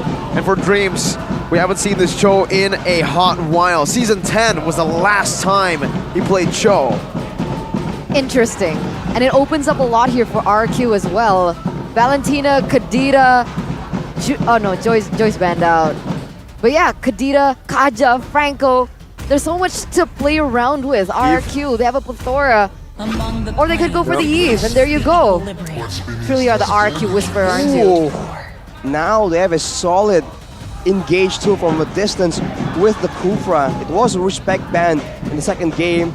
Actually, in the third game as well. But in the second phase, RQ switching it up, bringing it forward. But like you mentioned, Mirko, now there isn't a solid, secure, comfortable goal laner for Skylar to pick up. And the Kadita, as much as you fear Clay's Kadita, Dreams is a notorious Kadita player as well. I think it's going to go to the hands of Hijume here. And the last time Hijume played the Kadita, he didn't find a lot of success on it. Nope. He was so passive on the Kadita. He wasn't a Keyboy Kadita. He wasn't a Clay Kadita. On a Kadita, you need to be brave enough to go for those picks because that's exactly the point. You want to be able to get those pick costs. You want to be able to give a little bit more space for your team. But all right. Let's just soak it in for now. Second phase is about to begin. What do Evos want to ban out? Are they going to go for the gold lane bans this time around? They might ban away, trying to limit the output potential from Skylar. Right now, the only hero that seems comfortable in his hands is the Brody, I believe. Everything else has been banned. The Melissa, I guess, is a possibility, but... Skylar and Melissa? Exactly. Have you not forgotten Season 11? 0% win rate on that Melissa, man. And now with the 1-1 ban, I think the 1-1 was the best pick. That's why I was quite interested to see if the 1-1 was going to get picked, because now without the 1-1, that's the pure counter to the Cho and the Kadita. Brody makes sense here, but honestly, the safest pick here, it's a carry. Funnily enough, with that Purify, it's a carry. You go for the Brody, you cannot go for Purify. You need to go for Flicker, and up against the Kadita and the Cho. Yeah, I don't think you want to pick up that Brody or a hero with no Purify. The Clint? We saw it occasionally, but if they want to go front to back, this makes a bit of sense. It is good damage in the late game as well, but again, it's just a very situational pick. It's good damage, but there's not a lot of playmaking that you can do. There's not a lot of dashes. With so much dive coming in from Evos, I think it's a little too risky to pick up something like that. Second best would be Harith. Harith taken out as well. Once again, putting Skylar in a corner. Wow. Does he go for Bane? Is that in his kit? If it was Zin, maybe. Gold lane, Bane. But RQ needs that secondary carry or their primary carry. They need Skylar. Clay cannot just be the sole carry unless they go for the jungle. I don't know. There are no assassins left here. The Lancelot is something that they can go for. RQ. Evos Legends can take it away from them. But honestly, looking at this composition, a Fredrin, a Kufra, a Yve. Does the Martis look good for Evos Legends? The The Martis looks okay, but it might just overload them with tankiness and leave them wanting for damage. Depends on what Evo's picks right here, because if it's only a Kadira, if they went for a more aggressive, squishy kind of composition, then maybe overloading on tankiness might be the solution to try and stave off that damage. It's gonna be a Lancelot though. Again, flexible. Could be built one of two ways in the hands of Taz as well. You can expect fast hand plays. Very brave though against Kufra. Naomi's Kufra on top of that. This is a legendary Lancelot. This is the Lancelot that sent RRQ home in Season 11 playoffs. Oof. Painful memories resurfacing right here. But if they want to try and continue with this, again, big damage and maybe a bit more utility, considering the amount of mobility available. Cho, Kadira, Lancelot as well. A bit more crowd control won't hurt at all. They want to go for the Grok. Maybe they can go for that as well. Barrett's? It's a bit of a good mix. Is that it? Is that the pick? Should be. Oh, they go for the X-Borg instead. I agree with that. I like that way more. I think going for the Barats earlier would have been a bit tough. They won't have enough dive to follow up with the Kufra. So going for the X-Borg here and placing the Fredrin in the jungle makes sense. Last pick for Evos though. Is this another chance for an Akai? Akai? What about Terizla? Is Terizla... Oh, but X-Borg. It's pretty tough. Paquito's taken out. What are our options here for the EXP lane? Terizla. Uranus is banned out. The Akai, if it's fluffy. But Terizla's banned out? No, it's not. Oh, I mean, no, I don't think it's Uranus good is banned against out, my bad. Exactly. Well, it worked out earlier. And again, it's still a solid counter, but no, it's going to be the Esmeralda. Against the carry. Wow. To try and counter the Yve, perhaps? It's a bit of a weird strategy, but it's a lot of brute force. It's a lot of dive. If Evos can execute properly, the backline of RRQ is going to be struggling to keep their carries secure, especially if this Esmeralda brings something like a Purify to ensure that he can just run towards the backline unimpeded. I'm sorry, Arashi. What? That's all I'm gonna say. Oh no. I'm sorry. It's okay. I'm sorry. But let's see the What have you outcome of done? this. We'll break the curse, man. Let's try. We have to. We have to. Oh man, even the audience, they're feeling it as well. The conclusion to the classic derby between Evo's Legends and RRQ. It's gonna come back down to this final matchup. Both teams have finalized their opponent, their choice of gameplay, their strategies. Let's hope it's enough, because we all know both of these teams are dearly needed. And with that, for the final time, welcome to the Land of Dawn as we enter the Game 3, the last and final one of today. Man, 2 Purifies to respect the pickup potential from the side of RRQ. And right there, the only way they can counter the Esmeralda is to out-damage and shred her down. So in the early game, Skylar needs to make sure that he does not fall behind, and Naomi will be playing a huge role in ensuring that that will not happen. Hijume, he's already dealing a little bit of damage here on the opponent. Dreams opening up vision as well. In terms of emblems, wait a second, Naomi. Oh, nope. Lethal Wanderer picked up by Evo's Legends per now. Honestly, Arashi, I have a big question here to ask you. Walk us through the decision of this Esmeralda pick. The Esmeralda, good sustain, good staying power, right? You can just keep trading again. Usually Uranus is an option, right? But since it's banned out, the Esmeralda back then used to be what is used to counter or match that kind of XP lane side pressure. And you can see in the lane against a X-Borg, with a shielding you can spam out like that, you can actually be quite oppressive with Taz coming in. Seems like Banana is forced to give up several minions right here, and Fluffy immediately cuts it as well. One whole wave gone. Sorry, simplistic question here. Is the Viraga armor considered a shield? I don't think so. If it is, I'll be very, very surprised. But here, as you can see, RRQ, they're stuck just trying to respawn, trying to protect their side laners, even their mid laner, from the pick-off potential. Right now, with everyone from our Evos approaching level 4, this is where the going gets tough for RRQ. We'll have to see if they can hang on for dear life. Yeah, even despite that, right? It doesn't seem like RQ have a winning lane losing out on top. They have a little bit of advantage here in this next objective, but no contest from EVOS whatsoever. First, they're going to be able to get it. This has always been, I think now it's a pattern, right? EVOS Legends always give up the first turtle. In game number 1, they gave up all the turtles, but in game number 2, they gave up the first one and then they waited for that mid-game power spike. Now in the bottom lane, Naomi with a good Tyrant's Revenge onto Brands, forcing that flicker out. Doesn't want to fully commit with the Tyrant's Rage and is happy with just that flicker burnt. Giving Skylar a good solid laning phase is critical to the game plan of RRQ. And looking at the items earlier, Clay went for the magic penetration boots, so he is intending on doing some damage, even though technically he's against a great mix of magical and physical dive from side of EVOS. We'll see if his aggressive choice in boots comes to haunt him later on in the match. I want to circle back onto that point though. Why would they let that turtle go? EVOS Legends, don't they have quite a good early game with Hijime, with Dreams as well? As long as he gets level 4, as long as Hijime also gets level 4, isn't that enough in those 5v5 team fights? I don't think so. I think it comes down to the tankiness that RRQ has, and also the amount of crowd control they have to try and throw a wrench in the plans of Taz as well as Hijime. They get caught in a random skill that just like grazes them. That could be in a lot of trouble.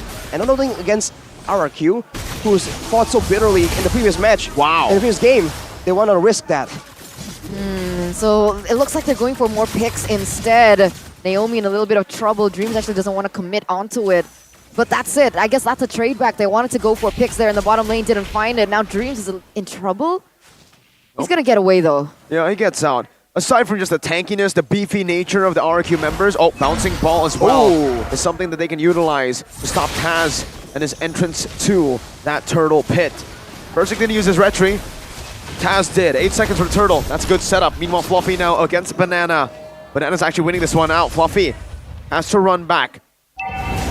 Fluffy still has the movement speed advantage right there. Banana pressures him away, but look at that. Naomi gets taken out. First blood with the dragon coming down with the rough waves as well. Berserk loses his life. Franz picks up a double kill. Clay able to respond it over now with 1. Falling Star Moon charged up by Fluffy only to escape. It's a DFS, defensive Falling Star Moon from the Esmeralda. I like it. I like it. I like this creativity coming out from Miracle lately. But here it is. The Evo is going to be able to pick up that turtle.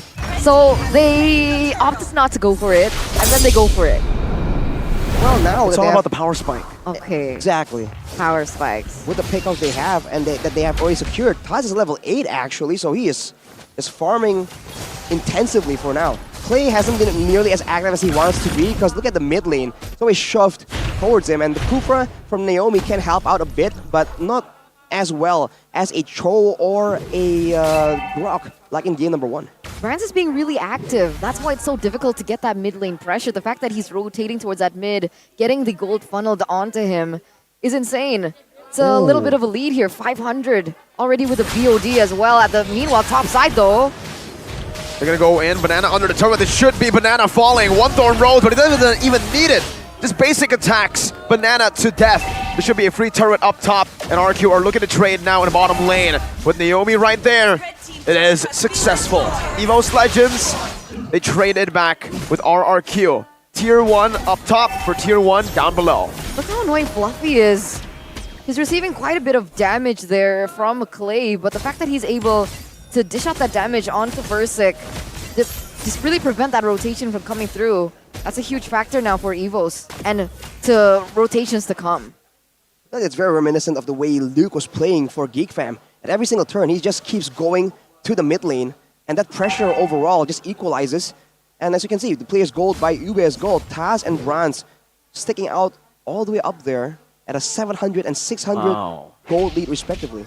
Taz even, Dreams looking for a pickoff here. Taz, very fast maneuvers here, very efficient as well. He's picked up the Hunter Strike, and his first item this game was actually a War Axe, Arashi. So I think it's a mix. We've seen full damage, we've seen semi, and now this is usually when you go for the semi build, it's War Axe in the Thunderbelt. He has gone War Axe in the Hunter Strike. A bit of a different build as well right here, just adjusting to the situation. Look at Dreams though.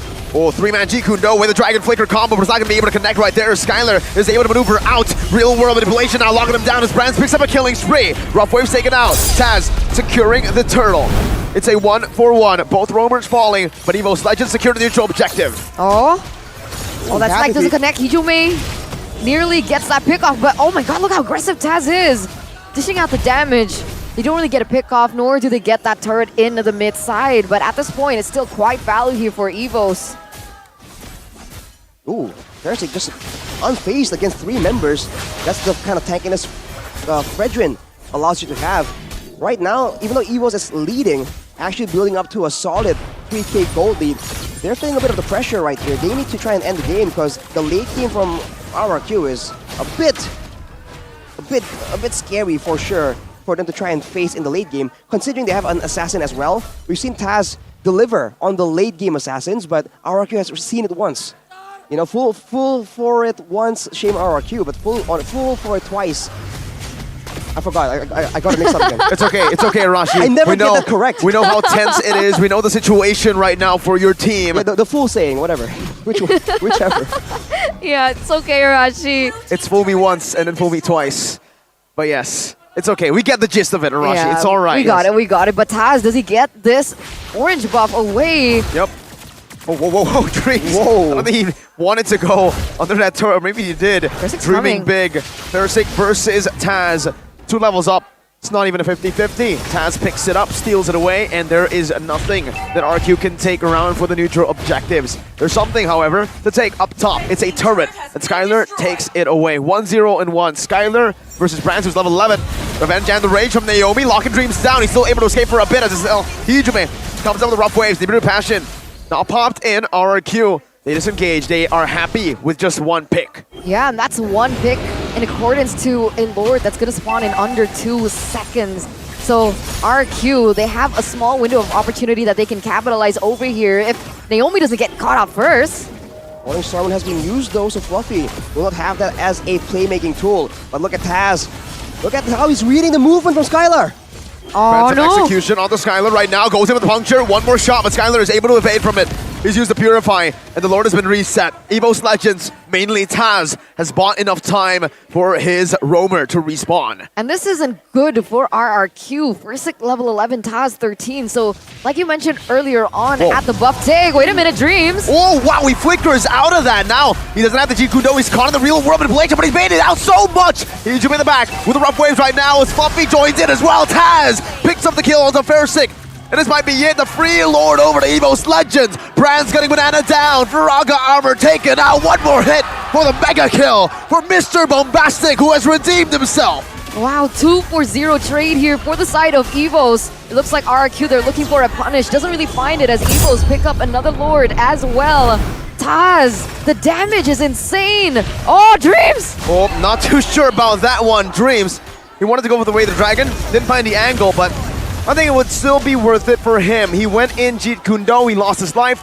Evo's got the tier 1. This seems like RRQ. The fact that they are relying so heavily onto this carry is just difficult. Compared to Brands, who's just been free hitting in the back for all of these fights, Skylar is just getting zoned away by Thorn Roses, Falling Star Moons, and rough waves from the side of Evos. So he is just finding it very difficult to be relevant in the middle of these fights. The role of doing damage seems to be falling solely on play. Oh. Close. Almost. I'm actually wondering how far Skylar has built in terms of his items and if he's caught up yet or not. I can actually look back, but I'm too lazy to. It's too far, I can't see it. But if RRQ can actually catch up in that gold, they might stand a chance here. Okay, finally we get to see it. So he has the corrosion. He has a little bit of pants on as well, but he goes in for the golden staff, so no DHS just yet. What is he itemizing towards? DHS. Oh, this is DHS. Yeah. All right. Usually you see a 3rd item, but because he was so behind, he had to go for the Wind of Nature first. Good adaptation, but now they lack damage. Well, they severely lack damage, and he just, even if he does have the items to output that kind of damage, can he even get in range securely enough without getting completely zoned out, or worse yet, picked up completely by Taz, who just picked up an endless battle. Yeah. It's going to be a good chunk of true damage buffing onto his basic attacks. The Evos, They're not wasting this gold advantage at all. But keep in mind, it's the same situation. High ground is available for RRQ. Oh, Naomi! Counter Revenge and the Rage only on the Dreams right now was able to escape from the onslaught coming in from the Kings. Evo's Legends, they escape, they disengage, and they take it slow, pacing it down again for Dreams to come back. But that's exactly what they need to do, right? You're talking about the fact that they can't close the gap, especially for Skylar to deal out the damage. If Naomi is able to get a really good pick onto a certain and important member from the side of Evos, they can't really evade from it, then that definitely is a point for RRQ. But look at Evos just rolling the ball, getting another turret there in the bottom side, already pushing a lot more here in the top side as well, giving RRQ just so much homework to deal with, so much housekeeping before they go even try and think for an engage.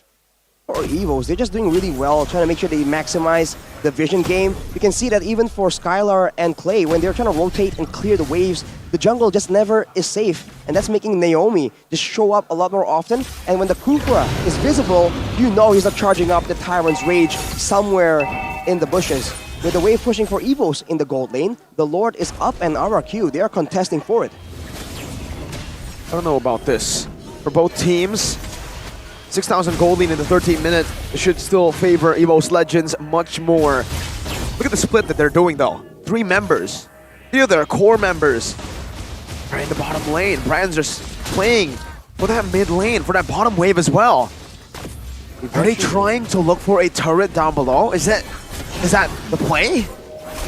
Oh, with Skylar leaving the vicinity, this might be RRQ just backing away, or maybe just attempting an easy steal. Evos, though, they put 3 members right there, just waiting for someone to rotate past them, hoping for a free kill. Skylar now shows up, Evos will jump on Banana. Banana's Rage coming down, good G Kundo on the way the Dragon, bringing Banana back to the team. Now he's able to dash away for a bit, he loses all of her Aga armor, as the Namiru's Passion gets popped in. Now Fairsick, whoa, Appraiser's Wrath, dealing damage on the Dream, chunking him low. Fluffy now getting trended down with the real world inflation coming through, but Banana is taking a little bit of Render's apathy. He draws the midst of it all, but RRQ have outplayed it. Now Taz, once again on the back, he goes in, finds another. Banana with the last insanity, Dreams with the Jiku no flicker, but Evo's Legends have come out on top. They've taken RRQ members low, and it's low enough for them to get the advantage to now go on the Enhanced Lord. Oh man, the turn of events that led to that point. Skylar was a fancy feat. The amount of times that he dodged everything that was thrown at him. He was able to dodge Hijume, and then he was able to take him down. He was able to dodge, have the wand pop off at the right time when Taz was going in as well. I can't believe he survived that. My eyes was just, it was focused on Skylar.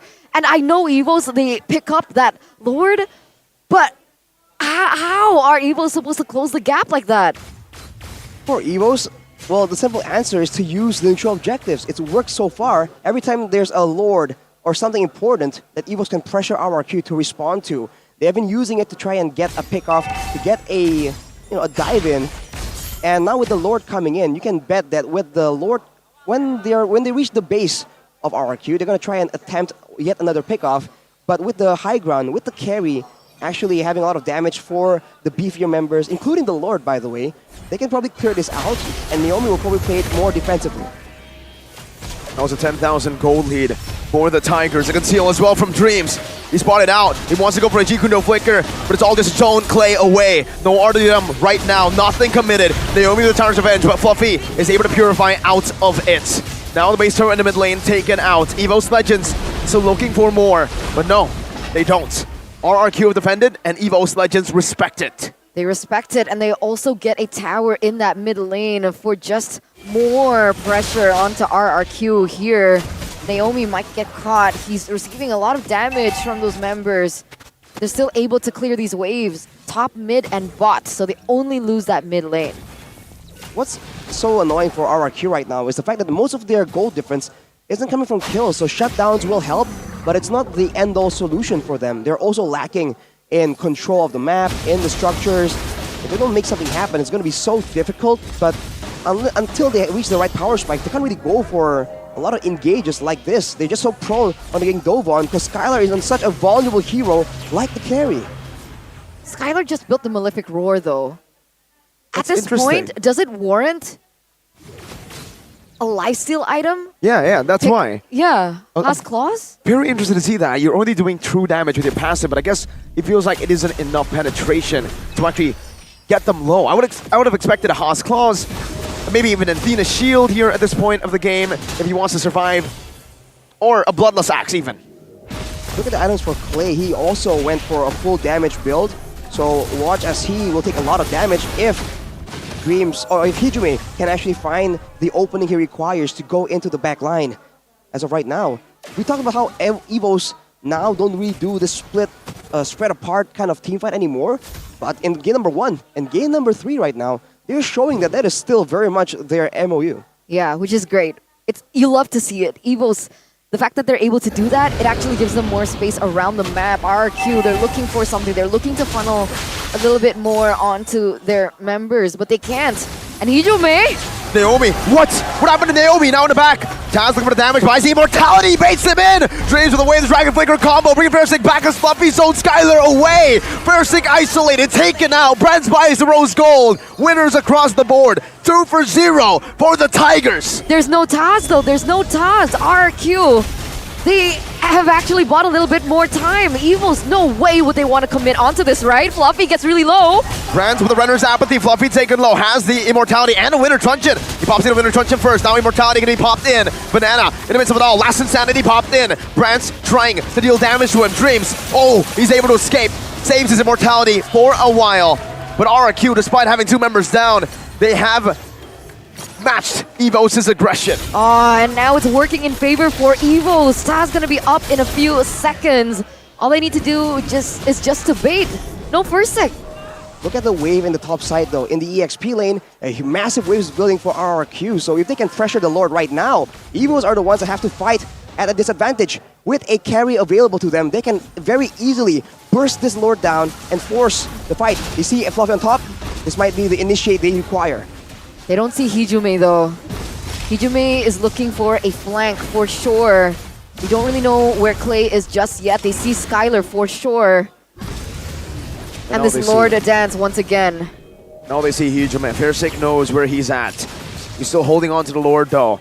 Hijime has a chance to clear it out, to zone Versick away. Meanwhile in the mid lane, Renner's Apathy used up by Brands. Skylar's clearing it out, and Brands is matching it. Now Naomi jumps in, Fluffy able to use the Purify. Dreams looks for the back line, but it's going to be taunted down. Now locked up. Naomi with a Tyrant's Rage to lock Brands down. Hijime now in the back, but he loses his life. It's a last Insanity from Banana to take Dreams out. That was Taz, running the world. He goes in onto the Lord, but he loses his life. Now Taz gets out.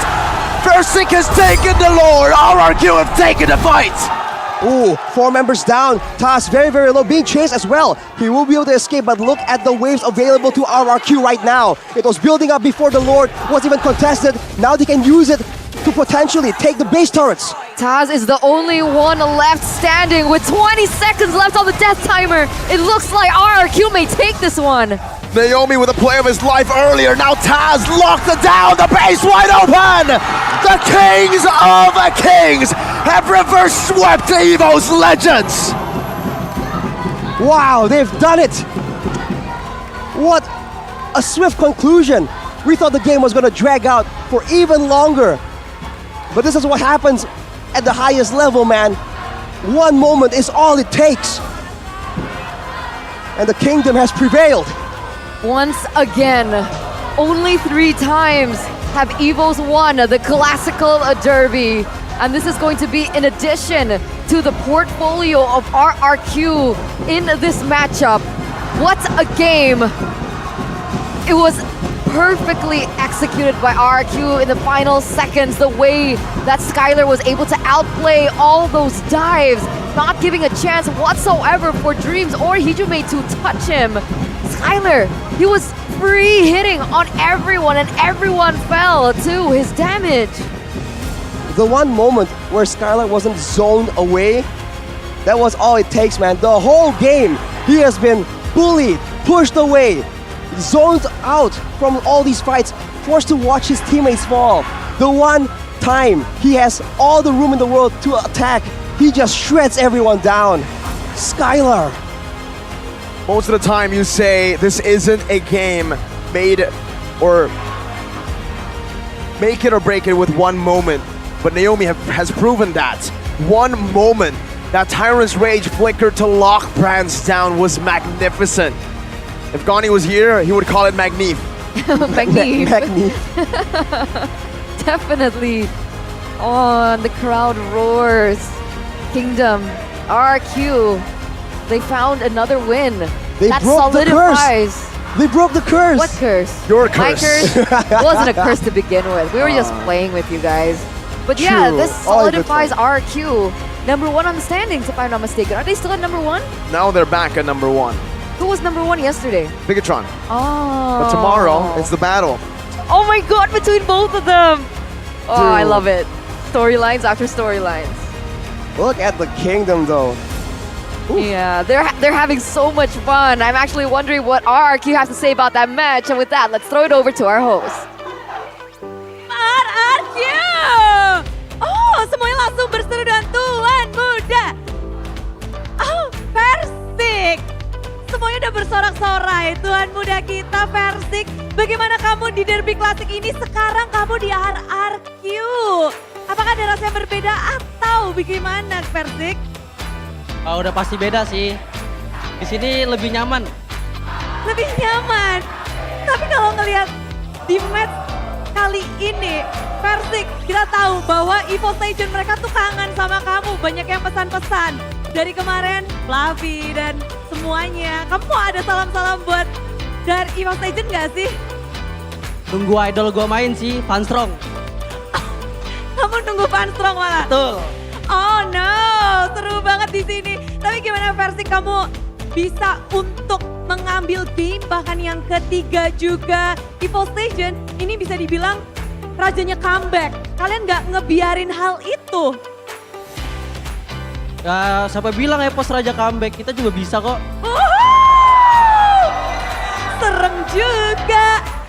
Kalau Deden from Bogor, Ya, Bre. gimana kamu untuk mempersiapkan tim kamu untuk derby klasik kali ini? Karena bisa dibilang juga ini adalah Naomi untuk derby klasik pertama. Pasti intensnya berbeda dong dengan Iya. match lainnya. Ya cuma bilang ke mereka main kayak biasa aja sih. Kayak nggak ngangkat lawan EVOS atau lawan siapapun. Jadi main kayak biasa aja. Main kayak biasa aja dan mereka mendapatkan win streak sampai saat ini 4 kali belum terkalahkan. Dan Skylar di match di game terakhir pula kamu gak tersentuh. Gak ada yang bisa sentuh Skylar. Gak ada, ganas banget. Surprise.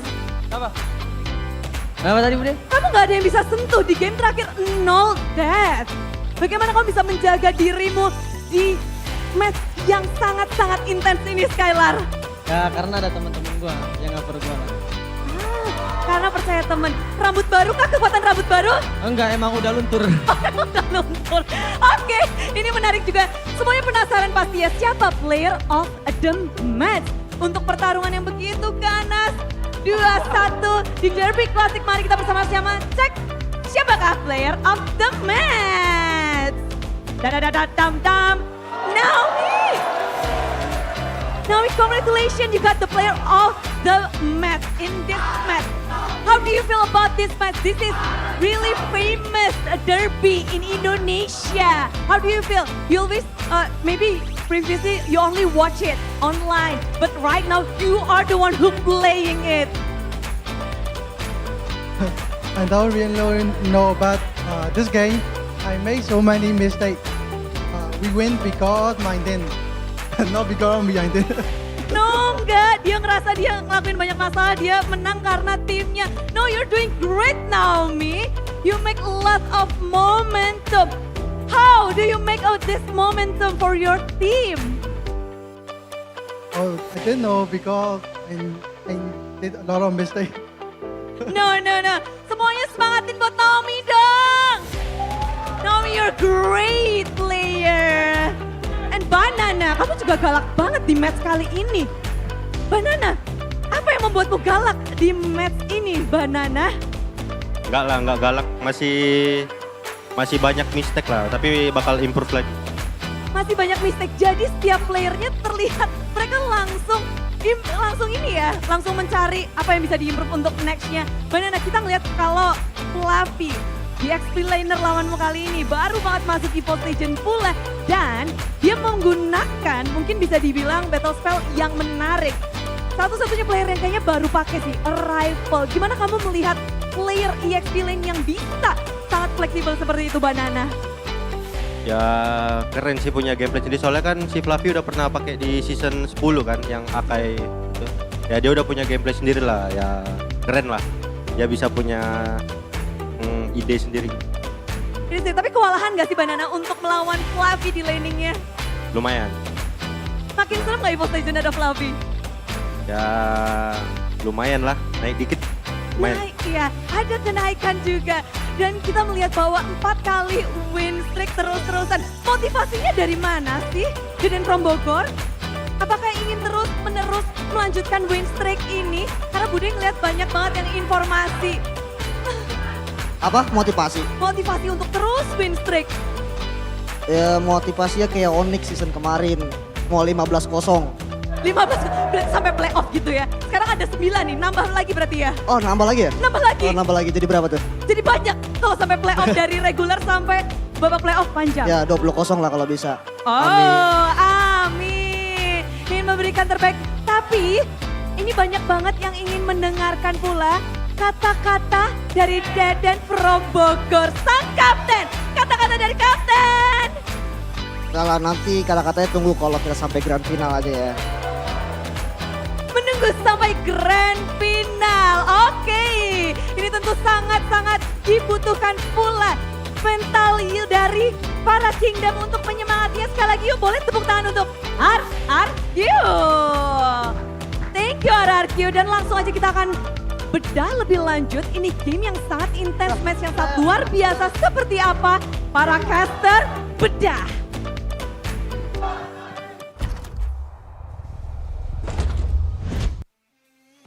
Looking for an opponent who can break their win streak here at MPL ID Season 12. Going 4-0 so far.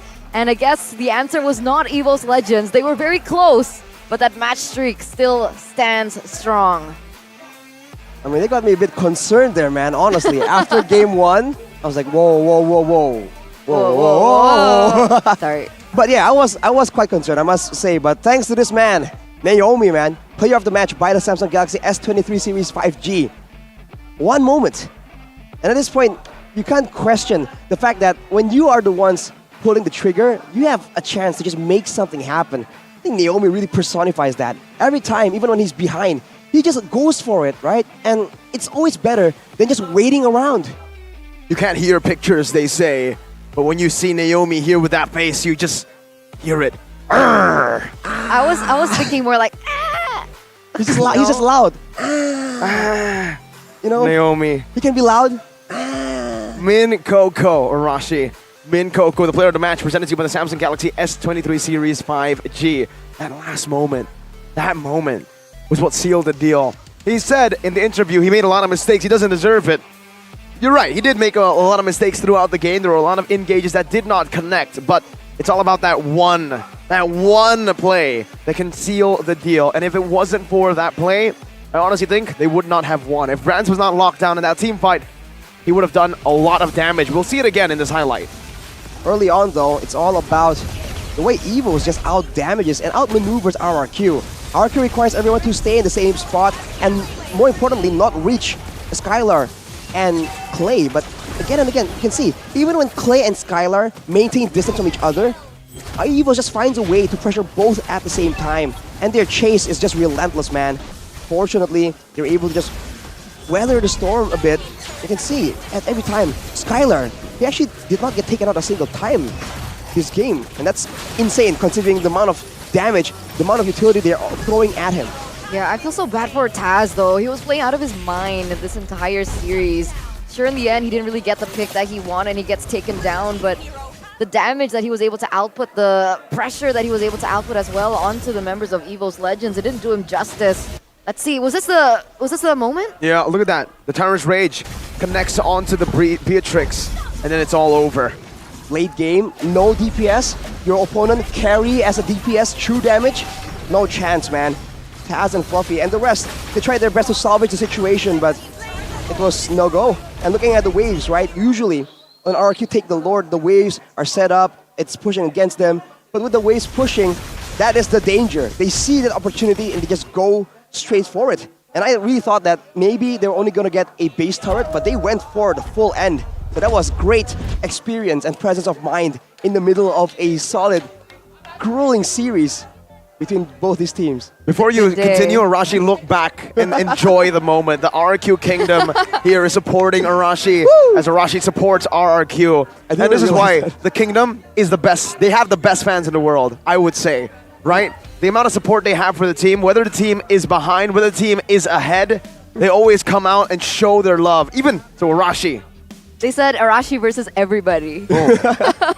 Arashi's tearing up. I think I saw an edit being made earlier. I'll have to check it out. But key to success, Naomi, of course, first of all, in the first game, especially the high ground from RRQ. I mean, Clay on the high ground hero, no surprise whatsoever. We've come to expect this. Good distance management, good timing on using the spells, but afterwards, that discipline in the late game, man. In both game 2 and game 3, able to just mitigate their mistakes, and usually, right, RRQ likes to go big or go home. They lose one member, they keep going in, they go for the outplays. This time, they're showing a lot more discipline and they're willing to let go of objectives in pursuit of greater rewards later on. Man, are we back into the Kingdom era? Right? I hope so. I think we said goodbye to it last season with RRQ just really falling off. And then 2 seasons ago, it was that. That was a storyline, right? With Onyx on top, with RRQ as well. Just the kings. One is the kings of kings, one the king of the skies. And looking at RRQ so far, it's looking like we might fall back into that as we are going to take a look at the standings. And here it is, RRQ back on top with a 4-0, not losing a single match so far. It's getting kind of cold up here, man. But these are the standings. I can feel it, I can feel the it. Samsung Galaxy official gaming phone, Samsung Galaxy S23 Series 5G. But for now, RQ's on top, but tomorrow we're going to have a bit of a decider here, Mirko. So may the best team win. We've been saying this since day one, by the way, so it's okay, Arashi. Only okay. one team's win streak can prevail. Is it going to be Bigatron or is it going to be RRQ? I think the Kingdom era, we've seen it. We've seen the Sky Kings as well. It's time for the robots to take over MPL Indonesia. Bigatron Alpha, the Red Terminators, they're not just here to participate, Arashi. They're here to conquer. Let's hope they're not just toys. We'll see. To RRQ. We'll see if they're just a They simulation. were rabbits, not toys. Well, Rebellion Zion, by the way, also climbed up. So, I mean, congratulations to them as well. But looking at the standings, it's still all 50-50-50. So, it's still way closer than you would imagine. It's only week 2. We still have 6 weeks or 4 days. Holy moly. That's a lot of matches still. And we still have tomorrow's schedule. Is it only 8 weeks? Wait. Well, hang on. Wait a minute. Whoa, whoa, whoa. Sorry, I was Hold up. This season was 9 weeks. Is it 8 weeks? It's 8 weeks. Eterna. I would love to have call like my manager. 57 weeks, right? But unfortunately, then we wouldn't have M5. You're gonna like go through like 2 seasons? Whoa. I don't know, man. I mean, looking at the games here, I just wish that there were 9 games a day and 9,000 weeks. And Miracle casts all of them. Oh, I can't. Solo cast. What is that? What is that? I don't know. Is it him pleading that's a peace mercy? offering. Is that your ultimate? It might just be, or he's begging for some OVO points. For OVO and Telkomsel. I need data. If you want me to cast, I have my Samsung phone right here, watching the video, reading the comments. I need good connection. He does. Without it, he's confused. He doesn't know what to do. And with that, you guys can also get that for yourselves because there is a special promo with a cashback of up to 10,000 OVO points. Don't miss out on it because buying a data package is simpler, easier, more efficient with Telkomsel as well as OVO. Sign language. Is no one going to say anything? No. I was like waiting for someone to say something. Sometimes silence is louder than words. Yeah. Nice. Thank you for finishing. Silence is gold sometimes. And after that kind of victory from RRQ, I think it deserves a little bit of dead air just for the people back at home to savor the moment, especially the RQ Kingdom, especially Arashi right here. He's probably gonna get to Zen mode. Maybe they want to celebrate, right? Do you want to be loud or do you want to be silent, Arashi? You want to be loud or you want to be silent? Why is it like all or nothing? What's going on? Can I be in between? No. Arashi always makes his own. You ask him one or two, he says or. So what do you All want right. to do, Arashi? But actually, this Celebrate. marks the end of the day, ladies and gentlemen. I'll be loud later. Unfortunately, we do have still more action-packed teams tomorrow. And with that, it's going to come to a close. Me, Eterna, Miracle, and Arashi, I'm going to say thanks for today. We love you. Stay tuned for tomorrow because MPL ID Season 12, we own this.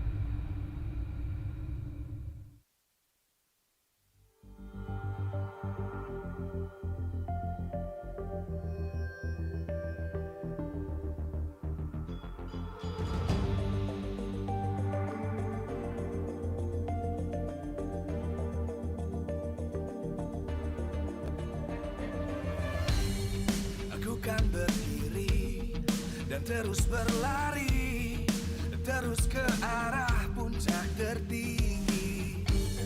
Ku takkan berhenti, hanya sampai di sini. Kemenangan abadi menanti. You know we won't miss if we unite our focus. And if you haven't noticed, we all live. Nyalakan apimu, hadapi semua tantangan, hadang semua serangan, jatuh bukan halangan. Bakar semangatmu, janganlah engkau menyerah. Kita akan buat sejarah. We all this, we won't miss. We all this, we won't miss.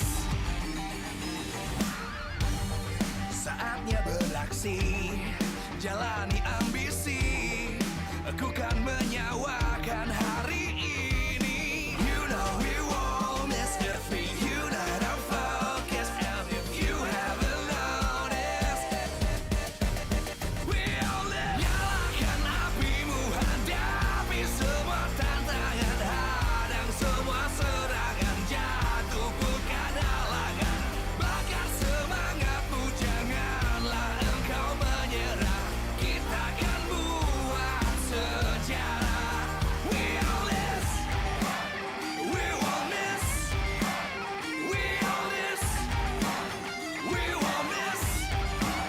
We all this.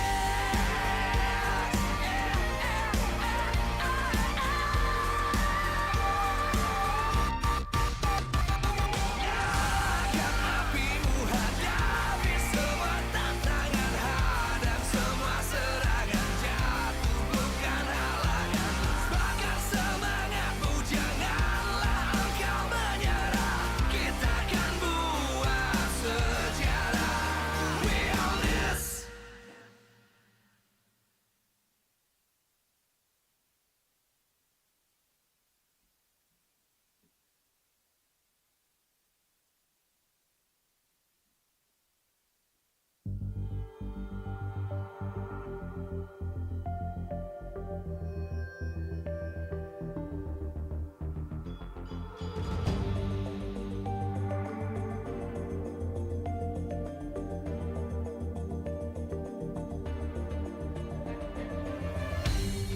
Aku kan berdiri dan terus berlari, terus ke arah puncak tertinggi.